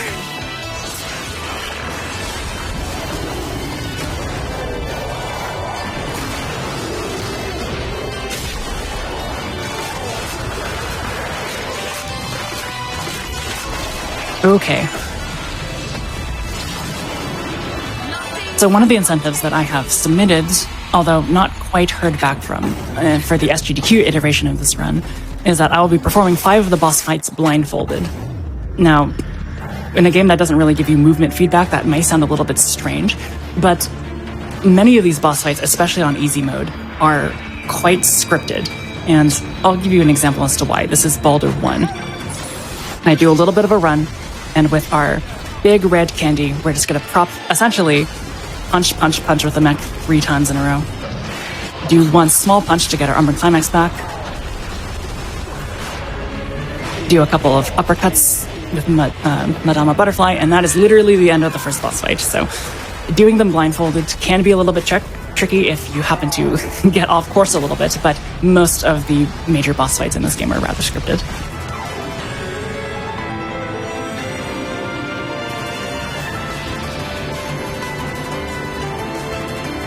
Think of it as more of a visual spectacle. Darkness is the absence.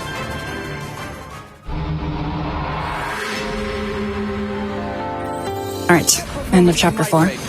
And now we enter Chapter 5. Now, Chapter 5 is the beginning of what I call the bad chapters. Not necessarily just the worst chapter, which is definitely Chapter 3. It's the bad chapters. And what I mean by that is they're the ones that have the most RNG in them. Enemies, the time that you get in this game is heavily dependent on the enemy RNG, what attacks the enemies give you, etc. It is extremely obnoxious when you're on a really good paced run and the enemy just does the move that you're like, no, I needed to save time here, and you decided to do that move, how dare you. I currently have a 1 hour, 18 minute, and 1 second PB in this run. I have been for several months now trying to get under 1 hour and 18 minutes. And the thing that consistently messes it up, I mean, I'm not completely devoid of blame. I'm sure that I deserve some blame, but a lot of it comes down to enemy RNG. Enemies just give me really bad attacks. They dodge back when they're not supposed to, things like that. And Chapter 5 is the first chapter that really has a bunch of those RNG fights in them. So Chapter 5, Chapter 7, Chapter 10, and Chapter 15 are the ones that I really, really dislike. And I have to do a little bit of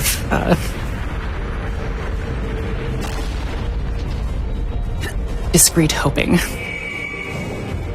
Alright, here's a fight against a gear enemy here. And we're going to take him out exactly how we've taken out the other enemies, with a bunch of feathers. You might be wondering, hey, doesn't that get old after a while? And it's hard to describe how the answer is no. The answer is no, and that may feel strange. It's the same way every single time, but it is more satisfying than it is repetitive, I guess is the response that I would give you.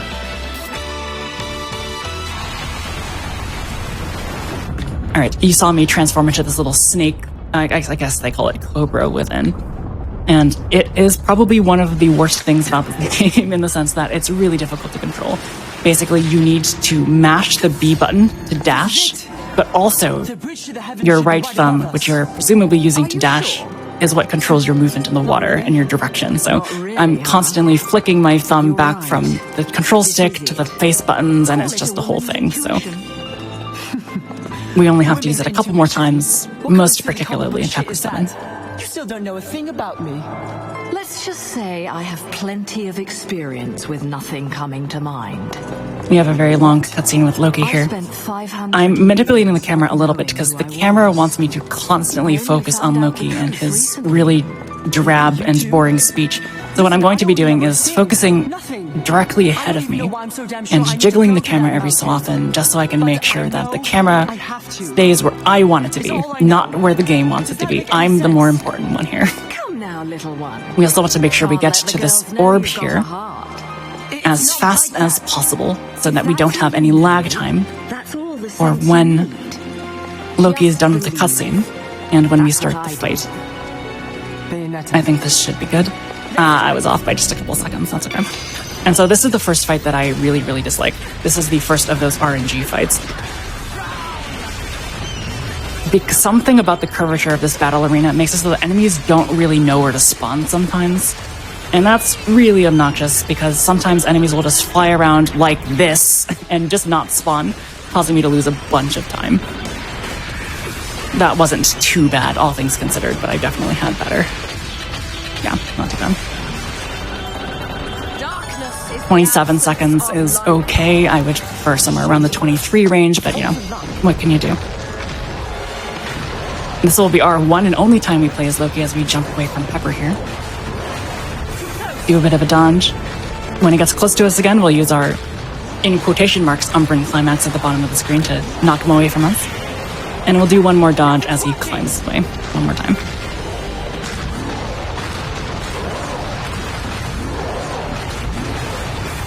At the top of the arena, we'll get to see that Salt and Pepper boss fight that I was alluding to when we were in Chapter 4.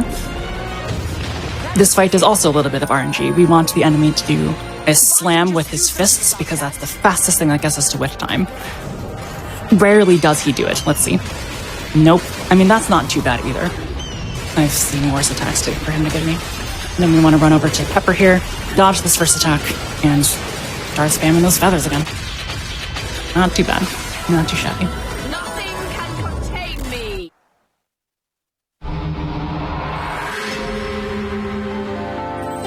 Alright, as we make our way into Chapter 6, you're going to notice that there is no cutscene at the start of Chapter 6. Or maybe you wouldn't notice that, because I certainly never notice it.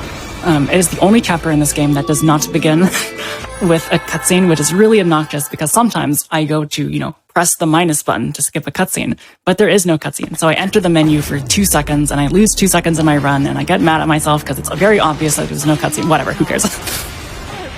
This is our main boss fight against Valor. You're going to be noticing a lot of punch, kick, punch. And that's, it does a lot of damage, yes. But the reason we're not turning into the mech is because we want to make sure we actually stun lock him. There's this move that he can do where he leaves the arena and then comes back and instigates a cutscene. That's really, really bad. So to avoid that, we're going to be constantly using punch, kick, punch to keep him in his constant state of being stunned. After this, we're going to take out the enemy in a way very, very similar to how we took out the end of Chapter 3. Just by turning into the mech, activating a red candy, and shooting the hell out of them.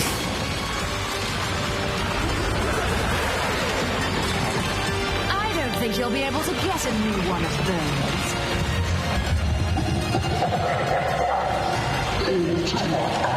I see a question in chat asking how the boss fights are so short. The feathers are a really big part of that. Feathers just do obscene damage with Rosa, but also the fact that Rosa's damage output is multiplied by 3 from what you might expect from a Bayonetta run. That's just an innate property that the character has. So we're going to be making use of that to absolutely shred boss fights for the remainder of the run.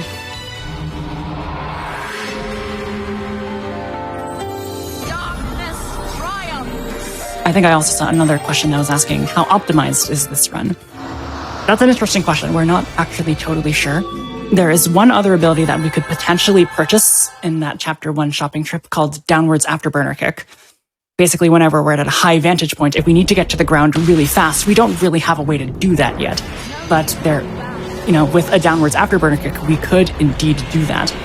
It's a lot more money, and requires the time that it would take to scroll up to that ability and purchase it. So we're not exactly sure if that's an optimization quite yet. Oh, by the way, there's a giant manta ray on our screen. Sorry, I didn't mention that. This is yet another auto-scroller fight. Basically, it has 3 eyes. You need to take out the first one with some punches and kicks. Dodge few missiles, but very much like Chapter 3, we're going to try to avoid using Witch Time, if at all possible.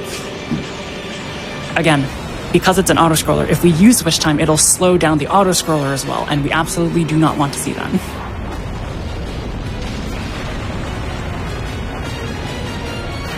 Alright, we'll charge one more time. More punch, kick, punch. It'll reel back. We'll do 1 punch and then use 1 instance of our punch, punch, punch combo with our mech. Knock it out of phase 2. Again, swimming past these missiles instead of dodging them.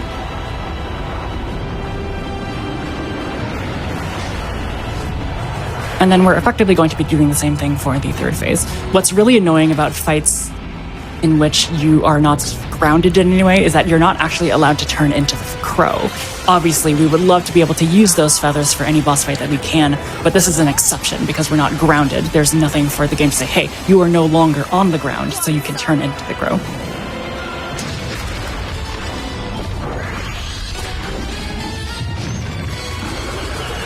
All right. This fight is actually very scary on higher difficulties, especially normal and even more so on Infinite Climax, which is this game's obviously hardest difficulty. If you die, which happens in 1 hit as Rosa, you must start this fight from the beginning again, which can eat up a lot of time. It's very, very risky. Luckily, in Infinite Climax runs, we have access to yellow candies, which make us invulnerable for a little bit. Even so, it's still a dangerous fight if you just happen to get caught off guard. Alright, coming up is the reason that I call this one of the bad chapters. This is the next verse with a bunch of small demon enemies. They love to dash back and dodge my feathers. If they do that, it's really bad because I need to get to them to do damage, right? So we're going to really hope that they don't try to run away from me. And hopefully hit them back with feathers. Okay, that wasn't too bad. I've had significantly worse runs than that. If an enemy decides to really run away from me, that last ability that we bought in the shop, that Umbran Spear, will help us close the distance. It lets us shoot ourselves at the enemy, retaining any sort of buffs that we have, including those feathers. Anyway, this is the 2nd boss fight against Baldur. We'll activate a red candy, and we'll do some punches. And we'll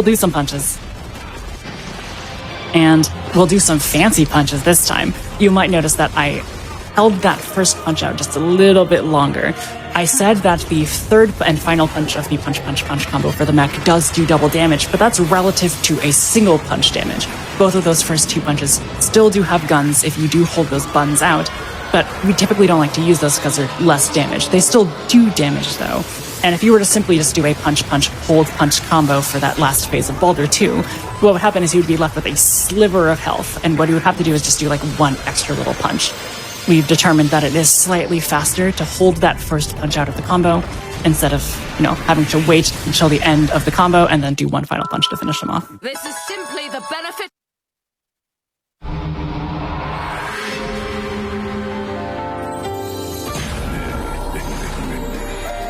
Alright, so Chapter 8 is home to that infinite witch twist thing that I was talking about before. We saw it before used in Chapter 2 verse 7 skip, but we're going to be seeing it used a lot more. There's a running section and a fight that we really want to skip because it's just way too much time watching all of those cutscenes and stuff like that. So we're going to be chaining Infinite Witch Twist into itself a lot. It's going to take probably around 20 seconds. I'm going to hush for a little bit while I try not to mess it up.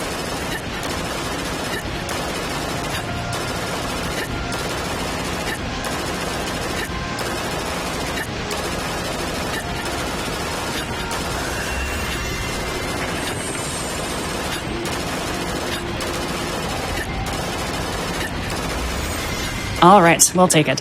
So that was the Infinite Witch Twist chain, the longest one in the game. You might be wondering why we don't use that more often. That seems really broken, doesn't it? You are correct. It does seem really broken. I wish we could use it more. It's really, really cool to show it off. Unfortunately, though, it's just the case that a lot of the times you have faster movement options. There's not really too many really big gaps or anything like that. So, generally speaking, only in big areas like that, which are very rare, will be used in a Witch Fist. This fight will start us off with a bunch of small enemies. Go ahead and use our punch combo with the mech. And then there's going to be a sword enemy. These sword enemies are very dangerous if you just attack them with normal Rosa, so we're going to activate Armored Climax just to close that gap a little bit. Alright, if we jump in very specific places here, Loki will activate the portal immediately. Nah, he didn't this time. We're going to have to wait a little bit.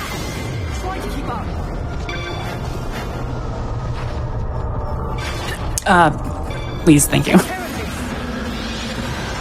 On this little road here with all these crystals, we're going to specifically avoid the darker crystals. There's a red one that comes in Chapter 9 as well. What those do is, they're not bad. They're not going to, harm you or anything, but they will harm your time. They give you just a little bit of extra text, much like the books do whenever you pick them up.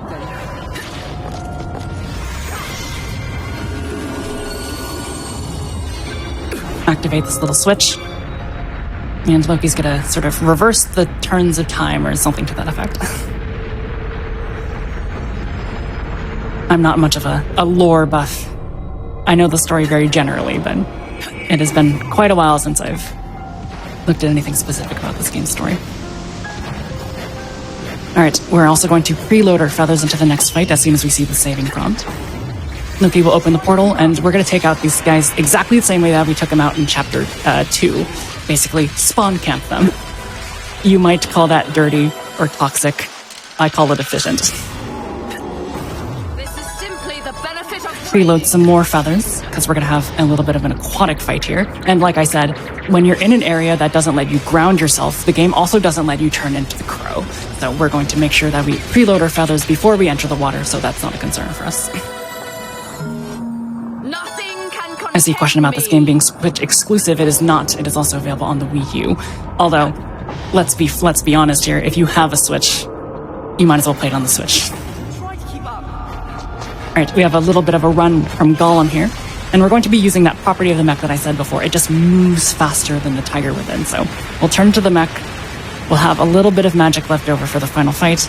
And we don't have to waste, I think, 2.5 seconds is what we calculated from just using the panther instead. I call it a panther because that's what it is for Bayo, but it's a tiger, technically. This is simply the benefit of training. One more fight here. Do our classic spawn camping, do a dodge, and that's the fight.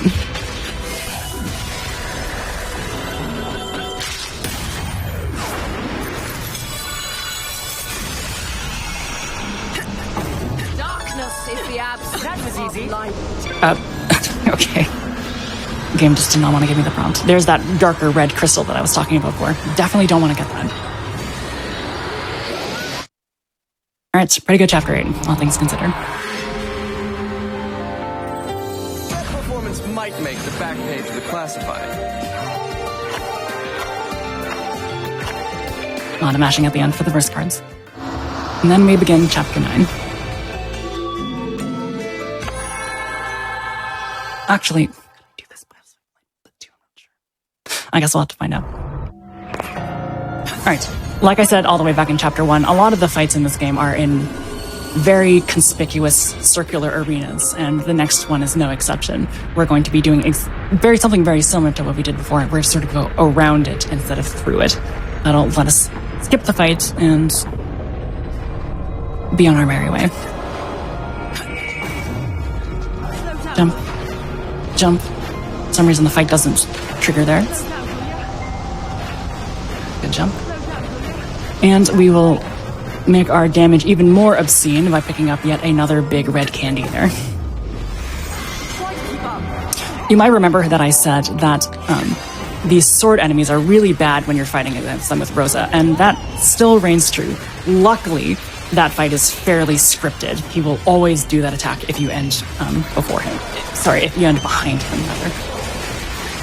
Dodge one attack and take out Pepper with a couple feathers.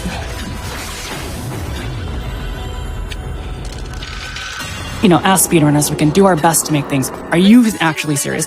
We can do our best to make things as, consistent as possible, but, when you speedrun a game, you take them as they are, right? Can't complain too much. All right, for this fight, we're going to activate a big red candy and completely destroy Golem's health bar. It's just obscene. You are already familiar with the idea that feathers do a ton of damage because of Rosa, but imagine the feathers also with a red candy boost. It's just ridiculous. We'll see that trick used one more time, and we really only reserve it for enemies that have really big health bars. There's an added benefit for us using it this time, though. The added benefit is that in cutscenes, the timer of that damage boost does not disintegrate. So we actually still have that damage boost in the profit fight, and it should carry us all the way to the end of the chapter.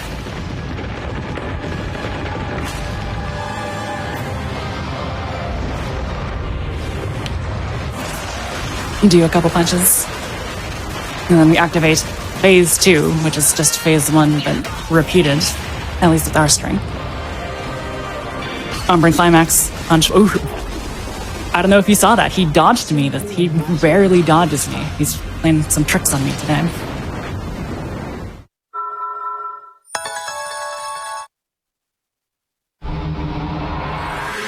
Alright. Coming up is Chapter 10, and if you remember, Chapter 10 is another chapter that I consider to be just bad because of all of the RNG elements. It doesn't start off too bad. We just do a bunch of centipede dodging. That might sound confusing, I realize. In retrospect, you'll see what I mean.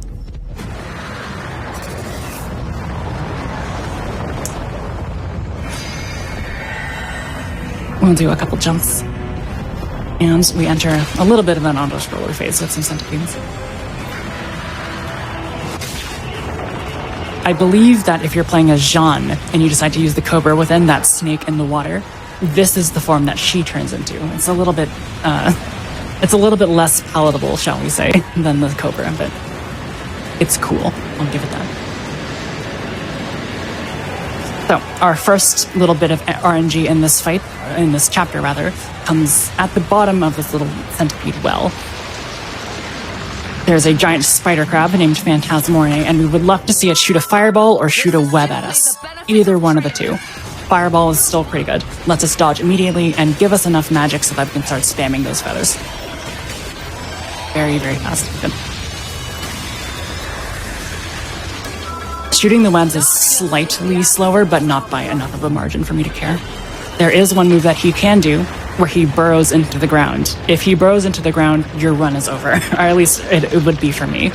It just loses, I think, around 10 seconds, and that's just not a deficit that I have the leisure to simply incur. Alright, we have some fights here, and we will be making use of that Umbran Spear ability this time. Remember, that Umbran Spear ability lets us sort of get from one enemy to the other really, really quickly. And that's really useful because, like I said, all the way back in Chapter 7, these little demon enemies love to just dodge away from us, and we absolutely do not want to see them. That enemy is called Resentment, I believe, and Resentment does this really annoying thing.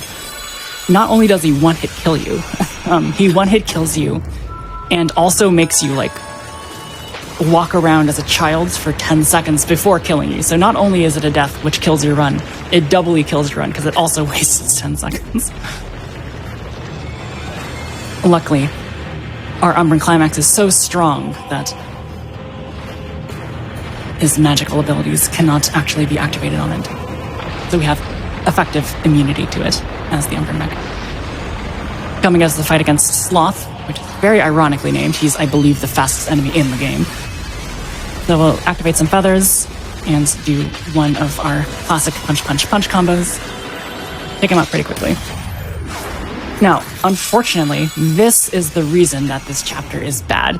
Coming up, we have a fight where we tag team with Rodon. Rodon is obviously the most powerful entity that we know of in the Bayonetta universe, and he's going to help us out in this next fight.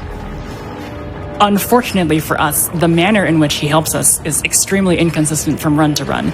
I currently, in my PB, lost 11 seconds relative to my gold, almost 12 seconds, honestly. And every single time I get here, I ask to save at least some of those 12 seconds, and very rarely does he appease me. So we're going to do our best to help him out, take as many enemies as we can. We really want him to see big moves like the one he just used on bigger enemies instead of smaller enemies, because we can take out the smaller enemies. We want him to take out the bigger enemies. Unfortunately, you can't get everything you want, so we'll do our best, but there is no guarantees. That was pretty good, took out a lot of enemies. This guy's being a little bit stubborn. One enemy sort of floating off to the side. Good. Alright, so there will be 3 sort of wolfish enemies appearing. Okay, he took out, it looks like one of them. I would have preferred him to take out all 3, but I'll take one, I guess. Then there's going to be 2 gear enemies. We would love to see him do a stomp and take out both of them at once.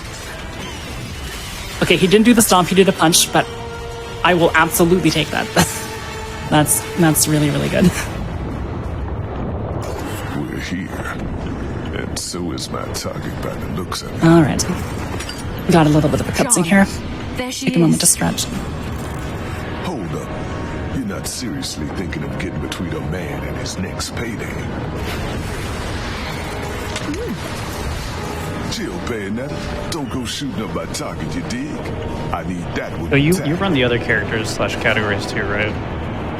Minimally. Actually, the Bayonetta run hurts my hands too much. There's a lot of mashing and button holding and stuff like that. My hands are pretty small, so the reason... I was going to ask if this was just your favorite of the categories that you run for it. Yeah, it is my favorite, and also the only one I can really do. The reason I picked it up in the first place, I was like, oh, it's shorter. Maybe that'll be better in my hands. And I'm glad I tried it out, because it's really fun, and I don't have to wear a hand brace after I do it. That's usually a good thing, yeah. Yeah. All right, this is all run, and I wish I could tell you that we're doing anything particularly special against her, but nope. Punch, punch, punch. And after that, in the second phase, we're just going to spam some feathers. In particular, for that first instance of the feathers that we did, we still have access to that red candy buff, so those feathers are particularly strong.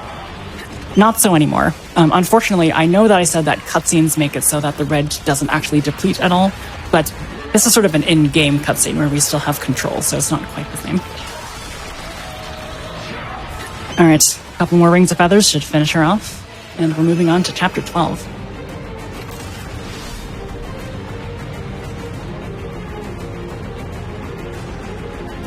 And before Chapter 12, we're going to do our second and final shopping trip. Not nearly as intense this time. We're going to be basically refilling our candies. And yes, they will last us until the very end of the run. You saw me being very deliberate with my button presses there. I do not trust, I love the Pro Controller. I love the Nintendo Switch Pro Controller. It's a great controller. The issue is, man, its D-pad has some problems. It's so bad. Which is really unfortunate, because otherwise it would be in contention for one of the best controllers, but it sucks. So I am very, very deliberate with my button presses. I do not want to hit start of the chapter without actually getting those candies, otherwise the run is unfortunately dead. Alright, so we got a little bit of an auto-scroller here. I mean, it's kind of an auto-scroller. It's weird to call it an auto-scroller because we are technically holding up on the controller to make us go faster. So it's on rails, but I guess I would hesitate to call it an auto-scroller. Anyway, the point is we're riding on Diomedes here to help Loki, who is currently facing off against Baldur right now. We've already saved Jean, by the way, if you were wondering how the story was holding up. For those of you curious about the speedrun story. I did something very embarrassing here, like a couple days ago, where I literally fell off this cliffside and had to start this section over again, which, obviously killed the run, but I don't think ever done that. Do a couple jumps. And we'll be moving on to basically the only real strategy portion of this, which is how we utilize our Umbring Climax. We're going to have 2 enemies appear in a pair, and what we're going to do is activate our Umbran Climax and take out the first enemy. But we're going to actually keep the Umbran Climax going until the second enemy appears. Normally, what I would do on a grounded level is simply activate the Umbran Climax, kill the enemy, and retract the Umbran Climax. But we want to keep the Umbran Climax this time because we only have one magic bar. And remember, if we don't have a full magic bar, we can't use the Umbran Climax again. So because we are cognizant of where the enemies are going to spawn, we're going to utilize that fact. And we're going to take out the first enemy, wait as our Umbran Climax drains, and then use it again to take out the second enemy. Do some perfect dodges here. That was not a perfect dodge, but close enough. And we're going to do it again right here. Flash. Wait. It's getting close, but there it is. We'll do that second slash and take him out.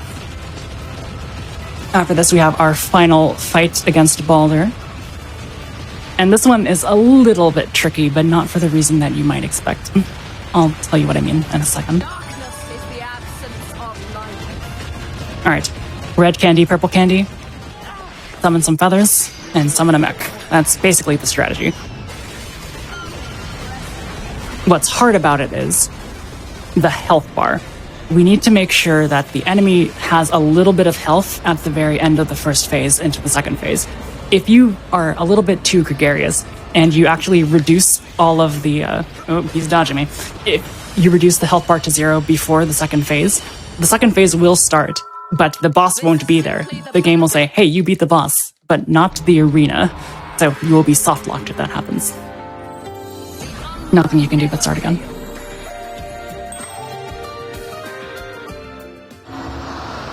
All right. Chapter 13. I believe I golded this in my PB, so this is going to be very, very tough to keep up with. It's a very, very long chapter. Lots of very small fights. And ironically, I think you're starting to get the idea that the smaller fights, the fights against these littler enemies, the one with more things that can go wrong, are significantly more dangerous in this run than any big enemy ever could be, which is ironic, compared to a casual playthrough. But there's so many things that can go wrong. Enemies can go flying in the wrong place. Enemies will do stuff that you don't want them to. They'll dodge in places that you don't want them to. And this is a great example of that. Sometimes the enemies will just not do what you want them to. They'll spawn in places like this, where we want to actually get to this enemy instead. And we have a lot of small head angels to take out. It's really rough. Alright, that wasn't too bad. Then we're gonna have a fight against a big guy here, which I am presently forgetting the name of. But that's fine. 2, 3. Ooh, I didn't get as much as I wanted to there. This should still be fine, I believe. Yeah. That's fine. Unfortunately, that does mean that I did lose a little bit of time because I wasn't able to get 4 rings of feathers before he dashed off, but that's totally fine. He loses about 3 to 4 seconds.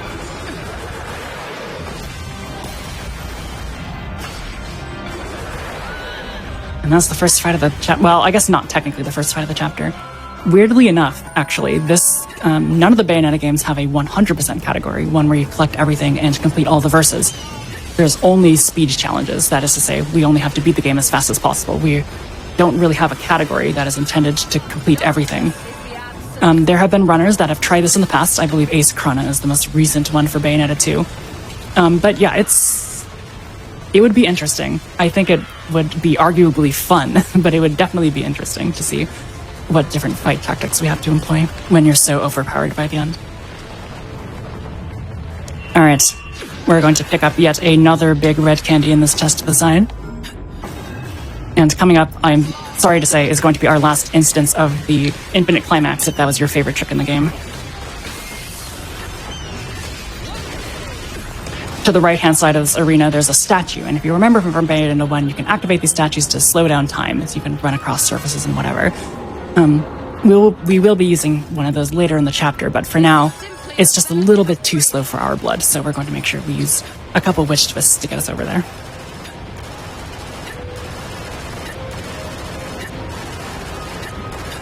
Should be good? Good.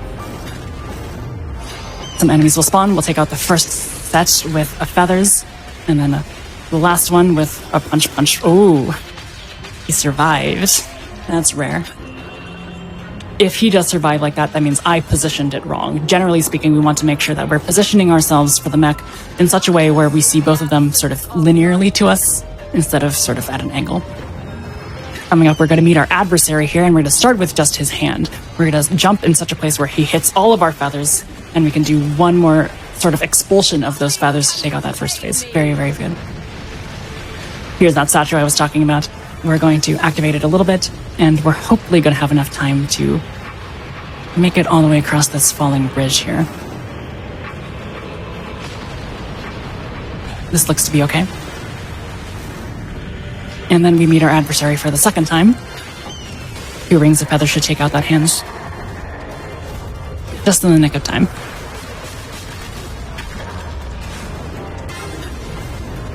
Do some jumps on here. And then there is a couple ways that we can do this next skip. The faster way is to use the mech and do a long jump across a chasm. It is very... I could not tell you why, but I am just literally the worst at that trick, so I'm just going to do it. I'm just going to take it the slow way and sort of do it the game's intended way.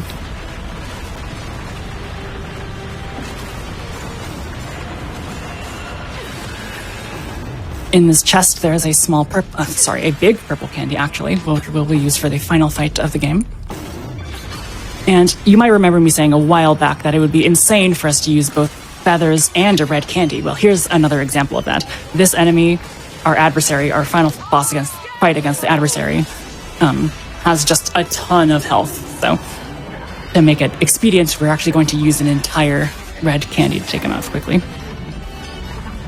There are ups and downs to that. There are fights that come later in the game, particularly in Chapter 16, where it might be beneficial actually to have a red candy, but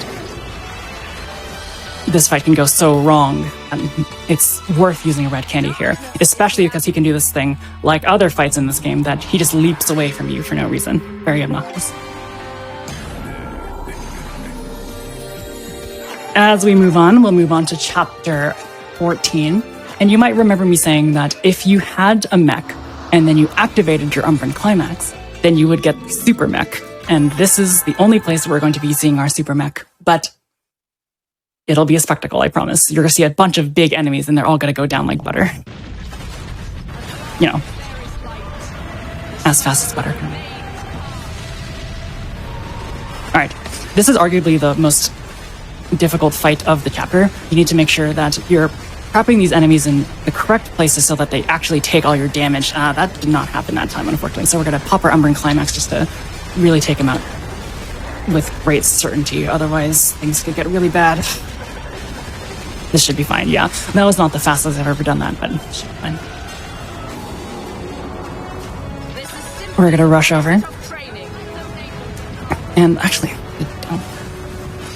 this means that I have more magic than I'm used to. Let's see if we can make use of it. We'll dodge a couple of these so we can get some extra magic for the next fight. I'm not used to doing this fight this way. I guess we'll see if I like it. Yeah, it takes us out very quickly. In this fight, even though we see the Umbran Climax prompt, we're going to resist using it because we want to have as much magic as possible for the next fight against Sapentia. Sapentia... Oh, I guess I did not mention Chapter 14 as one of the bad chapters. Yeah, Chapter 14 is extremely a bad chapter. There's just so much enemy RNG that can completely ruin your run. Sapentia is a good example of that. This enemy that we saw on the left there just briefly.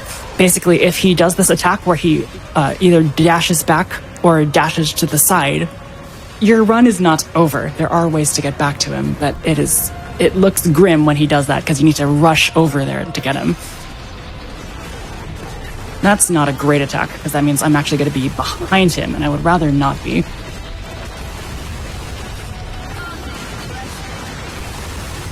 Alright, that's fine. He did not do any attacks that made it so that he was not within my vicinity, so I'll absolutely take that. It could have been a little bit better. There's one attack that we love to see where he does 2 claw swipes. That's what we would prefer to see. But no, in this case, for a showcase run, we'll take what we can get. This is Worship, which is very aptly named. It is a warship, and it has 1 health bar, but it's separated into like 3 small phases. Each one of these phases take up 25% of his health, and the remainder takes 50.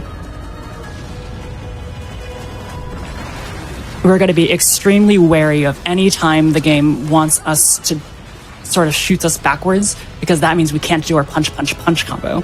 So we want to make sure we have a little bit of our Umbran Climax on reserve just in case that happens, because punch, punch, punch is obviously going to be more powerful than anything else that exists for us in this game.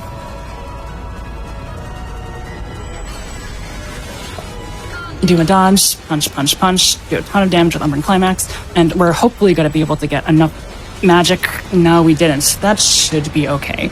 We have a fight against Justitia coming up, and it would be better to have full magic, because that means we can actually do the strat that we want to use. It's not the end of the world. I think I'll be able to get a full bar of magic before we actually have to do the Umbran Climax, but we'll see. Do a lot of shooting. Okay, we're fine.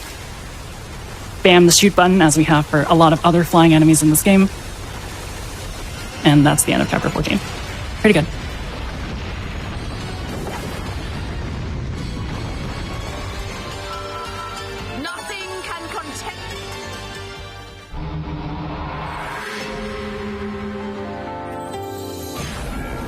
Alright, chapter 15 is coming up, and you might remember me saying it's one of the bad chapters.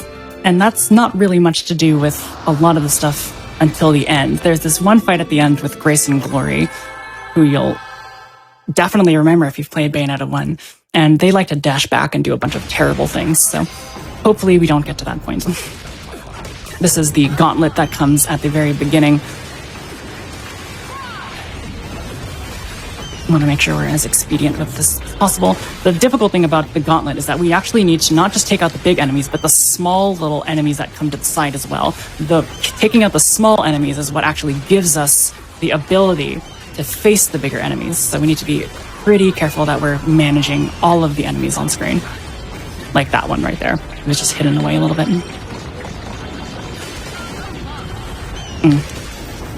Yeah, they're dodging away from me. Definitely don't want to get hit by the bite attack. That bite attack is really bad because it, wastes time because he likes to wrangle you in his mouth a little bit. Even though this is technically an auto-scroller, it is better to incur a little bit of witch time dodge there because, the alternative is you have to sit there and watch or be eaten for 3 seconds, and no one wants that. Alright. Pretty good. After this, we have a fight against Old Noodle Fingers. We wanted to use not that attack, preferably, but that's fine. He'll be knocked down, and we'll just take him out with a couple more rings of feathers. And then we have actually kind of a difficult fight against a bunch of smaller enemies on screen here. This is simply the benefit of training. If the enemies decide to be a little bit mean and not be in my vicinity of feathers, then things can go very badly very quickly. We're going to hope that that's not the case. Sort of make sure we use our contact damage as much as possible. Okay, that wasn't too bad. What's really obnoxious about that fight is that you'll see that there's some snake enemies coming to hit us. And sometimes your attacks can be redirected to the snakes when you really don't want them to. It's pretty unfortunate when that happens. And in fact, I was doing practice runs today, and that's exactly what happened to me.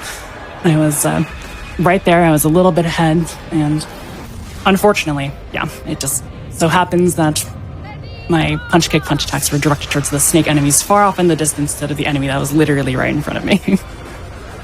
You can't have everything you want, I suppose.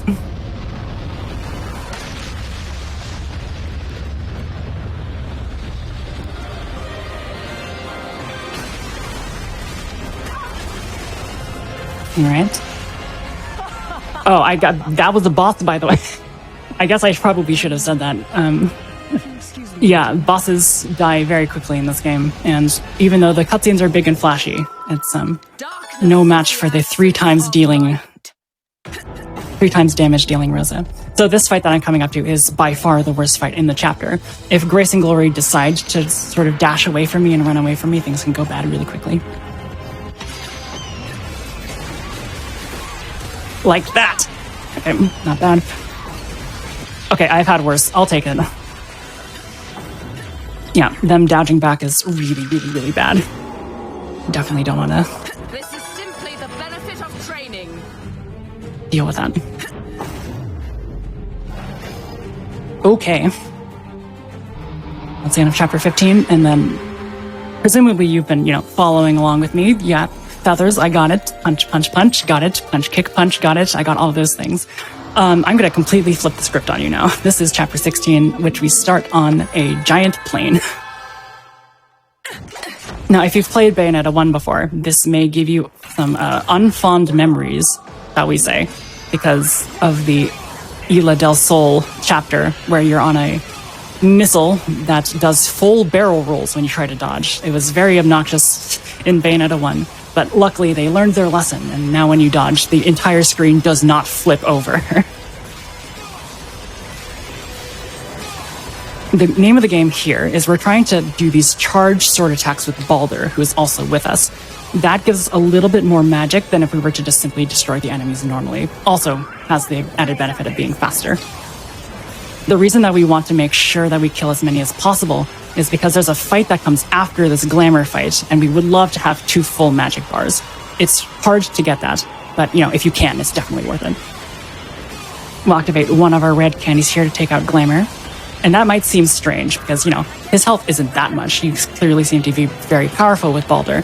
The reason for it is a lot of these enemies love to dash backwards. And, Baldur's sword doesn't have range if he is using the Umbran Climax. The issue is that if he does not have Umbran Climax, the only way to hit him is with Rosa's bullets. And Rosa's bullets just don't do as much damage as we would like them to. So we want to make sure that we take out these bigger enemies as quickly as humanly possible.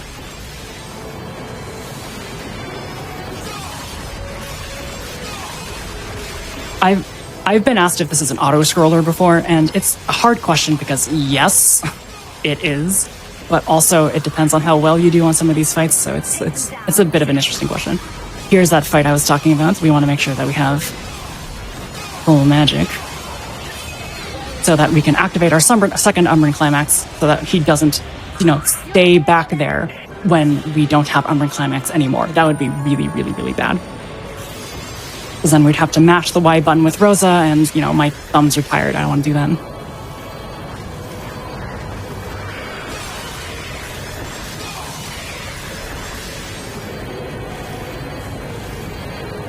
All right, we're going to be doing exactly the same thing, but instead of the angelic enemies, we have the devil enemies this time.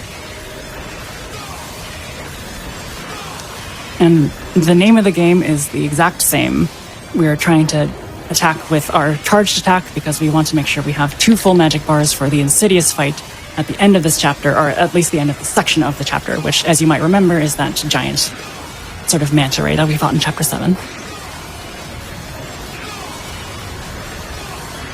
And I'm just missing all of these guys because, of course,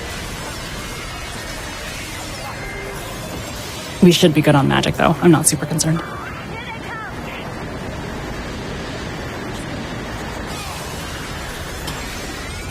There he is.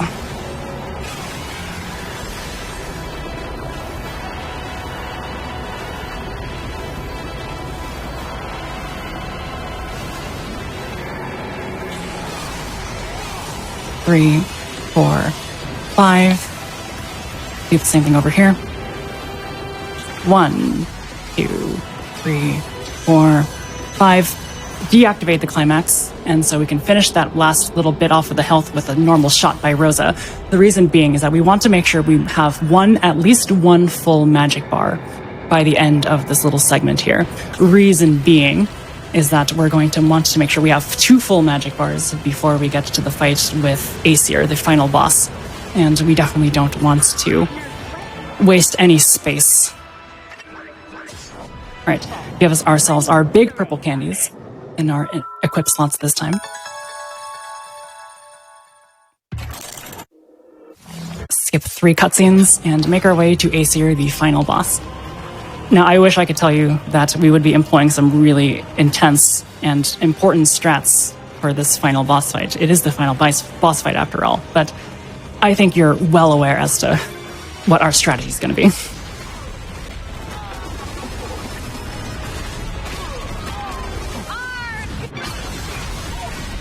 There is actually a small thing that we need to be very careful of here. If we don't take him out fast enough, what he can do is he can enter like a little bit of a cutscene where he starts summoning planes at us.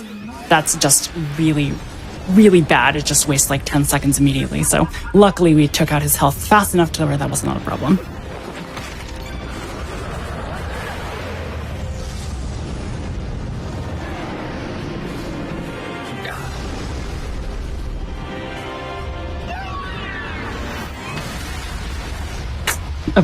more spectacle cutscenes. What can you say? We'll activate our final big purple candy, and you'll see that we managed our red candy such that we actually still have it at the very end of the fight. It lasts just enough time to last us through the entire fight. If we were just a little bit slower, we would have been screwed. But that's why I felt comfortable using that first red candy against Glamour in the beginning of Chapter 16. That would be impossible otherwise. In fact, I used to reserve 2 red candies for the Aesir fight when I was, starting off with this run, because what if I'm slow? What if I don't do enough damage? Other questions like that. So it was good to have on reserve, but I'm a professional now. There's no reason for me to be so cautious.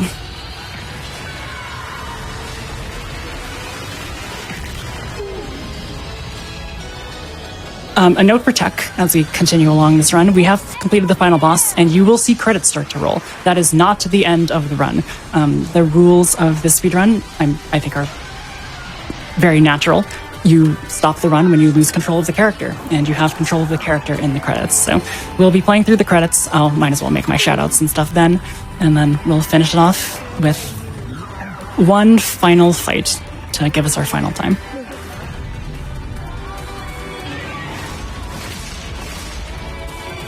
Do some mashing, and that is the end of Aesir. Very fast, very good Chapter 16. Very happy with it, all things considered. Nothing can contain me. Skip a couple cutscenes, and here begins the credits. Again, please do not stop the timer. Boys. All right, so the credits. Why do we have to play them? As I alluded to before, we have control, but that's not really a justification on its own. The really big reason is because the final sort of section of the credits lets you control, and that's the last one. So we need to finish that fight as fast as possible, because, otherwise that's the last thing in the credits that's actually going to increase our time, at least a little bit. All of the stuff that we're currently doing now, it's essentially just auto-scroller stuff. It doesn't really matter how much we do. In fact, because the rule is you stop the timer when you lose control of the character, on hard mode and infinite climax mode, what often happens is that we'll actually just die on purpose. We'll take a hit on the final fight because it's faster. We don't have to fight the enemies. We just need to die from the enemies. So because we take so much damage, it is in fact more optimal to just simply take the damage in infinite climax mode. I will also say, as I said, since we're here, might as well do it. I hope you all enjoyed this run. It was a blast. It went really well. I'm very happy about it. Lots of really great runners for this event. In, solidarity of AAPI Month. It's a really great opportunity. There's a ton more stuff that's coming up. Hollow Knight, I know Super Mario Wonder's on the list too, so please make sure to follow those runners, check those runners out, watch their runs here. It's been a blast, and I'm sure you'll have a blast as well. Any notes from host as we wrap up here? Yes, please make sure you follow A_variety_pack. That is twitch.tv/A_variety_pack. Please do so. If you enjoyed this run at all, be sure to drop a follow. And yeah, keep watching. We'll have a lot more coming. And I'm really excited to see the final moments of this run. Yes, we're not quite done. We still have a little bit more to go. Taking out these enemies, again, it doesn't super matter. We're still in auto-scroller mode, but there's 2 more fights, and after those 2 fights, we will be done with the run. Thanks for sticking with me. I know that auto-scrollers are never fun, least of all for me, if I may say so myself, but we manage. At least they give us, something to do during the credits. It's not just a bunch of credits and then just one fight at the end that you have to do. That would be really annoying. One attack that the mech has that we did not see that I might as well show off is Spin Kick. It's not that good of a move if we've pretty much optimized everything we need to, but Spin Kick will absolutely just kick off these enemies. And, oh, I didn't do it that last time, but that's okay. There we go.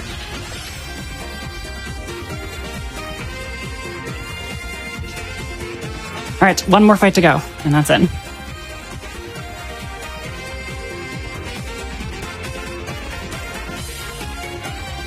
one thing that we've been doing so far is sort of building up our magic, because we're going to be using this thing called Bullet Climax, which basically shoots really high-powered bullets at enemies off the screen. So after we take our first realm of enemies, we're going to make sure to just do that to make sure that all the enemies are knocked off at the very end.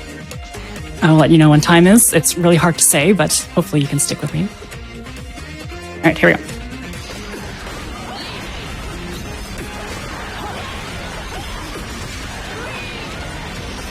Do some pull-up climax.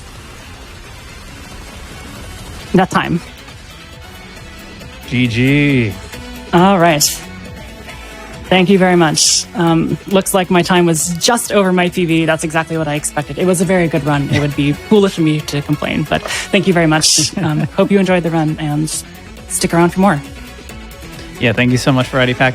Again, be sure to drop a Variety Pack a follow on Twitch. We're not done yet today. Again, this is just day 1 too, so we have day 2 as well. Plenty more runs coming up celebrating AAPI Heritage Month. A lot of cool stuff coming up, but up next we have Hollow Knight by Kuroshi94, so stay tuned. We'll be back in just a little bit.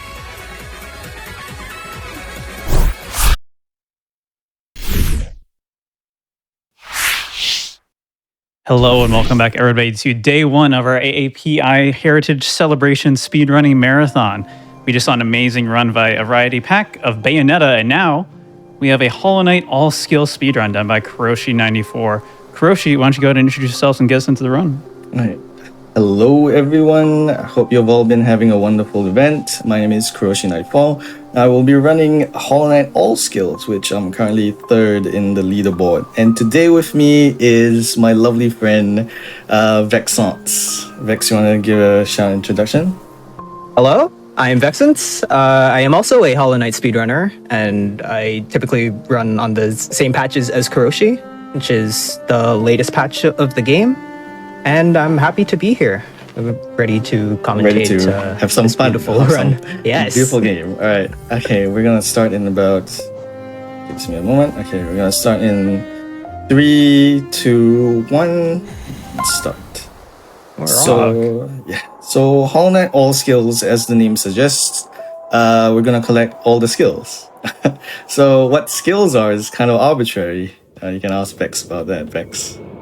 That's true. Yeah, so we identify, well, what we're qualifying as skills is we're going to get the main spells of the game. We're going to get the nail arts of the game, all movement abilities, and then finish the base game by defeating the last boss, quote unquote last boss. But I mean, for the base ending, yeah, we're going to go for the base ending here, and should be fun. And now we're right now, yeah. So we play King's Fast. King's Fast. People arrive. So we play as the titular Hollow Knight. Well, I mean that's kind of a spoiler, but basically your main movement skills are to jump up and down. Okay, that's no wait. Okay, well, okay, no wait. Sorry, I forgot. I forgot. That's muscle memory. Muscle memory. All right. Okay. Let's run it again. Okay, run it again. Okay,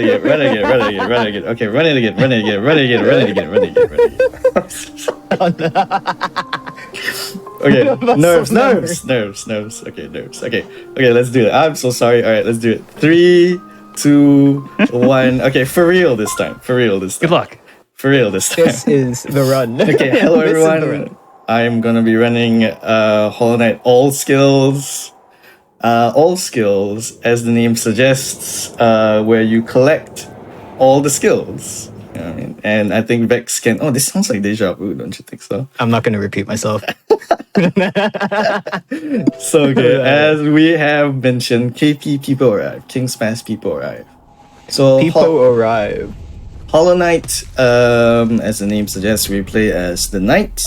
This lovely little creature right here, and our main I guess attacking skills are the snail that we swing around to jump and to walk. Of course, as the game progresses, we will be getting more movement abilities, more damage abilities, and that will help us basically complete this game faster in a way. This time for real, see? Okay, it works. So you also saw Kuroshi. We're actually able to, if you nail downwards, you're able to get a what we call a pogo off of enemies. You can do this off of background objects, enemies. I think those are the main things. Yeah. And now so we'll be utilizing that throughout the run as well. And we finally got our King's Pass. Usually you don't see runners get out of King's Pass a lot. That's true. It's actually probably the most difficult section of the run, honestly. And now we're entering the first section of the game, Dirt Muff. So Kuroshi's doing some jumps here. That's because there is a trigger on the ground that allows that will make it so we walk very slow. And obviously we do not want that. This is a speed run. We want to walk fast. So we're just going to jump so we avoid that trigger on the ground.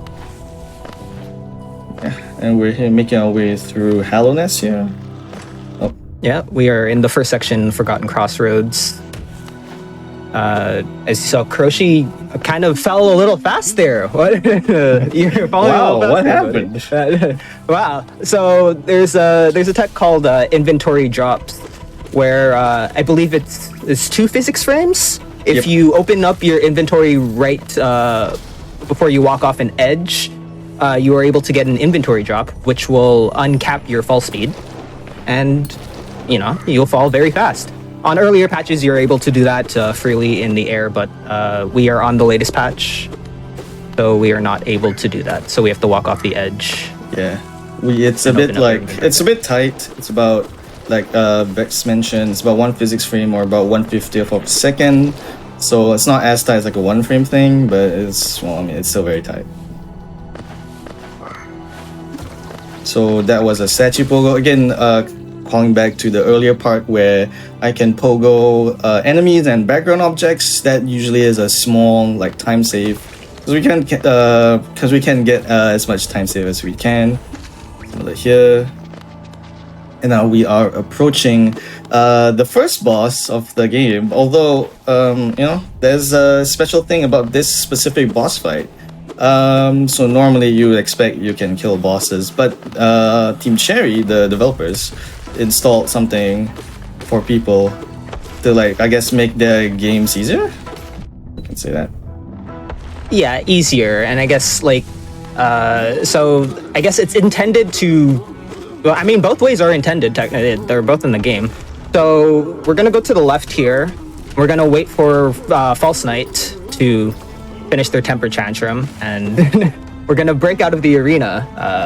And this is intended. Obviously, we don't need to defeat False Knight here. All they do is pretty much they guard.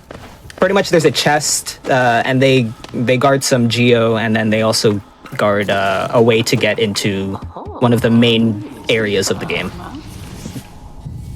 And this is our first skill of the game. The first skill. Yep, Vengeful Spirit, or more commonly known amongst the community as Fireball. So you can cast Fireball using Soul. Now, if you look at the top left-hand corner of the screen, you can see the HUD. You can see there's a bit of there's Geo, which is the currency that we use in this game. There's a health in the form of masks, and there's like one big mask on the left. Now that is our soul counter. To cast, where we basically use the heal, as you saw me do in the False Knight fight, as well as to cast some spells later on. Yeah, and the main way to actually collect soul is either to use your nail as a kind of like a soul collection. Okay, we're all good here. It's all good. And or to there are soul containers that you can pick up in various places, and you can also use that to get soul. Nice. Good RNG. So this fight, the boulder, those enemies are called Elder Boulders. They shoot out mini boulders, or just boulders, I guess, where the game tries to basically teach you to use soul to, kill enemies and stuff. But sometimes it's a 50-50 chance every single time. Yeah. So it can get quite absurd at times. Yeah, so you see Kuroshi here just collecting soul. As there is another Elder Boulder guarding the entrance to the next area.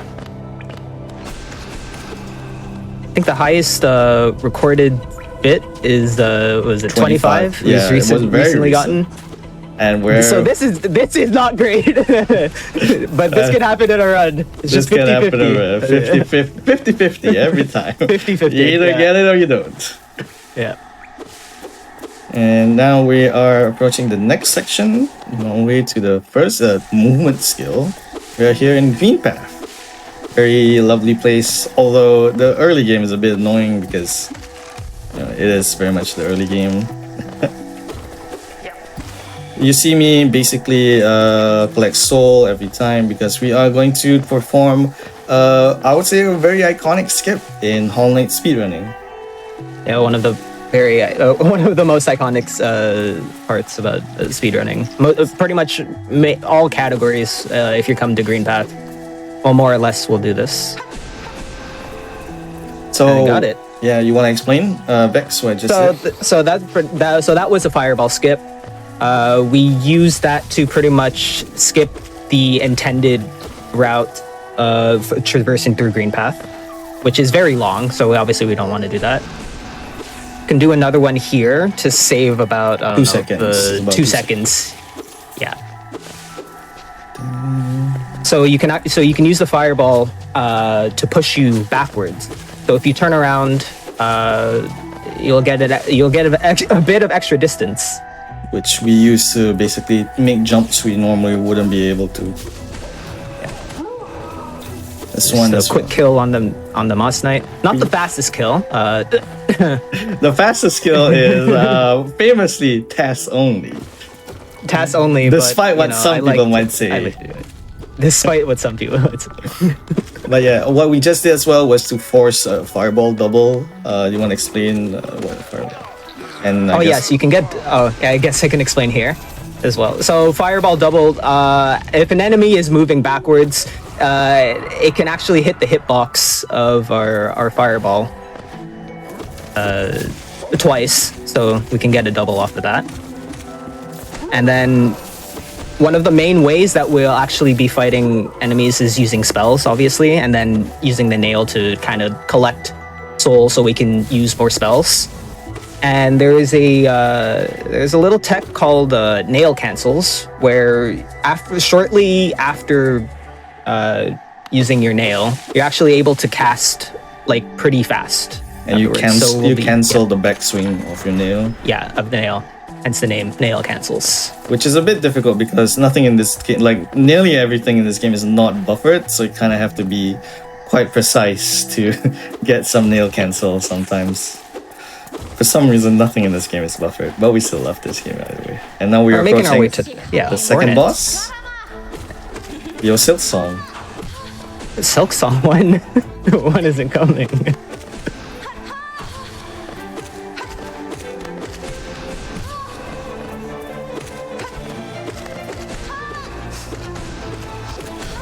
Nice. Nice. So Hornet can jump around usually, but we usually dispatch her quite quickly in the first time around. Spoilers, I guess, when I say first time around. But first time around, yeah. We do see her run away, so we might see her again later on. Okay, maybe. So we just collected the dash ability. This will make movement obviously much faster, and we can unlock new areas now. And you'll see Kuroshi also did just quit out of the game. So we actually got a hard save from collecting Vengeful Spirit. And pretty much main things that save your game include some locations or like some spells that you pick up, and as well as benches. So we'll save quit towards these benches just to save some time so we don't have to, backpedal and whatnot. Nice. So we made our way to Fungal Waste, where we will be collecting another skill, probably one of the most useful skills. All those rando people. Shout outs to the rando people. Yeah. So we'll be collecting the Mantis Claw, which is the wall jump ability in the game. Then that basically allows us to traverse the area all around Hallownest and access areas we normally could not be able to without certain, skips, of course. And now we are approaching also another one. Most of the iconic skips are pretty much in the early part of the game. This one might be a bit difficult. Nice. Nice. Okay, so that was a tech called ePogo, where, well, we pogo, yeah, originally ePogo. We still call it ePogo, but on earlier patches, you're able to pogo off of the explosion and make it up here. The skips having to go around. And on latest patches, we can't pogo the explosion, so we have to pogo off of the spork instead. So typically, I don't know if you've seen an any percent speedrun of this game, you would quit out after this. But a new reroute was discovered where it's actually faster to go for one of the skills earlier. And this was discovered by the current world record holder Yeho, Chinese runner. Shoutouts to Yeho, the goat. So using the wall jump ability, we're able to go through rooms much faster as well.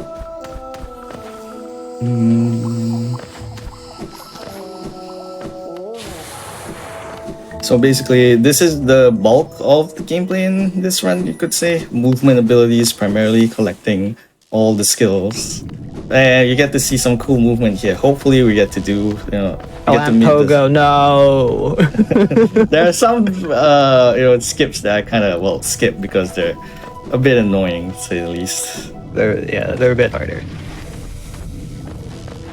And now we're gonna hopefully get the pay-to-win cycle here. The pay-to-win cycle. So... You can explain it. Hollow Knight is a very frame-dependent game. So the game sort of breaks down when you're at about lower than 100 FPS in a way, I'd say. So there are certain optimal frames, I guess, and you can try and access to get faster strats and stuff like that. So in this specific run, I'm using VSync because VSync makes things slightly more reliable, especially with cycles. Yeah, cycles, yeah. Definitely. And so it's pay to win, so because you have to kind of have a 144 hertz monitor to have a decent run. If you have a 75 hertz monitor, then it's a bit difficult. Yeah, you cry. You have to just cry. Yeah. And so we collected the second skill, the up skill, known as Howling Raves. We don't really have a name for it because Raves isn't really a commonly used skill in any other category except for latest patch True Ending, you could say. True Ending, yes. That's well, I guess 112 as well, but you don't really use Raves. Yeah, you don't really use it. Yeah. Yeah, you basically don't use the skill a lot, so there's not really a nickname for it. And now we're making our way to collect the only charm of the game that we use. So what are charm specs? So charms are, little gadgets, little circular doohickeys that will give you some sort of buff or some sort of, new ability that you can do. We passed up one of them when we picked up Vengeful Spirit, which will allow you to gain more soul, but we only need one charm for this, and it's going to be the one that dishes out more damage for our spells. So for let's say Vengeful Spirit is 15 damage. This charm called Shaman Stone will up this to 20 damage and also make the Vengeful Spirit a slightly bit bigger, so it'll make it easier to hit doubles. So a case in point, for some reference, our nail deals 5 damage, but spells with they basically deal so much more damage. And now we will be. Why are you taking damage? Why am I taking damage? Well, we're gonna do this bit. We're gonna do this bit, are we not? We're gonna do this bit. We're gonna do this bit, I guess. Oh, you saw Kuroshi just rescue a bug. We will be talking to him later. Oh no, I died. Oh no, you died. No. So basically, you have to sort of like die here to summon your shade. And we will be performing, again, another Iceland skip called Shade Skip, where we do a bit of sequence break and enter an area we normally should not be able to enter right now with the equipment that we have. Yeah. Yes. And as you saw, Kroshi died and then equipped the Shaman Stone using the bench. Benches are pretty much the only way you can equip charms. And I mean, we've equipped our only charm that we're going to use, so you will probably not see that menu again. Probably. We'll see. Unless for inventory drops, maybe. But I don't know if that still displays the charm inventory. I mean, you kind of see it a bit. You kind of see it a bit. And now we're entering a pretty difficult section, so I'll leave Vex for the bulk of the commentary. So we've just sequence break to the right side of City of Tears. Pretty much the right side grants access to pretty much the entirety of City of Tears. Left side, you would need to, unlock more places. And Kroshi is just collecting soul here. We're gonna make our way into this room. So behind this ledge, there is an enemy called the Gorgeous Husk. We're going to be using the up spell to dish out more damage. Each tick.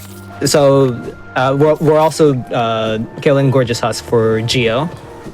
It gives a lot of Geo, 420 to be exact. But the up spell rates deals out 3 ticks of, with Shaman Stone, 20 damage each, giving, if you hit every single tick, 60 damage, which is a decent amount. Also can hit enemies through the ground as well. You can nail the enemies as well through the ground. But this doing that with the wraiths allows us to skip the entire arena. We'd have to normally go all the way around and defeat the Great Husk Sentry that is in there, which is one of the big guys with the shield. Yep. So that's also another P to win section because with VSync and decent frame rate, so occasionally because of frame rate things, because of physics frames, because of some technical jargon that I'm not really familiar with, your wraiths might only have 2 ticks, which is great. Not really optimal. You can imagine, you can imagine if it requires 3 casts of 9 ticks pretty much in total to kill the Great Husk Sentry. And if you miss one, well, you have to collect soul, and a bunch of the cycles in that room get messed up. So we've just made our way into Soul Sanctum, where we're going to be collecting our last spell. Well, our last main spell. Every other spell afterwards is going to be an upgrade for our basic spells. Soul Sanctum is not really it's very RNG place. So we're gonna take it safe for the marathon's sake. Yeah, we're taking it safe. Yes, because this is where a sizable number of runs can kind of go wrong. Yes. So it's mainly due to the spell twist, the soul twisters. They're able to teleport pretty much like in your way. Yeah, like that. It's RNG. Like that. Like that. That wasn't bad though. That wasn't bad. That was good. We'll take those. We take those. So we've made our way into another boss fight arena and see something blooming in the shadows. What does it do? What is it going to do? But we're setting up an early control here. You'll see Kroshi purposely taking damage twice here, so we're able to spawn to closer to the boss and perform kind of pretty much a quick kill using wraiths. Nice, well done. That was, I think, probably that was good. That you got the optimal amount of soul as well. Yeah. That was optimal. I usually never get this optimality until and now we're in the second phase of the fight. This phase is a lot easier than the first. Yeah, it's gone. Nice. 99 That was Soul Master. actually surprisingly good. That was surprisingly good. I was a bit nervous for this section actually, because this section has led to the deaths of many runs. So thankfully, it went well. So now we just collected our third base spell and the last base spell, Desolate Dive. Usually not really a damage spell, more of like a, you could say it's more of like a movement spell in a way. Yeah, making our way. it allows you to break through floors. Kind of like there will be some floors in the game that will shake or rumble as you walk over it, and those are floors that you are able to dive on. So you see Kuroshi, there is a concept called fake dives. So we can break, if we stand in a certain position, we can break the floor without actually falling through it. This is fully consistent on the latest patch, but on earlier patches, let's say 1221 or 1432, it's it's RNG, right? It's just pure it's RNG. It's pure RNG. Yeah. So that's also another benefit of running on 1.5, which is the version that we are running, and stuff like that. So we're just escaping Sanctum using dive. You'll see Kuroshi also doing some up slashes, so swinging the nail upwards. This will prevent us from actually clinging onto the wall, which would obviously slow us down. So this next section is usually I'll do this entire section on 1 health, which normally doesn't really affect that much, but this section can be a bit RNG heavy, can mess you up, storerooms, because of these guys here. The Ravas, as they're called, although I don't think that's their official Sentry name. turrets? Turrets? What is it? Yeah. Plus turrets or whatever, yeah.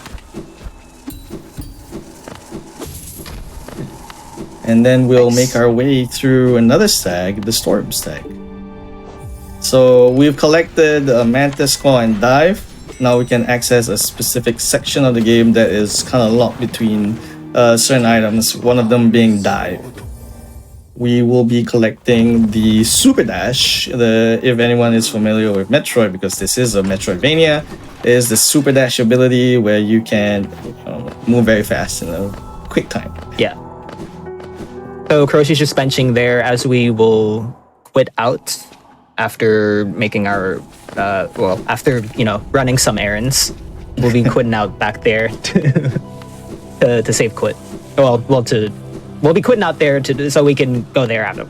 You get it. You get the idea. Yeah, you get the idea. Just collecting a bit of soul here. You can see that, throughout the entire game, I will be collecting a lot of soul because, spells are the main source of damage. So, and there's always optimal ways of collecting soul with losing the least time and stuff like that. And now we just do dive here. Inventory drop. Oh, you got I got the slide there. And we are entering Crystal Peak. Because there's one peak, although some people call it one Crystal peak. Peaks. Yes, there is a singular peak. And now we will be attempting a bit of an RNG skip here. Nice. Pogax. Yeah, so we're able to pogo off of the axe as the miner throws it, skipping about 3 seconds worth of stuff. Yeah, didn't got so you're actually able to slide in between the enemy and its laser, and we call that God Pixel. Because it's about a pixel, about a pixel, I guess. About a pixel. 1, 2, 3. So we're fighting an optional boss here, just for extra geo, because this route is very strict on the amount of geo that we can skip. So any extra bit of geo will help. Oh no. No, not Sean. Not Sean. No. So that's Sean. The community generally has named some of the little creatures, little enemies all around. So that one's name is Sean. Of course, we've met Norman. We've met Jinky. We've met Jennifer. They all have a bunch of names. The same. Can I explain the cycle here, I guess? Yes. So this is the Crystal Dash Gauntlet. It's the Crystal Peak has a bunch of cycles. It's probably one of the more cycle-driven areas. So, I mean, all we're doing is, what is it? You're avoiding the lasers pretty much. You did a damage tank to, so you're able to skip some of the cycles, right? Yeah. And we just did Underplat, one of the hardest. Underplat. It's a Underplat Pog. Woo! And now we've collected our Super Dash ability, known as Crystal Heart, and we can access, again, a lot of it is just accessing certain areas. The bulk of the run is basically going through the entirety of Hallownest and collecting all the skills, and to do that we need some skills. And we will be approaching the one grub that we will be saving. The singular grub. Or, I mean, if you want to be a cruel, heartless monster, you can just leave the grub, but, you know, we'll hunt you down if you do. Moonwalk. Oh, Dark Room? You want to explain? Dark Room? Yeah, I'll explain it after you get through it, you know. Scary section, spooky, in the dark. So, you saw that room was entirely dark. Typically, you would have an item called the Lumify Lantern, which is also the second way that you're able to access Crystal Peak. And this will light up the room. Pretty much, dark rooms, you can traverse through dark rooms easily, but if you hit one of the hazard respawns, or if you hit one of the hazards, you will be respawned to the entrance of the room again. Nice. And we're setting up an early control here so we can collect our dive upgrade. So collecting the spell or just bosses in general, they will pretty much stun you out of any sort of movement, and usually damaging yourself will take you out of this stun animation, so we can. Yeah. So leave that the one, arena. that bug's name is named Buggy again. A lot of named Buggy enemy throughout the entire run. Buggy can be a bit uncooperative sometimes if you mess up the setup, but for the most part, they're pretty nice. I mean, they're a nice look at it. And now we are collecting another skill, whose upgrades are apparently not skills, according to the old skills. They are not skills. Or don't you just love arbitrary terms? Arbitrary terms, yep. No, we're gonna do a boomer C-dash? No, boomer C-dash, no. Because this is the old strat, because I have not practiced the new strat. The new strat requires me to do a specific wall jump and wall C-dash.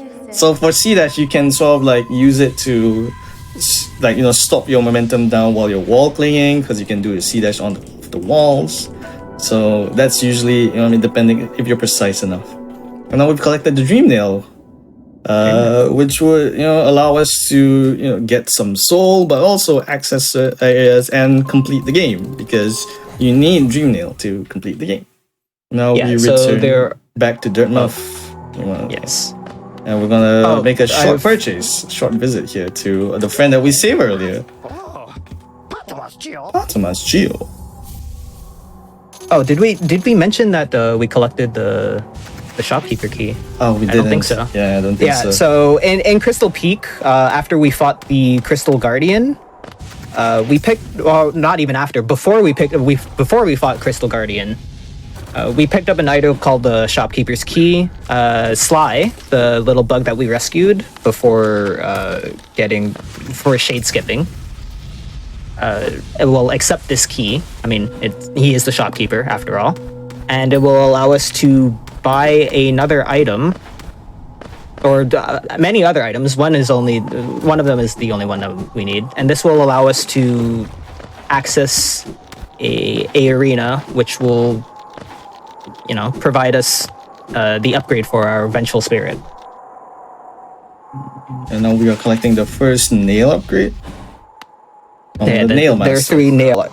there are 3 nail arts as well. This one is the Cyclone Slash, which is the most important one, you could say. The most important one, yes. On this patch, at least. Because Cyclone Slash also lets you fall faster. More of a movement skill and a soul collection skill rather than like an actual damage skill. Although it does give you a slight damage increase on your nail. For the most part, we will be using Cyclone for movement as opposed to like, you know, fighting, because Cyclone kind of locks you in. You can see this spin. We're spinning. And now we're heading back to, as Vex mentioned earlier, near Sanctum, where we will be collecting the Vengeful Spirit upgrade known as Shade Soul, or SS as some people might. Yes, SS. The amount of acronyms in this game that have SS is kind of insane. Shaman Stone, Sharp Shadow, Soul Sanctum. Shade Soul. Yeah.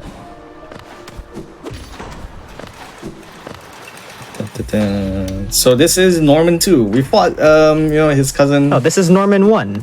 This is the first Norman, isn't it?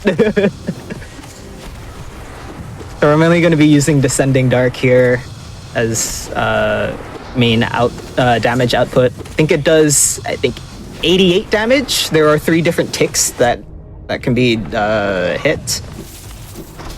And if you get all 3 of them, it's 88 damage. 88 damage. Steel Soul, Silk Song. Silk Song. This is the so, you know, I mean, Silk Song's soon enough, right?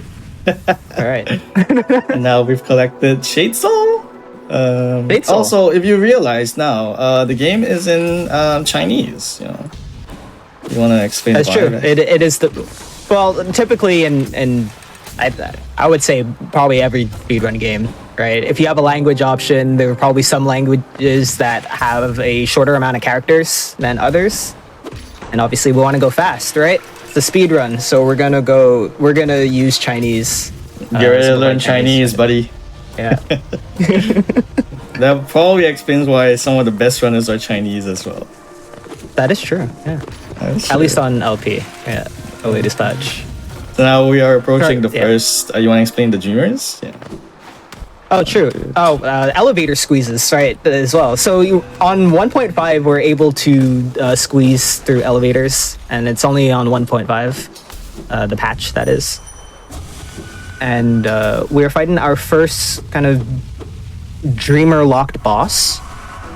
There are 3 Dreamers in the game, if you're into the lore and stuff like that.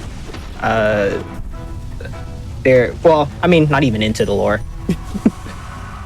We need to kind of defeat the 3 Dreamers, or free the 3 Dreamers, or I don't know what it is. I'm not a lore Andy. But they are required to finish the game. And you'll see pretty much every main board category get Dream Nail and nice fight free the Dreamers. So we just dispatched all of the Watcher Knights. Very difficult boss in any percent, but we have more skills this time, so yeah, very relatively easy. Although I have lost multiple runs to Watcher Knights before because I did not look at my health. But yeah, not great. Yeah, using Descending Dark and Shade Soul as our main damage sources. For comparison, our Nail only does 5 damage, where Shade Soul does 40 damage, and all 3 ticks combined of Descending Dark will do 88 damage. So you can see there's really no point of using the Nail other than collecting Soul, pretty much. Yeah. If chat has any questions, Etchy, if chat has any questions, now is a pretty good time to. Yeah. Yes. Please let us know, chat, if you have any questions or any topics to cover. Mm-hmm. So we've collected the Dreamer here. It's in the previous patches you can skip this cutscene, but unfortunately in latest patch you cannot. So you kind of have to take that bit of 10-second time loss, 5 seconds, 7 seconds, give or take. I feel like it's part. I think all 3 of them are combined, or 40 seconds.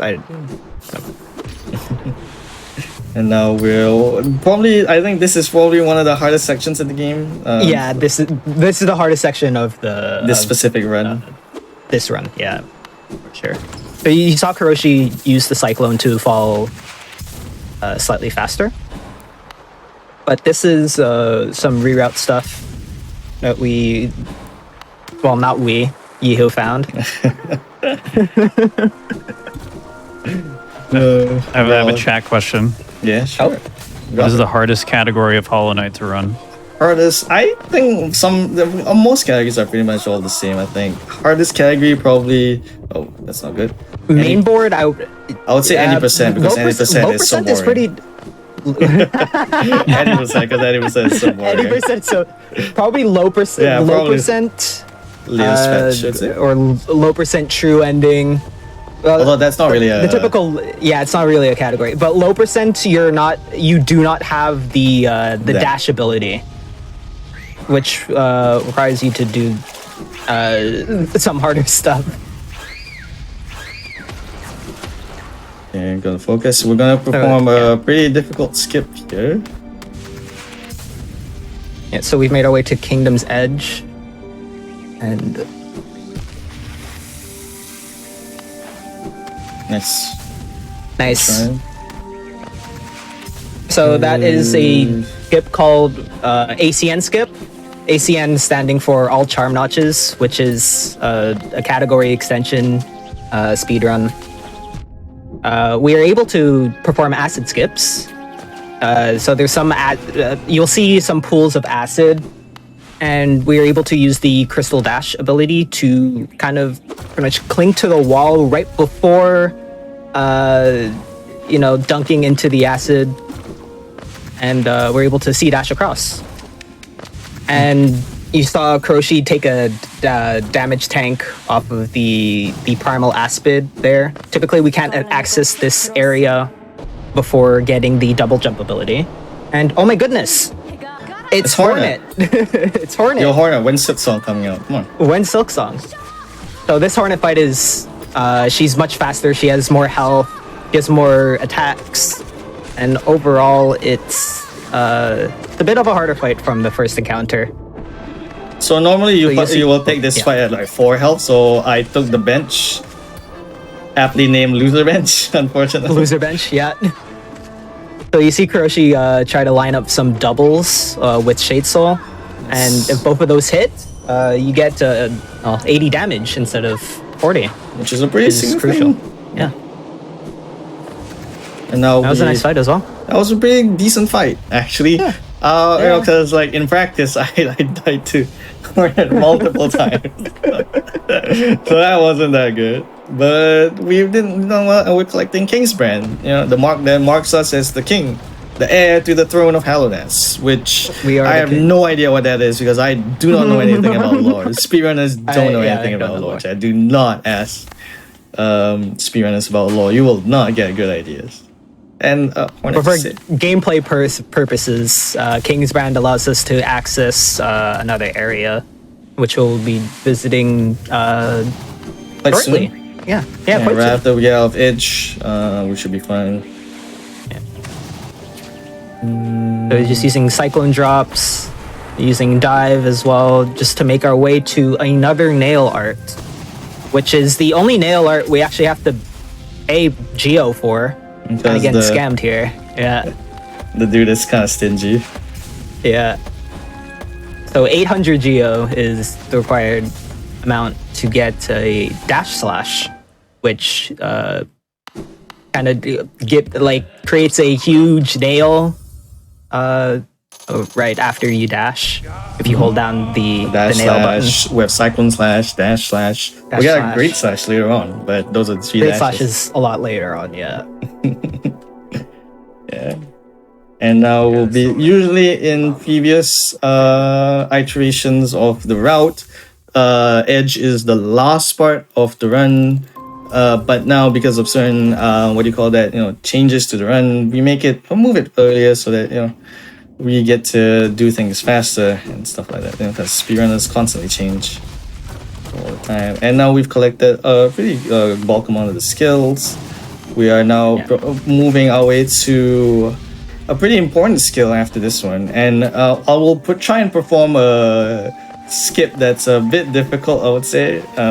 Yes. I'm Yes. gonna try. I'll try. I'm not gonna make any confirmation. Oh, that's not good. Oh. Yeah, we're good. We're It's good. okay. We're good. Not stress. No stress. No stress. No. Why do I bench? All this labbing for what? No. Watch out for the belt bars there. Yeah. I benched it. Yeah, so benching will respawn enemies. I'm just gonna bench it. Yeah, some enemies. Yeah. Safety benches never hurt anybody. We have to play it safe, unfortunately. Not the worst death. You just respawn back. Oh my goodness, you're going up here. I mean, if I'm already up here, might as well. Yeah, you might as well. You might as well.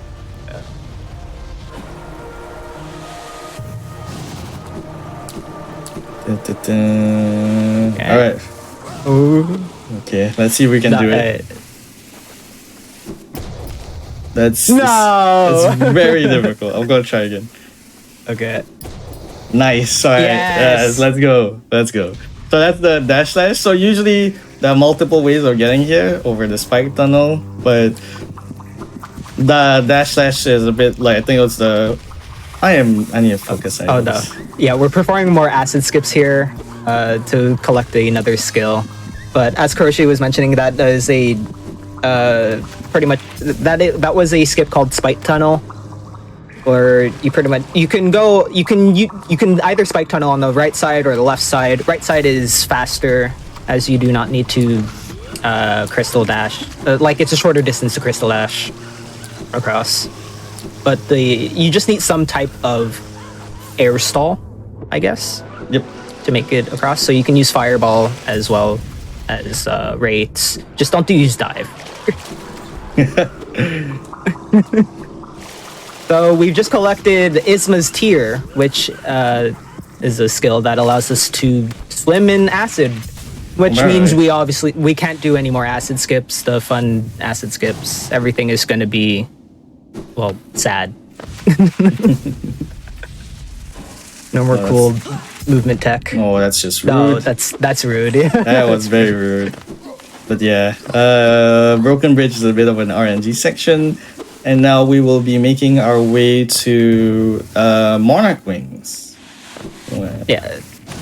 So it's the double jump ability of the game.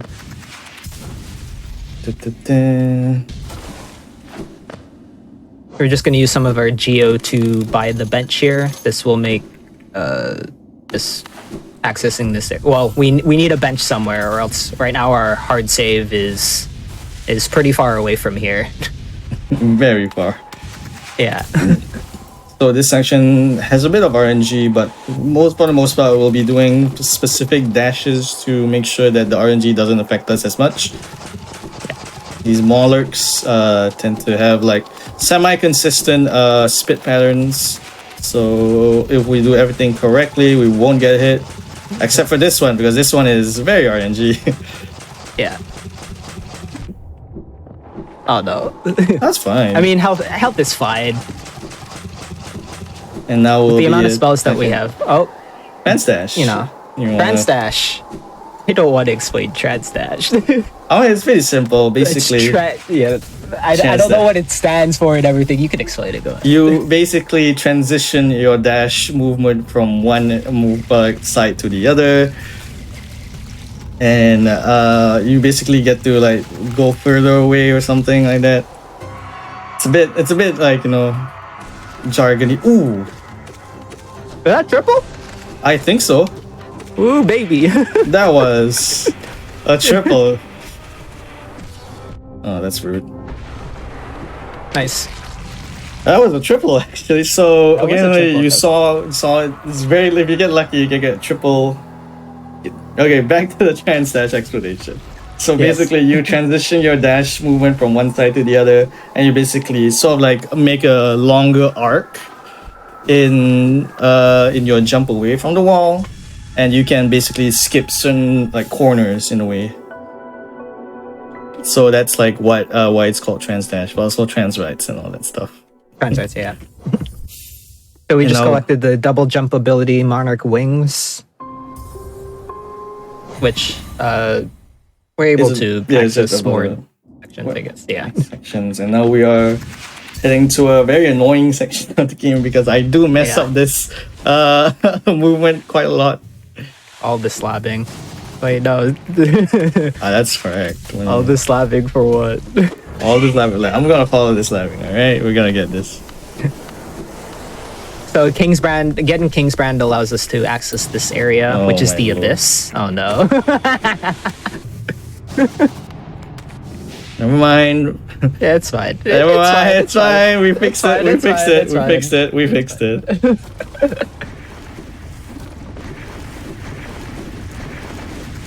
So we're making our way to collect some of the. We're just finishing up. There's 3 more skills left. What's that? 2 of them are in the basin. This is an annoying climb. So these are your siblings. Made of void. Made of void. These enemies actually do double damage if you get hit by them. So yeah, we're probably trying to make it simple. But basically, we're gonna move. Why they're called siblings? That's a lore thing because they're your siblings. Apparently, the king performed some genetic experimentation or something. I'm not really sure about the lore. And we quit out here because it's we're quitting out here. The animation to collect this ability. This is the Shade Cloak, which is the upgrade to our dash ability. Nice. And you got the early control as well. But that animation is super long, and we're able to quit out of it, so might as well skip that entire cutscene. And it also gives us a hard save, which is one of the places, similar to Kingsbrand, that gives us a hard save. So, no matter what we do, we might as well sit through the. Well, we don't want to sit through the animation. But using shade, go ahead. We just collected Shade Cloak, which gives us some iframes when we dash. Yeah. And now we are collecting probably the best spell in the game. I would say so. Probably. No, it is. The Descending Dark could give it a run for the money. No. Teleported in the middle. No, okay, that's a bit precise, right? This is the Bishik, the upgrade to Howling Wraiths, and now we basically it allows us to do a lot of things, including actually pogoing on the spell itself and accessing areas, but we won't be using that in this run. You might see it in other runs, if you're interested, you can always check out other Hollow Knight runs. But now we are gonna do an iconic part of all skills, the Abyss Climb. Abyss Climb. So iconic that it has its own individual level category on this on speedrun.com.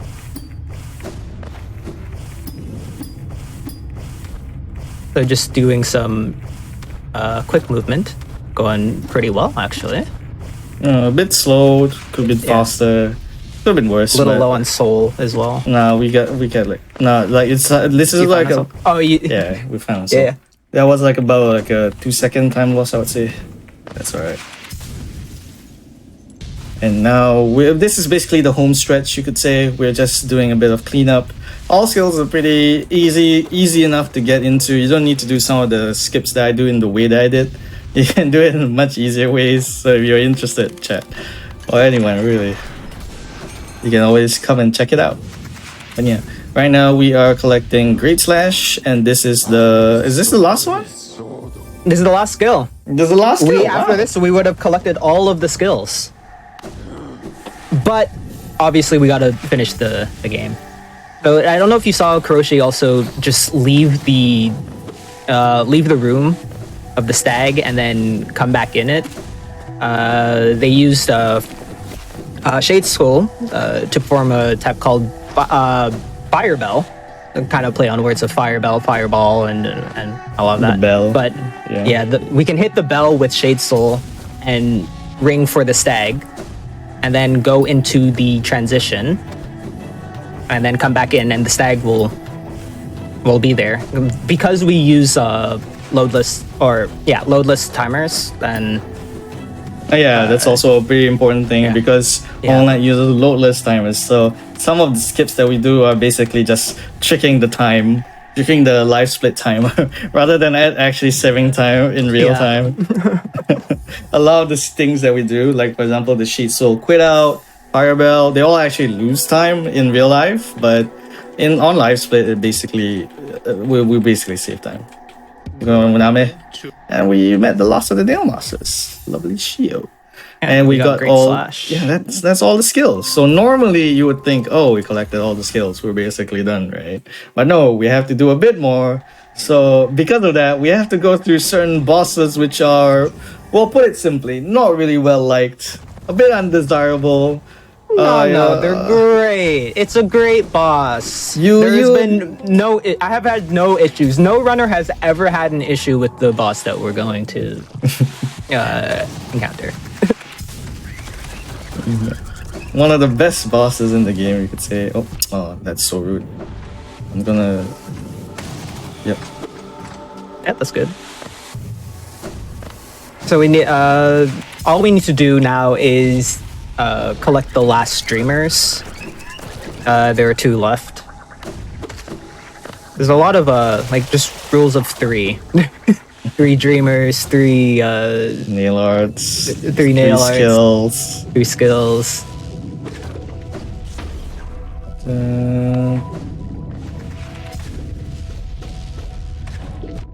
That is okay. Well, I was gonna say that was surprising. There's a kind of it's definitely a bug, but it's called C-dash glitch. Typically, the crystal dash can kill low HP 15 enemies. damage. It does 15 damage. Yeah, 15. It does 15 damage. But sometimes we can also take damage from them. Oh yeah, this is Umu, an auto scroll boss. So if Chad has any questions, actually you can. Because this is an auto scroller pretty much. We can't damage the boss until our friend Quarrel, who is helping us fight this enemy, hits it. It's also cycle based. There are 2 attacks that Umu can do. That was good. Yeah, that was the fastest cycle. I was just using Shriek. Shriek is if the Shriek is 4 ticks for a total of 120 damage, which is just absurd with Shaman Stone. But Umu is heavily cycle based. Well, yeah, cycle based. There's a short attack and a long attack. Obviously, you want the it can't do more than it can't do more than 2 attacks in a row. So you want 2 short and 1 long. And occasionally it can do an extra attack. That's true. It can do an extra attack. Yeah. So yeah, if Chad has any questions, this is a perfect time for Echi to drop it, I guess. We had a question earlier, which was, why are you so cool? I'm cool because of my fellow co-coms and my community, of course. I disagree. You are the audience that you cultivate. All right? You are the audience that you cultivate. How is Umu? In what terms? Do we care about Umu's feelings? I do not care about Umu's feelings. I hope Umu has a bad day. I hope Umu has a bad day. I hope Umu's pillows are warm on both sides. How long have you been running this category? This category specifically, the new route, I've only been starting it in about a few months. But I have been running this category for a little over 2 years, I would say. I want to say more. Is this your favorite Hollow Knight category? This was the second category that I got a world record in. So this was really nice, but not my favorite. I only came back to it because there's this new reroute. Otherwise, All Skills is kind of notoriously known for kind of being not as fun as the other categories, I would say. It's still a fun category though. I would say beginner friendly category, you could say. because Yes, especially the old route. The old route is very beginner friendly. Just because you have you're collecting all of the skills, so you're doing an absurd amount of damage. Whereas normal categories, you're only going to collect the skills that you need to go fast. You don't need to get every single skill. We're making our way through. Please get the Petra, Geo. Please, I got it. No, it's still not enough. It's still not enough. We need 250 Geo by the end of the run. Like I said before, Geo is fairly tight in this route. Yeah. So this section is Queen's Gardens. Usually, what you saw us just do the QGA skip and iconic skip in any percent, but we have Isthmus tier, so it's not, you know what I mean? We can't acid skip, yeah. Any 2 Cycloners? Any Cyclones? Any... Nope. Whoop. You know what? At least you tried, okay? I tried. So this is another dark room. I would say more of a dark area right now. So we're making our way to Deep Nest. It's kind of the spooky area of the game.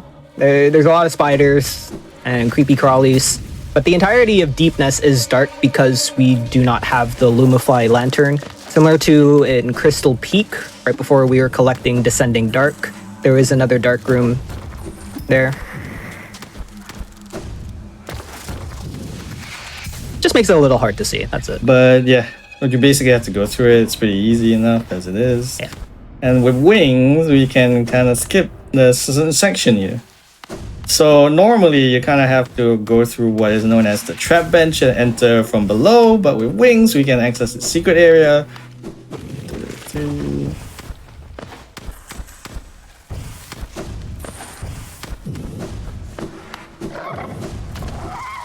And using Shade Cloak, we're able to dash through enemies.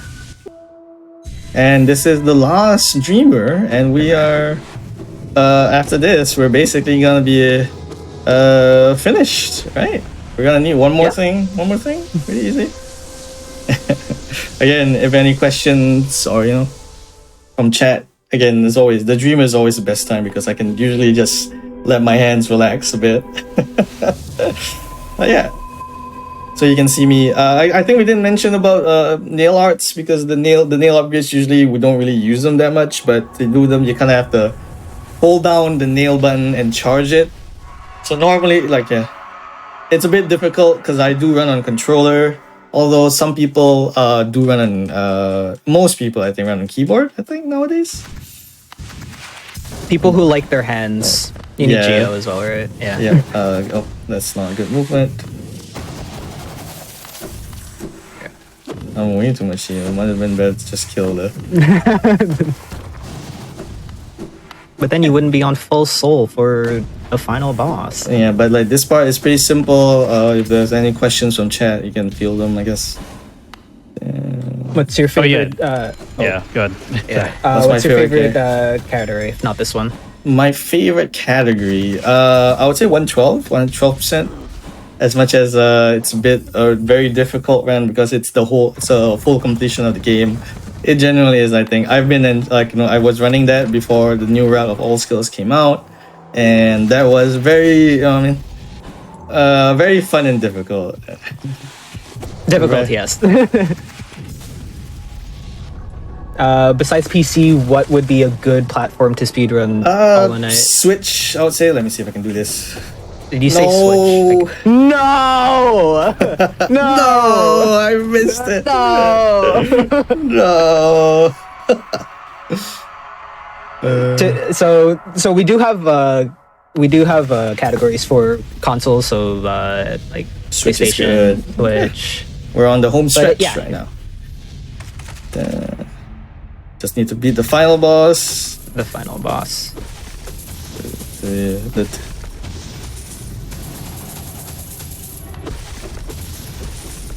So we're just freeing up the final boss here. Kuroshi's going to be using Abyss Shriek. Again, it's our definitely our best damage output, 120 damage.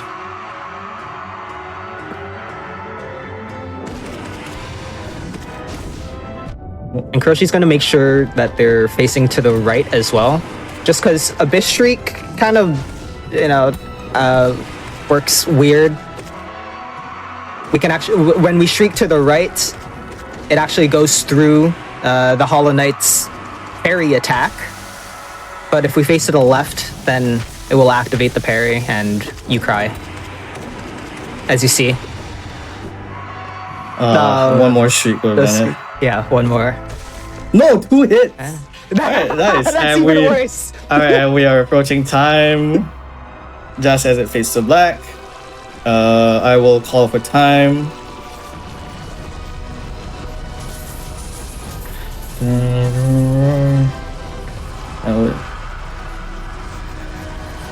Five, 4, 3, 2, 1, and time. GG's. Yeah. Nice. So now it's just the credit scene. Yeah, I hope everyone has enjoyed the Hollow Knight All Skills run. And if you are interested in knowing more, you can drop by the Hollow Knight speedrunning Discord.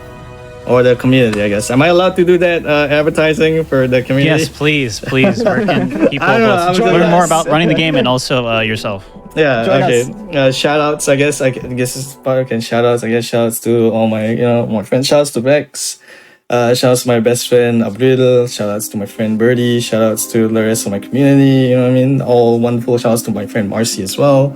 All have been making the speedrunning journey that much more, enjoyable. Shout outs to my friend Serpy as well.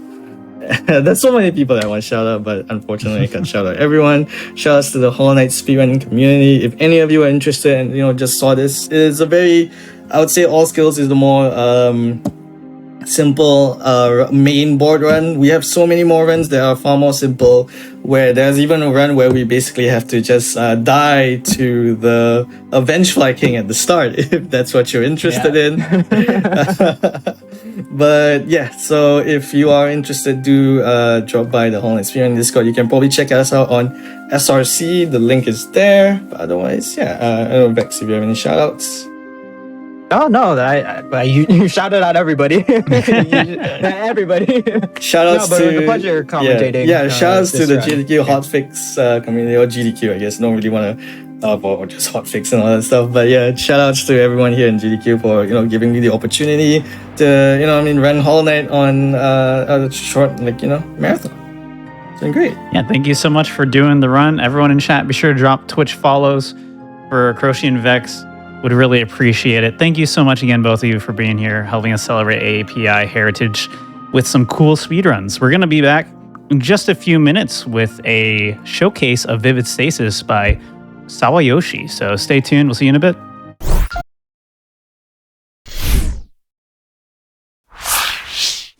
Hello and welcome back, everybody, to GDQ's AAPI Heritage Celebration Marathon. I'm your host, Etchy. And we're getting into a Vivid Stasis showcase here. Before we get into that, though, I want to make one quick announcement is that the second round submissions for SGDQ are now open. Visit submissions.gamesdonequick.com for more info. Any game released after February 14th is eligible. So if you're interested in that, please go check that out. And without further ado, I think I'll just go ahead and throw it to Sawayoshi to get us into the run. Yeah, I gotta guess something for second submissions. All right. Minasan konbanwa. Hello, everyone. I'm Sawayoshi, and welcome to this event's, I believe, singular rhythm games showcase, Vivid Stasis. I'll be here to show off this game for roughly 40 minutes for you all to enjoy everything from easier songs to some of the hardest and most insane charting this game has to offer. On the couch with me today are two other members of both the Vivid Stasis and AAPI communities. If you two want to introduce yourselves. Thank you so much, Sawa. Magandang gabi sa inyong lahat. Good evening, everyone. I am Ryoko Amasafi. I am more known by my music alias Asaf. I've worked on a couple of songs that are available in this game and am a Filipino-American proud to represent Vivid Stasis and its community here on stream. Maraming salamat sa inyong patnubay. Yeah, and 大家好, my name is TLUO.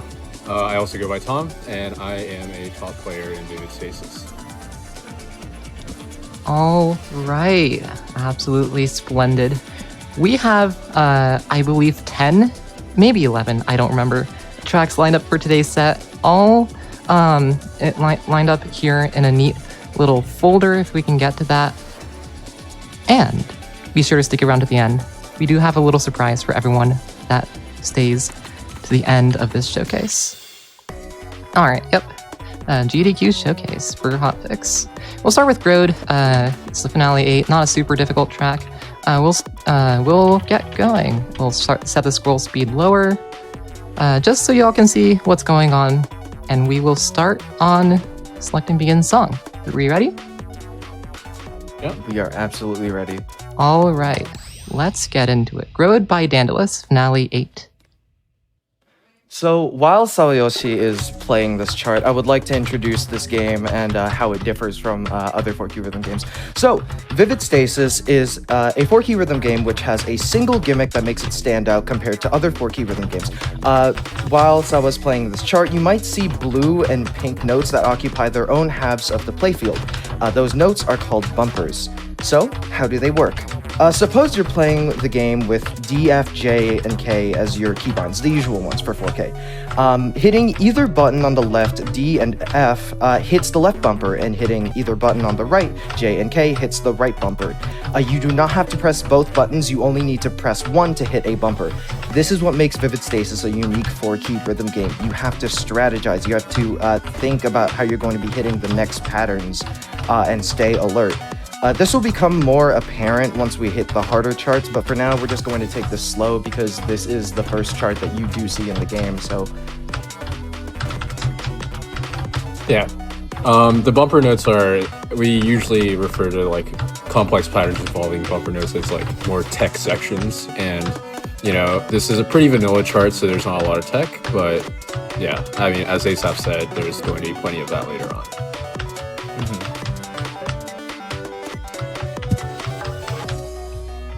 Do you want to talk a little bit more about the song itself? Oh, do you really want me in order to talk about the song? Me? Okay, sure. I mean, what do you want me to say? This song is very prevalent within the community. I feel like there's people in chat typing it as we speak. I don't even know. I'm expecting it. With this being the first song that's like introduced to you, I guess it's bound to be assigned some new material. This isn't the only time we'll be seeing this name. I guess the name just sounds funny. I guess that's just why people just obsess over it all the time. Also, nice score. Yeah, nice all critical. Pretty nice, yeah. All critical is the highest like combo you can get. You get all critical or above. If you get greater good, you can get a full combo. All right, so that was Grode. And yeah, let's just keep going. Next up is Yamai by Halv, or however you pronounce that name. I am not entirely sure. It's a finale 12, plus this is a fun little track, a fun little chart, and it has some funky bumper patterns. We want to talk about those. This is a pretty big difficulty jump from Grode. We're not expecting new players in order to do this. You're going to see, as Sawa said, a whole bunch of like bumper tech, like right here. You're going to have to think about which button in order to press first so that you don't accidentally like hit two buttons like consecutively and jam your fingers. Yeah. Some common like starter mistakes that people do is like always trying to hit the bumpers with the same finger every time. But in this like you'll just be completely doomed if you try to do that. Because what'll end up happening is you'll see a bunch of bumpers in a row and you'll try to hit them all with the same finger and it'll be too fast. It's very recommended that you like alternate fingers when pressing like incoming bumpers, like just there. Yeah. They're all over the place in this chart. I think the chart actually does a really good job of like what's sort of telegraphing it, where there's a lot of like you see the same exact like finger pattern in a lot of these, except sometimes they're presented as normal like just like normal 4-key patterns, and like sometimes after they will get replaced with like bumpers. So you'll know that it's actually secretly the same pattern, just presented differently. Yeah, charters in this game take that into account when making newer charts for the game. Older charts for the game don't really have this prevalent, but from here on out, it's not really a thing we're gonna have to worry about. Yeah. Some older charts have some unintuitive charting, let's say. We all start somewhere. Yeah. But hey, I mean, it makes for a fun challenge either way. I think most of the ones that we have on the set are relatively new, so their quality is like as best as it can be. Yeah, I think that's right. All right, and that is Yamai by Health. I think it's a really fun chart. It's a finale 12 plus, which is definitely a big difficulty jump. We'll go a little bit down for this next one. You might have heard of this one if you know rhythm games or if you know crazy YouTube animations. This is Energy Synergy Matrix by Tanjiki. This is a finale 11 plus. Let's go. Energy Synergy Matrix, I'm pretty sure, is featured in rhythm titles such as Figros, Archaea, La Nota, Chrono Circle, Mai Mai, and Musinx. You might have heard at least one of those games before. Yeah, it's one of those songs that just appear everywhere. There are a couple like that, but it's like, it really was made for rhythm games.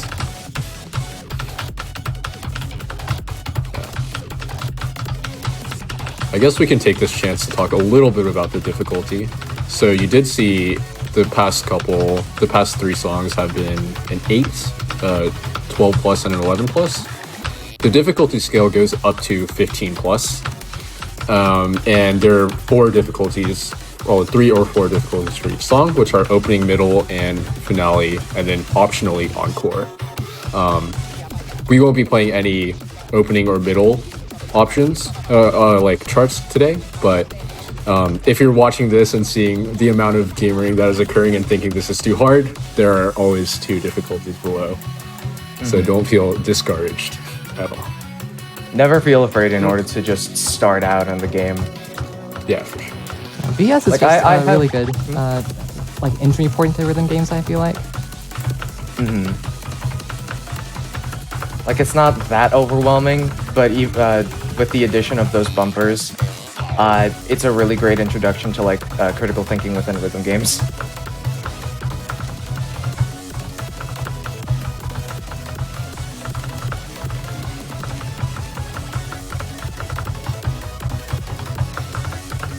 God, the song is a banger. I can't stop like bouncing my leg to it. Caught in the act. I was doing the same thing. Exposed. I would be doing the same thing if I wasn't focusing on the chart. Oh, absolutely. We have a great variety of artists within this game, which we'll see more of. Plenty of artists in this game, from well-known names to not as well-known names.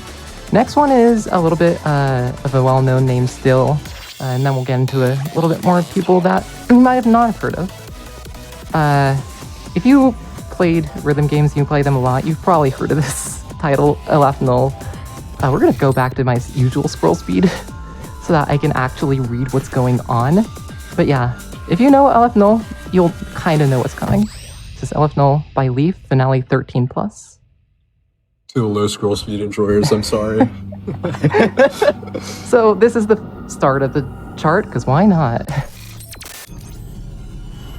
This song, it's not well known in like official titles per se, but a lot of community rhythm games or community parts of other rhythm games use this song to its fullest and make very absurd levels and charts, utilizing a whole bunch of effects that kind of pair with well with the versatility of the song, like BPM changes and whatnot. Yeah, as you can see, Vivid Stasis also supports plenty of effects. And we'll see that more as the showcase goes on. Oh, the effects are my favorite. Oh yeah. I think we also saw a new kind of note earlier with mines. Right. Basically, yeah, you just can't be holding down the button at all or pressing the button when they show up. And yeah, that's the whole thing. They aren't scattered everywhere within the game, so no need to worry about them. It's just, it had to have been in this chart, otherwise it would kind of just be underselling the song. Yeah. I do think Alfnol appears in a couple bigger rhythm game titles, like Chunithm, for example. Huh. I've actually never seen that chart before. I'll check it out at some point. Another one that I'm thinking of is Archaea.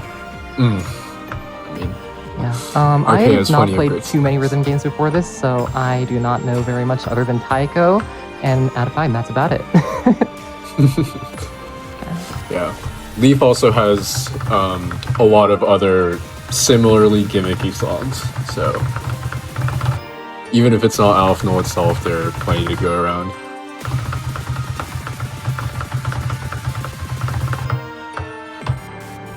Last two notes. You gonna be able to hit these ones? We'll see. Let's see. Oh. Hey, it's a critical. Oh, Also okay, full it's combo. a crit. It's also, Yeah. Good FC, There good you go. FC. Good FC. That's Is that an up score? It might be. I don't think it is. Is No, it? it's not. Not quite. Okay. It's close though. It was still good with the one Left and the null one. FC in a marathon, you know, I will absolutely take that. Yeah. So yeah, this one was wild. We're gonna go less wild, but next up some tracks that might be a little bit less known to even rhythm gamers. Next up is Singularity by Jorts. This is a Finale 13, and we'll be sticking with this gold speed for the rest of the showcase.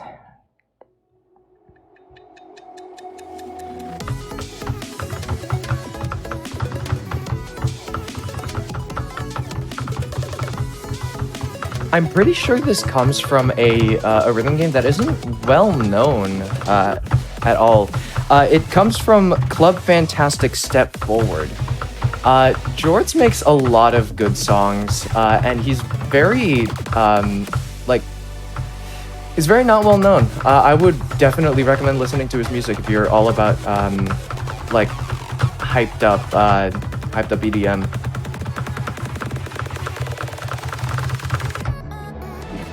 This song goes hard.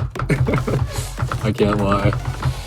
I'm not sure what genre this is, even from like a composer standpoint. I'm thinking it's like a genre called high-tech full-on, but it's a bit too slow for that. Yeah.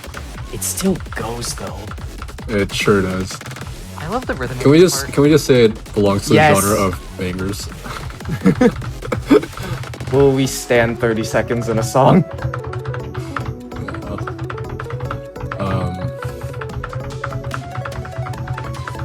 But yeah, Vivid Stasis does showcase a lot of less prominent artists, and you know, I think I don't know how many people before Vivid Stasis have heard of this artist. I certainly hadn't, but you know.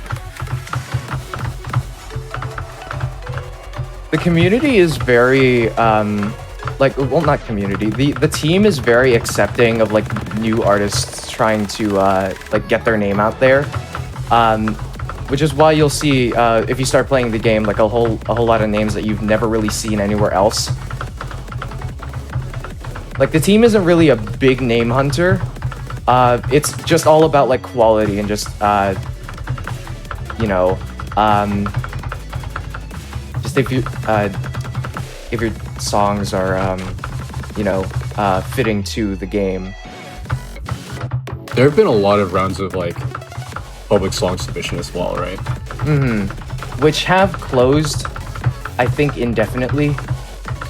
Yeah, I think that's right. But during the runs of song submissions, there have been quite a variety of people.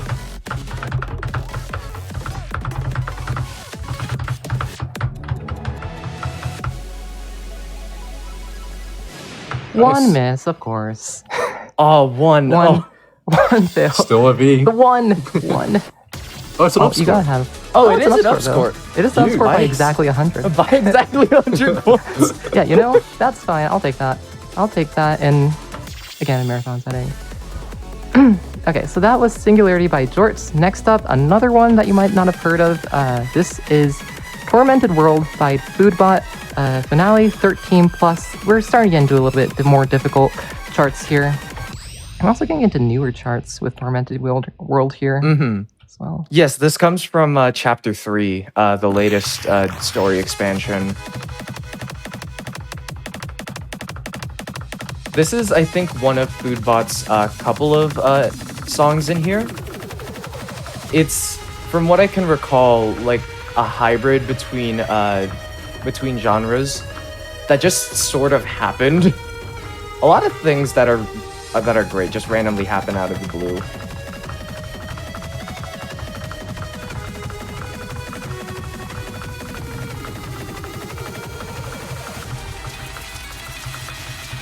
We're also gonna start getting into more of like the stamina focused charts from what I'm seeing here. Yeah, this is definitely a lot more dense of a chart than a lot of the ones we've seen before. There's some slightly non-standard rhythms, though they are just triplets here. But you know, having different rhythms in the middle of one chart always does make it harder.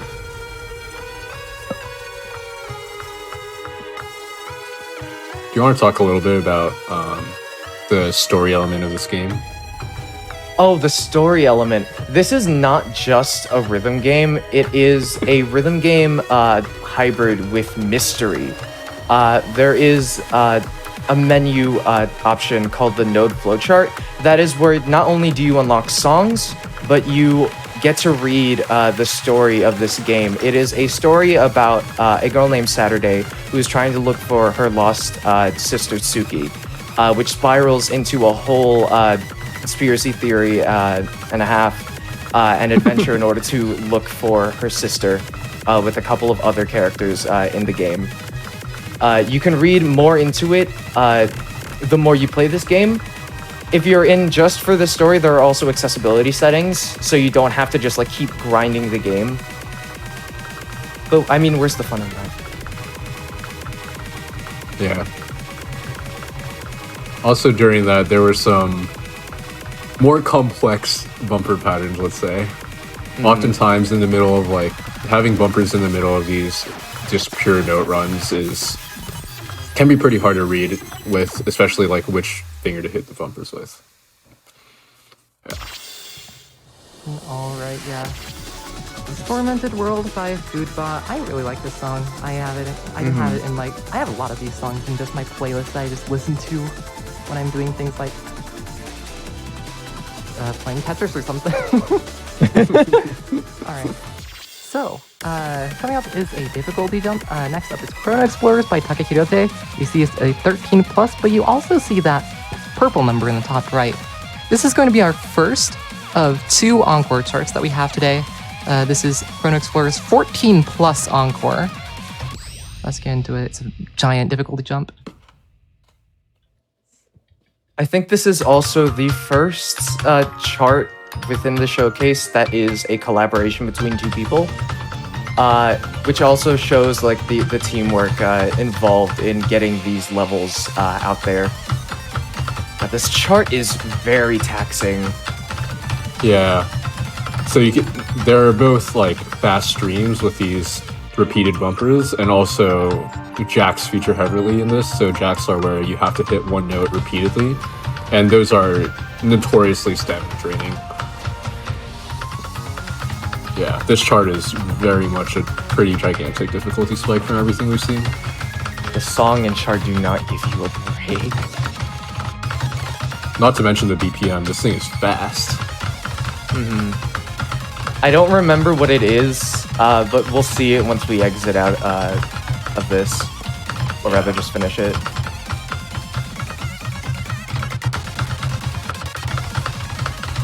If I remember correctly, it's like 265 or so. It's something really high.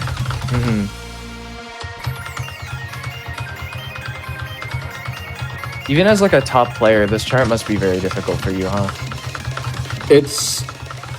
I think it's fairly rated as a 14 plus, so it took a while for me to get at least like decently consistent on it. Certainly much more so than like, you know, any of the charts we've seen so far.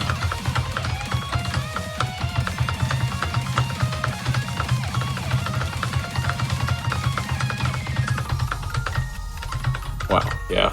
Even with how mechanical this chart is, there are still plenty of bumpers to trip you up. Oh my god. I think this part is where I like mess up fully. Oh, it's so dense. It's hard to read.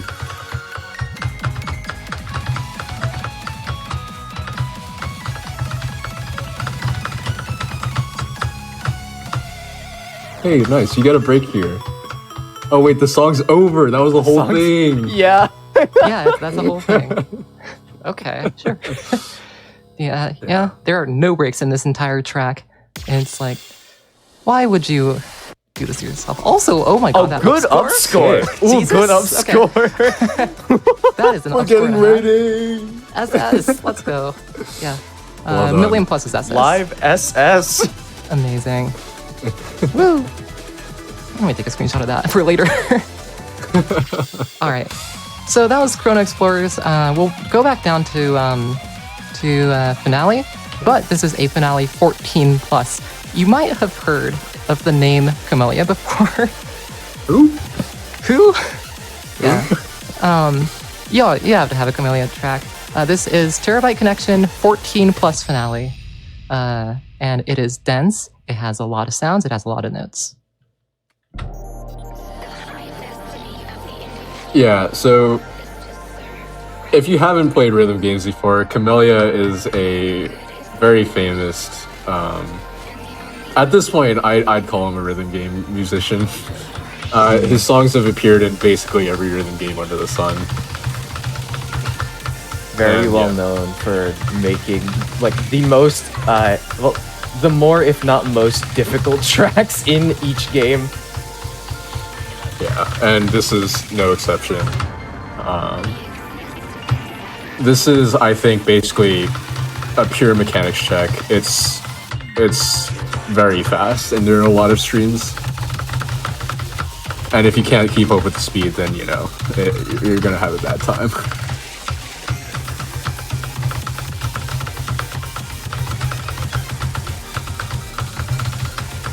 I guess there is something mentioned here in that this chart has a lot fewer bumpers than most of the other ones, especially around this level. I think that means that, like, depending on your rhythm game background, this could actually be easier than, for example, Chrono Explorers, even though it is also a 14 plus. If you're more comfortable with, like, just standard 4-key. It's very chip heavy, which means there's just like a lot of basic notes. Yeah.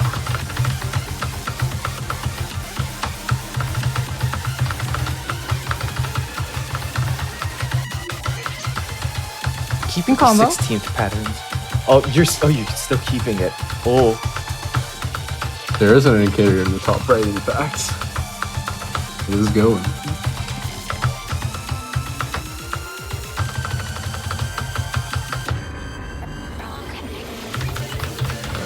Let's go.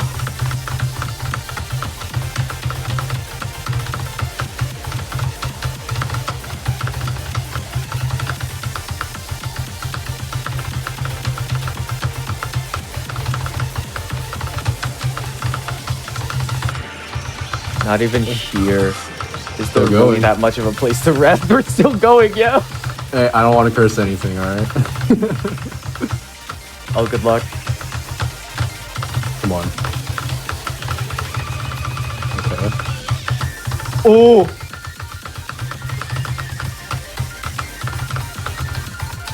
This is a really good run.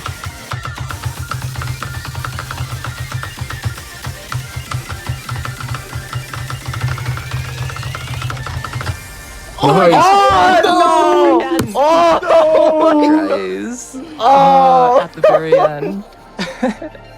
I feel like I shouldn't have said anything. It's fine. It's not score regardless. Oh wait, the chart's not over. Uh-oh. Oh jeez. That is the closest I've been to a full combo for sure.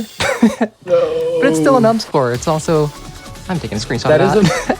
That is a very good up score. Yeah. 1842 out of good up score. I'm 1851.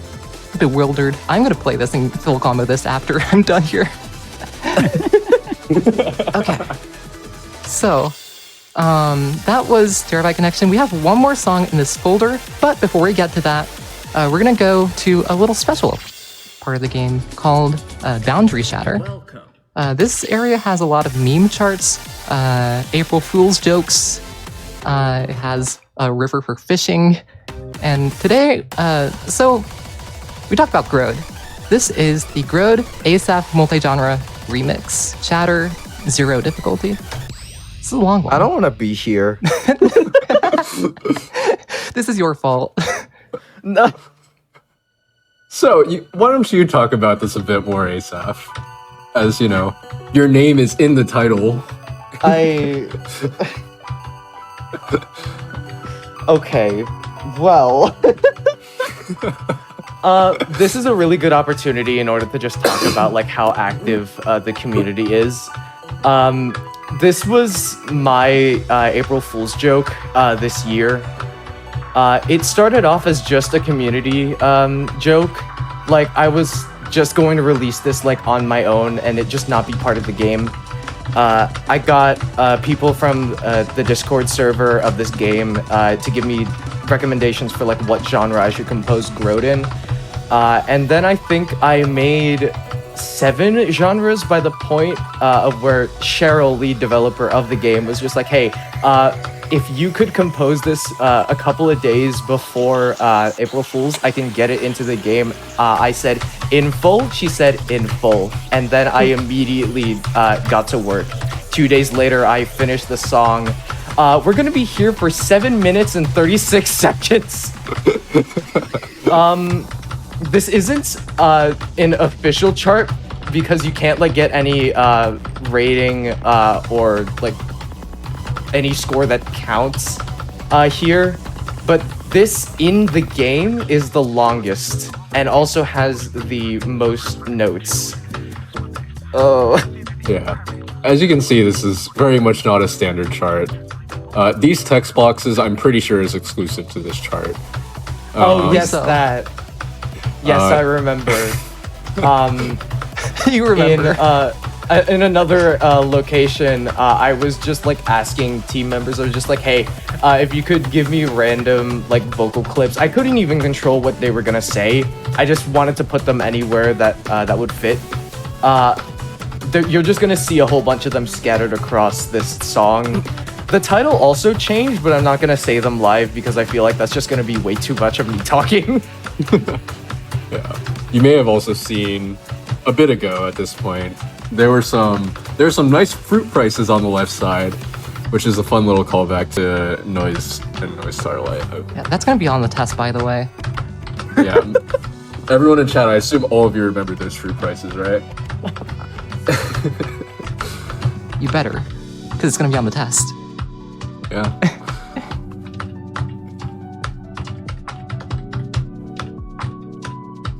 This is probably the most relaxing genre that I made for this.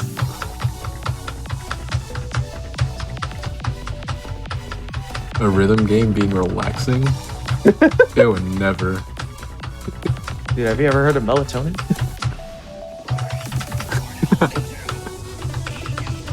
Oh, the sample. Man, shout outs to Tony Kurzo, where are you?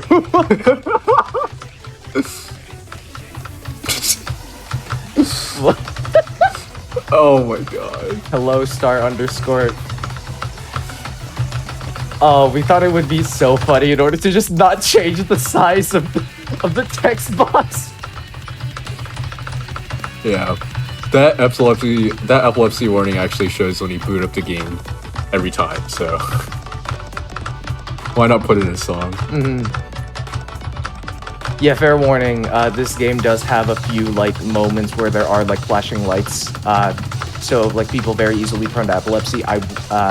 Please follow and heed that warning. Do you still remember? Do you remember? Did you remember? I remembered. You remember? I can't believe it. We're not going to talk about this vocal sample.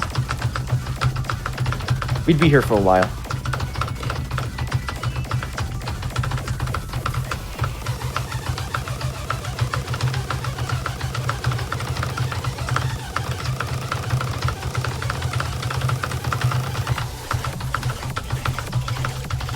Yeah, this chart is also kind of hard. I'm gonna say it.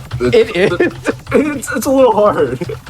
It's a very big endurance test, especially this part. Oh, I hate this part so much. Tech check. Pure tech check. Oh my gosh. That was not very good, but hey. We are still only 620,000 score in. Yeah. I think this is like game, the 2/3 point. Yeah, has score from everything has a max score of 1,010,000. So you can kind of use that as a progress bar. Yeah. And we also are not close to the end. Yeah. The number at the top is the max attainable score from this point also. So you can change like a whole bunch of things that show up at the top, just like in case some UI elements are taxing in order to look at, etc. Like if particles are too much, you can also turn that off. This game's pretty customizable.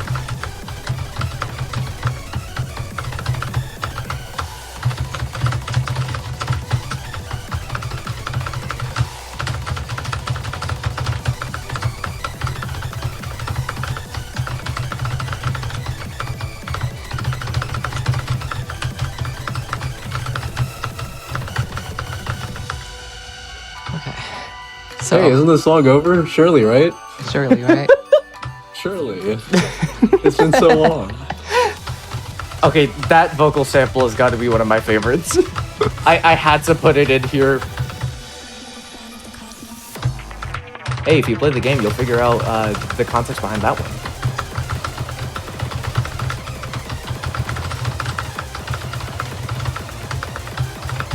To Lumbo's dismay, there was a speed change. Oh, hello, Foodbot. We just played a chart from you.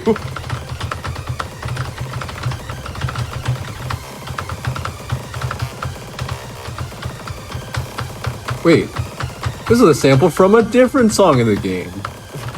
I thought it was all Grode. That's illegal. Man. I gotta get out of here. You caught me. This is all your fault. You're saying that as if like something catastrophic happened to the community. Okay, well maybe it did. But yeah, we're finally coming up on the end of this chart. Looking forward to your first marathon. non-Grode song in the game, by the way. Oh yeah, right. That is a thing that's happening. I can finally break free from my shackles. See me back on June 8th. Is it an up score? I think it is. I'm pretty sure it is. This is. Oh wow, yeah, that is a giant up score. That's an SS+. That is a big up score. Okay, sure. It's your first. Amazing. There you go. Yeah, that's an SS+ on Grode ASAP multi-genre remix by ASAP. I had to sit here. I was going to say that. Okay. So, now that we're done with that, we had one more song in Rhythm Play. Let's go back to that. So, this is the last track that I've prepared for you. This is what happens when Vivid Stasis goes all out. A click, a flash, and then Marcesine Adversario Virtus. Finale 15. This is Unraveling Stasis. Let's go.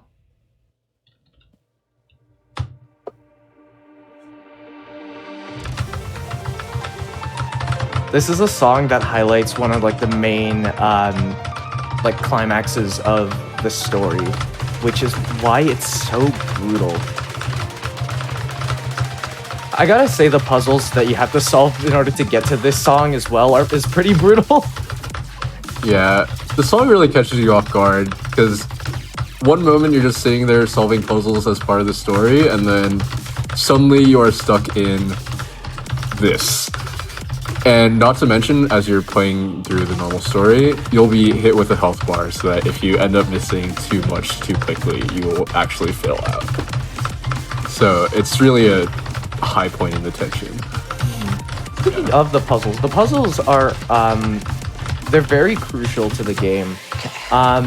There's a whole bunch of like mystery that is locked behind these puzzles. But before I get too much into that, yes, these effects. Oh wow. Yeah. Imagine sight reading this, and also you have a health bar, and also you know can't see half the chart. There's so much and you're pressure. coming off a high of reading the story and doing a puzzle. Oh yeah, that's true. Okay, let's go.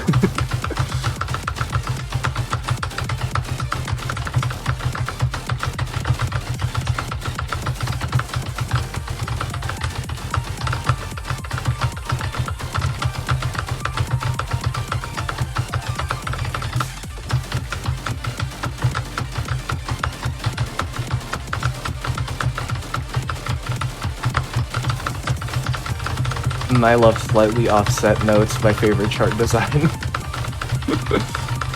Lambs are really hard to hit. Yeah. This chart does actually have an encore. It is the hardest chart in the game. By no exaggeration, it's genuinely the hardest. Yeah. And I had to get launched into that when I played this. I had to complete it I had to attempt it like 10 times before I actually got any farther.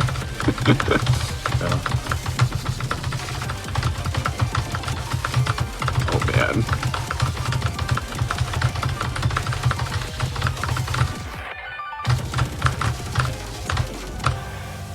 Okay, there we go. Wait, is that a gigantic up score? I think it is actually. I think so, yeah. Wow. Wow. There you go. Never saw an SS, never will. That's an SS plus from an S plus. Oh my gosh. Making magic. Yeah. We are out here beating records. We are out here beating PBs left and right. Okay. So that was a chart. And that, everyone, is Unraveling Stasis by L'avenue Proche. But, wait. I said that this is the last track? No. I said that this is the last track that I've prepared for you. Well, the devs, they had a different idea. So one more track that I'll be playing for y'all today, and this one's going to be a banger. This is the world premiere, worldwide sight read. This is Your Last Wish, Encore 15 plus. I am sight reading this. When the devs realized that this was going to be a thing that was happening, we could not, they could not have, dismissed that. They had to do something big. Yeah, for context, I haven't seen this chart at all. No other player has seen this chart at all. Sawa has not seen this chart at all. We're all seeing this chart for the first time. Were those invisible notes as it went dark? Oh man. The community collectively is currently sight reading this as we speak as well. So Sawa has pressed a button that has made everybody who was willing to participate in the sight read go in with Sawa.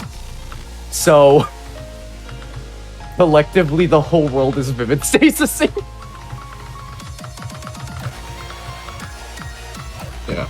This is actually a song that was a custom track made for, I believe, the Beat Saber World Cup. Yes. 2 years ago, I think.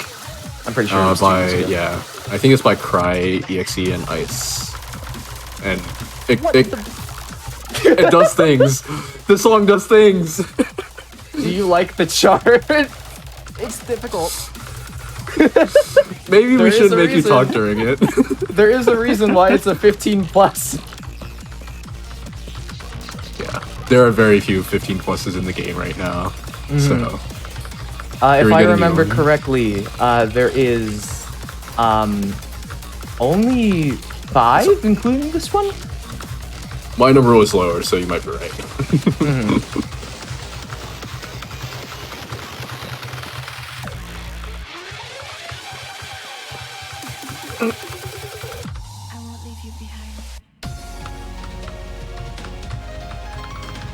Thank God, a break. How are you liking the chart so far? It looks... Well, I missed a hold just now. Holy effects.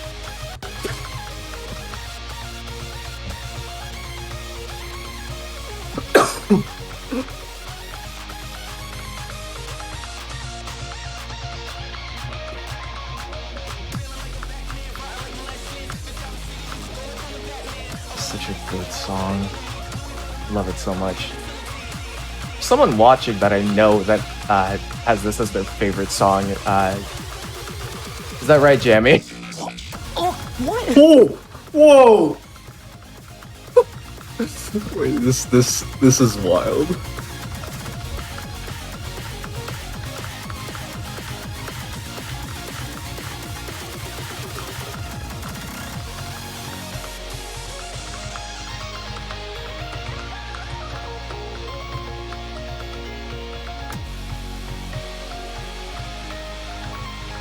I too love seeing the chart.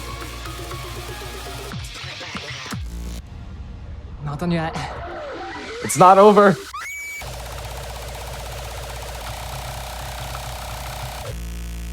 Okay.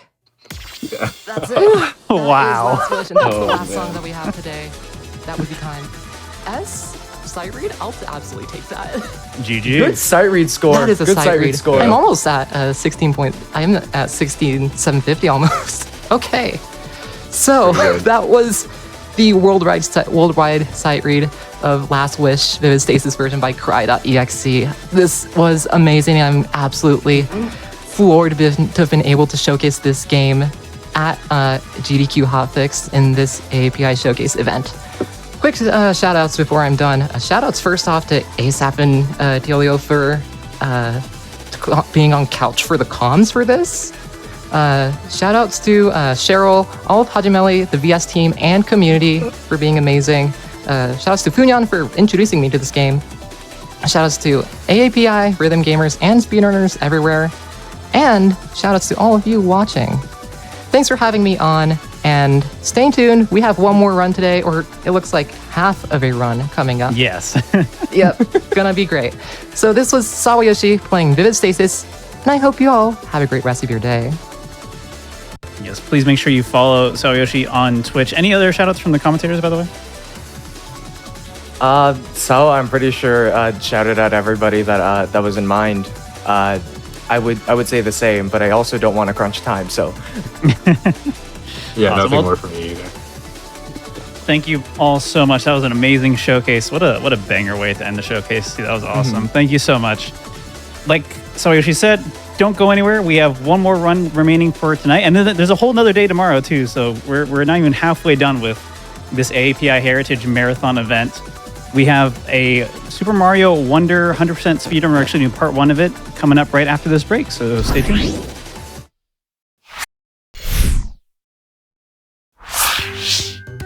Hello and welcome back, everybody, to GDQ's AAPI Heritage Celebration Speedrunning Marathon. I am your host, Etchi, and we're about to do a very special half of a Super Mario Bros. Wonder 100% speedrun. This will be the first half. Second half is going to happen tomorrow, so we will do the entire speedrun here. It's just very long, so we're splitting it into 2 different chunks. Before we get into the run, I just want to mention that if you missed any of the other AAPI runs today, they're all on the YouTube and will be on the YouTube, youtube.com/gamesdonequick. And if you are watching this after the fact on YouTube, be sure to press like on this video and subscribe to the channel. We would really appreciate it. And without further ado, I think we just throw it to Adrian to get into the run. All right, sounds good. Hello, everyone. My name is Adrian. I'm going to let my awesome commentator introduce himself. Hey, hello, what's up? I'm Zim or Zimbo. Great to be here. Thanks for having me, Adrian. I am one of the world record holders for this game along with Adrian, so you're actually going to get 2 record holders for today, so enjoy that. And I don't know about you, Adrian, but I'm ready to start this run. I am too. So, with that being said, Mario Wonder 100% Part 1 begins in 3, 2, 1, and let's go. Yeah, let's go. Good luck, Adrian. Good luck. Thank you very much. Alright, so really quickly, while we have this little intro cutscene, just a little explanation of what the category is. So we're going to be doing basically everything in this game. What actually defines 100% is getting 6 total medals on the file select screen. And to get those, we need to do several different things. First off, we just need to beat the game. That's pretty typical. The second thing we need to do is collect every single Wonder Seed in the game. There's 224 in total, so it kind of explains why this is going to be split into 2 parts. We have a lot to do. To get Wonder Seeds, we just need to beat levels, get every secret exit, and finish every Wonder effect that's in the game. And there's quite a few of those cool little effects, so we'll see that throughout the run. The other thing we need to do is collect these 10 coins, and he's about to collect the first one here. They basically act like the star coins in previous Mario games, but they also give Adrian some purple coins. I'll talk a little bit about that soon. The fourth thing we need to do is get the top of every single flagpole, or get the top of the flagpole in every level. There's a few flagpoles we don't need to grab the top in. We'll explain that when we get there. The fifth thing we need to do is collect every badge in the game. Those badges help Mario in various different ways, and we're going to collect every single one of those. And the last thing we need to do for the 6th medal is collect every standee. And it's the main reason why we're collecting all these purple coins. There's 144 standees in the game, and each one costs a certain amount of purple coins, so we need to get as many as we can. And as I was explaining 100%, we just finished the first level, so let's go. Good start. Let's go. So we picked up the elephant power-up, Elephant Fruit, and it's going to be one of the 3 main power-ups we use throughout the run. Elephant has quite a few good uses. Big thing is that the trunk attack is very versatile. You're actually able to pick up some items quicker by trunking with the trunk. Also able to store water in that trunk for a few purposes. And just by being a big lad, you're able to cross some gaps, have a bigger hitbox to collect some things faster. It's just a pretty good tool all around. And now we're going to go into Piranha Plants on Parade. And this level is a little bit interesting. We're actually going to skip out on one of these 10 coins for now, and one of these exits. So even though we're trying to do 100%, we'll be coming back here later. For now, though, we're going to get this Wonder effect. And for those who were asking about when we're going to see the Piranha Plant singing in a speedrun, well, here we go.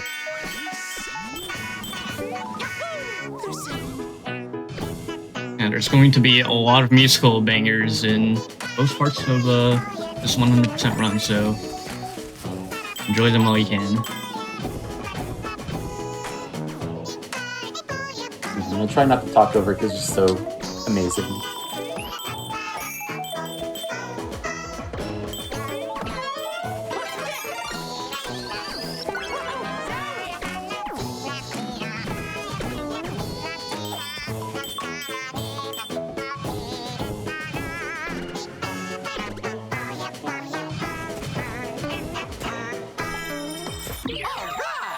Very nice.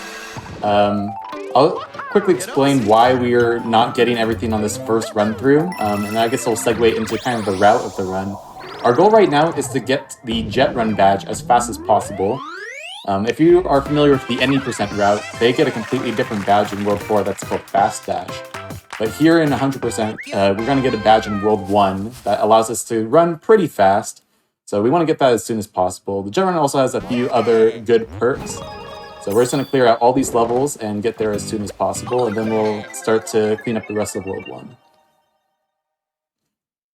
And now we're on to Scram Skedaddlers. Pretty typical level. This is going to show off another cool Wonder effect. So some of these Wonder effects are pretty helpful to us. This one especially is going to spawn a whole bunch of stars, and stars increase our speed. So we're going to be running pretty fast here. So, like I mentioned in the kind of 100% requirements, we're going to try to collect as many purple coins as possible. So not only these big 10 coins, but also these tiny 10 coins as well.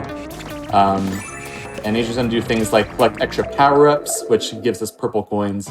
And the whole reason is that we need to buy a whole bunch of stuff throughout the run. Every shop has some useful stuff for us. We need to get those badges, we need to buy some Wonder Seeds, and most importantly, get those standees. So if it's not too far off the way, we're gonna go up and get those purple coins out.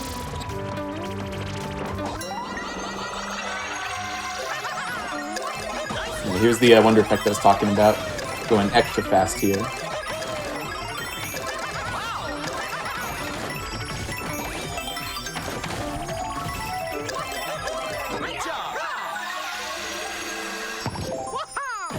And it's pretty important that Adrian gets the top of these flagpoles, because if we do miss the top, then we basically have to play the entire level over again. So good thing we're hopefully not going to miss any top of the flagpoles this run.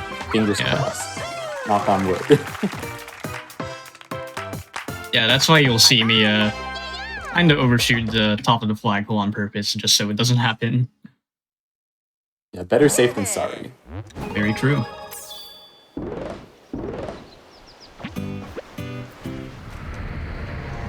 We have Castle Bowser. Kind of unfair that the one Wonder Flower he touched turns him into the castle for the entire game, while whenever we touch one, it only lasts for a few seconds, so I don't know what's up with that.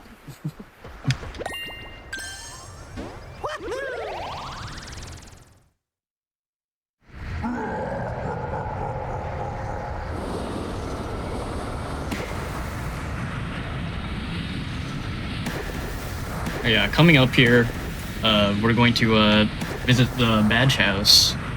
We're going to be collecting the Parachute Cap badge, which is our very first badge out of all of 24. Yeah, this Parachute Cap badge is a pretty good starting badge. Basically just allows us to slide in midair for a little bit longer, helps time our jumps. There's a few cool little tricks you could do with it, like if you're keep wall jumping up the same wall and parachuting, you could climb up a wall pretty much infinitely.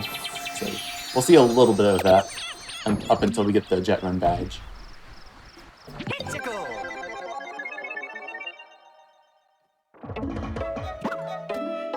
So this is one of the badges that we just get handed out for free. But throughout the game, the main way we're going to get badges is by completing these badge challenge levels. They're kind of just like mini courses that aim to help show off the badge. So we're going to be seeing quite a few of those throughout the run. The other ways we can get badges are purchasing from the shop. There's a few of those. And, you know, sometimes an NPC will graciously give us one. And yeah, we're just going to try to get every single one here.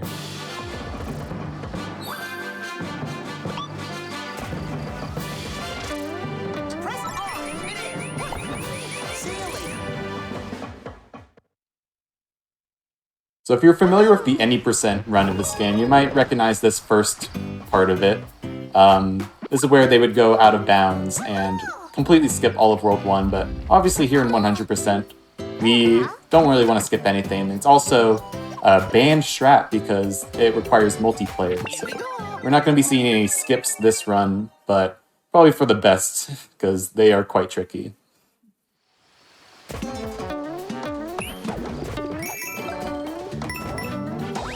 And there's a whole bunch of these hidden blocks throughout the levels. Because we want to get as many purples as we can, we're going to actually be hitting a few of these hidden blocks. They're kind of cool to see where they're located.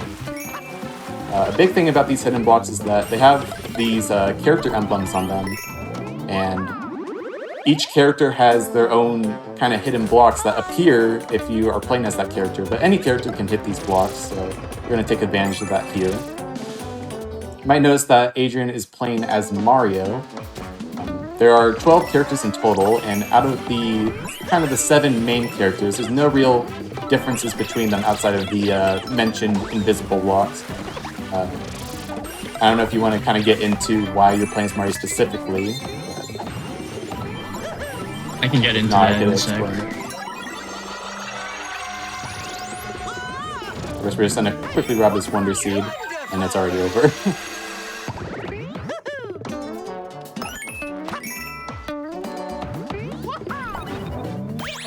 Alright. So basically, the reason why I'm playing Mario is because near the end of the run, or rather, part 2 in this case, which we'll see tomorrow, I'll actually be switching over to Nabbit.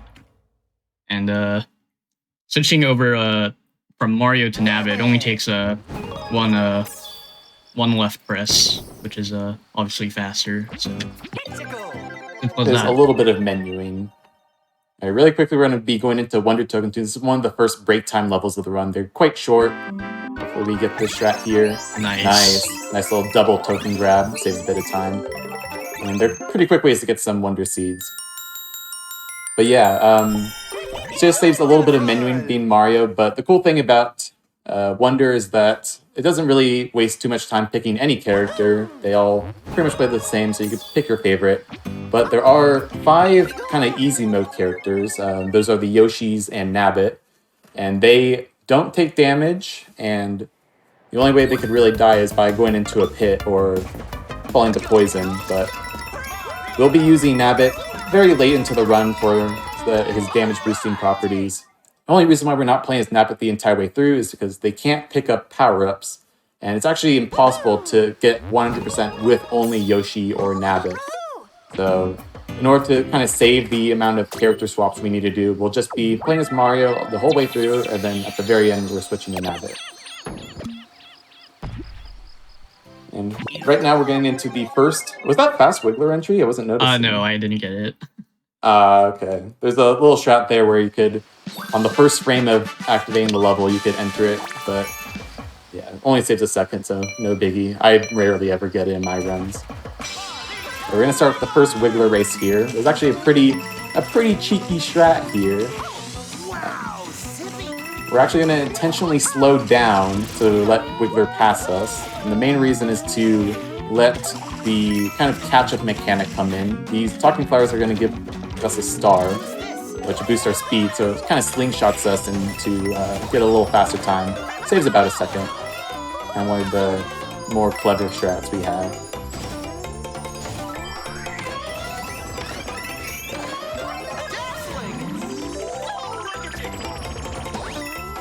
Let's see what kind of time we get here. Now, these Wiggler race levels and some of the levels we're going to see in the future, they have these in-game timers, so it's always fun trying to get that timer as low as possible. And we got nice, a mid 53, pretty good. Pretty good.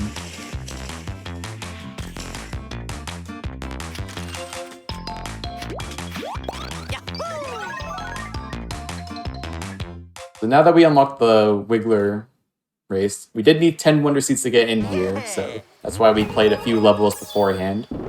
But now that we beat the level, the game opens up a bit more, so we're going to head straight up to get the Jet Run badge. We just got another badge there for doing the Wiggler race. Not going to equip it, it just basically gives us a mushroom if we die. And hopefully we don't die, but never know. But we're not going to be using it throughout the run.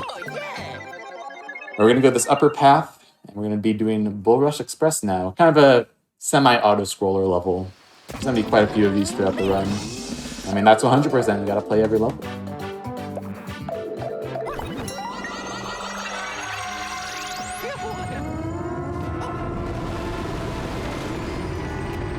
But yeah, this level actually reminds me of there's a level in a New Super Mario Bros. Wii 8-7. It's the Bone Coaster. Ah, yeah, I see that. And to have something like this, like, very early on in the game is it's pretty cool. And they definitely weren't afraid to show off the best things at the beginning. I mean, we did see an entire musical number as the second level, so... Yeah. This kind of shows how creative they are with this game. So yeah, here we're going to get the first secret exit of the run. So instead of going up that red pipe, we're going to break these blocks with Elephant. And we actually do need Elephant to break those blocks. We're going to head over to the first secret exit. And this is the path to Jet Run, so that's why we're doing this right now. We're actually not grabbing the top of the flagpole. If you played very close attention to my words at the start, we only need to get the top of the flagpole in every level, but with these levels that have multiple exits, we just have to make sure at one of the flagpoles we got the top. So we're going to opt out of getting the top there because it's a little bit more tricky. And once we come back to the normal exit, we'll make sure we'll get the top.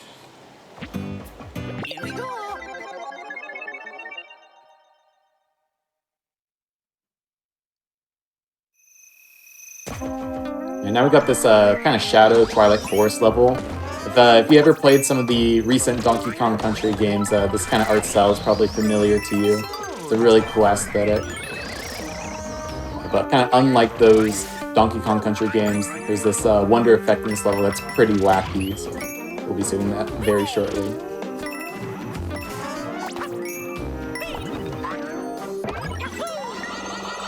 Nice Wonder Flower grab. So yeah, now we're stretching Mario.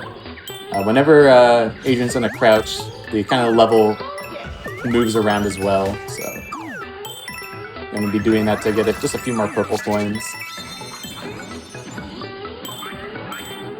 Probably one of the more weirder wonder effects in the room. So we got it. And yeah, whenever we get into kind of like a transformation wonder effect, we don't really have to worry about losing our power-up or anything. Once we leave the transformation, we just keep whatever power-ups we had, even if we take damage during the wonder effect. So it's kind of a nice break there. Adrian's gonna come up to this next level, Cosmic Hoppos. I think it's personally one of the harder levels in the, at least the early game, so I'm gonna let him focus here, but it's one of these vertical levels, and typically in any Mario game, the vertical levels are one of the ones that are harder to optimize, so we'll be hopefully seeing a clean showcase here.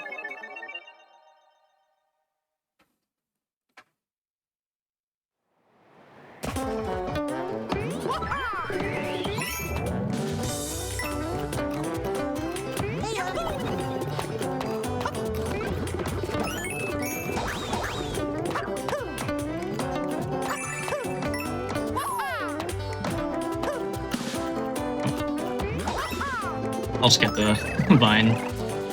That's alright. There we go. And I'm just gonna damage boost.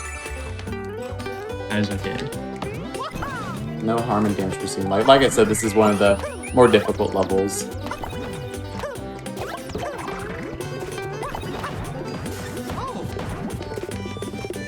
That's fine.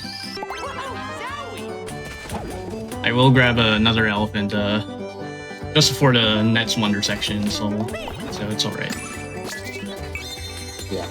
And if you kind of seen there, we also use the parachute kind of wall climb thing I was talking about earlier. Gonna see a little bit here. Kind of skip getting the hoppos to line up.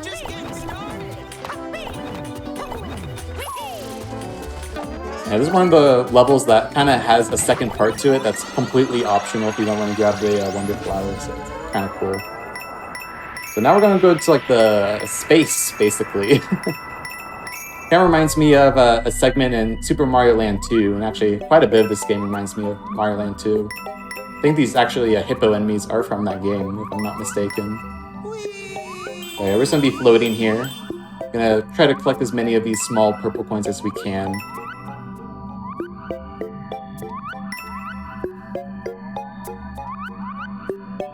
Yeah, you want to be very careful here because, as an elephant, Mario has a really large hitbox, so I won't be grabbing every single one of these mini coins. Yeah, and speaking of these mini coins, it's only really important to kind of make sure we round up the counter. If you look in the top left, we actually have a decimal point number of purple coins. And all that we care about is making sure that we raise it up to the next fullest purple coin before we move on to the next segment.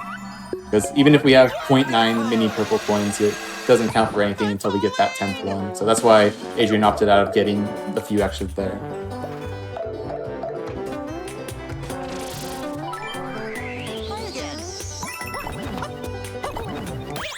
At the top here, nice. There we go. And that's all the levels we need to do to get the Jet Run badge. So this next level we're going to be doing the badge challenge, and I'll explain a bit of what the Jet Run badge has to offer. It's kind of the main difference between this category and the any percent category, because it's completely different badge, completely different route. And not only do we play more levels, but the levels that we do share, we're going to be playing differently because of this badge. And he's gonna enter here. So like I mentioned, it's a pretty fast moving badge, but also has crazy acceleration. Like we're gonna get the top speed instantly. And another cool feature is we're gonna be able to kind of jump in midair like that. And you might imagine we could cheese a few things with it. So it's kind of our badge of choice for this run. Kind of a more subtle thing there is that if you crouch after leaving a steep slope with the jet run badge, you go a little bit faster, save a few extra frames. So yeah, this is the badge we're going to be using for most of the run.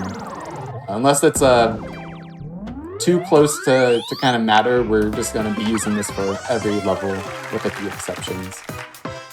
So now that we have this jet run badge, it's now kind of all of the World 1 is open to us because we're now a speedy lad. But we are going to go open up, getting that jet run badge also unlocks the special world, so we're actually going to go there and do that level right now.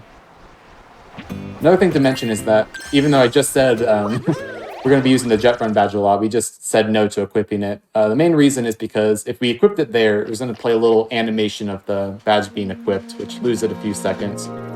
And as long as the key here is that if we switch badges during a level load, then we don't waste any time because we have to wait for the level to load. With a few exceptions, but we'll get there when it's relevant.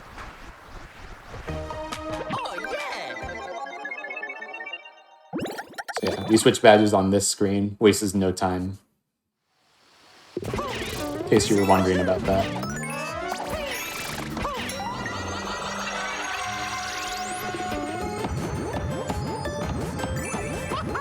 Yeah, this level's going to be a good showcase of just like the mid-air jumping ability and how we can just, just skip needing to wait for these hoppos.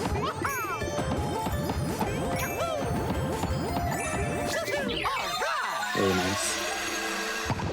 Pretty good.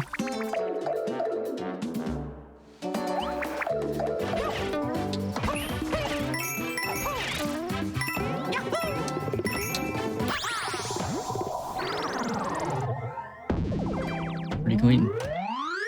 Nice. Yeah, so we're going to be coming back to the special world a few more times today, I think. Yeah. And basically, we have to find the special world entrance in each world, and each world has its own level for us. Kind of these extra bonus challenges. Yeah, after we did that, we're going to go back to World 1, clean up the levels we missed, because now that we have Jet Run, these remaining levels are going to be a lot faster. Starting with Bull Rush, not Express, the typical Bull Rush coming through level.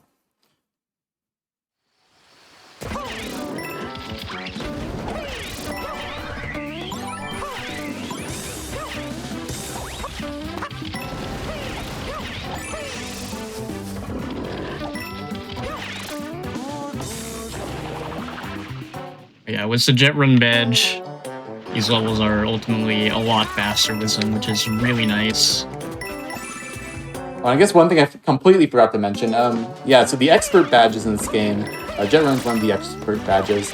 Typically there's a big downside, and the big downside here is that Adrian cannot stop running once he starts. So that's why you kind of see him moving around, crouching like that, because he actually cannot stop. There is one way to stop, but it's kind of silly. If you just hold the emote button down, you stop, but it's not super practical. So we're just gonna try to control our speed here. And that's kind of the big challenges of Jet Run is controlling the Jet Run itself, because once you're able to kind of tame the beast of Jet Run, its possibilities are quite endless. And we're gonna say bye to that flagpole. We're gonna get the secret exit first, and we'll come back for it.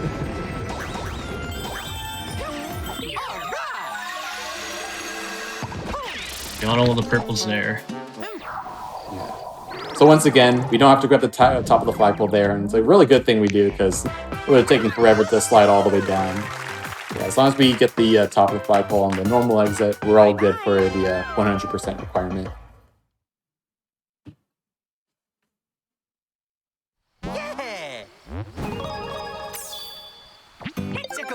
Yeah, we're just gonna head right back in to get that other exit. Yeah, simple run through. No,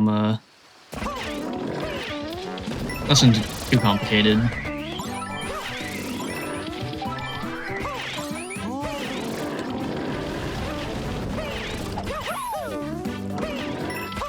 You'll also see me dropping these things called standees down, and they are required for 100% completion. You need 144 of them, and basically what they do is that if I'm running off a platform and I place a standee down, it actually puts me in a crouching state, so I can kind of cancel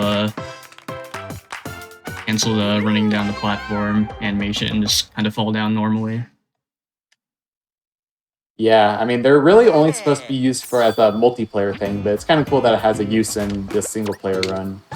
And what's even better is that we're going to be purchasing these extra standees, so we're actually going to be seeing different standees as opposed to just the default one. So kind of actually get to show it off there.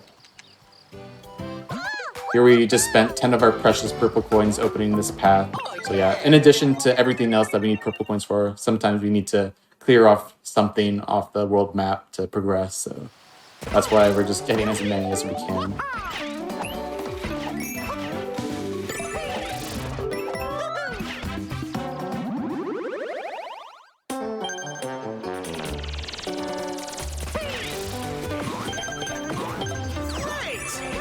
And a quick little coin grab there.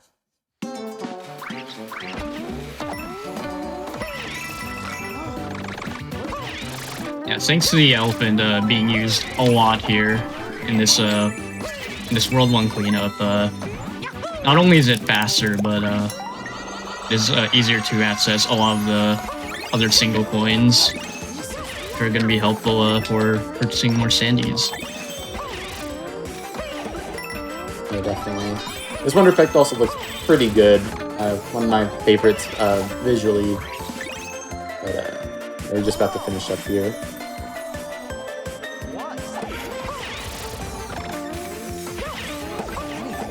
Just gotta be careful not to get hit, and there we go. And we just fall right onto the flagpole, roll across. We gotta make sure we get the top though, so nice. We're good. So at the end of the run, even though we're trying to collect as many purple coins as we can, we're actually not going to get everything we need by the very last level. So we're going to be getting a little bit of a coin grinding session at the end, but the goal here is to get as many as we can so we could limit that coin grinding. And a big part of that is the standee RNG, which is kind of the big make or break of these 100% runs. We'll explain a little bit more about that when we get to the first standee buying session. But yeah, we'll need a little bit more past what we're collecting during these levels.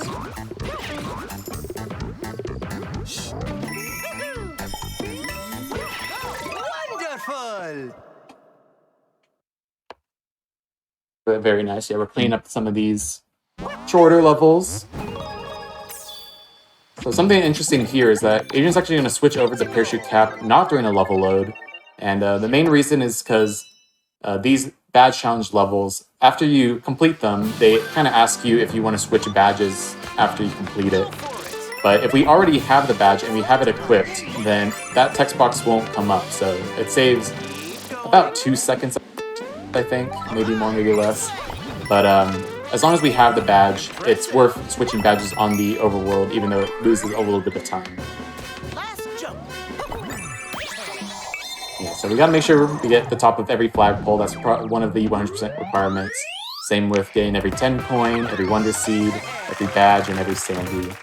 Quick refresher for those who have not been here since the start.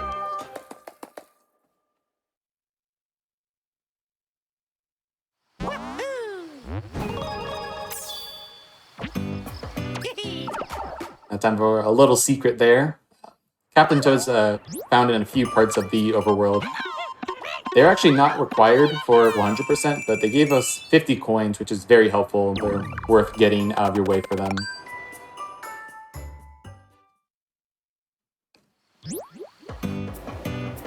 Now we're going to go down to this bottom part. So yeah, because we don't have the wall climb badge yet, we can't switch over to it, so we'll be seeing that text box afterwards. Yeah, this is another one of the badges in the game. These orange badges are kind of called action badges, and they give Mario an extra moveset. And this one is basically just like a wall boost. It's not one of the best badges. It has its uses, but we won't be seeing it too much. Our other badges are just better and faster. But yeah, this one's a pretty quick one. We'll be seeing... so each badge has 2 different badge challenges. One that's pretty easy like this one, and there's a second variant that are mainly found later in the run. And the second variant of this badge challenge is pretty difficult. We'll be seeing it in this session actually, so when we get there I'll point it out.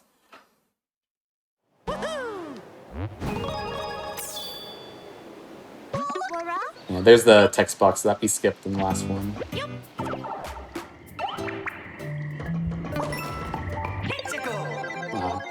I should mention that there's some coins on the overworld. Adrian's tried to get one there. Okay, nice. Remember to switch badges. I almost forgot.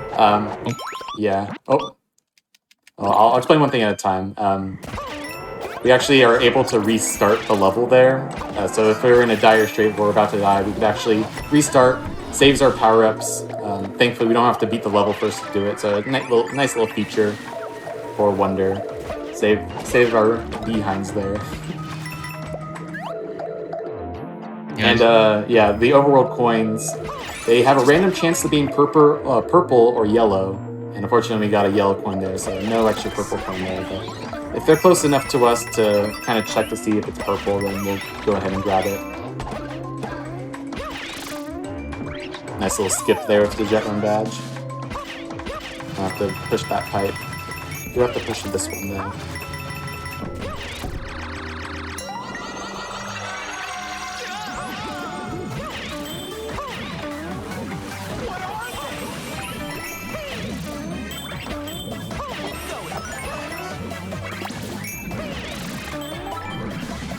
I'm using the jet run more to skip a few things. This level's Wonder Effect is pretty scary because, you know, the poison and everything. And make sure we make it. Nice. There we go. Yeah, that level always scares me when I'm watching it.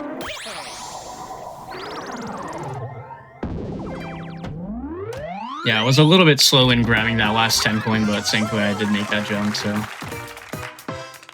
Fortunately, as long as we're making it, that's the only thing that matters.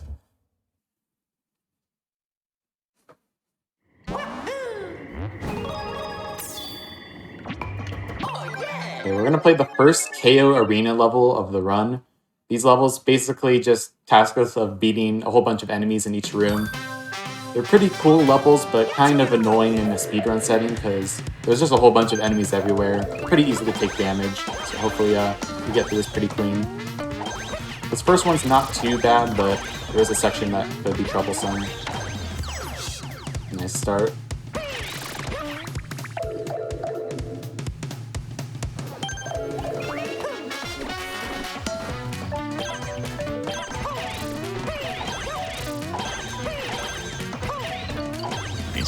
Very nicely done. Yeah, that one is definitely the hardest one of this KO Arena. If you mess up just a little bit, the components will scatter around.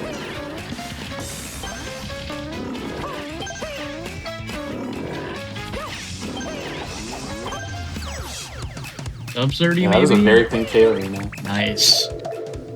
So, did we make the time? Because to get enough 10 points, we need to... Okay, we barely made it. We had to be faster than 70 seconds. Yeah, I needed that sub 30. Just by the wire.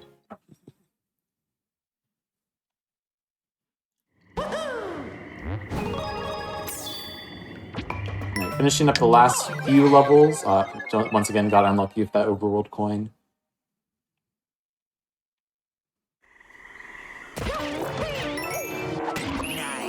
Got our favorite green enemy here. We got Spike.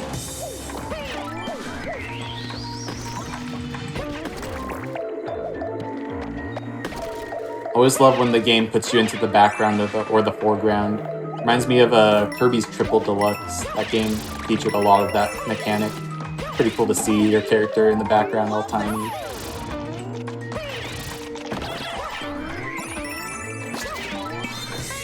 Alright, very nice.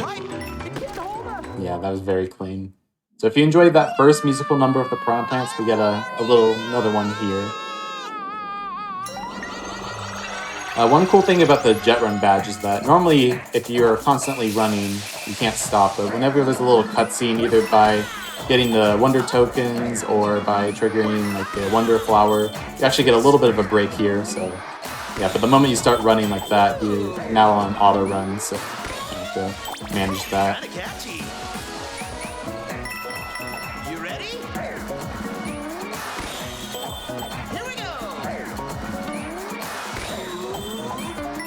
Trying not to get hit here, get these mini coins.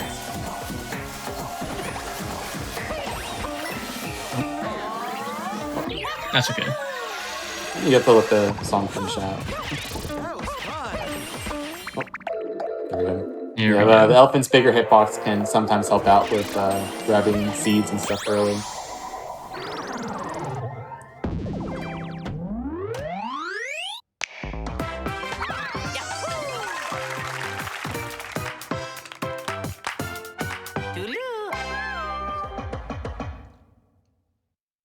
All right, so before we actually go to the palace to actually finish off World 1, we're actually going to okay, we're going to visit Captain Toad first. He's going to give us another 50 coins. We're going to go back to Bull Rush Express for the normal exit, and we're actually going to get to pop the flagpole this time, and then we're going to do Palace. Make sure we find the right level. There we go. I got it. That one's like right in the middle, so it's kind of hard to access. Yeah. Yeah, the reason why we're doing this now is because we have the Jet Run badge. It's not super beneficial, but it does save a little bit of time, so we gotta do it.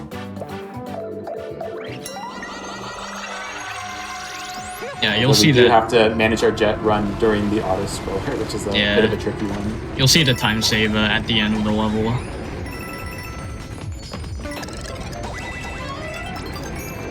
Another important thing to mention is that we are still going to collect these 10 coins, even though we already collected them.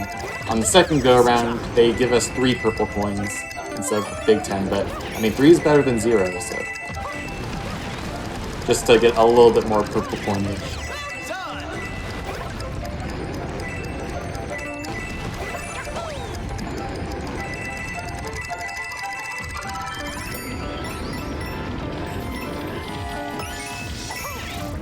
Not going to grab the one we see this time. No point. Already collected that one. Here, I'm going to do a little secret. Get a few more purples. And now we got the top of the flagpole, so that level is checked off for the flagpole check. Yeah, now we're going to do Palace. This Palace has some of my favorite movement in this category, especially during the Wonder section, which I'll do my best to showcase. Yeah, one of the harder levels, but definitely one of the coolest looking too.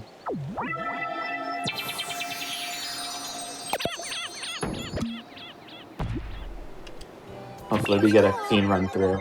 Be nice to see. I will do my best.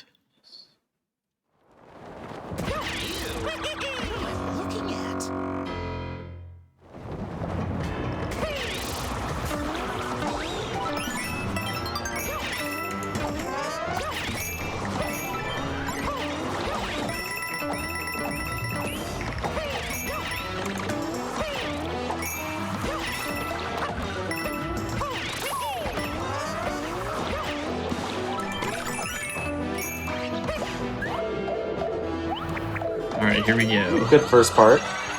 Yeah, coming up here, like a kind of a Jet Run exclusive skip here. Nice, got in there before the pipe crush.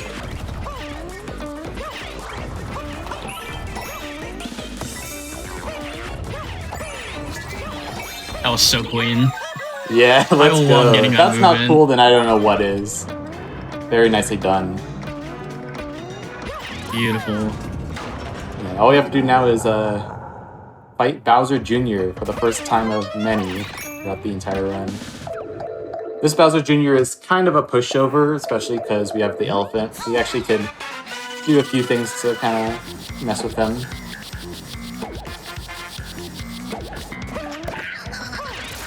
So that's the first hit.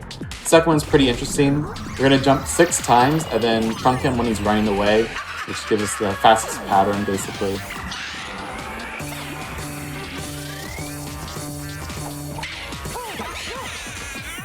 Should be good. There we go. Yep. And he's got this last hit. Gonna wait for him to get out of the shell.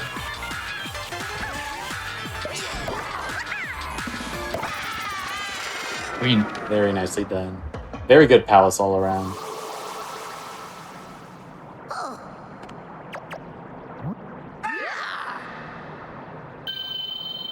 And that marks the end of World 1 for now. We will revisit it one more time in part 2 to finish off the second level. Yeah, at the very end of the session, if you just remember that one Piranha Plant level, we missed a few things, but don't worry, intentional. I actually don't think we fully mentioned it, but yeah, this first part is going all the way through World 4, and then the second part is going to be cleaning up the last few worlds and all the final stuff. So yeah, that's the first world of 4 for today. And yeah, it's a great run so far. I gotta drink some water. Stay hydrated, chat. I'm gonna do the same, actually. Yeah, we get this nice little break here. Yeah, there's definitely a lot of cutscenes throughout the run, but some of them are in good places, give us a little bit of a break.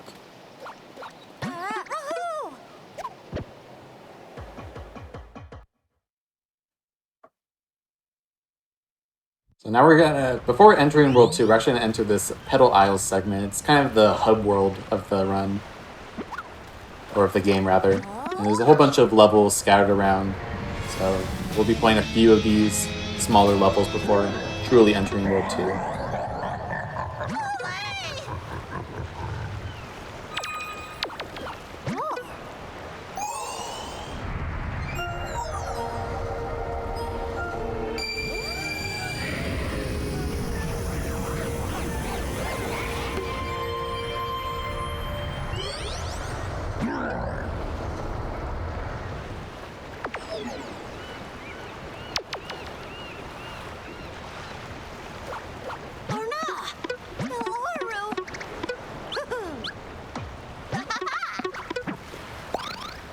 Alright, so before we actually get to any actual levels, we're actually gonna go to another Poplin house. Yeah, before each world, there's these kind of introductory Poplin houses. Give us a free Wonder Seed. Don't really quite understand why they're in the game. Feel like they could have just started us off in the first level, but maybe it's for the lore building or something, to get us more entranced into the game. Like here we learn that there's a fisherman in the Mario universe. I think that's pretty important. Gotta give it to the Poplin. Okay, now we're gonna pick up another action badge. This time we were gonna pick up Dolphin Kick. Probably the second most used badge, purely because there's a few water levels in the run, and this badge definitely speeds it up. Fortunately, Jet Run doesn't really do anything underwater, so it's a good thing to have. Yeah. This badge heavily reminds me of the penguin suit from New Super Mario Bros. Wii. Yeah. I feel like all the badges kind of draw inspirations from different Mario sources. It's pretty cool to see. I feel like Nintendo kind of knows that the water levels are probably not the fan favorite levels, so putting a way to speed it up is kind of a common theme throughout some of these newer Mario games. Actually kind of dates all the way back to Mario Bros. 3 with the frog suit, so they kind of knew what they're doing. Yeah, all we need to do for this little badge challenge is swim fast enough to get those 10 coins.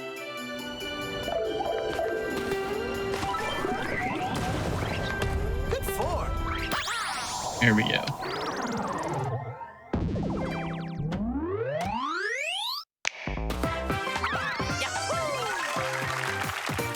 But yeah, speaking of the penguin suit, we haven't seen that or the ice flower since Mario Maker dropped. I don't know why. I find that really interesting. Yeah, they're not even in Mario Maker. It was crazy. I feel like that was a good addition. That would be a good addition, but haven't seen it. Maybe it's too much on the coding aspect of things to just freeze enemies.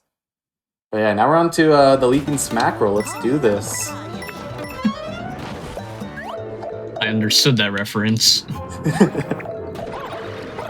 So yeah, just some of these starter Petal Isle levels are pretty much all underwater, so getting that Dolphin Kick was pretty important to do first. It is a little bit tricky with the elephant because nice little star block there. I feel like that's just so out of place. I mean, if it's there, we'll take it. Yeah, because we're a big elephant with the dolphin kick, it's pretty easy to just dash into an enemy or something, so we gotta be extra careful here.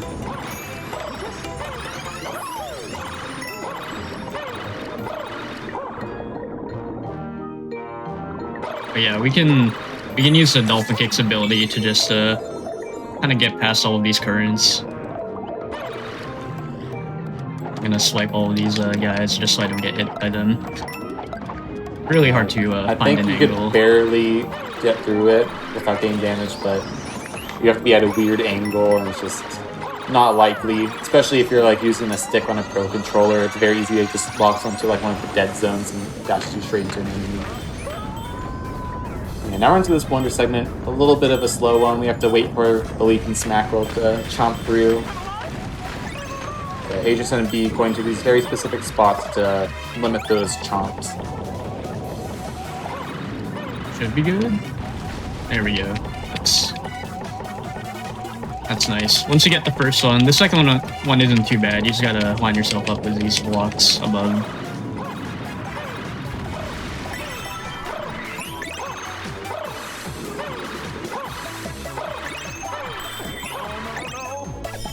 Very nice. Just in time.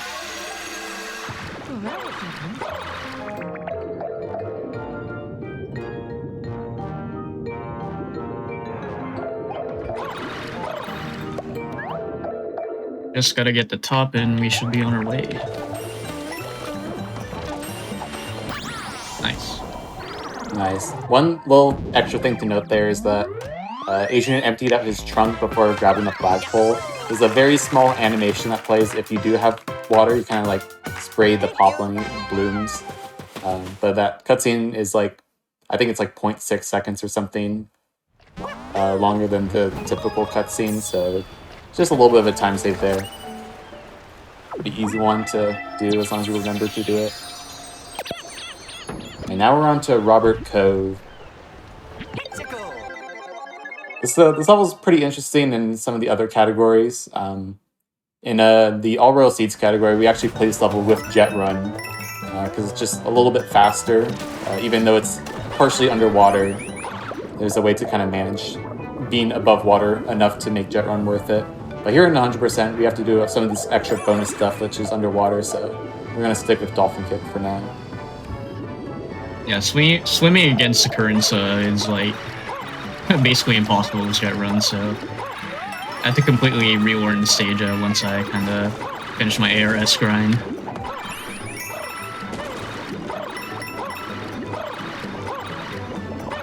Well, more bonus stuff here. We're gonna get the second 10 coin.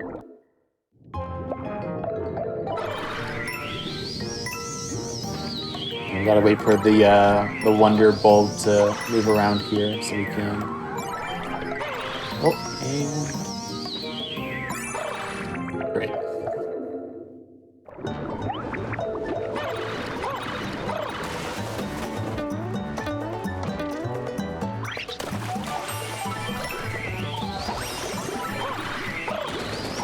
We're actually gonna break some of these blocks and then head back. It makes going back through this section with the Wonder Effect active a little bit easier.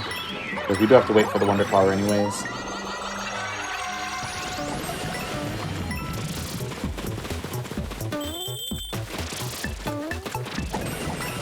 If you might notice, we're actually coming up to a pretty large purple coin count.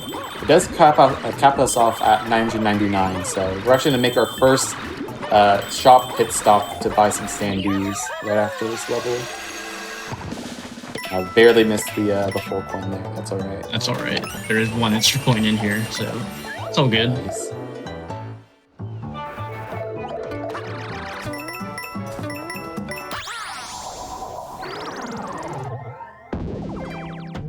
Alright. Since it's coming up, Zim, how about we talk about standees and how they affect the run in a major way? Yeah, for sure. So like I mentioned, this is kind of the make or break for any 100% run.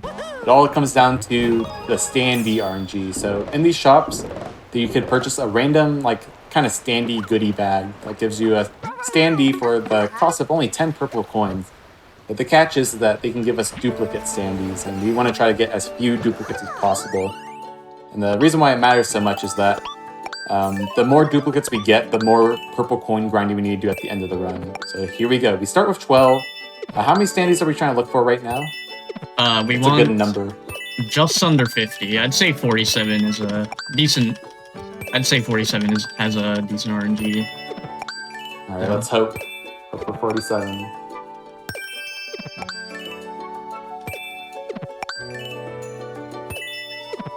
So yeah, I'm gonna be spending my coins until I reach around the 300 point. That was our first duplicate. Not too bad.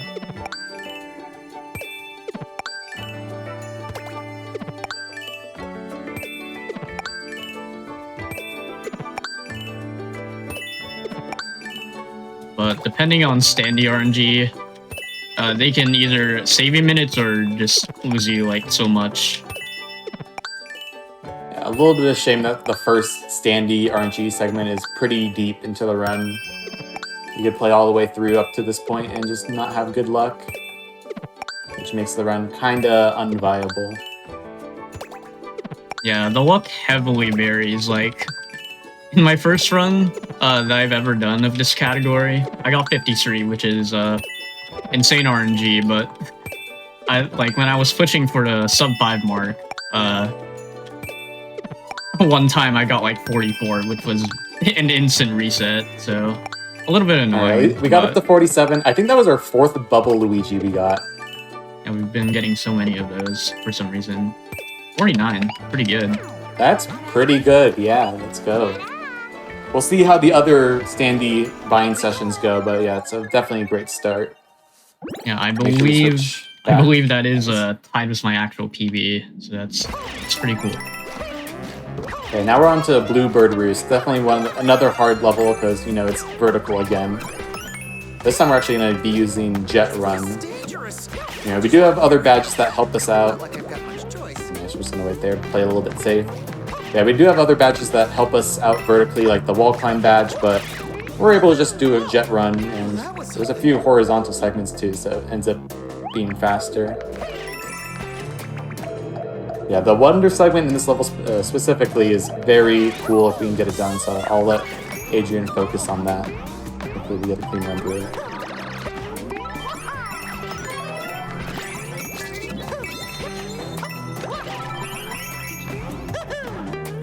Alright, and then here's the Wonder section.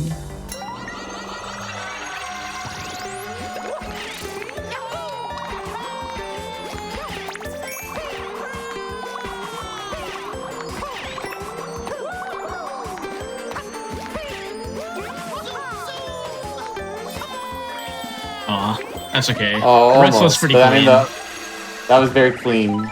Bill got a 74. Yeah, getting that wall jump into the ground pound just to barely grab the seed is it's pretty tight. Yeah, that was a very clean Bluebird besides that. Very nicely done.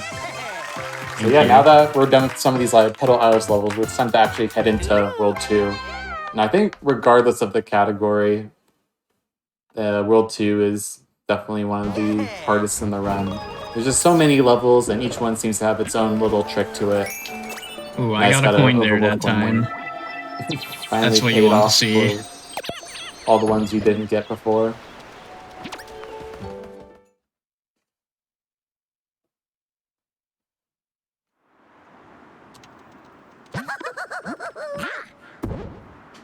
Something I didn't mention actually in that last level is we picked up the Bubble Flower, which is one of the most used power-ups in the entire run.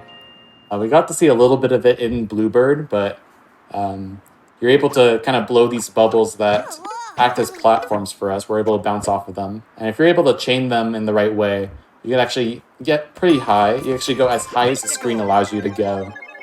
So even though we can't really go over every single level because the screen prevents us from doing that, we can definitely cheese a few things and speed up a few segments with it. So we'll be seeing it a lot throughout the run in both kind of small and big ways. You know, tying it with Jet Run as well, there's a few kind of really cool strats that we get to see.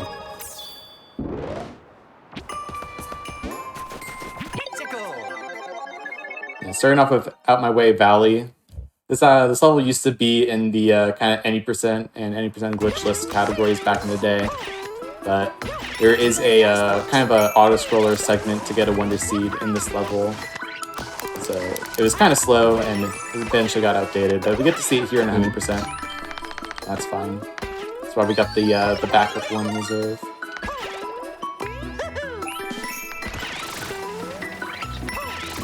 Yeah, a big thing about 100% in general is making sure we kind of keep our power-ups in check.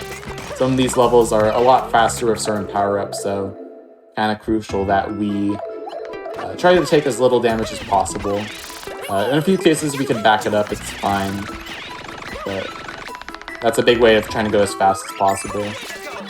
Power-up routing is a pretty cool one.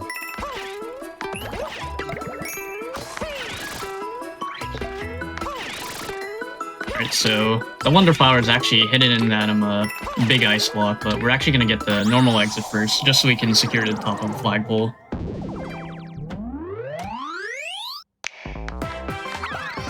Very nice. There is a kind of a break time level that unlocks after this one, but you need to get the secret exit to unlock it. So that's why we would have to play the long auto-scroller level in the shorter categories.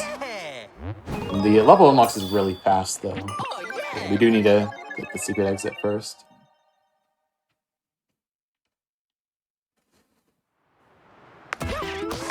Yeah, with that, we're gonna be grabbing as much of the flower coins as we can again, just to make up for Once this. again, even though we already collected them, they still give us 3 more purples for collecting it a second time. So pretty worth it if it's not too far out of the way. Or out my way. If you want to be a little bit clever with our words.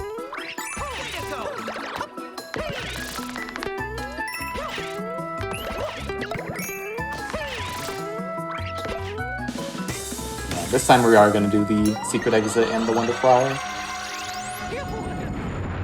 This one's a little bit goofy with the jet run active. You have to move around. For like players that are starting off with jet run, it's kind of a tricky one to manage your movement when you're doing these kind of auto scroll segments. But when you're at a top level, it's kind of a fun way to kind of play around with the jet run. At least I kind of play around with it. It's pretty fun. I do too. I absolutely as long love as this you mechanic. don't accidentally run into an enemy afterwards. I've had that happen a few times. Okay, I'm not gonna get that 1 coin. Oh man, I already see it now. We're gonna be short a purple coin at the very end. It's all gonna be from that one. At least I got all the 0.1 coins. We're gonna try to grab the seed. You could grab it like from the very moment it spawns, which is a pretty fast run. Yeah, don't have to worry about grabbing the top there. We got it in the normal exit. In case you were wondering.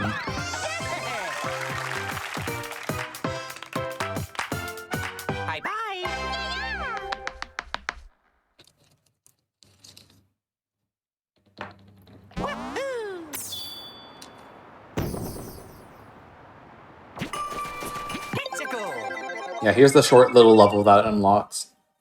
Hopefully we're able to kind of breeze through it.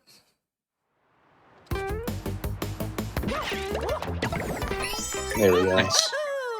Just had to defeat that one enemy.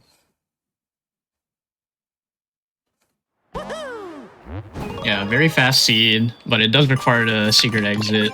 So, you know, in the ARS category, like, is it really that fast if you think about it? Yeah, instead we play this level and one of the search party levels that's coming up soon. But yeah, here we have Puzzling Park. This level's pretty interesting. We're actually going to switch back over to Elephant.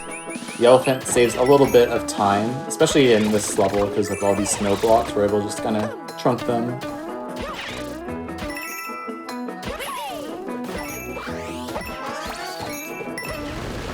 A little thing you might not have noticed there is that Adrian picked up that power-up and held the A button to kind of blow up a balloon there. And the main reason is because you're able to pick up that power up, get a purple coin from it, but also not lose your bubble flower in reserve.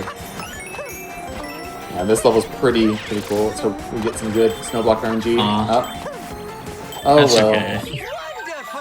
If you get enough Snowblocks to spawn there, you can do a little bit of a wall jump skip, but fortunately just not in the cards for today. That's alright. Only loses a few seconds if you don't get it. Yeah, so this whole elephant power-up thing was kind of the route was founded by Suake, a big Wonder Runner, held the main category world record for each main category at one point. Currently holds the any % record. I feel like we're going to hear Suake's name a few times throughout the run. Kind of a legend. If you're familiar with Super Mario World, you might recognize the name. He used to hold the 11 exit record. And just a big help in wonder, so big shout out to Suake. They actually did a relay race earlier today, so it was kind of a big day for Wonder all around. Oh, for sure. Did you actually see what time he got? It was He was so 5 close seconds to PB. away from one. Yeah. So yeah, he currently holds the any % record, and just in a random. Oh, that's okay. Probably should not have been talking during this level. That's okay. You know, it's fine. We're having a good time. I'm chilling. But yeah, this level has a cycle at the very end, so it's kind of a tough one to make, but whatever. Yeah, as I was saying, Suake currently holds the any % record, but in just a random any % relay race, they were 5 seconds away from being the record. Actually got a gold on the final segment. Really cool watch. Yeah, speaking of another any % runner, what's their name again? The one Zav, I'm pretty sure? Yeah, the Sean. It's yeah. He recently tied the any % record by the second, and it took a really long time for us to actually catch up to Suake. Like, he's truly ahead of the game, if you think about it. And now we're gonna playing the first search party level of the run. These levels are pretty interesting. They're entirely designed to have your friends come in multiplayer and help you find these invisible blocks everywhere. We're speedrunners. We don't need friends. We know where all the blocks are. And yeah, we're just gonna quickly go through each of these. The elephant once again saves a little bit of time here if we're able to play our cards right. Nice. And another cool thing the elephant helps us do is ground pounding with the elephant makes us fall a little bit faster. So a big reason why this is faster to do with elephant.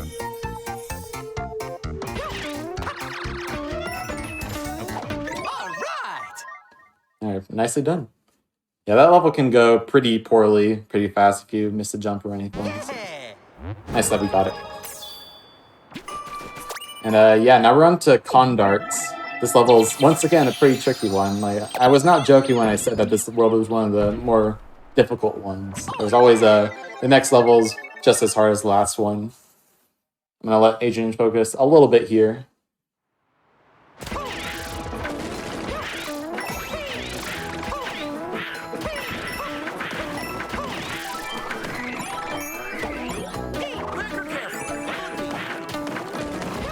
Alright, good so far. Yeah, good start. There is a kind of a cycle-based section in the Wonder Flower part of the level. So it's kind of crucial that we don't take too long in the beginning part, because then you could miss the cycle. Hopefully we make it.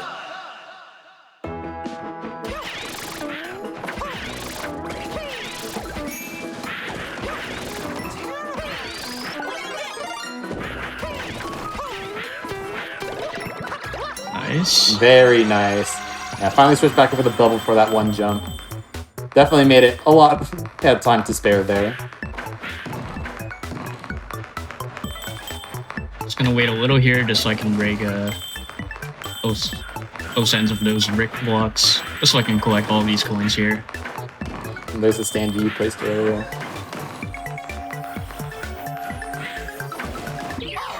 And there's basically Condor. It's one final jump here. See if we can get it. Oh wait, forgot. This is not ARS. We have to get this 10 coin.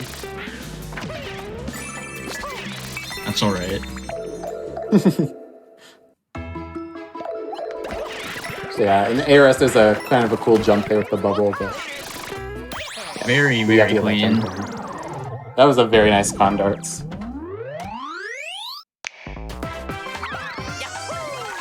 Yeah, I went a little bit too fast. I was a bit early for that cycle, so I had to stop there. Yeah, but at least you were early so you could get there or get through it as fast as possible. That's true. Okay, time for another shot. We won't be buying standees here. We're going to wait to fill up our purple coins more. We were going to buy a badge. I think, was that the coin magnet? Did I see that correctly? Oh no, the coin magnet is the one you buy in World Sits. That's some coin bonus, I believe. Oh, yeah, okay. I think that coin bonus is only yellow coins, so not very helpful for us.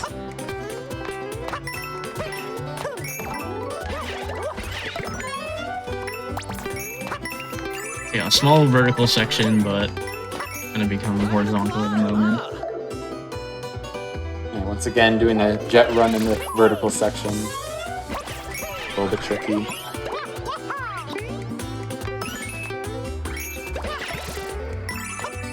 And try to manage our bubble jumps here. Going good so far.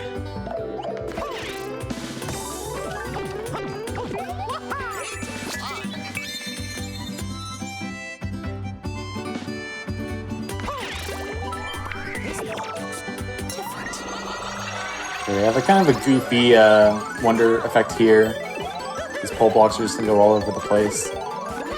If we are fast enough, we're gonna be able to kind of cheese this level, or this wonder effect rather. All these tokens kind of spawn together. Normally they kind of spread off into kind of corners of the map, but if we're fast enough like that, we can just grab them all. Yeah, if you're really fast there, those poles won't even spawn until you actually get to them. And now we just gotta make sure we get the top here. Could be a little bit tricky. Nice. Very good.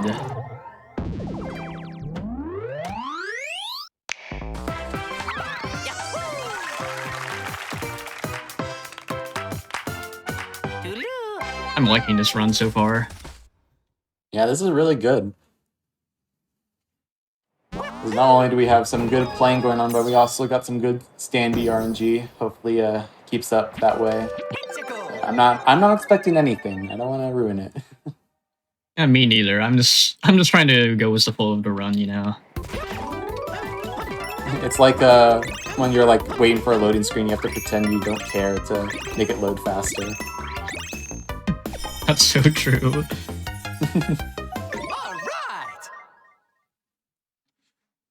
Alright, so I believe now we're going to go up to a pretty infamous level in this game.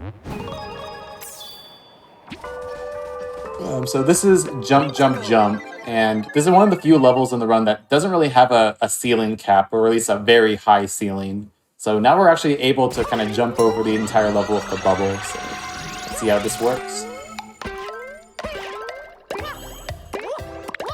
Oh, that was a really high bubble jump.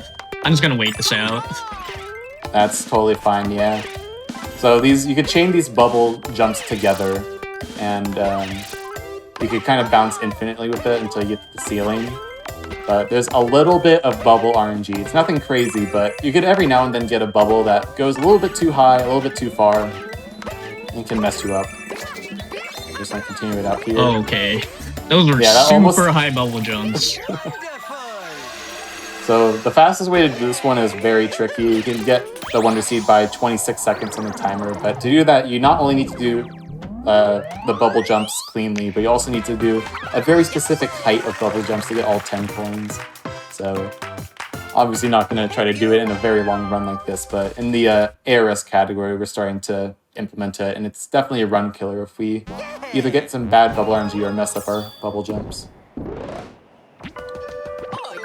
Coming up here, we have the second expert badge. This one is Spring Feet. Definitely not as useful as the Jet Run badge, but it does have a little bit of a use in the run. So here, it kind of reminds me of the spring mushroom power-up from Galaxy. I think it's a little bit more friendly to the player. Basically just constantly jumping, but if you jump at the same time as the auto jump, you go a little bit higher. Actually, a lot bit higher, much higher than you're normally supposed to go. There we go. Nice. That top of the flagpole specifically is pretty annoying to grab because you need both running momentum and you have to bounce on like close to the very edge of that platform. So I'm glad I got that.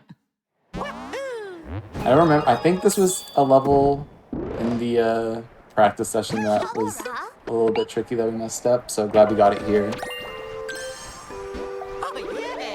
All right, so now we're going back to the special world. We found the entrance, so we're gonna be playing. I think one of the if you play this game casually, you probably has seen this level and probably struggled with it. I think I struggled with it in my first playthrough. Let's see how Speedrunner does it.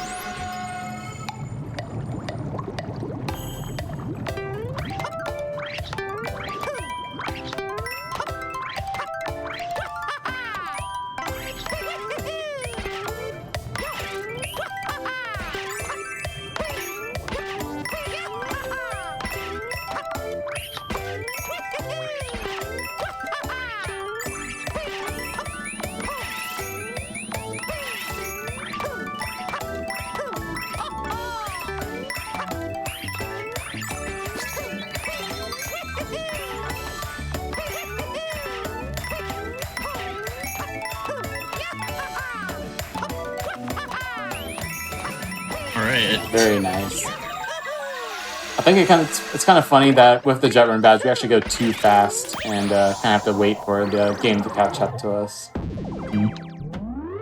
Yeah, this level is very scary with the jet run badge because of how easy it is to lose control once it happens.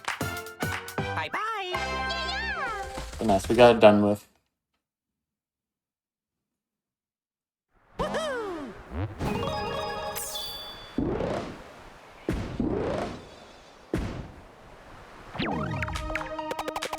Heading back to World 2. We're going to be doing, I think this is where the KO arena is. Yes, it is. Yeah, so, another one of these KO arenas. This time we have both access to the elephant and the bubble power-up. I think it's kind of neat that they give you the option of what power-up you want to use. So you kind of can experiment and see what's the fastest. We're also going to be picking up a few power-ups just so we can have them for later. Very nice. Yeah, that cloud section could go poorly, so very clean there. See how the rest goes.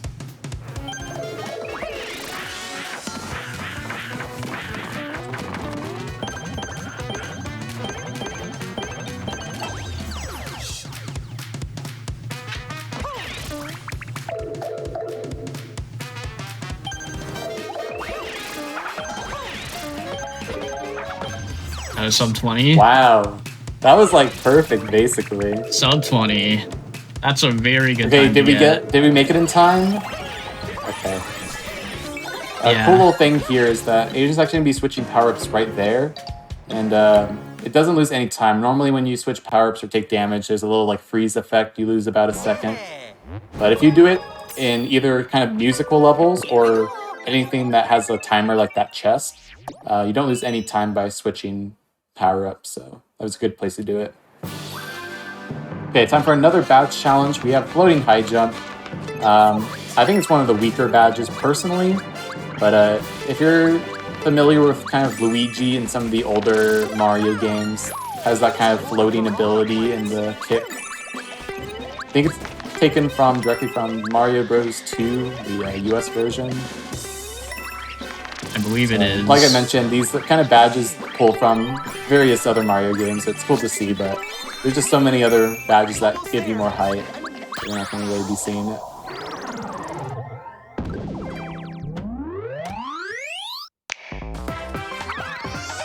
I guess you could say it was also a part of Luigi U. Oh yeah.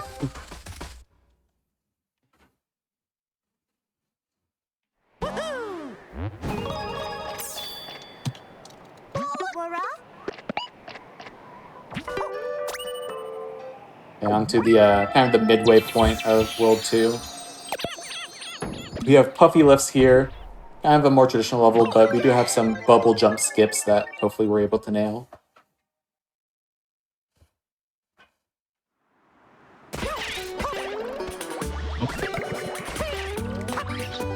I'm not gonna wall jump up there. Yeah, I do need this bubble for one of the future levels. And play it a little bit carefully. Yeah, that's kind of that power-up management that we were talking about earlier coming to effect.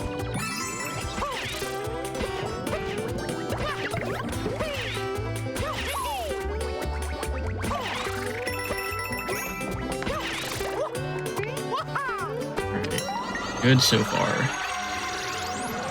Now we become the puppy lift. Is this used anywhere else in the game? I don't think so, right? I don't think so. Yeah, enjoy this moment while it lasts. I'm not going to be here for much longer. And yeah, that's it. The whole gimmick there is that if a bowling ball or something lands on your head, you kind of collapse.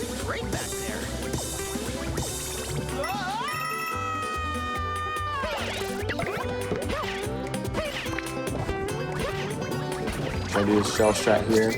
Nice. And just top the flagpole. Beautifully done. Very nice.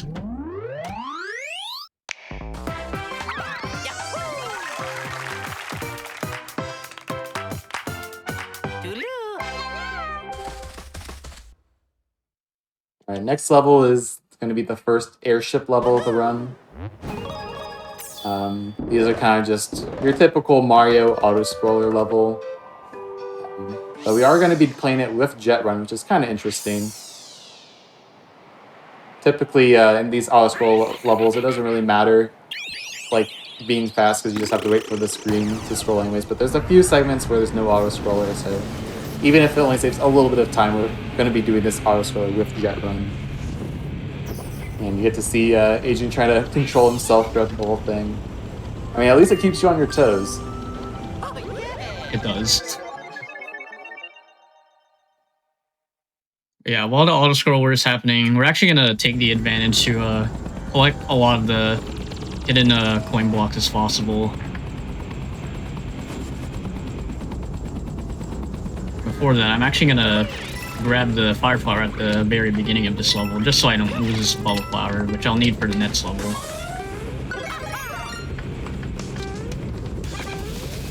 Not only that, but I also get some extra coins, which is convenient.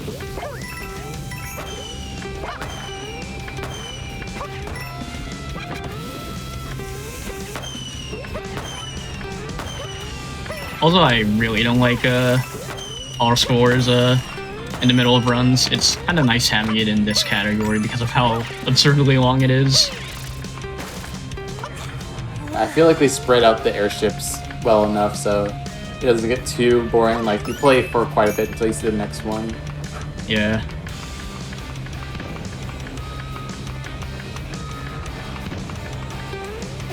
There's definitely quite a few auto-scrollers throughout the entire game, but I don't think there's ever a point where you're constantly playing auto-scrollers. Oh. Apparently screwed the other way. It's a little bit of a faster strat there if you toss one of the firecracker guys from earlier, but that was still pretty good.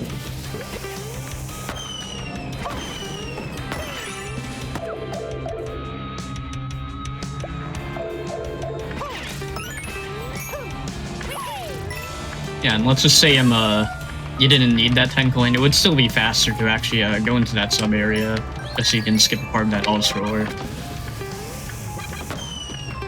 Yeah, we go into that little 10 coin area, the all row seats category, where we don't pick up the 10 coin, just purely faster. I got a little bit unlucky there with the little mini coin. That's okay. Yeah, in this little segment, there's just enough mini points to round up to a full one, so at least now we don't have to really stress out about it.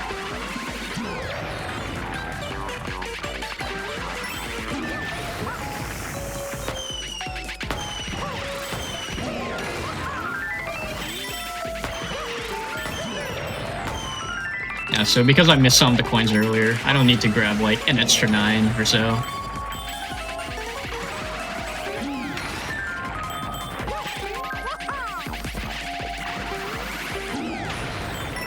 There we go. Just a little bit more to this auto-scroller. Taking advantage of the cutscene to stop our jet run just for a little bit. And off we go again.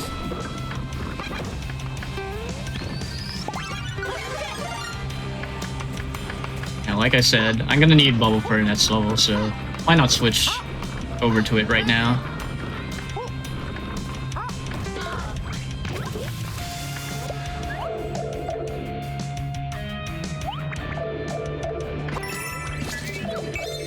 And here's where jet run finally really comes into play here. You're gonna need to hit this button at the end of the room. And it's over. Just a few seconds, but, you know, why not take it? And there's really no downside if you don't take damage.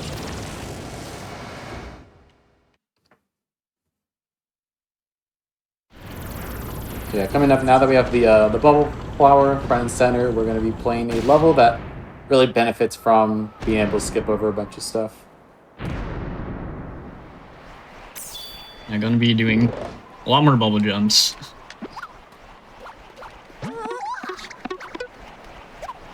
Yeah, it's like one of my favorite parts of Speedruns game is that you have this kind of power-up that allows you to just skip over a bunch of stuff, but you kind of have to like be strategic about it.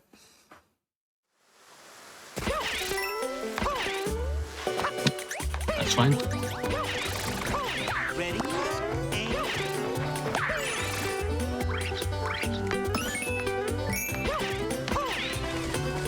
I'm gonna use the bubble to my advantage to actually activate this bubble. Oh, okay. That didn't work apparently. Yeah, bubbles can sometimes be a little bit weird.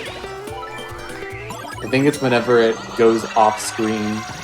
Like if it interacts with the bolt off screen, definitely.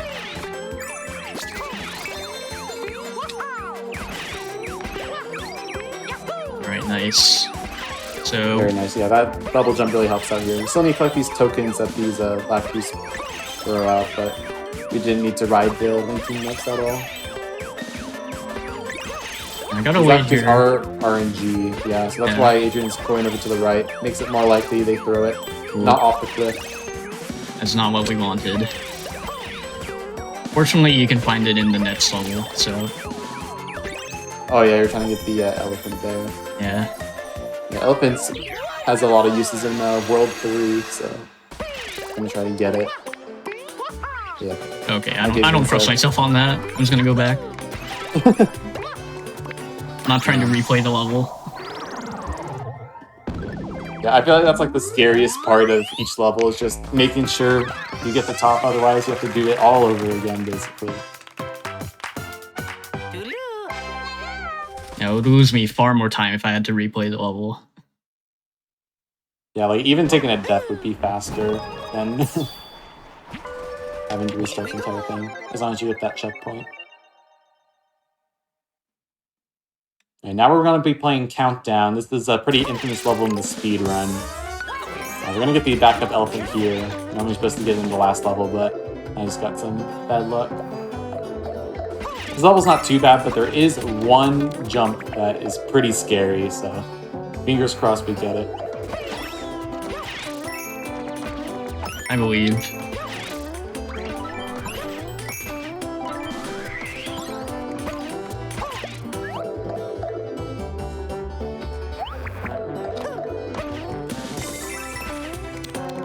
Don't need the power block there if you're a big elephant.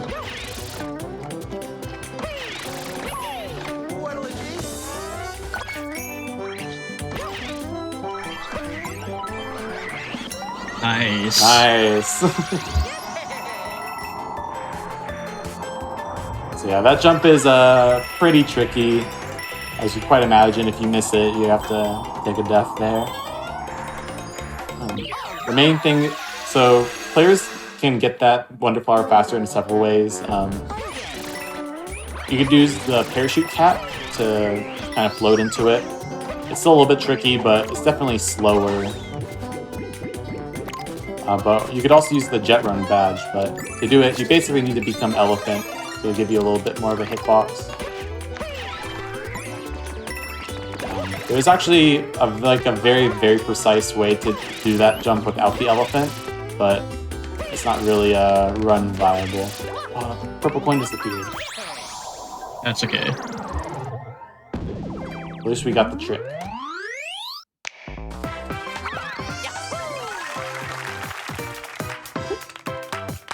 Yeah, finishing up World 2. Doing really good so far. So many of those levels were just, you know, trick after trick. For sure. For this next level, don't blink. That's all I'm gonna say. This is gonna go by really fast. Let me just switch over to Elephant real quick.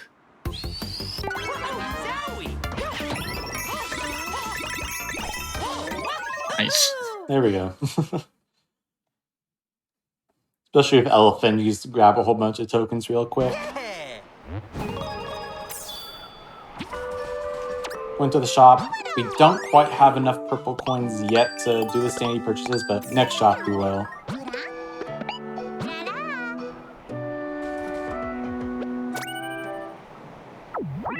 And now time for the palace. Yeah, this palace is one of the harder levels, I think. There's a lot of movement going on here. So let's see it be done. This place is intense.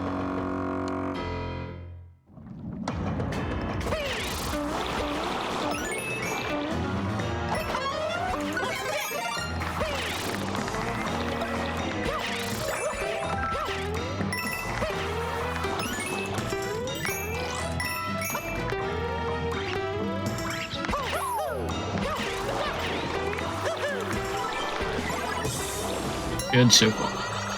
Yeah, that was very nice. Not only have to go through all of that pretty fast with Jet Run, you're also gonna pick up a few more purple coins in this block. Get the return of Stretchy Mario here. And grab a few more purple coins along the way.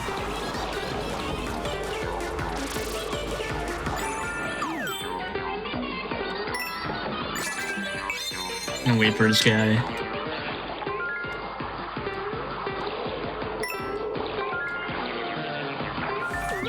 And there we go. Very nicely done. And now, once again, all we have left to do is defeat Bowser Jr. We're going to switch over to Elephant here. We're going to beat Elephant through most of World 3, but it also helps us in this boss fight if we get some good luck.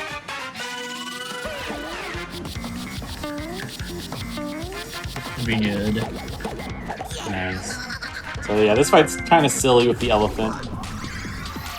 You can kind of just put up against the wall and just keep thumping him. You can't really do much. And the whole gimmick of this boss fight is you have these like platforms that raise up and down, but I mean, you don't really have to worry about it if we're just keeping up against the wall. I was a little bit far away from the wall. Yeah. Yeah, Adrian was able to stop there because of the cutscene, but now that we have to move a little bit closer to hit him, now we have to kind of manage ourselves along with Bowser Jr. A little bit silly. Still fine though. Shouldn't be too hard though.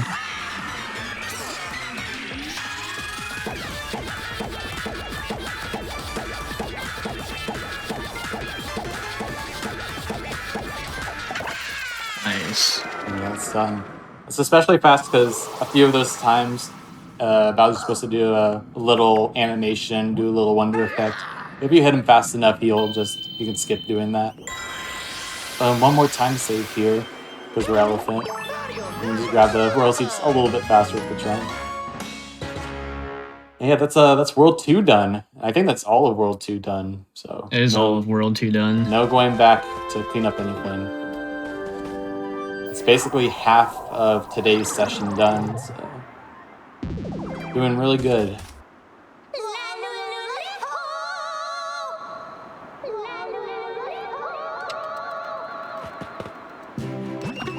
Now the run itself, it's actually really good. I'm only plus 14 on my actual PB. Funny enough. Yeah, whenever you have like a run like this, it's really good, especially because we got the RNG as well for now. Yeah, we'll just have to see how the run is until the end of this first part. I mean, we are coming up to another standee purchasing session. We actually get 100 purple coins here for grabbing all the wonder seeds in this world, which is a little bit of an extra bonus. It's also good because now we know that we got everything in this world, or at least all the wonder seeds. Nice little sanity check there. Yeah, you may have noticed we didn't get that same message in World 1, but again, we will actually revisit World 1 near the end of the run to get that second level done.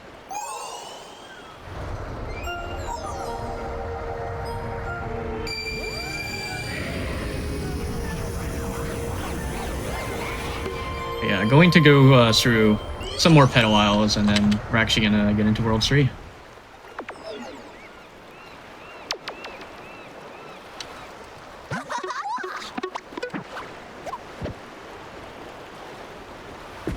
I'm just gonna try for this coin again before I actually get into the next level. It was worth it. Nice. Definitely worth. Once again, switching badges before entering the badge challenge level so we don't get the text box after.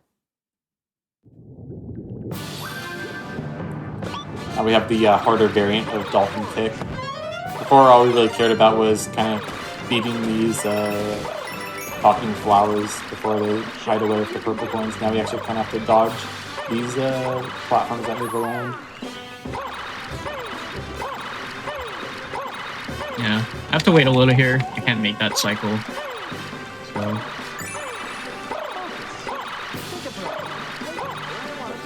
And with this level, you want to get into the range of these moving blocks as fast as you can, just so you can make them start moving. They don't start moving until you actually get close to them, so want to activate them first. Love there.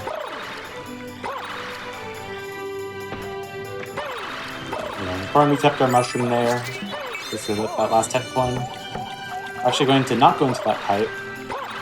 Take this little secret area up here, purely just to get the top of the flagpole.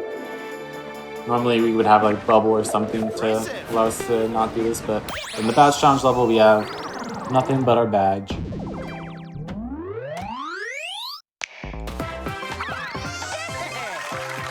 Yeah, that's a good thing about the badge challenge levels though, is that you even though you don't keep your power up, you don't really have to worry about losing it either. Yeah, and if you do take a death in a badge challenge, you don't actually lose lives either, so you can kind of play around with them for as long as you want. And now we got another Wiggler race here. This time we're going to be going underwater, so we'll be using the Dolphin Kick badge. Still don't really fully understand how the Wiggler works. Kind of still a mystery on what makes him go faster, what makes him not, so we'll just be using that to our advantage and collecting all these purple coins. Sometimes it seems like if you go slow enough, it actually speeds up. It's pretty weird. Yeah, just like the first Wiggle race. But this time we don't get a star for our being slow.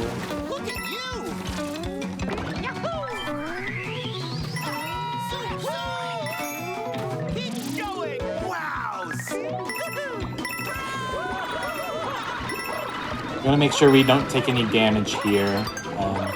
It's pretty easy to accidentally dash into one of these spiky guys. So. I just take my time here. No problem. Yeah. Once again, we don't really know how the Wiggler race works, though. It seems like if we go too fast, he does some weird waiting stuff. It's alright to take our time. Yeah, now we have our elephant power up for World 3. We are going to be doing a little few things beforehand, before we truly get into World 3.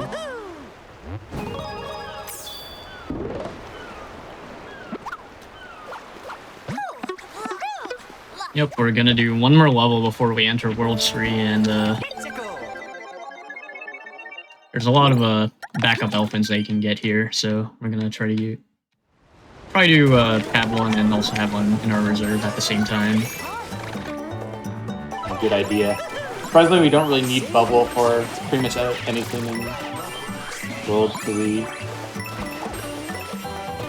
It's kind of cool how, it's a pretty recent development, all things considered, to do World 3 with Elephant. And surprisingly, like, a lot faster. There's a lot of cool things, especially in 100%.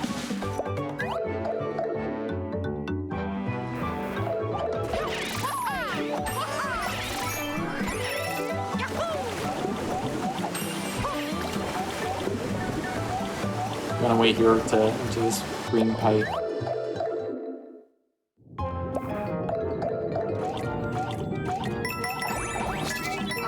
So brutal. Ruined like the one true love of those fishes. My bad. They're just in the way. What more can you say?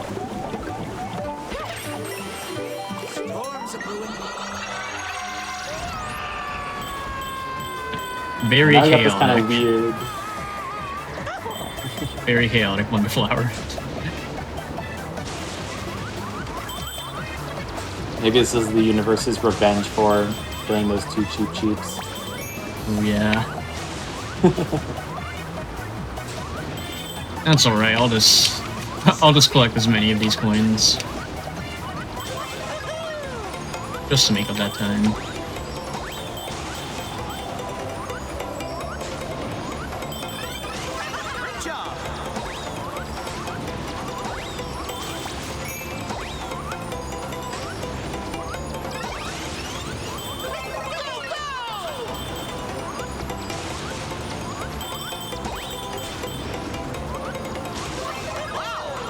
Kind of like the Koopa's animations here. Yeah. I'm gonna try to collect this seed as fast as possible. There we go. Not even on screen. You can't even see it.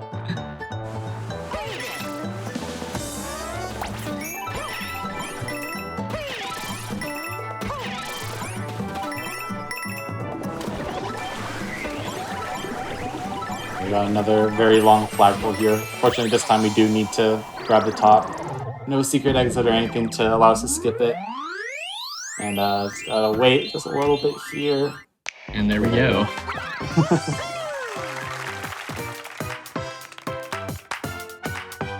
It's kind of cool seeing all the different like ways you're supposed to grab the flagpole and all the Mario speedruns. Kind of varies game by game. This game, if you're not trying to go for top of the flagpole in 100%, it's faster to grab the bottom third of the flagpole because otherwise you would have to wait to go all the way down. Some other games it's better to grab the top.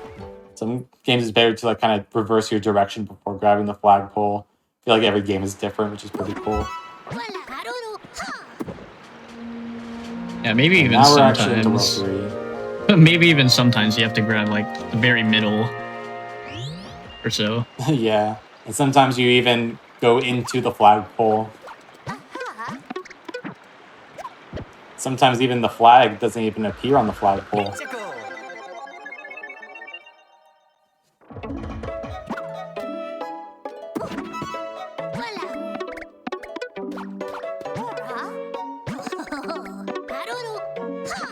I believe in you. And he's gone. Picking up this Wonder Seed here, and we're going to go to our second standee purchasing part of the run. So once again, I'm going to hope to get some good RNG here. Try to get as few duplicates as possible.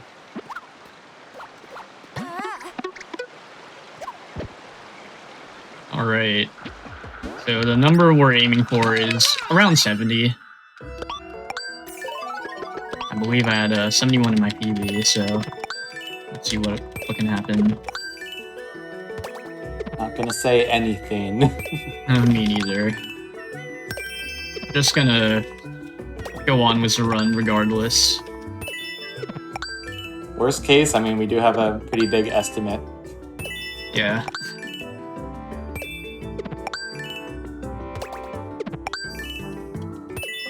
And whether the RNG is good or not, I can kind of showcase what a Zoro coin grind looks like. Yeah. I think that was like the 5th time we got on that Bubble Luigi standee. Really likes giving that one to us. I wonder why. We still don't really understand what the chances are of actually getting these random standees. We just kind of brute force it. There is a good thing though.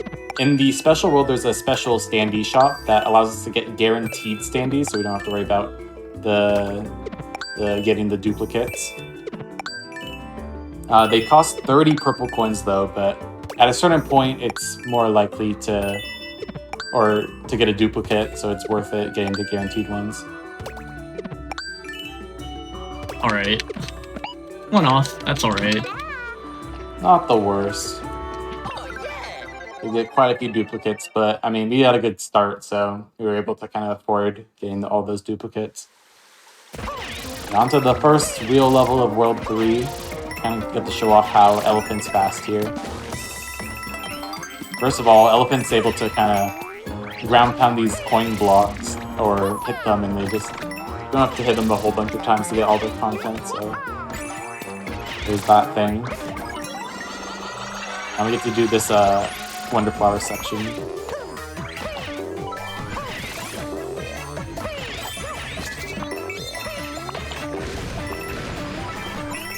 Very nice so far.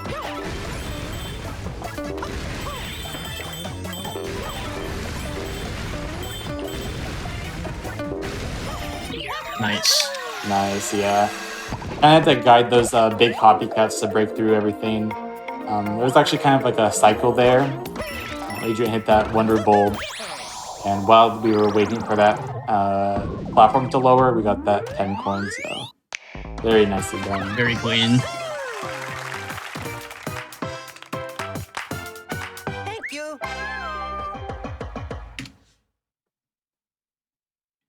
Yeah, it's pretty easy to take damage there. I've done that a few times in my runs. Yeah, when you do take damage in the all row seats category, your run's like basically over. Those time saves are super dependent on the health and power up. Yeah, time for an actual impossible level.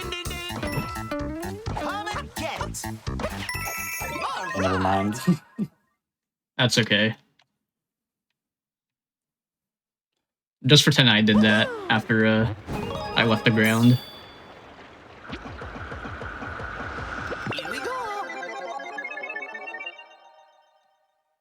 So coming up, this is a Anglefish trial. You don't see this in the all row seeds category, and have to go out of your way for it. Yeah, just like another example of the elephant strats.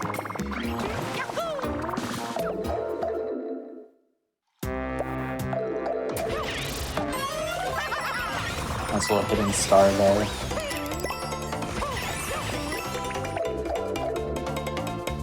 Yeah, fortunately, that's not a character block, so it's completely fair, I'd say. Yeah, and that last the Leaping Macro level, that star block was a Peach block, so if you were playing as Peach, you get a little advantage there unless you knew the star block ahead of time. So don't blink again. And we're gone. Nice.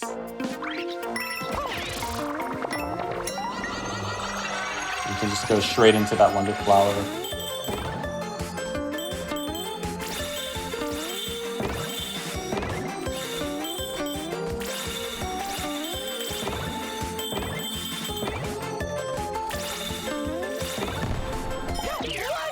Very nice. Nice job.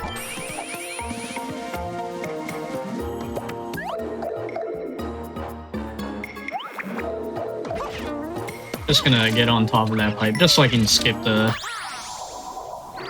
all of the anglefish, and that's the level. Yeah, it's definitely one of my favorite parts of 100%, seeing all these levels that are just not quite fast enough to be in the other categories, but are still really cool to watch. Oh, absolutely.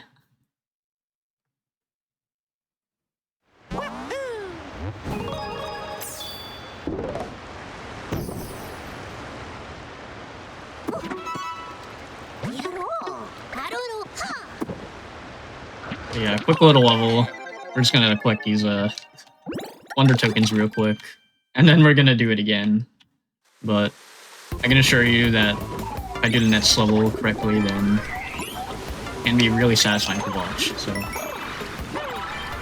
coming up to another search party level, but with elephants, like not even a search party level at that point. yeah. Yeah, basically, the gimmick of the next level that I'm about to play is that there's a bunch of Kaiser blocks that you have to kind of reveal and hit, but I'm gonna do the movement in such a way so that it'll be pretty cool to watch.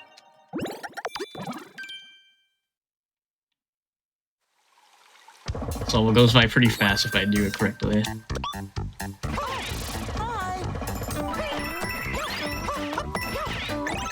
Oh. That's fine. A little bit of a hiccup, not too bad. Yeah, just using my elephant trunk just so I can hit the blocks from the side. Yeah, very nice. Not bad. There is one other really cool level coming up that involves a lot of damage boosting. Oh, I did not mean to do that. I haven't made that mistake in so long, but that's okay. We just get to see this beginning part one more time, just because, I mean, the people asked for it. Yeah. I've definitely entered that level by mistake once in one of my runs. Yeah. I started spamming the A button a bit too fast, and I was still not in range of this level, so... Oh, hiccup. That's okay. Okay, so now we got another badge challenge. New badge here, we got Crouching High Jump. This is a kind of a callback to SMB2 US version. I think it's like the kind of the better version of the floating high jump. So pretty high up.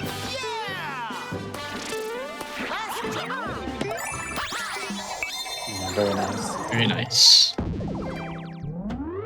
This level has also one of the few instances where if you don't want to grab the top of the flagpole and still want to go fast, it's actually barely faster to grab almost the very top of the flagpole.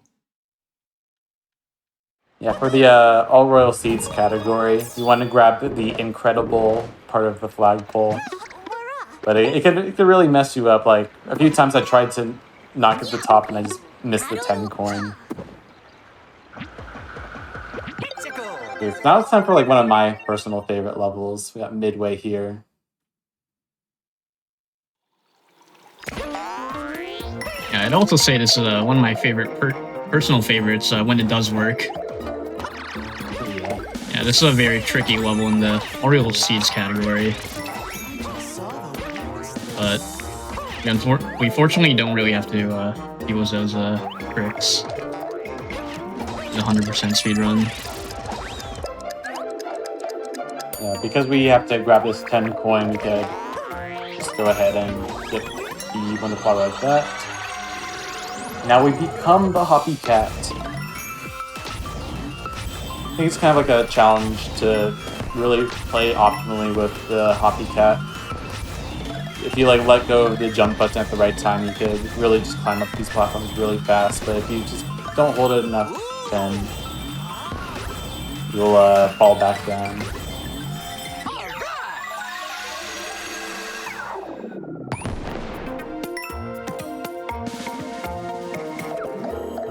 Yeah, that was solid.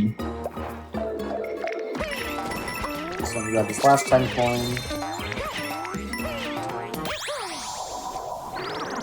Nice.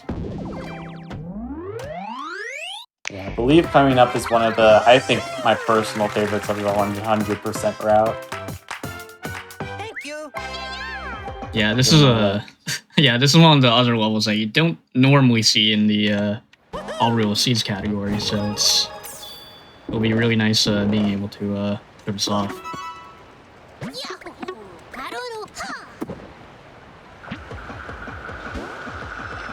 Yeah, I'm not going to talk. I'm just going to let the gameplay speak for itself. Sounds good.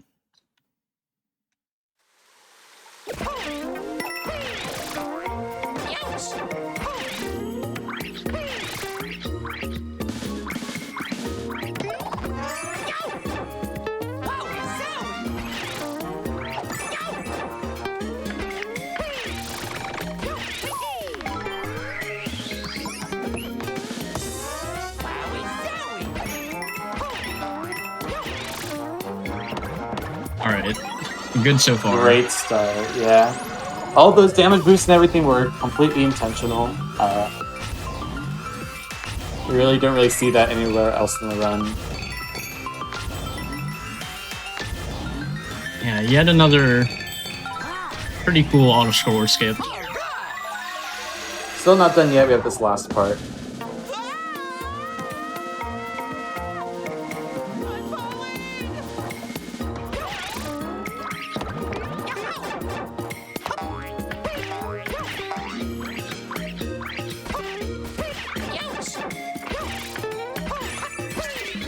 Nice. Oh yeah, that felt really good to do.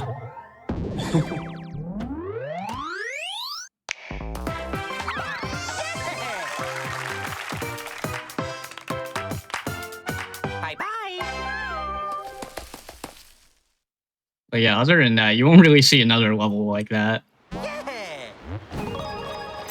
One of the few very special levels in this category. We do unlock this break time level here. And this is one of the few cases where we actually do switch over to the Spring Feet badge. Just because it's purely vertical. And you're able to take advantage of the higher jumps here.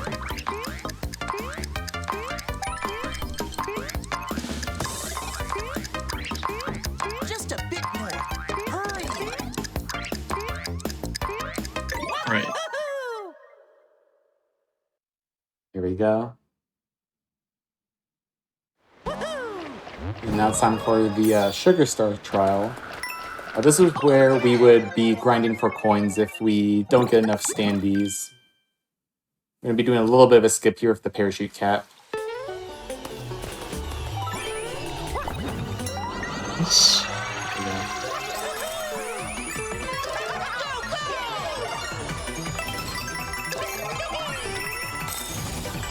And because this entire Wonder section, basically the entire level, we're have star powered, we don't really need the Jet Run badge. It only saves a tiny bit of time, so not really worth going for in a full 100% run.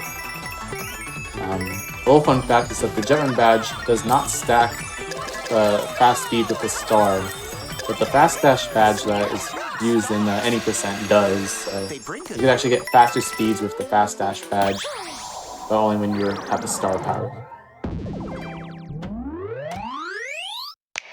Yeah, and you at don't really this, see that in one level there. Yeah, and at this point in the run, you still don't have a fast dash yet, so it's not really that worth it anyway. Yeah, and any percent doesn't even go to this world.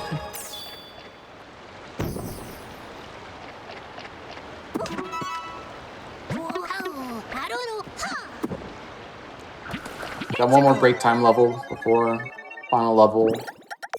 This level used to be in the shorter categories, but kind of got outdated with new purple coin routing. It's still a really cool one to watch, especially with Jet Run. Yeah, a little sandy place just so I can get that extra coin, and yeah, you can just kind of run across the entire level. It's pretty satisfying.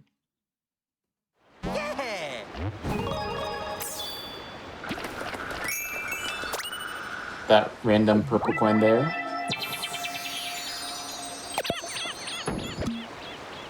This level is pretty interesting. So there's basically two paths you can go for the final Zip Track Dash level. One of the paths has all the 10 coins, but the other one leads you to the secret exit. And we need the secret exit in order to beat the world. So we're going to be doing both paths here. But because the quote-unquote normal exit doesn't have a Wonder Seed for us, we actually do not need to grab that flagpole and get the normal exit. We actually call that a fake exit, and there's a few in the run. We actually missed one of them in the Jump Jump Jump level. If you actually fall down, you can grab a fake exit, but the game doesn't really care about fake exits. It only cares about the Wonder Seeds, and because we don't get any Wonder Seeds from the fake exits, we don't need to grab it. So yeah, that was an intentional death. We got all the 10 coins. Cool little trick, or mechanic, I guess, is that once you collect a 10 coin, it just saves it for us, so we don't have to, unlike the previous Mario games, we don't need to beat the level for it to save. And now we're going to do the actual path to beat the level. Also, you have to recollect that purple one for just a few more. 3 purple points. Yeah, whenever you do get a fake exit, it doesn't count towards any progression whatsoever, so we don't need to visit it whatsoever.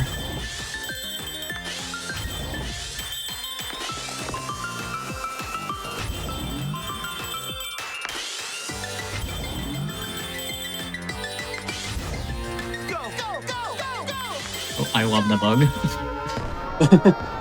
If you just land on that slope weird, it kind of clips you there, but no worries, just jump out of it. Whenever I see someone collect that Wonder Seed, I get a little bit worried, but it's intentional. In the All Royal Seeds category, we don't need that Wonder Seed, but we do need to go this path, so we jump over it, but here, we get it. Makes my heart skip a beat for a moment. And that's basically all of World 3. If you notice, we didn't find the special world exit for World 3 yet. And it's actually unlocked after we we got all the Wonder Seeds, so an extra 100 coins. But we get the special world exit if we replay this final level here, the Royal Seed Mansion. But we won't be doing that until the very end. We'll be doing that next session. Basically because it doesn't really waste much time. Like, we're going to be exiting World 3 anyways because of this cutscene, and we're going to actually be Nabbit when we play that level, which makes it a whole lot easier. So we're going to just have to wait a little bit longer, just another day to truly complete World 3. Yeah. I'm gonna take this moment to actually hydrate again. I believe in you. Right. Yeah. We're about to see one of the longest cutscenes in the run. It's a good little break for us.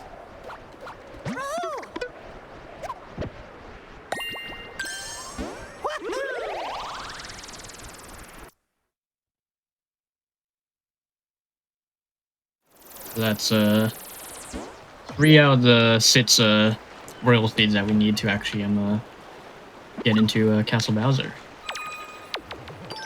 Ah, yes. I was going to correct you and say there were 7, but we only need 6 to enter Castle Bowser. People often forget about the 7th royal seed that you get when you actually beat the game.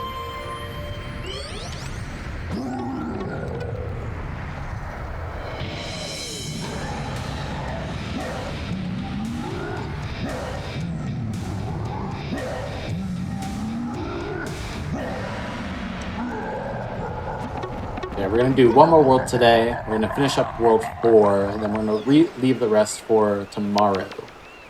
So if you're enjoying this run so far, make sure you tune in tomorrow. You get to see all the other runs. Support everyone who is participating. It's going to be a lot of fun. And if you aren't already, be sure to follow Adrian and Zimbo on Twitch. I'll put the links in chat again really quickly, but if you're enjoying the run at all, be sure to drop some follows. Would really appreciate it. Yeah, make sure you follow us. Alright, so here we're going to do one last use for the elephant. We're going to grab the shell and toss it. It's a little bit faster. And then, yeah, now we're the drill mushroom, drill suit. And this is the third kind of unique power-up of the game. This one has like less practical uses as like the bubble flower or the elephant fruit. But we are able to drill it into the ceiling and floor, which is required for a few of the Wonder Seeds throughout the run. It's also nice, just it's a good power up to have in general because it protects you from the top. And if there's a big line of enemies, you can just drill through the floor if it allows you to.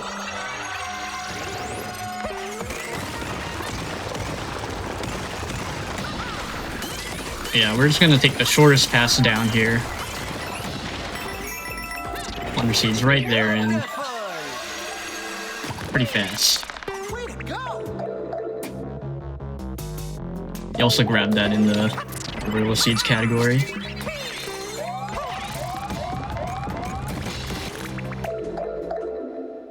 Yeah, something we didn't really mention, but the Wonder Seeds are required for progression. It's just that we're collecting them all anyway, so we don't have to worry about it. But as far as the routing goes, especially in Petal Isles, we need to make sure we get enough Wonder Seeds to access all the worlds. So for some of the shorter categories, it's important to grab these Wonder Seeds and get enough to get through everything.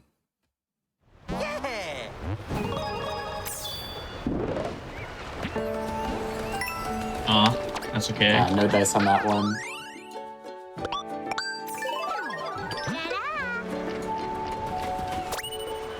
So yeah, that one required 10 Wonder Seeds. We actually have enough for all the worlds now. We need 15 total Wonder Seeds in the Petal Isles.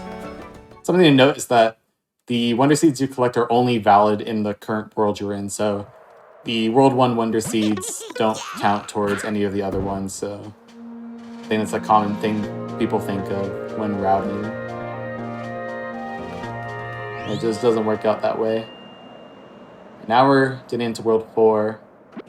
This world is very interesting. It's unlike basically any of the other worlds. So we've seen previously, there's some sections that are on these like kind of tracks where you have to play them linearly, and then they kind of open up sometimes. But this world is like completely open. We have kind of full control of what levels we play. So from a routing perspective, it's pretty interesting. Absolutely.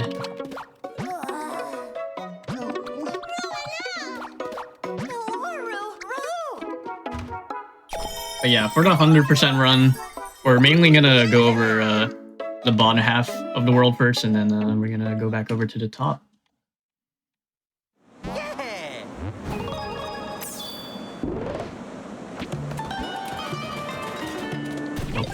So first we're going to be doing this search party level. This one definitely stumped me on my first playthrough. This definitely reminds me, like, all these search party levels remind me of some Mario Maker levels. Maybe not in the best way, though. This one especially. This is quite a classic pick-a-pipe, as they're called. But thankfully, Nintendo doesn't drop us onto spikes or anything if we choose the wrong one.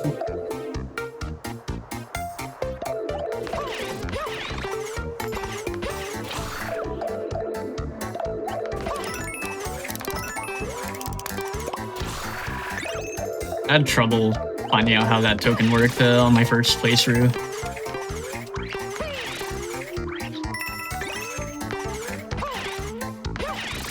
Some of these are hidden quite devious places. Like this one took me forever. Who knew you could push that pipe? There's a little bit of a hint in a different level that allows you to kind of push pipes like that, but yeah, when I played it, I didn't reach that level yet. Yeah, pretty quick. Pretty good.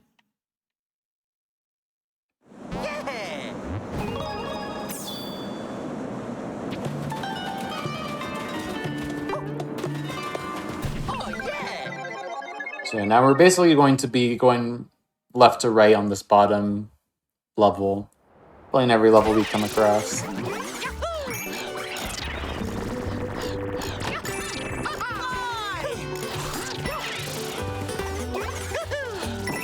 Also, I'm gonna reword how I said the routing works in this world. We're actually gonna do a few of the levels on the top, and then we're gonna go back down there. Right, yeah, so there's like basically two ways you can go reach the top level. So we're gonna kind of do a, I guess more correctly, a counterclockwise sweep through all the levels.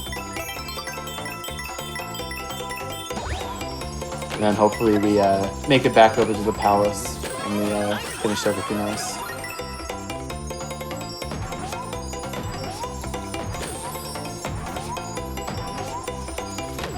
A little cool thing there is that when you boost along that wall, or I guess bump it along the wall, it boosts your speed a little bit. So that's why we're up against the wall and just bonking on it. If you have a good angle, you can go really fast.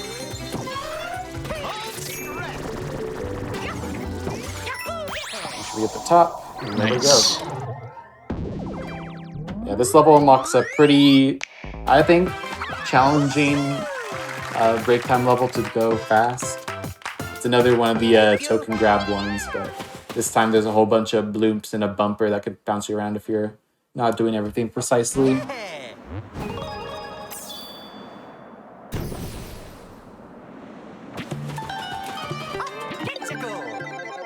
Yeah, I think Adrian's gonna switch over to parachute cap here, make it a little bit easier, helps land the jumps.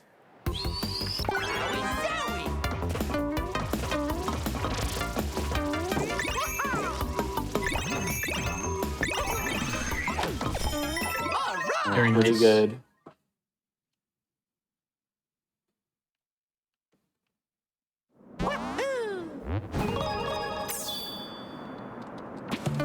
So we're gonna go over to the top for just a little bit.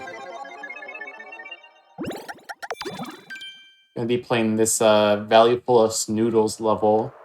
This has a pretty interesting wonder effect. We're gonna be going in slow motion. Not the best for a speedrun, but it doesn't last too long.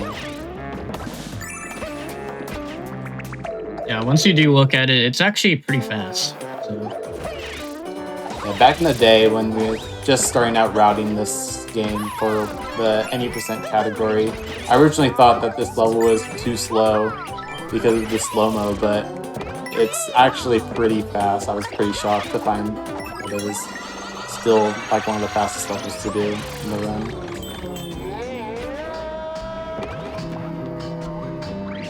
So here's the slow-mo effect.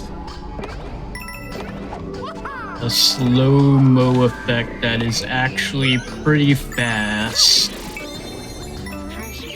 Yeah, it's already over. Did have to wait for that 10 coin though. Aside from that, not too bad. Yeah, if you all are just tuning in, the 100% requirements are to beat the game, get every Wonder Seed, get every 10 coin, get the top of the flagpole at least once in every level, and get every badge and get every standee. So currently working our way through. We're going to be finishing up World 4, and then we're going to leave the rest for tomorrow. I hope you all would retune in for the rest of the run, because this has been a great run so far. Yeah, fun fact, I'm actually -1 on my PB right now. Let's go. World record pace. I mean, we are down EU standees. I think 2, right? I believe it's 2, yes. Yeah, so those standees definitely come into play at the end, but so for now, this is a really good pace span for sure. And once again, we switch badges on the overworld so we don't get the text box for being without the badge. Yeah, so there is a whole bunch of standee RNG in the run, but there is a kind of a branch of 100% that doesn't collect the standees. Used to be called all badges because there's the final badge is the final reward for collecting everything else. Now it's renamed just to 100% no standees. So if you're interested in this, but you don't really care for the constant standee RNG and collecting a whole bunch of purple coins, then it could be the category for you. Personally, I do kind of like the extra challenge of collecting every purple coin in the level. So you can see a whole bunch of stuff that you wouldn't see otherwise, but yeah, that standee RNG is kind of rough, not gonna lie. Nice, 2 out of 2. Yeah, it's kind of weird that they reused this same exact level, but we got the double token grab both times.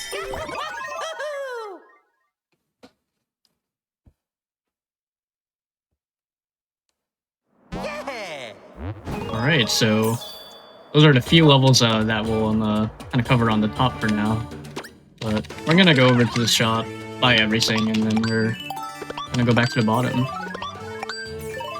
Yeah, this world has a whole bunch of purchases. We needed a whole bunch of purple coins. Like that last one I received was 200. I guess I should kind of shout out the kind of the pioneers of 100% because they're the ones that found all like the small purple coins.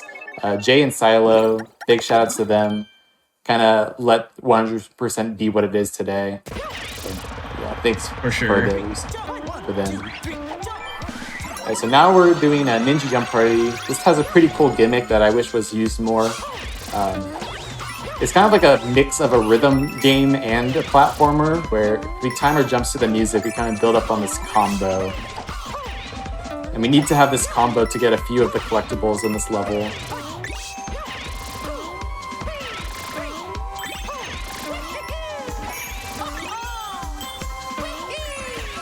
Nice. Yeah, that's great. We do get a badge for being this level, which basically puts the rhythm mechanic in every level, but I don't think we're going to be seeing that in this run. I wish there was a good use for it. It would be pretty interesting. I feel like if they gave purple coins instead of just standard yellow, we could have had an argument for its inclusion in 100%, but sadly we don't live in that world. Wrong universe.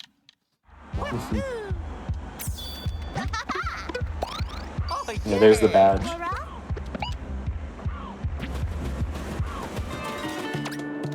Got one more shop here. We're going to be buying another kind of not used run badge, the timed triple jump.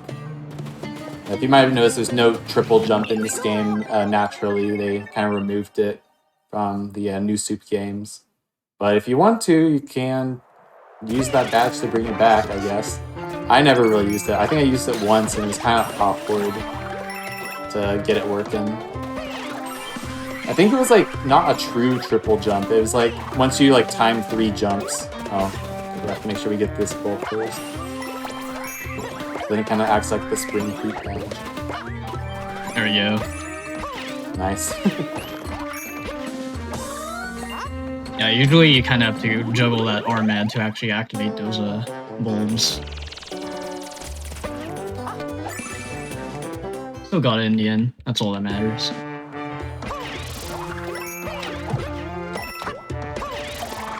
Nice, just able to clip through those blocks.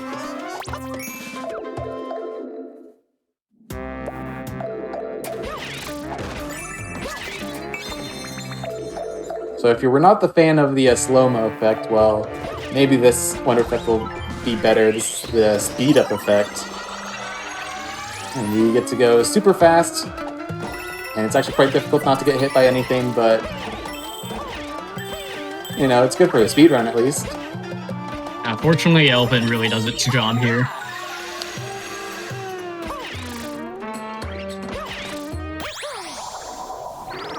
Awesome.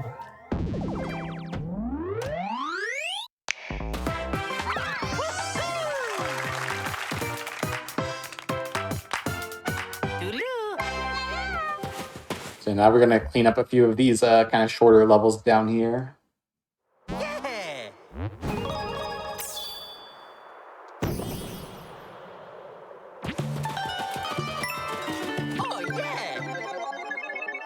This one is impost. So like I mentioned a long time ago, I mentioned how some of the levels are just impossible if you're playing solely as Yoshi or Nabbit. This is one of them. You need the drilled mushroom. Those easy mode characters just can't use the power-ups you need. So as sad as it is, there's no pure Yoshi or Nabbit only 100% run. I think there's like a max percent that gets as much as you can, but no true 100%.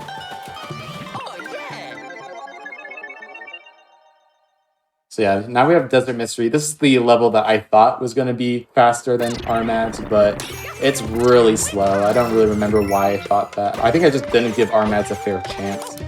It's very long, especially with the Wonder effect.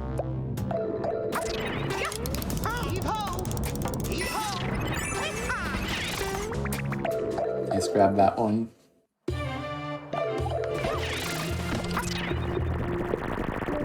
I find it interesting that at one point you thought this level was faster, although after you do beat the level, it is kind of slow. There's also a cutscene that plays. Yeah, that's what I I'm remember talking when I about. finally switched over to doing Armads, it was like a minute and a half faster. Wow.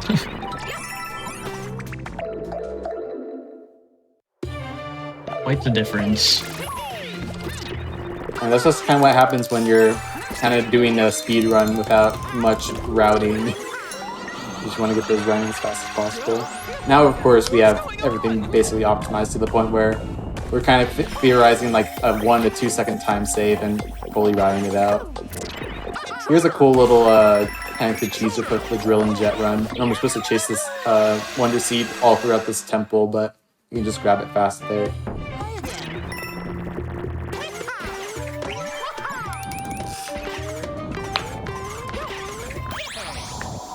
Right.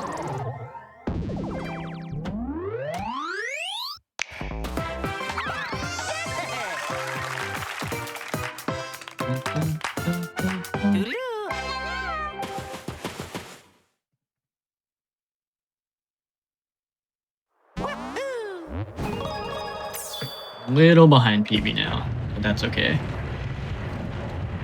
Yeah, just the fact that we're close to PB is really good. For sure. Definitely really good for a kind of a marathon type deal. And now we have this break time level. Crouching high jump is just like the fastest one here.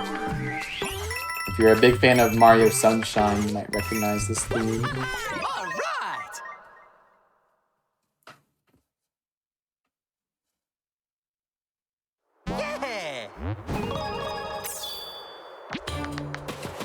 Alright. Got a few more levels to do before we head over to the top layer. I'm gonna activate these question mark panels to reveal little hidden levels here.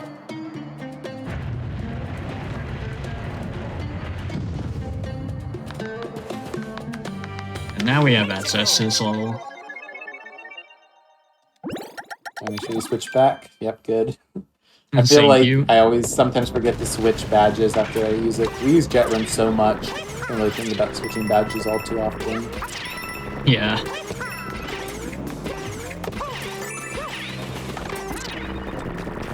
I want to make sure we keep our drill here.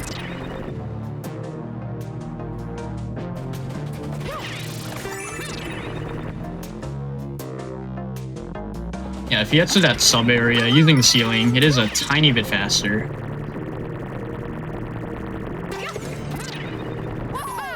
Is be able to like kind of bury through stuff to cheese that.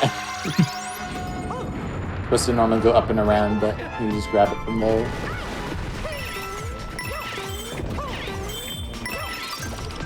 If you guys didn't know, there's actually kind of a cool little Easter egg in this level. Now, obviously, we're doing the Wonder Effect and bringing these giant spike ball over to break this wall, but if you use the elephant and use a small ball, you're also able to get through here. And if you get down to this lower area without the Wonder Effect happening, the talking flowers actually acknowledge you. And they're like, how did you get here? And like, we haven't finished this area yet. And it's like, you're supposed to do things in a certain order. And it's kind of funny because I feel like Nintendo doesn't normally acknowledge like sequence breaks and speed running, but this is one of the few exceptions. Unfortunately, can't really show it off because we do need to grab the Wonder Seed.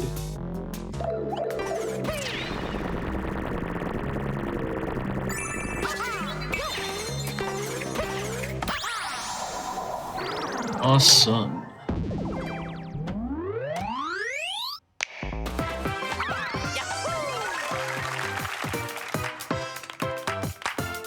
Yeah, quick break time level coming up, but before that, another Captain Toad visit. Good to see our good friend Captain Toad again.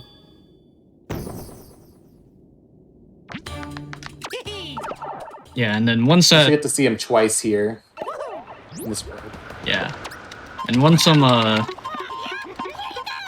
we finish this break time level, we're gonna go back outside, finish the last few levels at the bottom half, and then we're gonna go over to the top.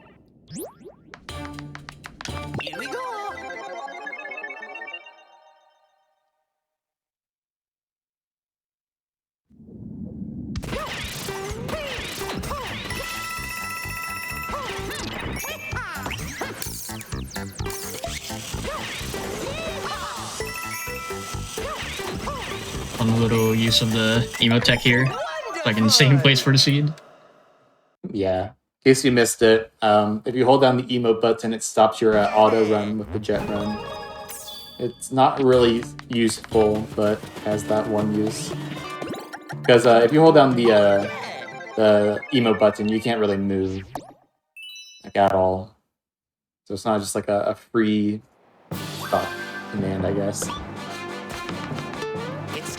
Yeah, it's good for staying in place, but I personally prefer crouching back and forth.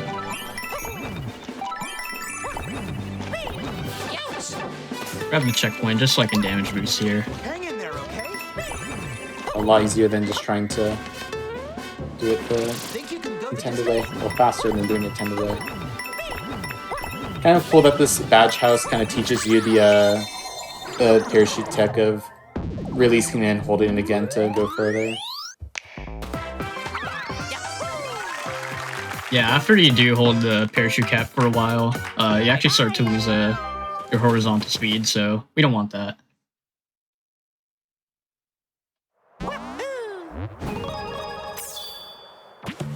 And with that done, we're actually gonna go over to the top now. Ooh, very lucky. Got most of the coins there. It's time for a pretty interesting level. Like, my theory for this level specifically is that it was kind of designed in a Mario Maker, was it Mario Maker level originally? Because there's just so many aspects that were borrowed from Mario Maker, like these on-off switches, these dash panels. They have keys and key doors. Like, I could totally see this being originally a Mario Maker level. It'd be cool if I can press that. There we go.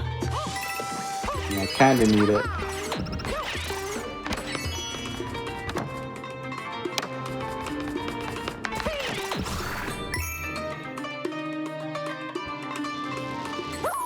This part's kind of cool, because we have the drill, we can just say, yep. It just happened so fast. I have the first appearance of Shadow Mario here. Acts like every Shadow Mario appearance since Galaxy 2, where they just copy your movements. A little bit unfortunate that it's always Shadow Mario, because obviously there's a whole bunch of... Oh, jumped a little late, that's okay. But yeah, there's a whole bunch of other playable characters, but we don't get like a Shadow Toad or a Shadow Yoshi. It would have been cool to see.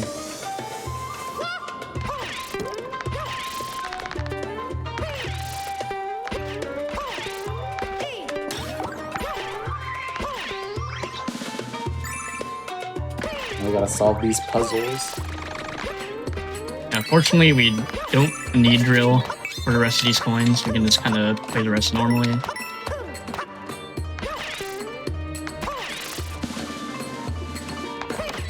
And once we get in here, we're golden. Gotta make sure we get the top. And there we go.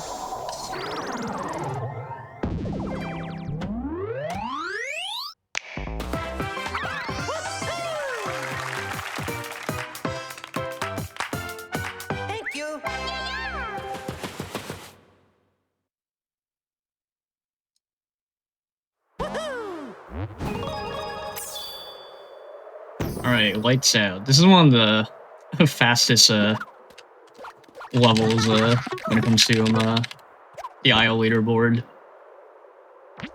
But it does involve using the elephant, which we won't be doing.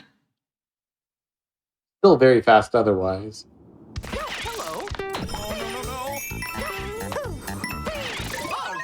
There we go. Yeah, it would have been interesting to see this in the All Roll of Seeds route, but Power Switch Mansion, it's a bit slow. You really have to go out of your way to actually get to it too. Yeah, I feel like all the levels on this right side of the map are just pretty slow. I guess that's just a good thing of it being like such an open-ended world, is it? You're able to choose exactly what levels you want to do for the shorter categories.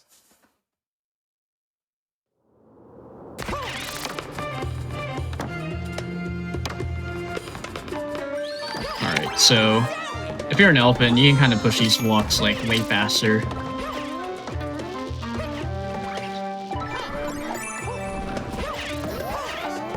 can actually grab that 10 coin through the block. Yeah, you don't even have to push it at all, you just have to swipe towards the wall. I don't know why it works These like door that. animations are a little bit slower with the elephant. Also, you can just You know, there's supposed to be kind of like a puzzle there to push the block out of the way so you can see where it's supposed to go, but we already know where we need to go. Yeah, pushing these blocks are just way faster, so it's worth the slow door animation.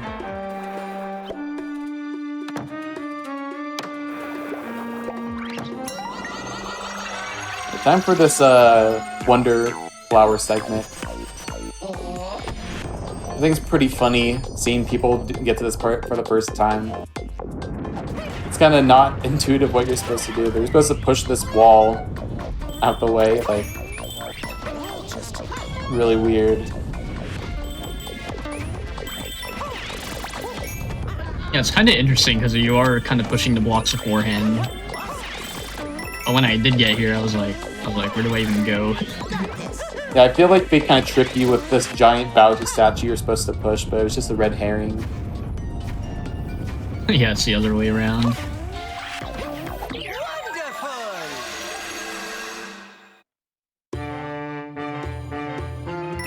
So we've done that. This level actually has both a normal exit and a secret exit. And unlike some of the other levels, they're both real exits. We need to do both. So we'll be playing this one again. But thankfully we don't have to do that Wonder Flower segment again. We just have to get just gotta clear the level. Yeah.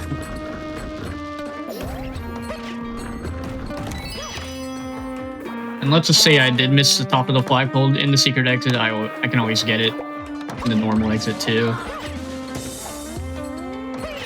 That's like the one added benefit of a level having multiple exits. Get to go into the foreground here. Always a treat.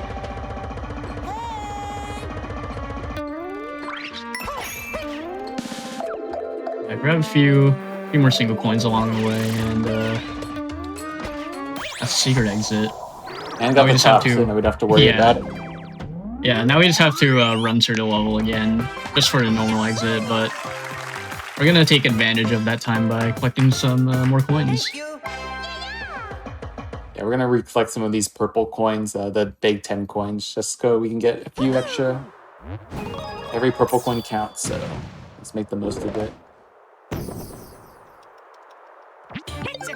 Yeah, all of the 10 coins in this level, they're very easily out of the way, so yeah, you can just go ahead and get 9 extras without much time loss.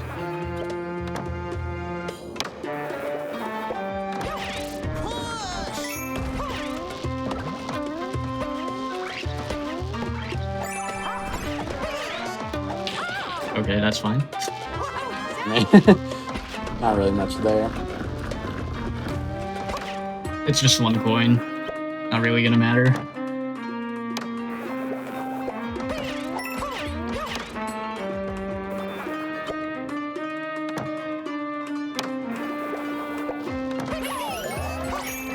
Yeah, we don't have to go through the Wonder section again. We can just skip it entirely, but we will grab these 10 coins again while they're out of the way.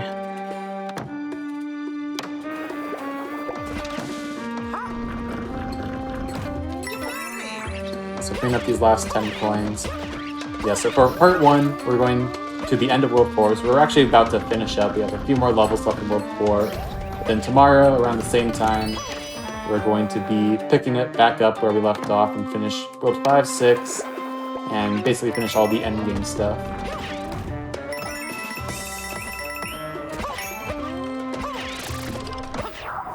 Alright.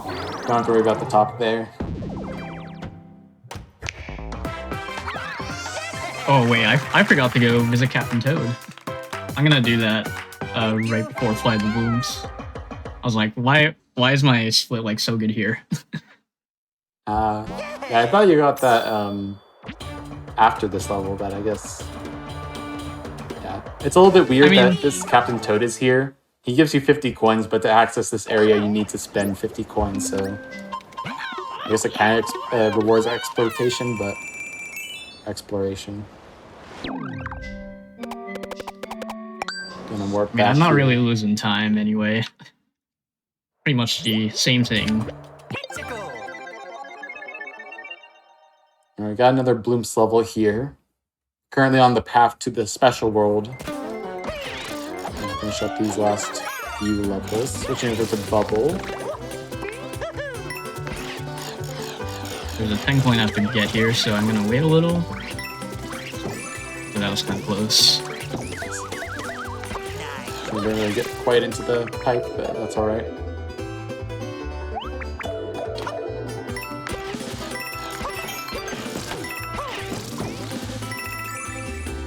Alright. I'm just gonna grab this checkpoint just for safety. Yeah. Wonder flower.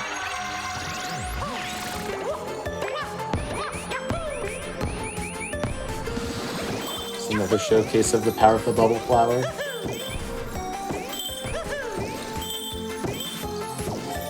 Yeah, once you see this bubble power up for long enough, you'll sort of understand why we love this power up out of all of them.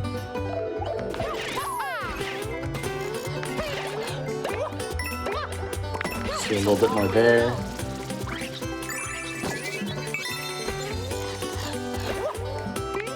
Alright. Very nice.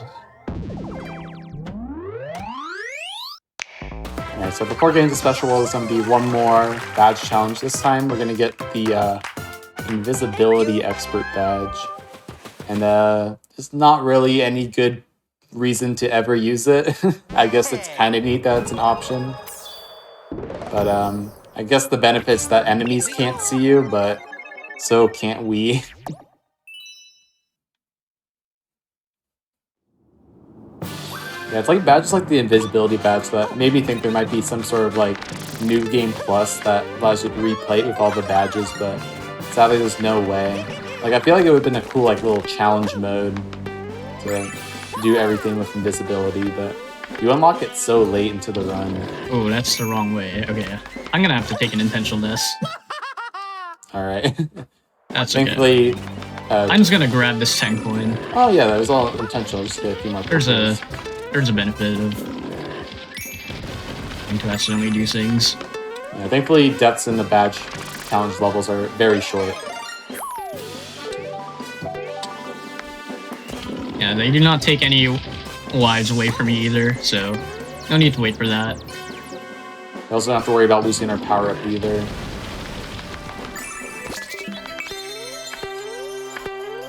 Alright, I'm gonna need this pot just so I can throw it at the Skull Rush.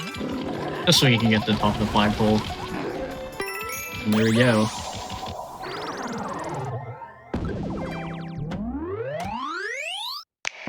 You also see me you spamming the emote button just so I can kind of tell where my position is. That's a good little strat there.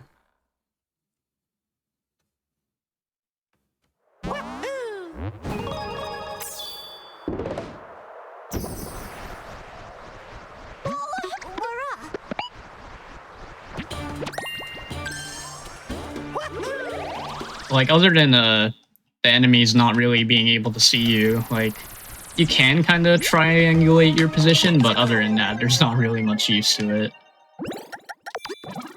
Alright, now we're doing the Special World level. This is basically entirely an auto-scroller, so we will be switching over to the Parachute Cap. Not really a good reason to play as Jet Run, especially in this level. It'll be very tricky to manage yourself when the level goes fast. Yeah, for sure. When it comes to these holes and whatnot, they're really hard to manage with Jet Run, so why not play without it? Yeah, I don't know how much time save Jet Run really has, but it's definitely not much. For this level, it's like almost nothing.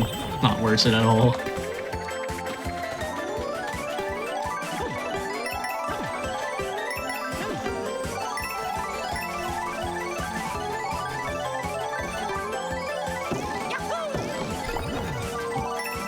Fine, I can still grab it. That's all good. Parachute Cap to the rescue.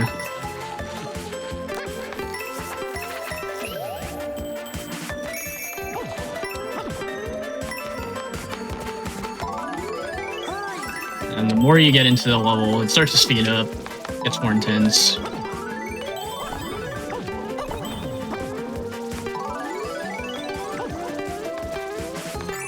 Alright, we got Just gotta get the top of the flagpole.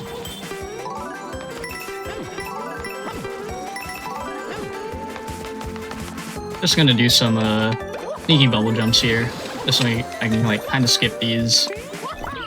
And there we go. The Wonder Seed was off screen, so you weren't able to see it. That was kind of risky, but still went for it. That's good. Yeah, the top of the flagpole is kind of generous, but it could also just barely not work, which would make you restart the entire level. Yeah, whenever it comes to this level, I'm always like very close to not getting the very top. It's kind of scary, but you managed. You got it. Okay, heading back to World 4.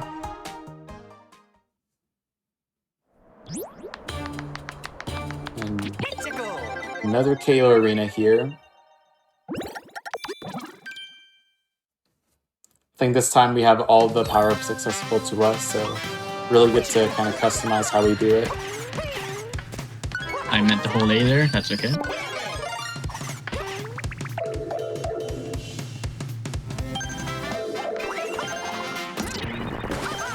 Yeah, this time we have 4 rooms we need to get through. Off to a good start. Yeah, we only use drill for one room, and that's really it.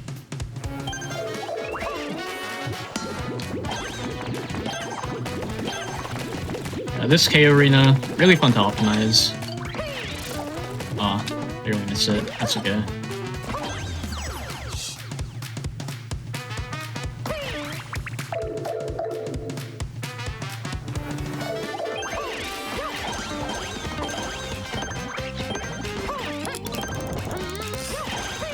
That was pretty clean. I think out of the 4 rooms, this one's the hardest to optimize. In this room, it's pretty self-explanatory. Oh, okay. I don't need elephant though. That's not really a big deal. That's alright. We'll be using drill for the next level.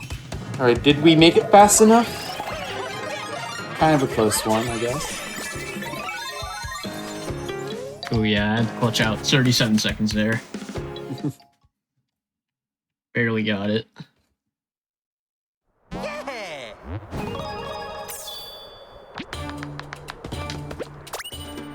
Alright, time for the palace. So this is going to be the last level we do for today. So let's finish off strong. And let's do it. Alright. So, if you like both, a really fast Wonder Flower and a really slow one, you're gonna like this level. Yeah.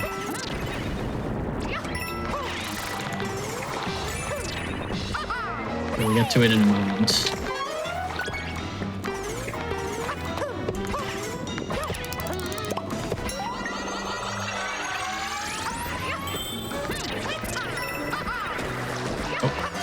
Oh. I did not mean to go down there. That's alright. I don't know why, but when it slowed down, I thought the stream was lagging or something. I mean, to be fair, you don't get this far normally. Yeah, no, any wonder effect that's in a castle level we don't do in the other categories.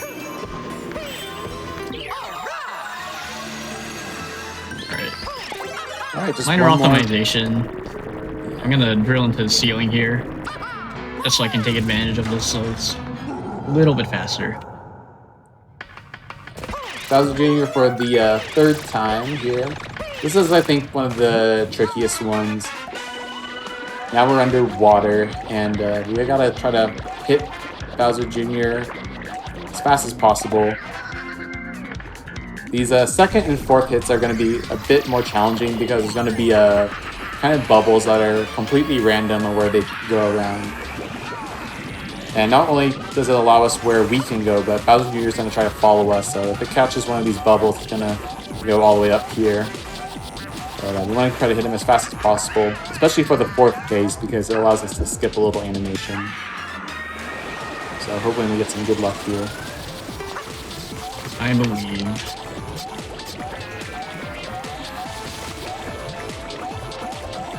Yeah, good indications when Bowser Jr. starts to sink.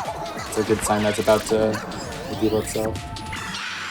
Alright, final hit here. Just gotta hope for a good bubble RNG. Yeah. That's okay. Sadly, I have to wait for this and then... Yeah, not too bad. Yeah, only a few seconds. And yeah, that's all of World 4. We're going to watch these last few cutscenes, and we're going to stop time after the airship cutscene, so we don't have to watch it tomorrow. But that's everything we're going to do today. All right. GG's. Thank you. Thank you. Yeah, very, very, very good run so far. Yeah, we're looking at like 7.5 underestimate. Where's part 1? This is pretty good. Pretty good. Yeah. So if y'all have been enjoying this run so far, really appreciate it if you come back tomorrow.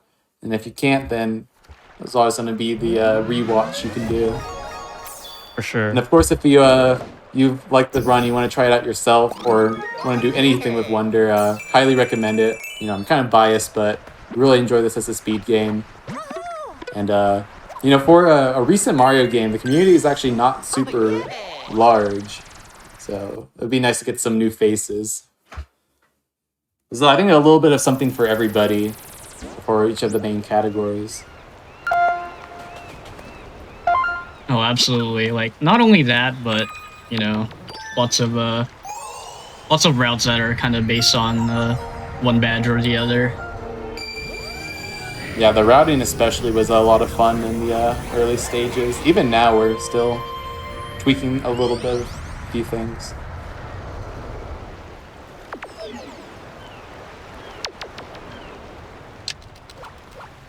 And yeah, if that one really isn't your cup of tea, then you can always try out some other routes. So we're gonna watch this cutscene, and then that's where time will be. Just so we don't have to watch it for part 2. And we just go straight into the action, straight into an auto scroller. But I mean, what can we do? All right. And time.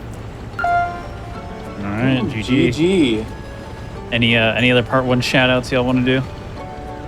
No, I just want to thank Adrian for having me on here. It's been a lot of fun commentating. Really cool just to see this on GDQ. We've been seeing Any% a lot, and Any% is really cool, but you know, Wonder has a lot more to offer, and I think 100% is a really good showcase of what this game has to offer. So, really glad to be here. Oh yeah, absolutely. Yeah, thank you for going out of your way this weekend to just commentate. Really appreciate it. Yeah, no problem. Yeah, of course, thanks to GDQ for having us on, having this game showcased.